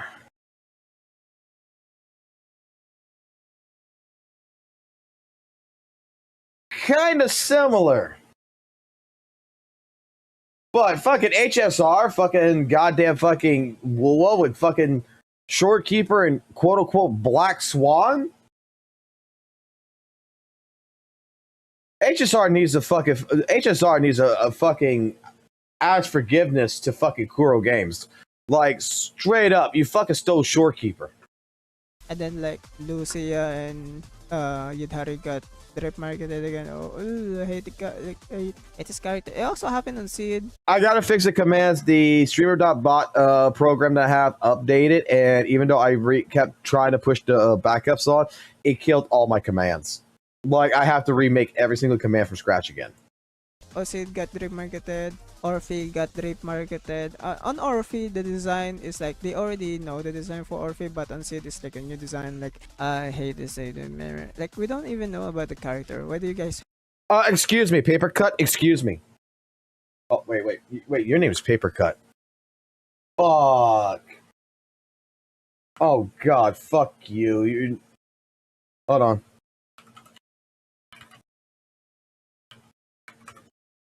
Hold on. His name's fucking Paper Cut.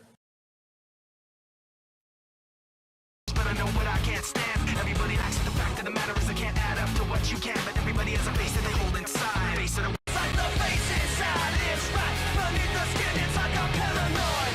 Looking over my back, it's like a whirlwind inside of my head. It's like I can't stop what I'm hearing within. It's like the face inside is right. Beneath my skin. All right, yep. How to do that? Sorry. That was the thing. No, sir, you are completely fucking wrong.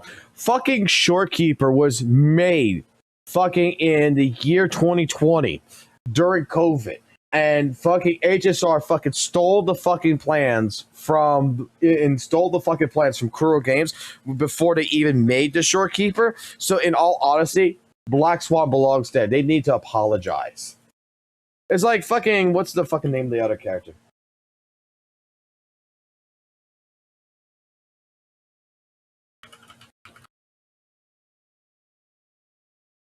Arlecano, I don't fucking know.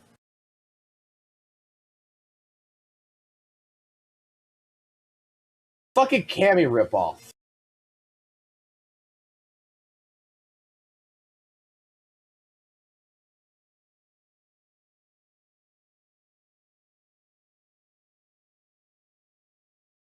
It's like this fucking character right here. Like we're talking design-wise, right? This is in Weather and Waves. This character is in WUWA. Right? Now, who's at fault?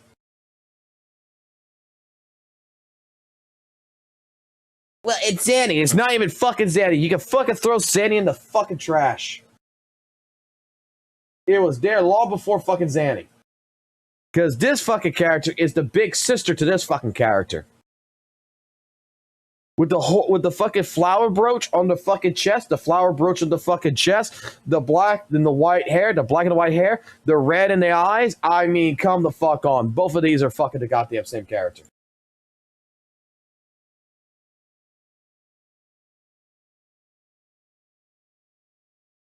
Straight up, what fucking got to me was the fucking flower brooch and like the flower that's coming into her chest. It's come on, this right here, Arlie Chocolate over here, Arlie Chocro, this fucker right here, with the frills and everything else, kind of gives like you look even like the fucking legging and everything. It kind of looks like thorns. It looks like roses and shit. They got the same aesthetic. If anything, you could put both these characters in one game. Like, let's make fucking Genshin X WUWA the fighting game. And you can put both these characters in there. And I guarantee you that the NPCs would be like, yo, wait a second here, motherfucker. Hold the fuck on here. Are these characters sisters?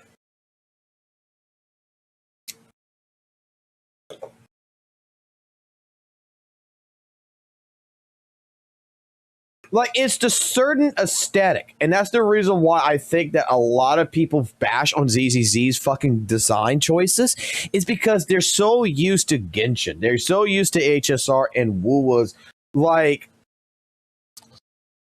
mythical, Chinese, fantasy, medieval aesthetic. Right? That type of clothing aesthetic.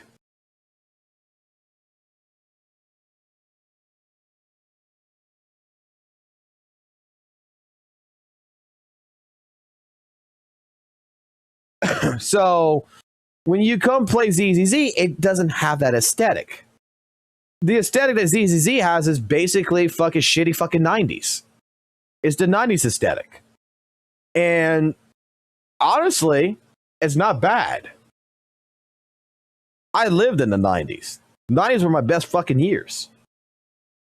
Hate it like so much. And then the switch up is crazy when like, oh, Sid's story is so good. Oh my god, I don't hate her. And like, really? My main problem is her rank more than her design. Why is she A rank? Why Minato A rank? Oh, that's not even a problem. Like what? That's not even a problem. What do you mean the rank is a problem? What is so wrong for Minato to be A rank? We keep asking for A rank in these gacha games. And now when a character is now an A rank, now we're complaining. Especially if what they're complaining about is they want Lucia. You know, Lucia, they want her ass to be an A rank. They want Monato to be an S rank because they want to be let me put it like this, okay? We have some people in the chat. We have some females, we have some males, and we got some males in here, particularly that would fuck a man. Okay? They're not gay, but they too truly, you know, revolutionize fucking big daddy fucking muscle energy. Okay? They fucking love Soul Bad Guy. They would not tell fucking Soul Bad Guy, for example. They would not tell an S-rank character, you can't fucking pile me in the ass. All right? Monato already showed up in the story. Monato's been in the story, everything else, blah, blah, blah. They sense big dick energy in Monato. Men have this sixth sense, okay? That we could talk to another dude, and we already know this dude gives off, like, big dick energy. And when you find out that that big dick energy is only an A rank and not an S rank, it kind of fucking gives the fucking... the alluring feeling that I've been lied to, that I thought you were, you know, a superior being, and come to find out you're just a fucking beta male. It kind of ruins the fucking idea that, you know what, we would lose in a dicking contest with this motherfucker. So fucking make him a goddamn S rank. If it is your favorite character, you cannot do anything about it. If your favorite character is gonna be either or A rank or S, like what's the point of complaining about it? Like literally, like even there's also like Isolda mains. I made a video about it, but I still haven't uploaded it. Like Isolda mains like complaining, oh my god, make the same cycle of like making the dead character beat the living. Like what, bro? Kai Kiske, no thanks, bro. Soul Bad Guy, my ass is ready. The thing is, let me put it this way. You don't go into a fighting game match expecting to lose to a Kai player. But You go fight a fucking Soul bad guy player, you're already expecting fucking, this motherfucker is going to fucking charge at me. This motherfucker is going to shove every fucking goddamn fucking attack in my fucking face. He is going to try to plow my ass. Okay? Monato gives off the fucking feeling that this is a fucking S-rank fucking character. That this motherfucker is going to shove his fucking sword up my ass and fucking eviscerate me. That, straight up, just one quick stare from his eyes will get you fucking pregnant. And then you find out it's just an A-rank, and it kind of fucking is upsetting. Zenless Zone Zero is already breaking the mold for like a Hoyoverse game, like the mold for Hoyoverse game. They're already like breaking a lot of like standards for Hoyoverse, and now you want it to come back the same as the Hoyoverse mold? Like, are we serious? We literally have we literally have villains that is not playable, not the same as HSR and Genshin. We're literally going outside of like the mold, the standard. And now you want this to come back? Like, what is this like Hoyoverse mindset? And by the way, that is also the reason why HSR doesn't have any like A ranks at all or 4-star, because some of you guys complain if it's your favorite character, and now if it's Minato, like seriously, I really like Minato. I wanna main Minato, and I'm actually glad that he's A rank, because that means I can get him for free. And also people are complaining that Minato is an S rank. It's just like, why are you complaining? You don't even have enough pulls to get Minato. You know, my problem is we already have 3 limited S rank IC. Okay, so we only have 1 for fire. We literally have Orphe, Soldier 11. We have. Someone says something, they're not wrong. Oh, I tried. Ooh, nice. Wait. This is the right one.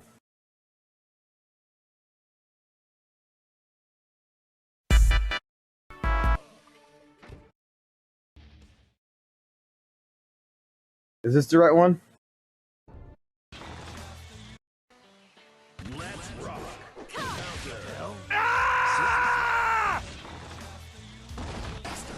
Don't look away. That's not the right one. Where's the one where he's just fucking fisting? And it's just Gorilla Sound. Where is Gorilla Soul? Let's rock. Sorry. Out of the way. And a revolver. Counter. And a revolver.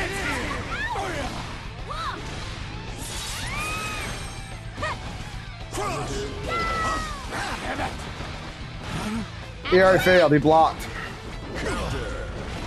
He failed. He blocked.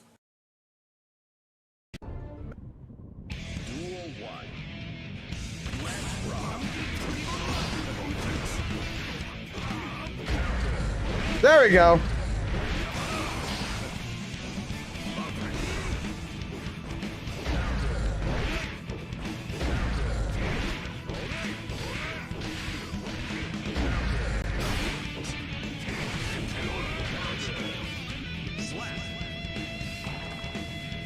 Gorilla Soul.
Gorilla Soul. Freaking Evelyn. So like, what? It's not like they're gonna like put Plus four, plus DPS four, plus after four, that. plus four, No, plus of four, course not. plus Now four. we have 4, 2 could 2 and 3, 3. Yudhari A rank would have made what? Okay, so like, so what if S Soldier 11 is standard is still a character? Why are we like? Why do we have so like this mindset, bruh? And also, why do we need to have like evenly stuff? We're not always gonna have even stuff in the game. You can say the same thing as Genshin. You can also say the same thing as HSR. Most of the stuff is not even. Like perseverance on HSR is literally like the lowest amount of character or type of character in the game. And you could say also like you could also say on Zenless Zone Zero. Like, and also Hugo, even though Hugo is an IS DPS, Hugo is so out of place on the meta itself, on the Zenless Zone Zero meta. And I said this also, I actually said this on the last stream, on the tier list stream, because how Hugo works is that it's out of the meta mainly because Hugo doesn't have a specialized team comp for him. Basically, what Hugo is doing is like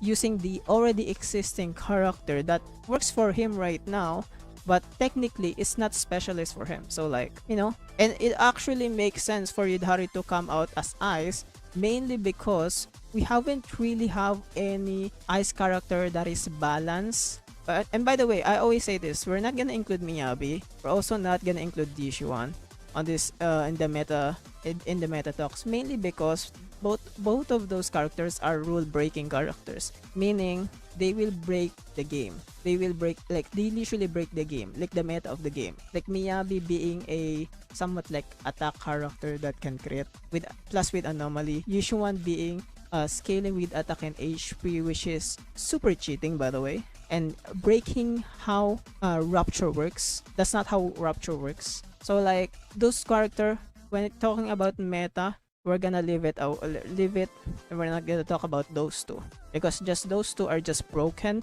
like literally broken character that is too OP. And it makes sense for a Ice character to come out now, mainly because we don't really have a character, a DPS Ice character that can literally like, you know, stay in the meta.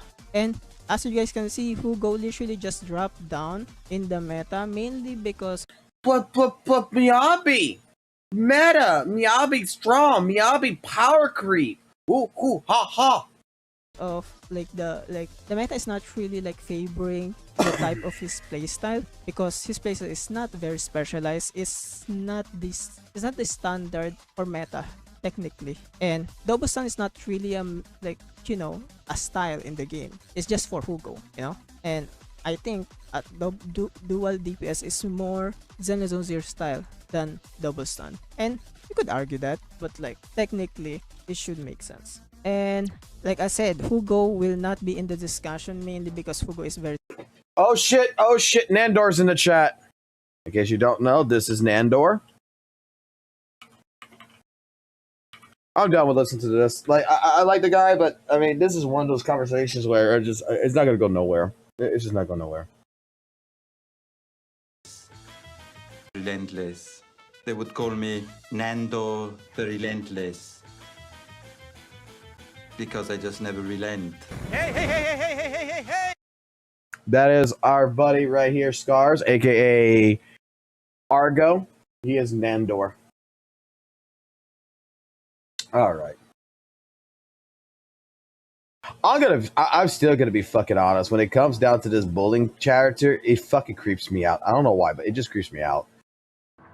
Boss, you're looking so serious. Me? I'm a traveling Taoist from Mengzhou. Just call me Buling. Exorcism, talisman divination, fortune telling. The accent just goes like in multiple fucking like the thing that creeps me out about the fucking bullying, and I want to explain this, is that I feel like her accent is like fucking 12 accents in one. The way she just talks, it's like I can't judge if it's going to be the same voice. Dog, stop dying. Dog, go breathe. Dog, you can breathe. Boss, Why the long face, huh? Something getting you down? See, that's the first accent. Bu Ling, why are you here? I'm here for sightseeing. How could I miss the Great Aegon? It's Septimon's signature event. That's the second one. But now, I'm sure of it. If I want out of this mess, I need to borrow some of your muscle. That's the third one.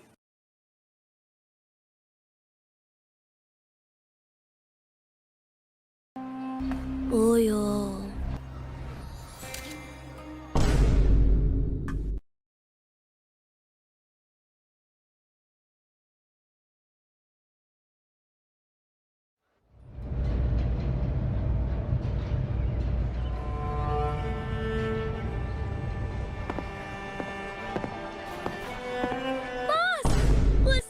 What a coincidence! You're here. That's a new. Listen to the voice. The voice accent changes so much. Here for the cable car too?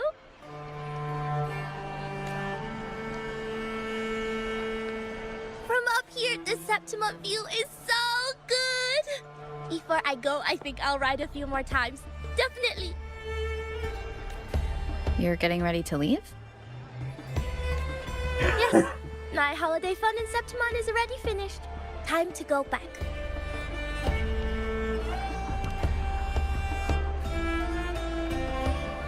You keep it. No need to return. It's a little token of good fortune for us. She did a robot there. Like, who is the voice actor for this? Of good fortune for us. No need to return. You keep it. No need to return.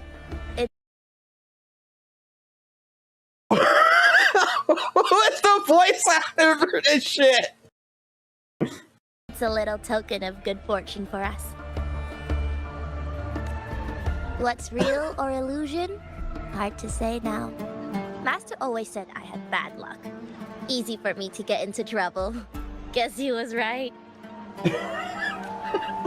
Did you realize you were in a Sonaro at the start? I had no idea. For a Taoist like me, it felt like, I don't know, some kind of out-of-body thing.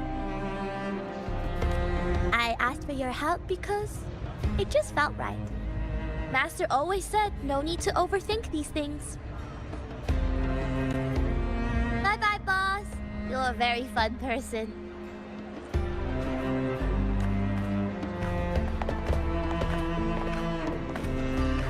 Who knows? Maybe we'll meet again someday.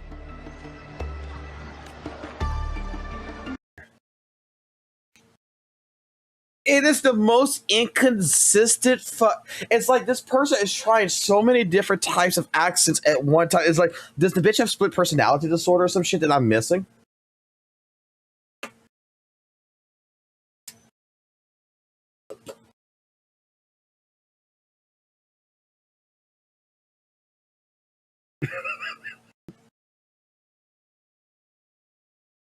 I don't know what the fuck it is. But it was this part where she goes like, you keep it, right? And because she's just robot. You keep it. No need to return. Like, no one talks like this. It's a little token of good fortune for us. No need to return. No need to return. You keep it. You keep it. You keep it. You keep it. No need to return. It's a... I love the character design. I love the fucking character design. I'm not gonna fucking lie. I think she's fucking cute as fuck. I think she is great. But this is like one of those moments. You look at a girl from a distance, you're like, oh my God, she is beautiful. She is great. I want to get to know her. You go out of your way to go fucking know this woman, to go be like, and then you hear the voice and it's like, fucking no.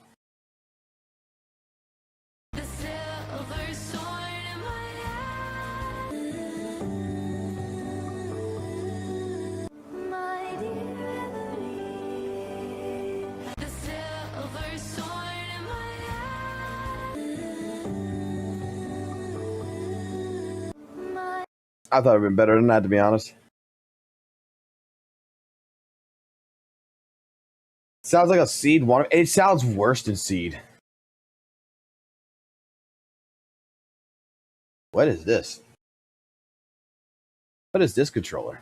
Hold on. Today we're unboxing Rig Gaming's Nacon-built PlayStation Revolution 5 Pro controller. It comes in a premium zip-up case and includes a microfiber cloth as well as the controller and some customizability options.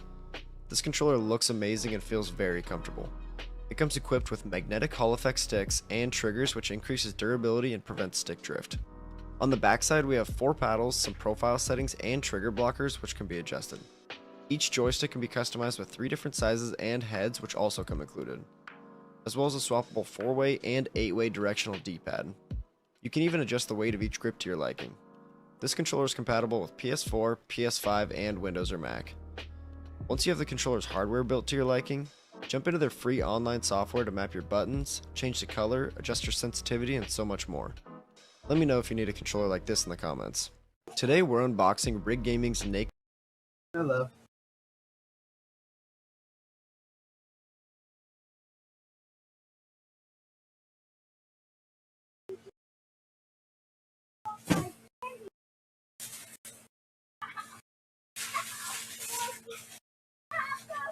Hold on, family's up here real quick.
All right, I'm back.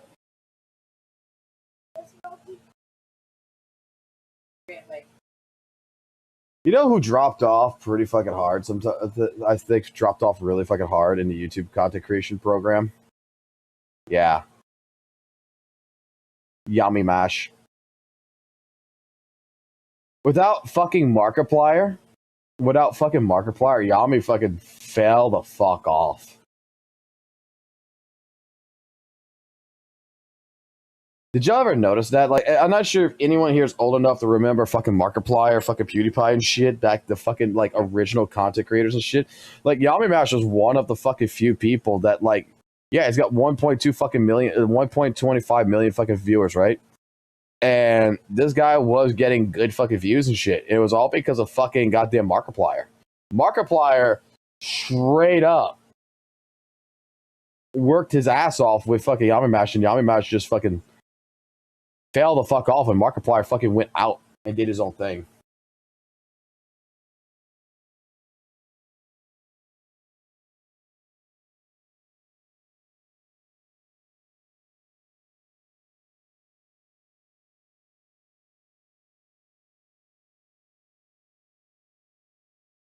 What's this?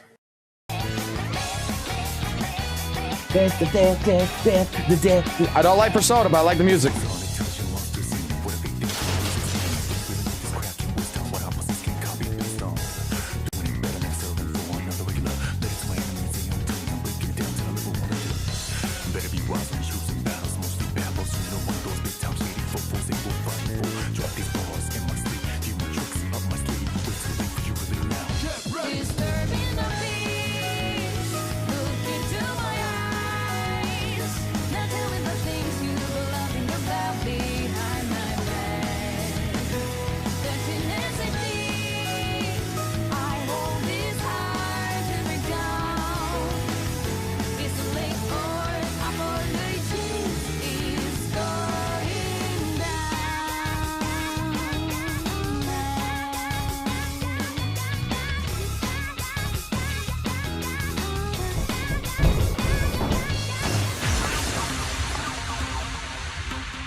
Alright, I'm not gonna lie, that was kind of retarded.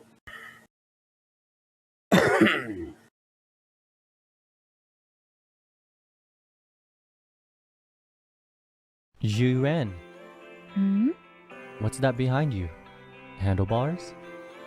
Why do you put that thing on you? You're not a motorbike, right?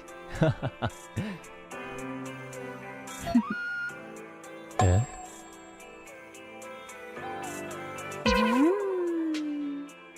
Yuan, you're weird.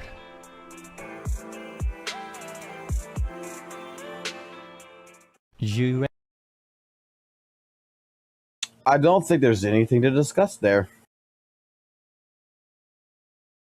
What the fuck is this? I found it in here. It's in there?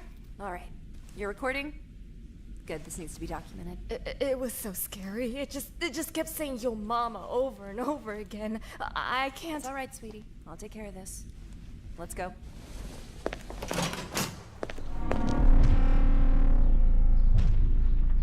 Sir, you're on private property. Unless you have official business with the studio, I'm going to have to ask you to vacate the premises. Oh my god. This is your final warning. Leave the premises or I will be forced to call security. Yo mama. He said it again. If he says it again, you guys are gonna break his neck. Yo mama.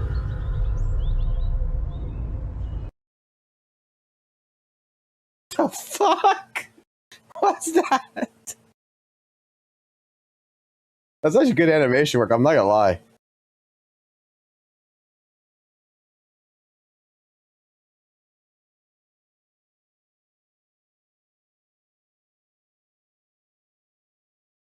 Short as fuck though.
What the fuck? What the fuck? Why did that make me laugh?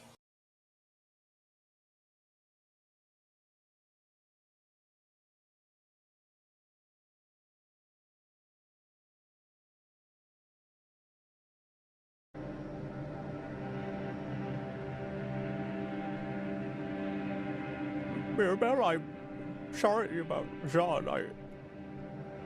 She'll come to understand. I've seen it. What? She what? The visions are clear now. I see possible futures. All at once. Our enemies are all around us. And in so many futures they prevail. But I do see a way. There is a narrow way through.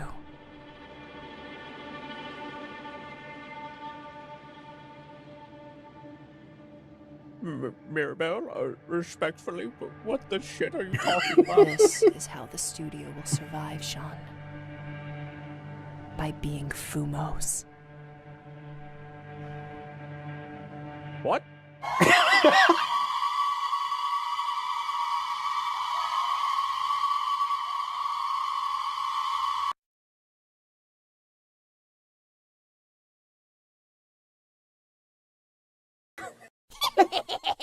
Hello, Internet! Welcome to Fumo Mirabelle! I turned myself into a Fumo, that's right! Life will never be the same! And... sorry, I was just transforming into a... Okay.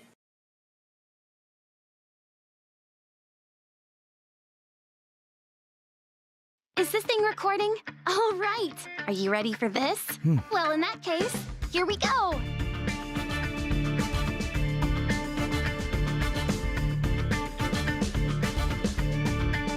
Ashley, yo! I love you so much! Hey, let me go!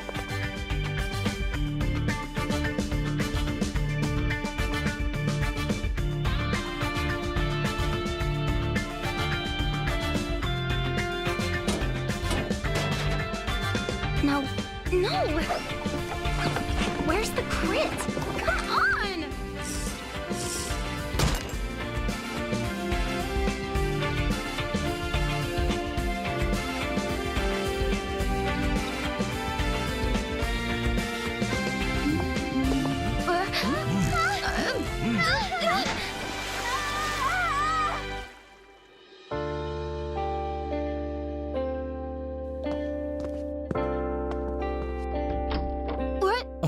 What are you guys doing out here?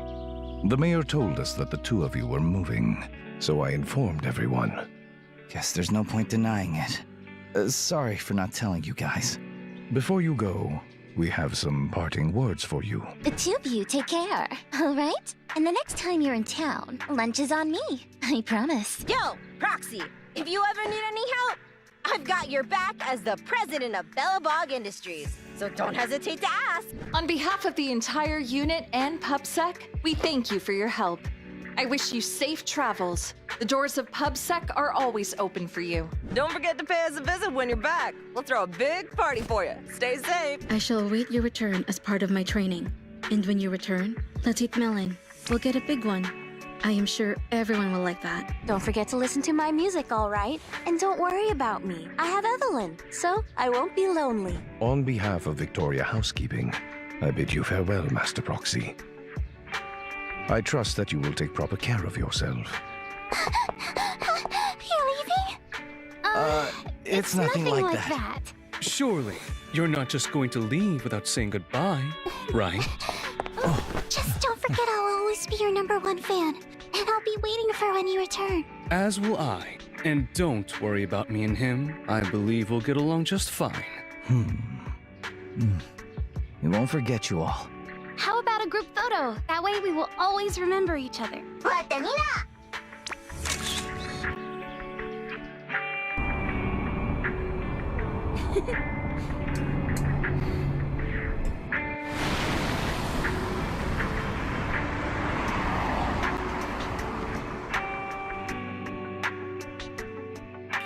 I remember seeing that. That was actually watching it again. It was good. Good evening and welcome. I'm Bernice, and I'll be serving you today. What can I get for you? A drink? Some snacks? Or a little flames? Mocktails, mixers, ice. The snacks are real nice. Okay, can I ask a question here? Can I ask a question? This is the Hu Tao girl, right?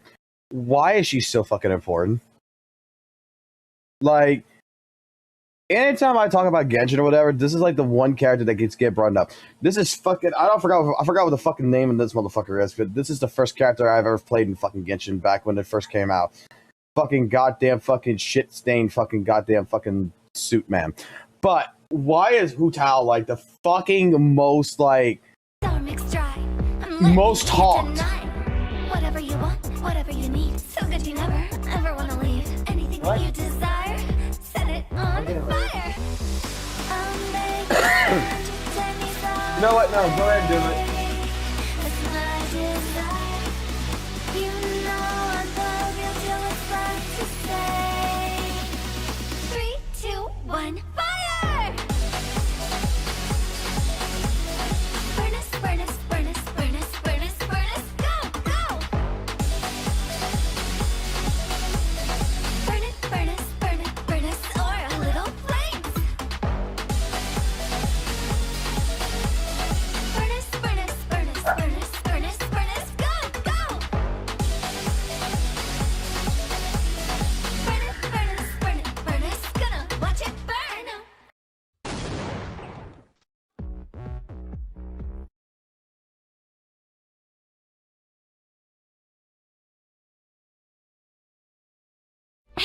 Are you guys done yet?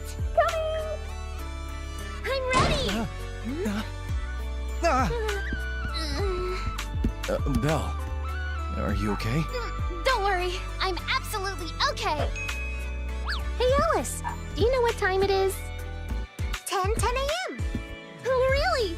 Let me double check. Huh?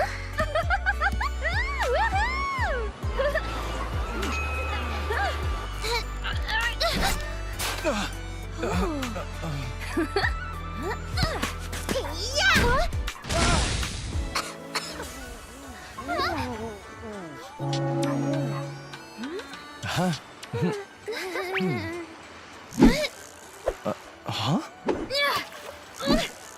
Huh?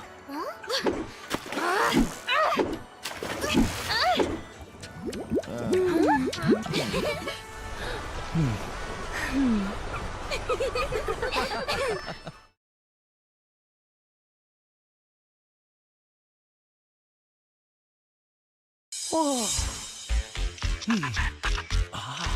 And there.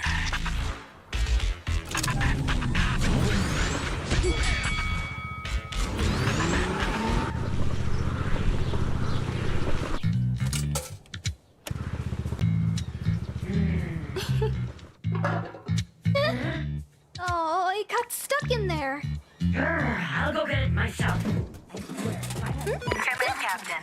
We just got word on our new assignment. Yes. Copy that. We'll be right over. All set? I already informed the captain. We'll move on shortly. We need to take things more seriously. Especially you, Seed. What? We're here. At least we have drinks for the road. Let's go. Come on, Seed. We have to go now. Roger! Cool.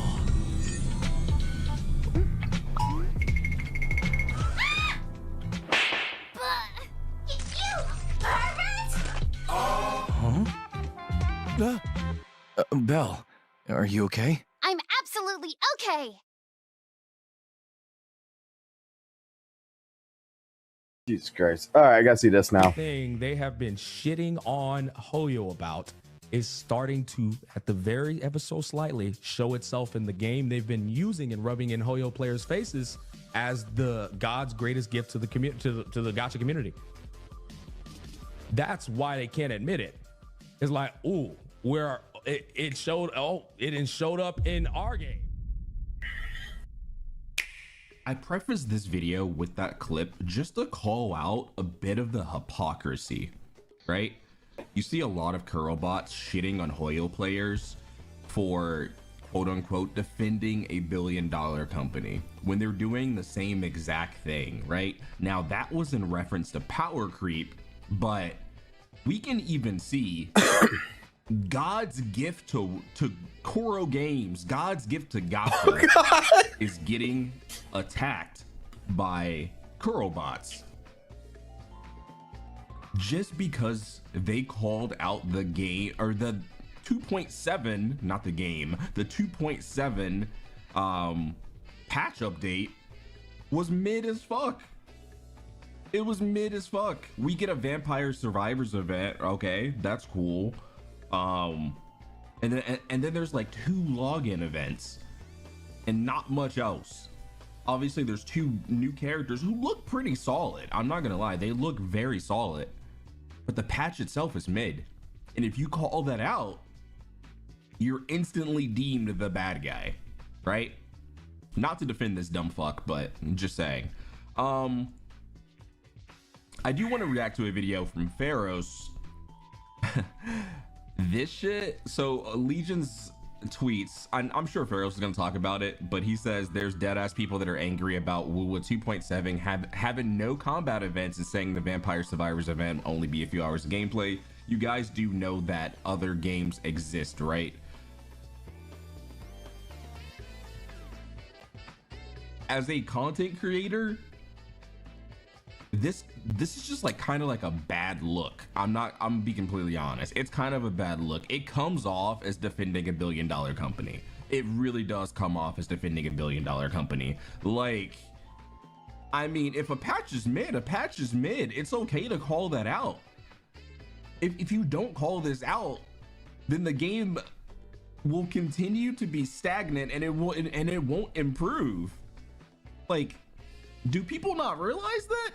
Like, I've seen so many comments. I wasn't gonna talk about this at all, right? But I've seen so many comments of like, I mean, I don't mind no content patches because I can do other stuff, and I'm just like, I mean, bro, like, cool, you do you. But here's the thing, I'm gonna call this out because this is like third, fourth patch in a row that's been. Hey guys, just to be careful here, I'm about to scare the shit out of y'all. Do y'all want me to scare y'all? I'm gonna scare y'all real quick because I'm getting tired. Extremely dry. I knew this was going to happen because there are two sides in this situation. One side, you have people who are not happy the fact that in 2.7, you know, it's been 3 patches since we had meaningful content, and it's just getting out of control because this is a combat-oriented game, and WUWA, they're just not showcasing that at all. People are fine with this because as long as the story is good, that's all that matters. You know, peak story equals peak update. Those are pretty much the two sides. And, you know, if you want this game, I made it my wallpaper. Play another game, which is crazy to me. But this tweet got sent to me by one of my members in my Discord server because I'm not really. The combat game. Wait. Hold on. This is gonna be a long one. Hold on. In my Discord. Those are pretty much the two sides. And, you know, if you want this game to Loki, focus on combat, then where the fuck are you, man? Get the fuck in my fucking call me. Focus on combat, play another game. This is the combat game. This is literally what Wuthering Waves is known for. Someone tell Loki Gotcha to call me. Right? It's known for getting as close to the line as Souls-like as you possibly can, even though it's not really like that close. But you know, that's what people know it for, right? I mean, that is a crazy argument. Holy. Which is crazy to me. But this tweet got sent to me by one of my members in my Discord server because I'm not really active on Twitter. But so we have a content creator over here called Legions Gaming. Now, I have no beef with this guy at all. No beef with him. I just want to show this tweet as a way to prove a point and show you guys what I'm talking about when it comes to, you know, people who are not being, they're not being fair when it comes to players complaining about WUWA lacking content, right? Let's go ahead and read this tweet here. So he says, there is deadass people that are angry about WUWA 2.7 having no combat events and saying the Vampire Survivors event will only be a few hours of gameplay. You guys do know that other games exist, right? Digimon Time Strangers will be out by then. We have a new, Atelier, I don't know how to say that, but we have a new game, the Trials in the Sky remake, the new Pokemon, Borderlands 4, Hollow Knight, Silk Song, other gotchas to play as well. Y'all literally not play anything except WUWA. When I have nothing to do with WUWA, I log in, do my dailies for 5 minutes, and log out and play a different game. Hell, sometimes I don't even log in. People go play other games. So he's pretty much saying, hey man, if you're complaining about this game lacking content, if you're not happy the fact that WUWA 2.7 is dry outside the story, just go play another game. That's what he's saying.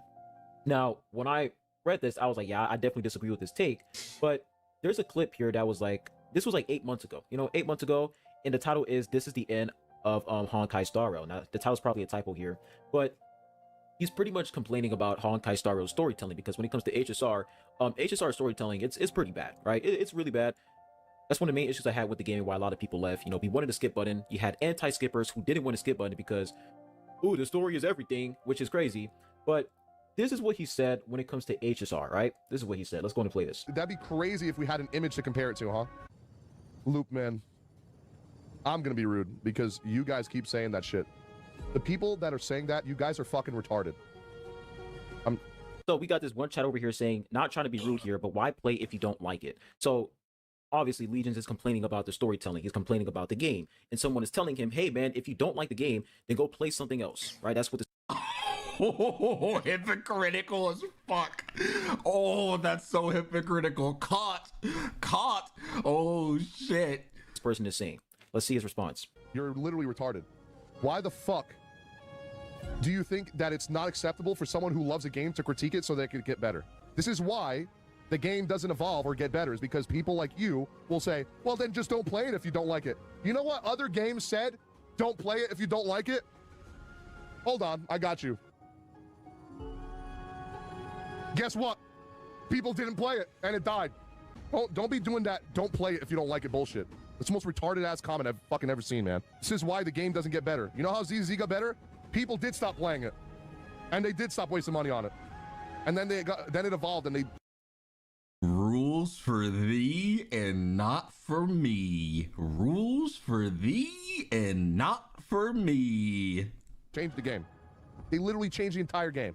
Wuthering Waves, guess what? Oh, that community, Kuro Games, the devs, they actually listened to their community. They rewrote the entirety of the fucking story after the beta. Meanwhile, a company that makes billions, mind you, billions, not millions, fucking billions, can't even put a fucking picture on the screen to describe what they're talking about in a game that's not even open world. So he's talking about the story here. He's not really talking about events. He's talking about the story. But it's pretty clear here. Like, yeah, this is 8 months ago. But when you look at this tweet here, you guys can see the hypocrisy, right? It's like people are pretty much complaining that WUWA, they're complaining about an issue in the game, right? They're complaining about something they're not happy with, and they want the devs to fix that. And your response to that is, well, go play another game. You guys do know that other games exist, right?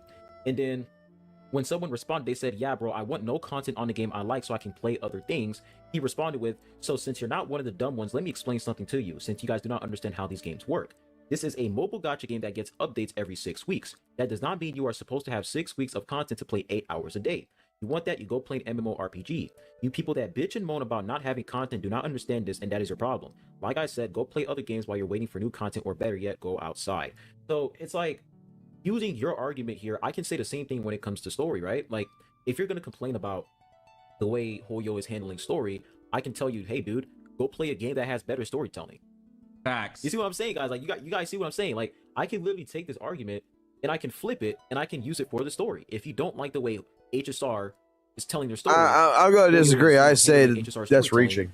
Why don't you go play another game that has better storytelling? So it is disingenuous to sit here and, you know, just completely shut down people for actually wanting something to do in the game. And this mindset that, you know, a gacha game shouldn't have content, it just baffles me, because the reason why people play WUWA, the reason why we compare Wuthering Waves to multiple games out there like Genshin Impact, etc., is because of the combat, the gameplay. The gameplay is fluid, it's fast, it's not sluggish, right? So having more events, more combat events to showcase WUWA's combat is going to make the game better. And it all comes. It's also going to draw in more players, right? Showcasing that combat's going to draw in more players. I did hear yesterday that apparently even their Wuthering Waves ad doesn't even showcase their combat. If that's the case, you guys do some better marketing. That is a wild. Like, apparently it just showcases like dodging or something. It doesn't actually showcase the combat. If that's the case, I don't know what to tell you, bro. You guys are cooked. Down to choice. If you don't want to play those events, those combat events, you don't have to. It's optional. Like, why are we trying to stop this game from improving? Why? Like, you said it yourself. If there is something wrong in the game, people should feel free to criticize the games that the game could be better. You showed Concord. Concord is dead as hell. You know what I'm saying? Concord is dead because the devs don't care about the game, right? So players left the game. If we don't want Wuthering Waves to have the same fate that these other games had when it comes to issues, then it's time for us to let the devs know how they can improve WUWA so that WUWA can be better. If you like the game, then you would let people criticize the game. That's how things work. If you don't agree with, you know, people saying that the game lacks content, you can feel free to disagree, but telling them to go play something else is not going to fix the issue. Because if I go play another game that has more content, why should I come back to WUWA since there's no content in the game? Like, why should I come back? And that's how people think. Like, when they go play other games, that's what's going to make them not come back to WUWA, because they're going to be like, what's the point of me playing WUWA if I can go play a game that actually has content? It's the same thing with HSR when it comes to the story. Why should I play this game for the story when there are so many games out there that has better story? Damn. I saw a video a while back from, like, I think it was from Marco Meatball or some shit, and it was something, I never like watched it, but I saw the title, and the title was it was something that I totally like resonate with it, right?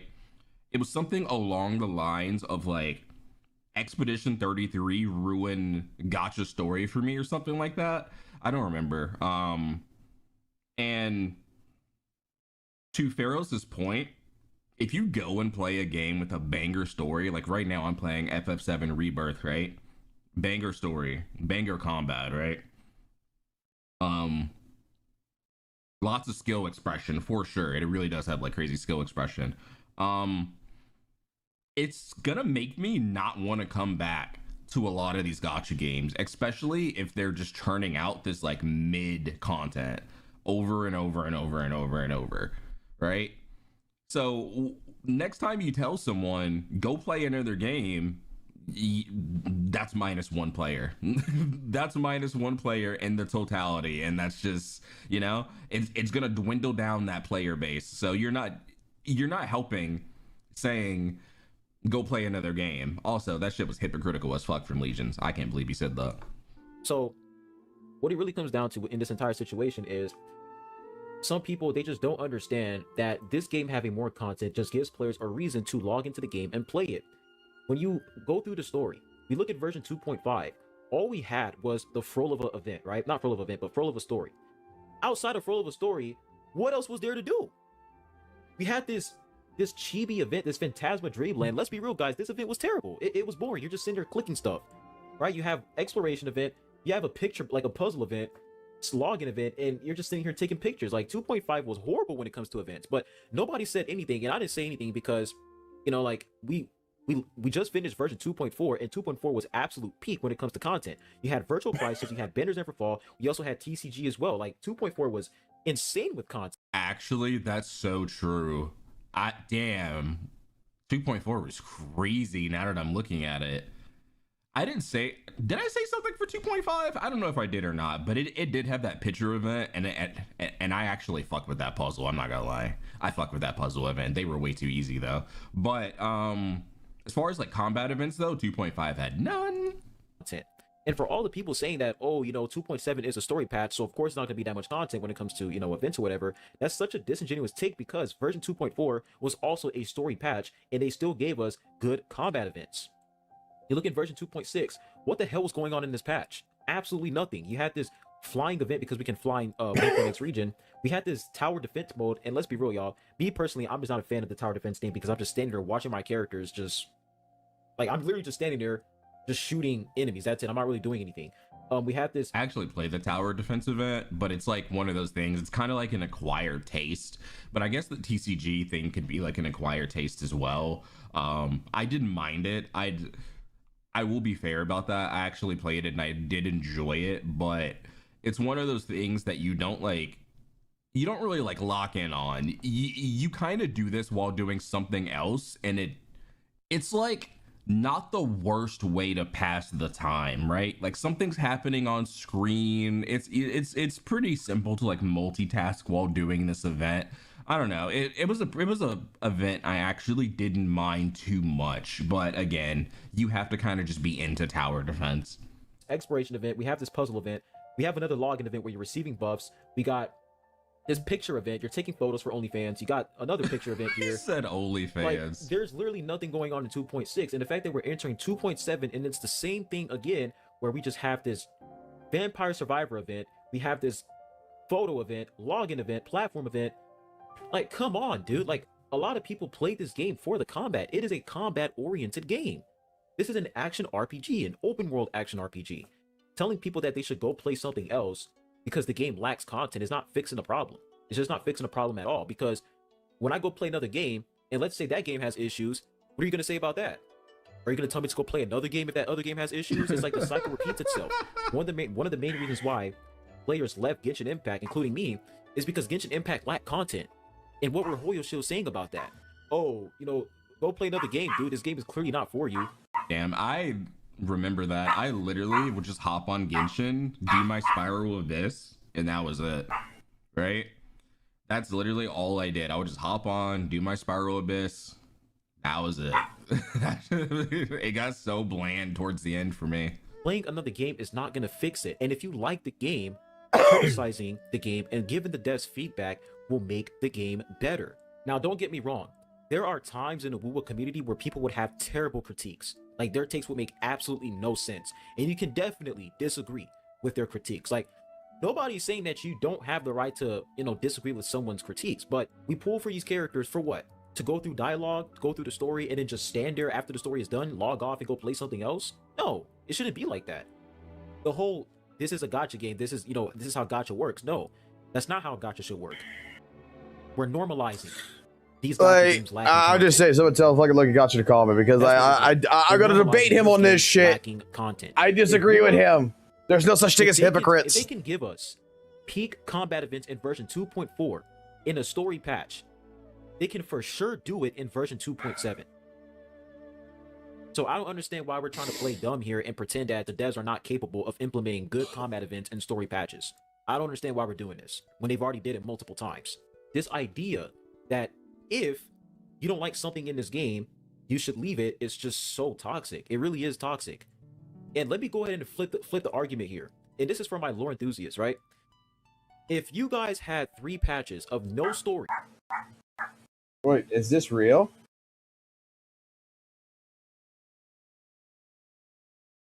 Free-to-play players are only going to get 77 premium pulls in the 2.7 update.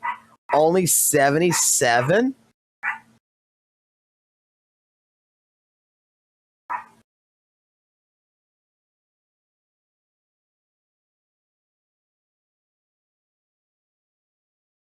Holy shit.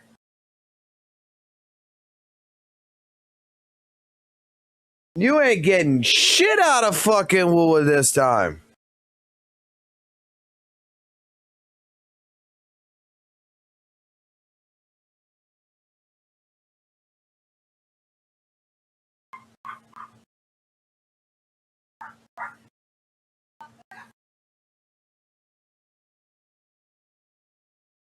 Holy shit.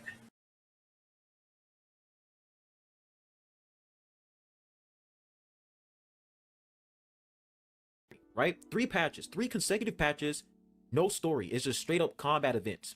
And you as a lore player, a story enjoyer, you're like, damn, man, there's really nothing going on when it comes to the story. Like, what happened to the story, man? I played this game for the story, and there's been 3 patches, like 100 days since we last went through the story. Like, they haven't even updated the story. And a combat enjoyer came up to you and said, hey, man, it's time for you to play another game, bro. This game is clearly not for you. Just go play something else. Go play a game with story. Damn, that's funny. I wonder. That's just interesting because I know there's a certain WUWA CC that has that take where they don't really care too much because we are getting story. But yeah, I wonder what they would think about that. Interesting. Story. How would you feel about that? You wouldn't be happy. You would be like, well, they have story in this game, so why couldn't they continue the story, right? It's the same argument here when it comes to combat.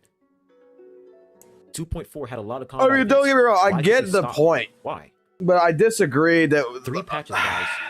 You know how long that is? 3 patches, 3 consecutive patches, no combat events in a combat-oriented game. That's not good. That's not good at all. So, just wanted to make this video because I just feel like I had to because I've just been seeing a lot of gatekeeping in this community recently, and I'm not going to say that the entirety of the WUWA community is just, toxic, but the minority is very, very loud, and they are very, very toxic because whenever you make a video complaining about valid issues, it's like they try to shut down your complaints and say, hey, just go play something else. Like, this is Genshin Impact all over again. We all dislike Genshin Impact, but let's be real, man. What's going on with WUWA recently, with the lack of content, it's really, really looking like Genshin Impact, bro. It really is. Because that's one of the main reasons why I left Genshin, the lack of content. That's why I left the game back in Natlan. So it all makes sense now why I prefaced the video with the clip at the beginning. It all makes sense, right? I mean, players will be angry. Hey, listen. Players will be angry about the pulls. Girl will mail 10 pulls equals devs listen. Isn't that true though? Isn't that true? You're not allowed to have an opinion. You're not allowed to have an opinion here. Apparently, as a WUWA CC, you are not, bro. even Saint Contest is getting. Look at that. People are calling him bipolar. I mean, he is bipolar, but people are calling him out because he's called the patch mid. How does it feel? I don't know. I think Ethan made a video as well. I wonder what Ethan thinks about the whole situation. We'll see what he has to say a little bit. Gonna end game till 3.0. Why can't you just appreciate the game? Chloro's working really hard. Toxic. That's toxic as fuck. Just go play a different game. Just go play a different game, Ethan. Exactly. And a lot of people playing different games. Oh yeah, your boy playing a different game too, and I'm having a blast. I'm having a blast with my 2 viewers. I don't give a fuck. That shit is fun as fuck. Nobody in their right mind thinks Wuthering Waves can give you enough content to fulfill a year, a month, 2 months straight. If 3.0 came out tomorrow and it was Christ's gift, it was God's gift, and we all came synchronization, everyone in the community, we all had a big orgasm together, right? Okay. Yeah. It's gonna last 2 weeks. Everyone's jerking it off. It's the greatest thing ever since sliced bread. Hail WUWA, hail Sloan. It's gonna last 2 weeks, right? And that's okay. That's okay. The point is that there is nothing to do in this game. TOA is a monthly reset. WUWA is a monthly reset. Thousands of a million years is ass. I will say, the devs, and maybe I will give them the benefit of the doubt.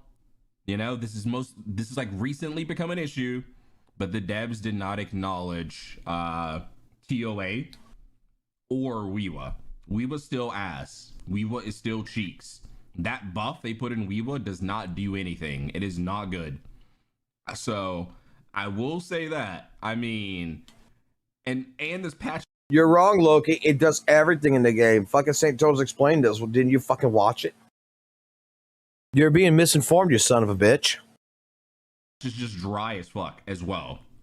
Right? So it's just compounding. I mean, it is what it is. Right? This will be, how long is a patch? What, maybe 6 weeks? That part is like called all this shit. I don't know. Let's just go like 30, 60, 90. It's going to be like 90 days of no content, maybe more than that. I can't do math. Why are you so mad? There's a difference between doom posting and asking the developers to at least recycle an event. I mean, Ethan's saying the same thing pretty much. It seems like everyone's on the same page with this whole issue. Like, it's not doom posting. 90 days? Almost 100 days with no content. That is absurd. That is absolutely absurd. I mean, let me know your thoughts down below in the comment section. Leave a like, comment, subscribe. I'll see you guys on the next one. Peace. Tell fucking Loki Gotcha to call me. Because I swear to fucking God, this already happened.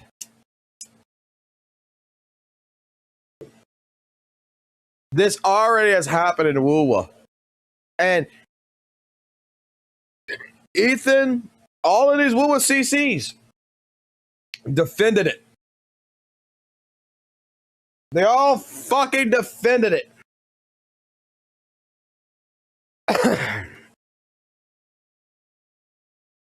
And now they're not.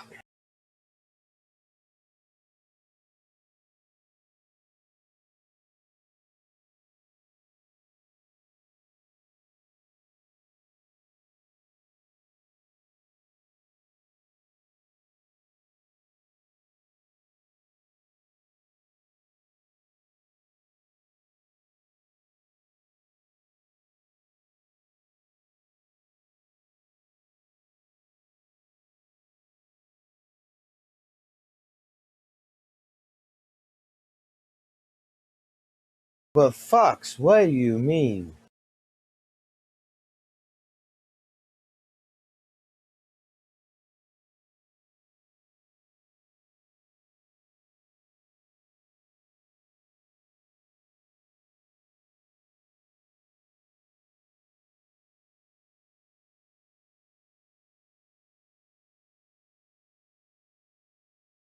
This happened before.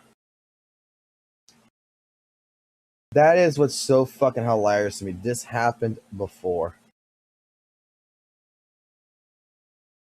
And it was for much fucking longer.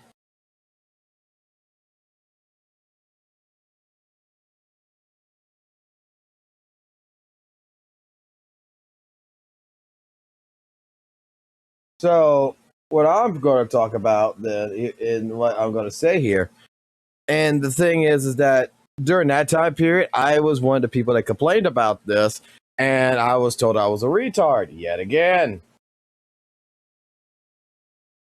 Version 1 fucking point 4, which was released on November 14th, I believe. Released on November 14th and ran all the way to fucking December, until the end of December. Till 2.0. And you know how many events 1.4 fucking had?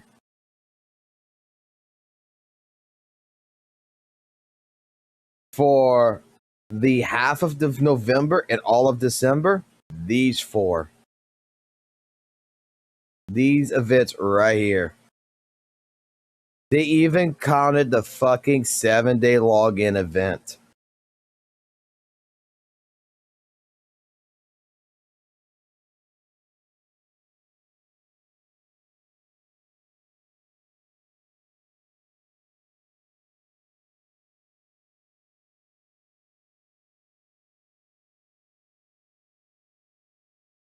This happened before. But Fox, they had at least 2 fucking combat events. Yeah, that only fucking lasted for a short time. But, you know what fucking made up for it? We had the Elusive Death Realms. That was still going on. But we only had 4 events because they were gearing up for what? 2.0. But you defended it. People like St. Tonus. People like fucking Ethan, no offense, but different content creators in the WUWA space was all defending this shit because they knew it was going to happen. And you know what's going to happen soon? Fucking goddamn WUWA is gearing up for 3.0.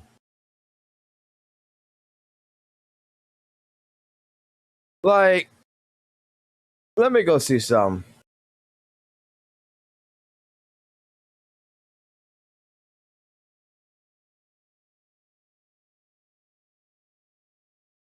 Let me go see something. There's a version history of Zenless Zone Zero.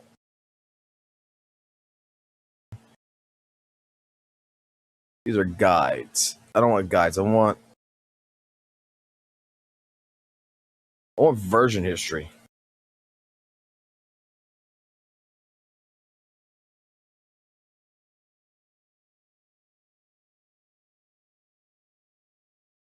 Where's the fucking version history at?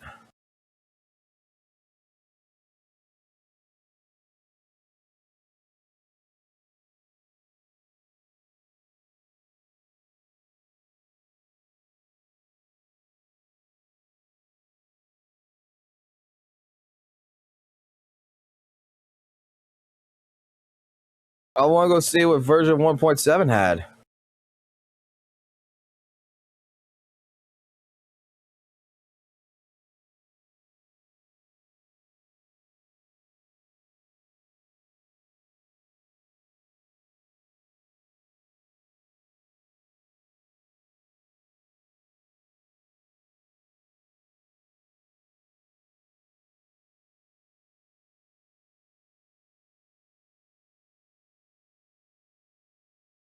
One, 2, 3.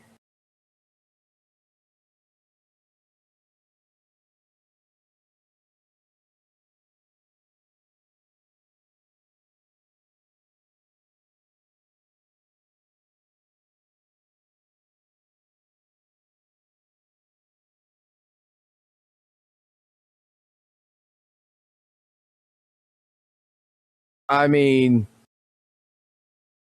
even 1.7 had.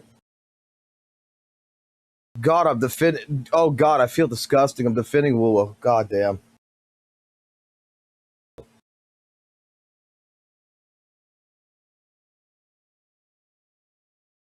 Like 1.6, 1.7, it didn't really have nothing, right? It was gearing. What was the company fucking doing? It was gearing up for what? 2.0. What the fuck is WUWA doing? It's gearing up, and 2.5 did have a combat mode in it. I'm going to use the restroom. I'll be right back. Oh goddamn! Like.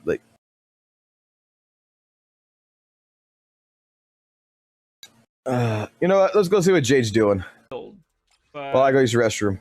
He doesn't have the proper pieces here, but just to get, you know, the buffs rolling.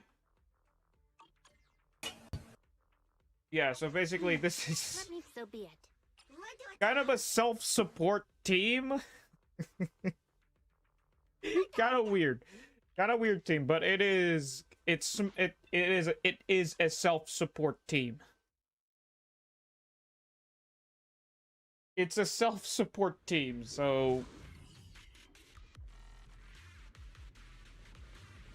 anomaly mastery? No. We need ER. The sacred path must not be profaned.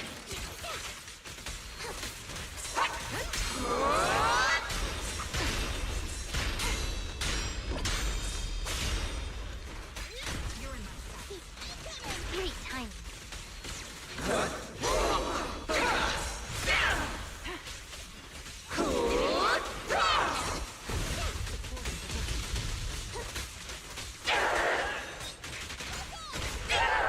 The target's exposed. This won't hurt much. No, you position. Here comes the first.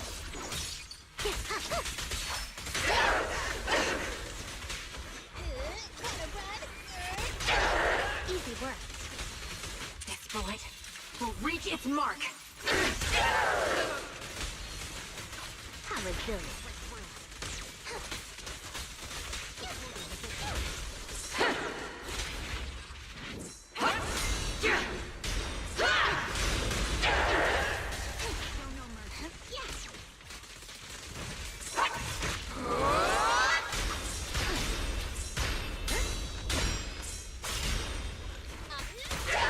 What's the advantage? No, you position.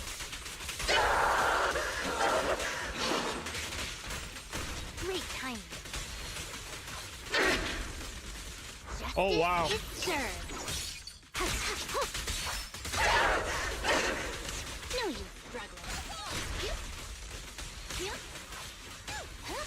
Their poison is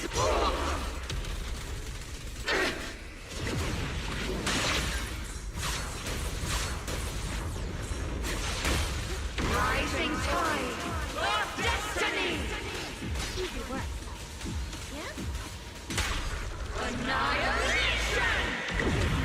Recalibrating. My bullets are one with the wind.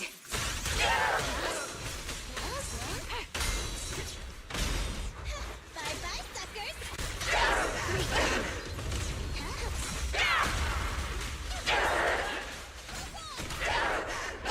The target's exposed. This won't hurt much. No, you position.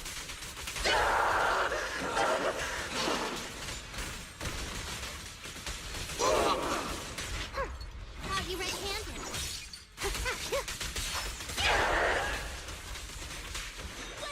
Time to pin them down. Oh yeah, I'm back. Soldiers, fight by my side. Oh, I'm back. Oh, I should be going for trigger instead. Easy work.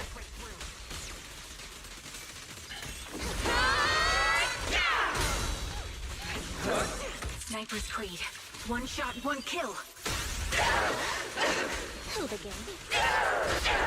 Press the advantage. No, you position.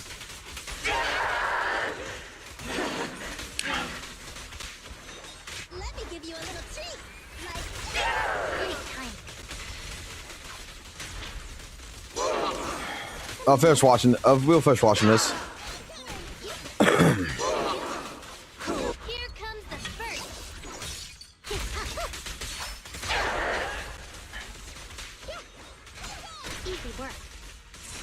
Okay. Okay, 32. 32. That's a up. 33. 32,900. Ah, job application. 32,900. So the previous, so Astral Piece is better. So the Astral Piece is better. From 20 to 57 days with one ult. I think I scared y'all with a job We're application. using 2 stunners.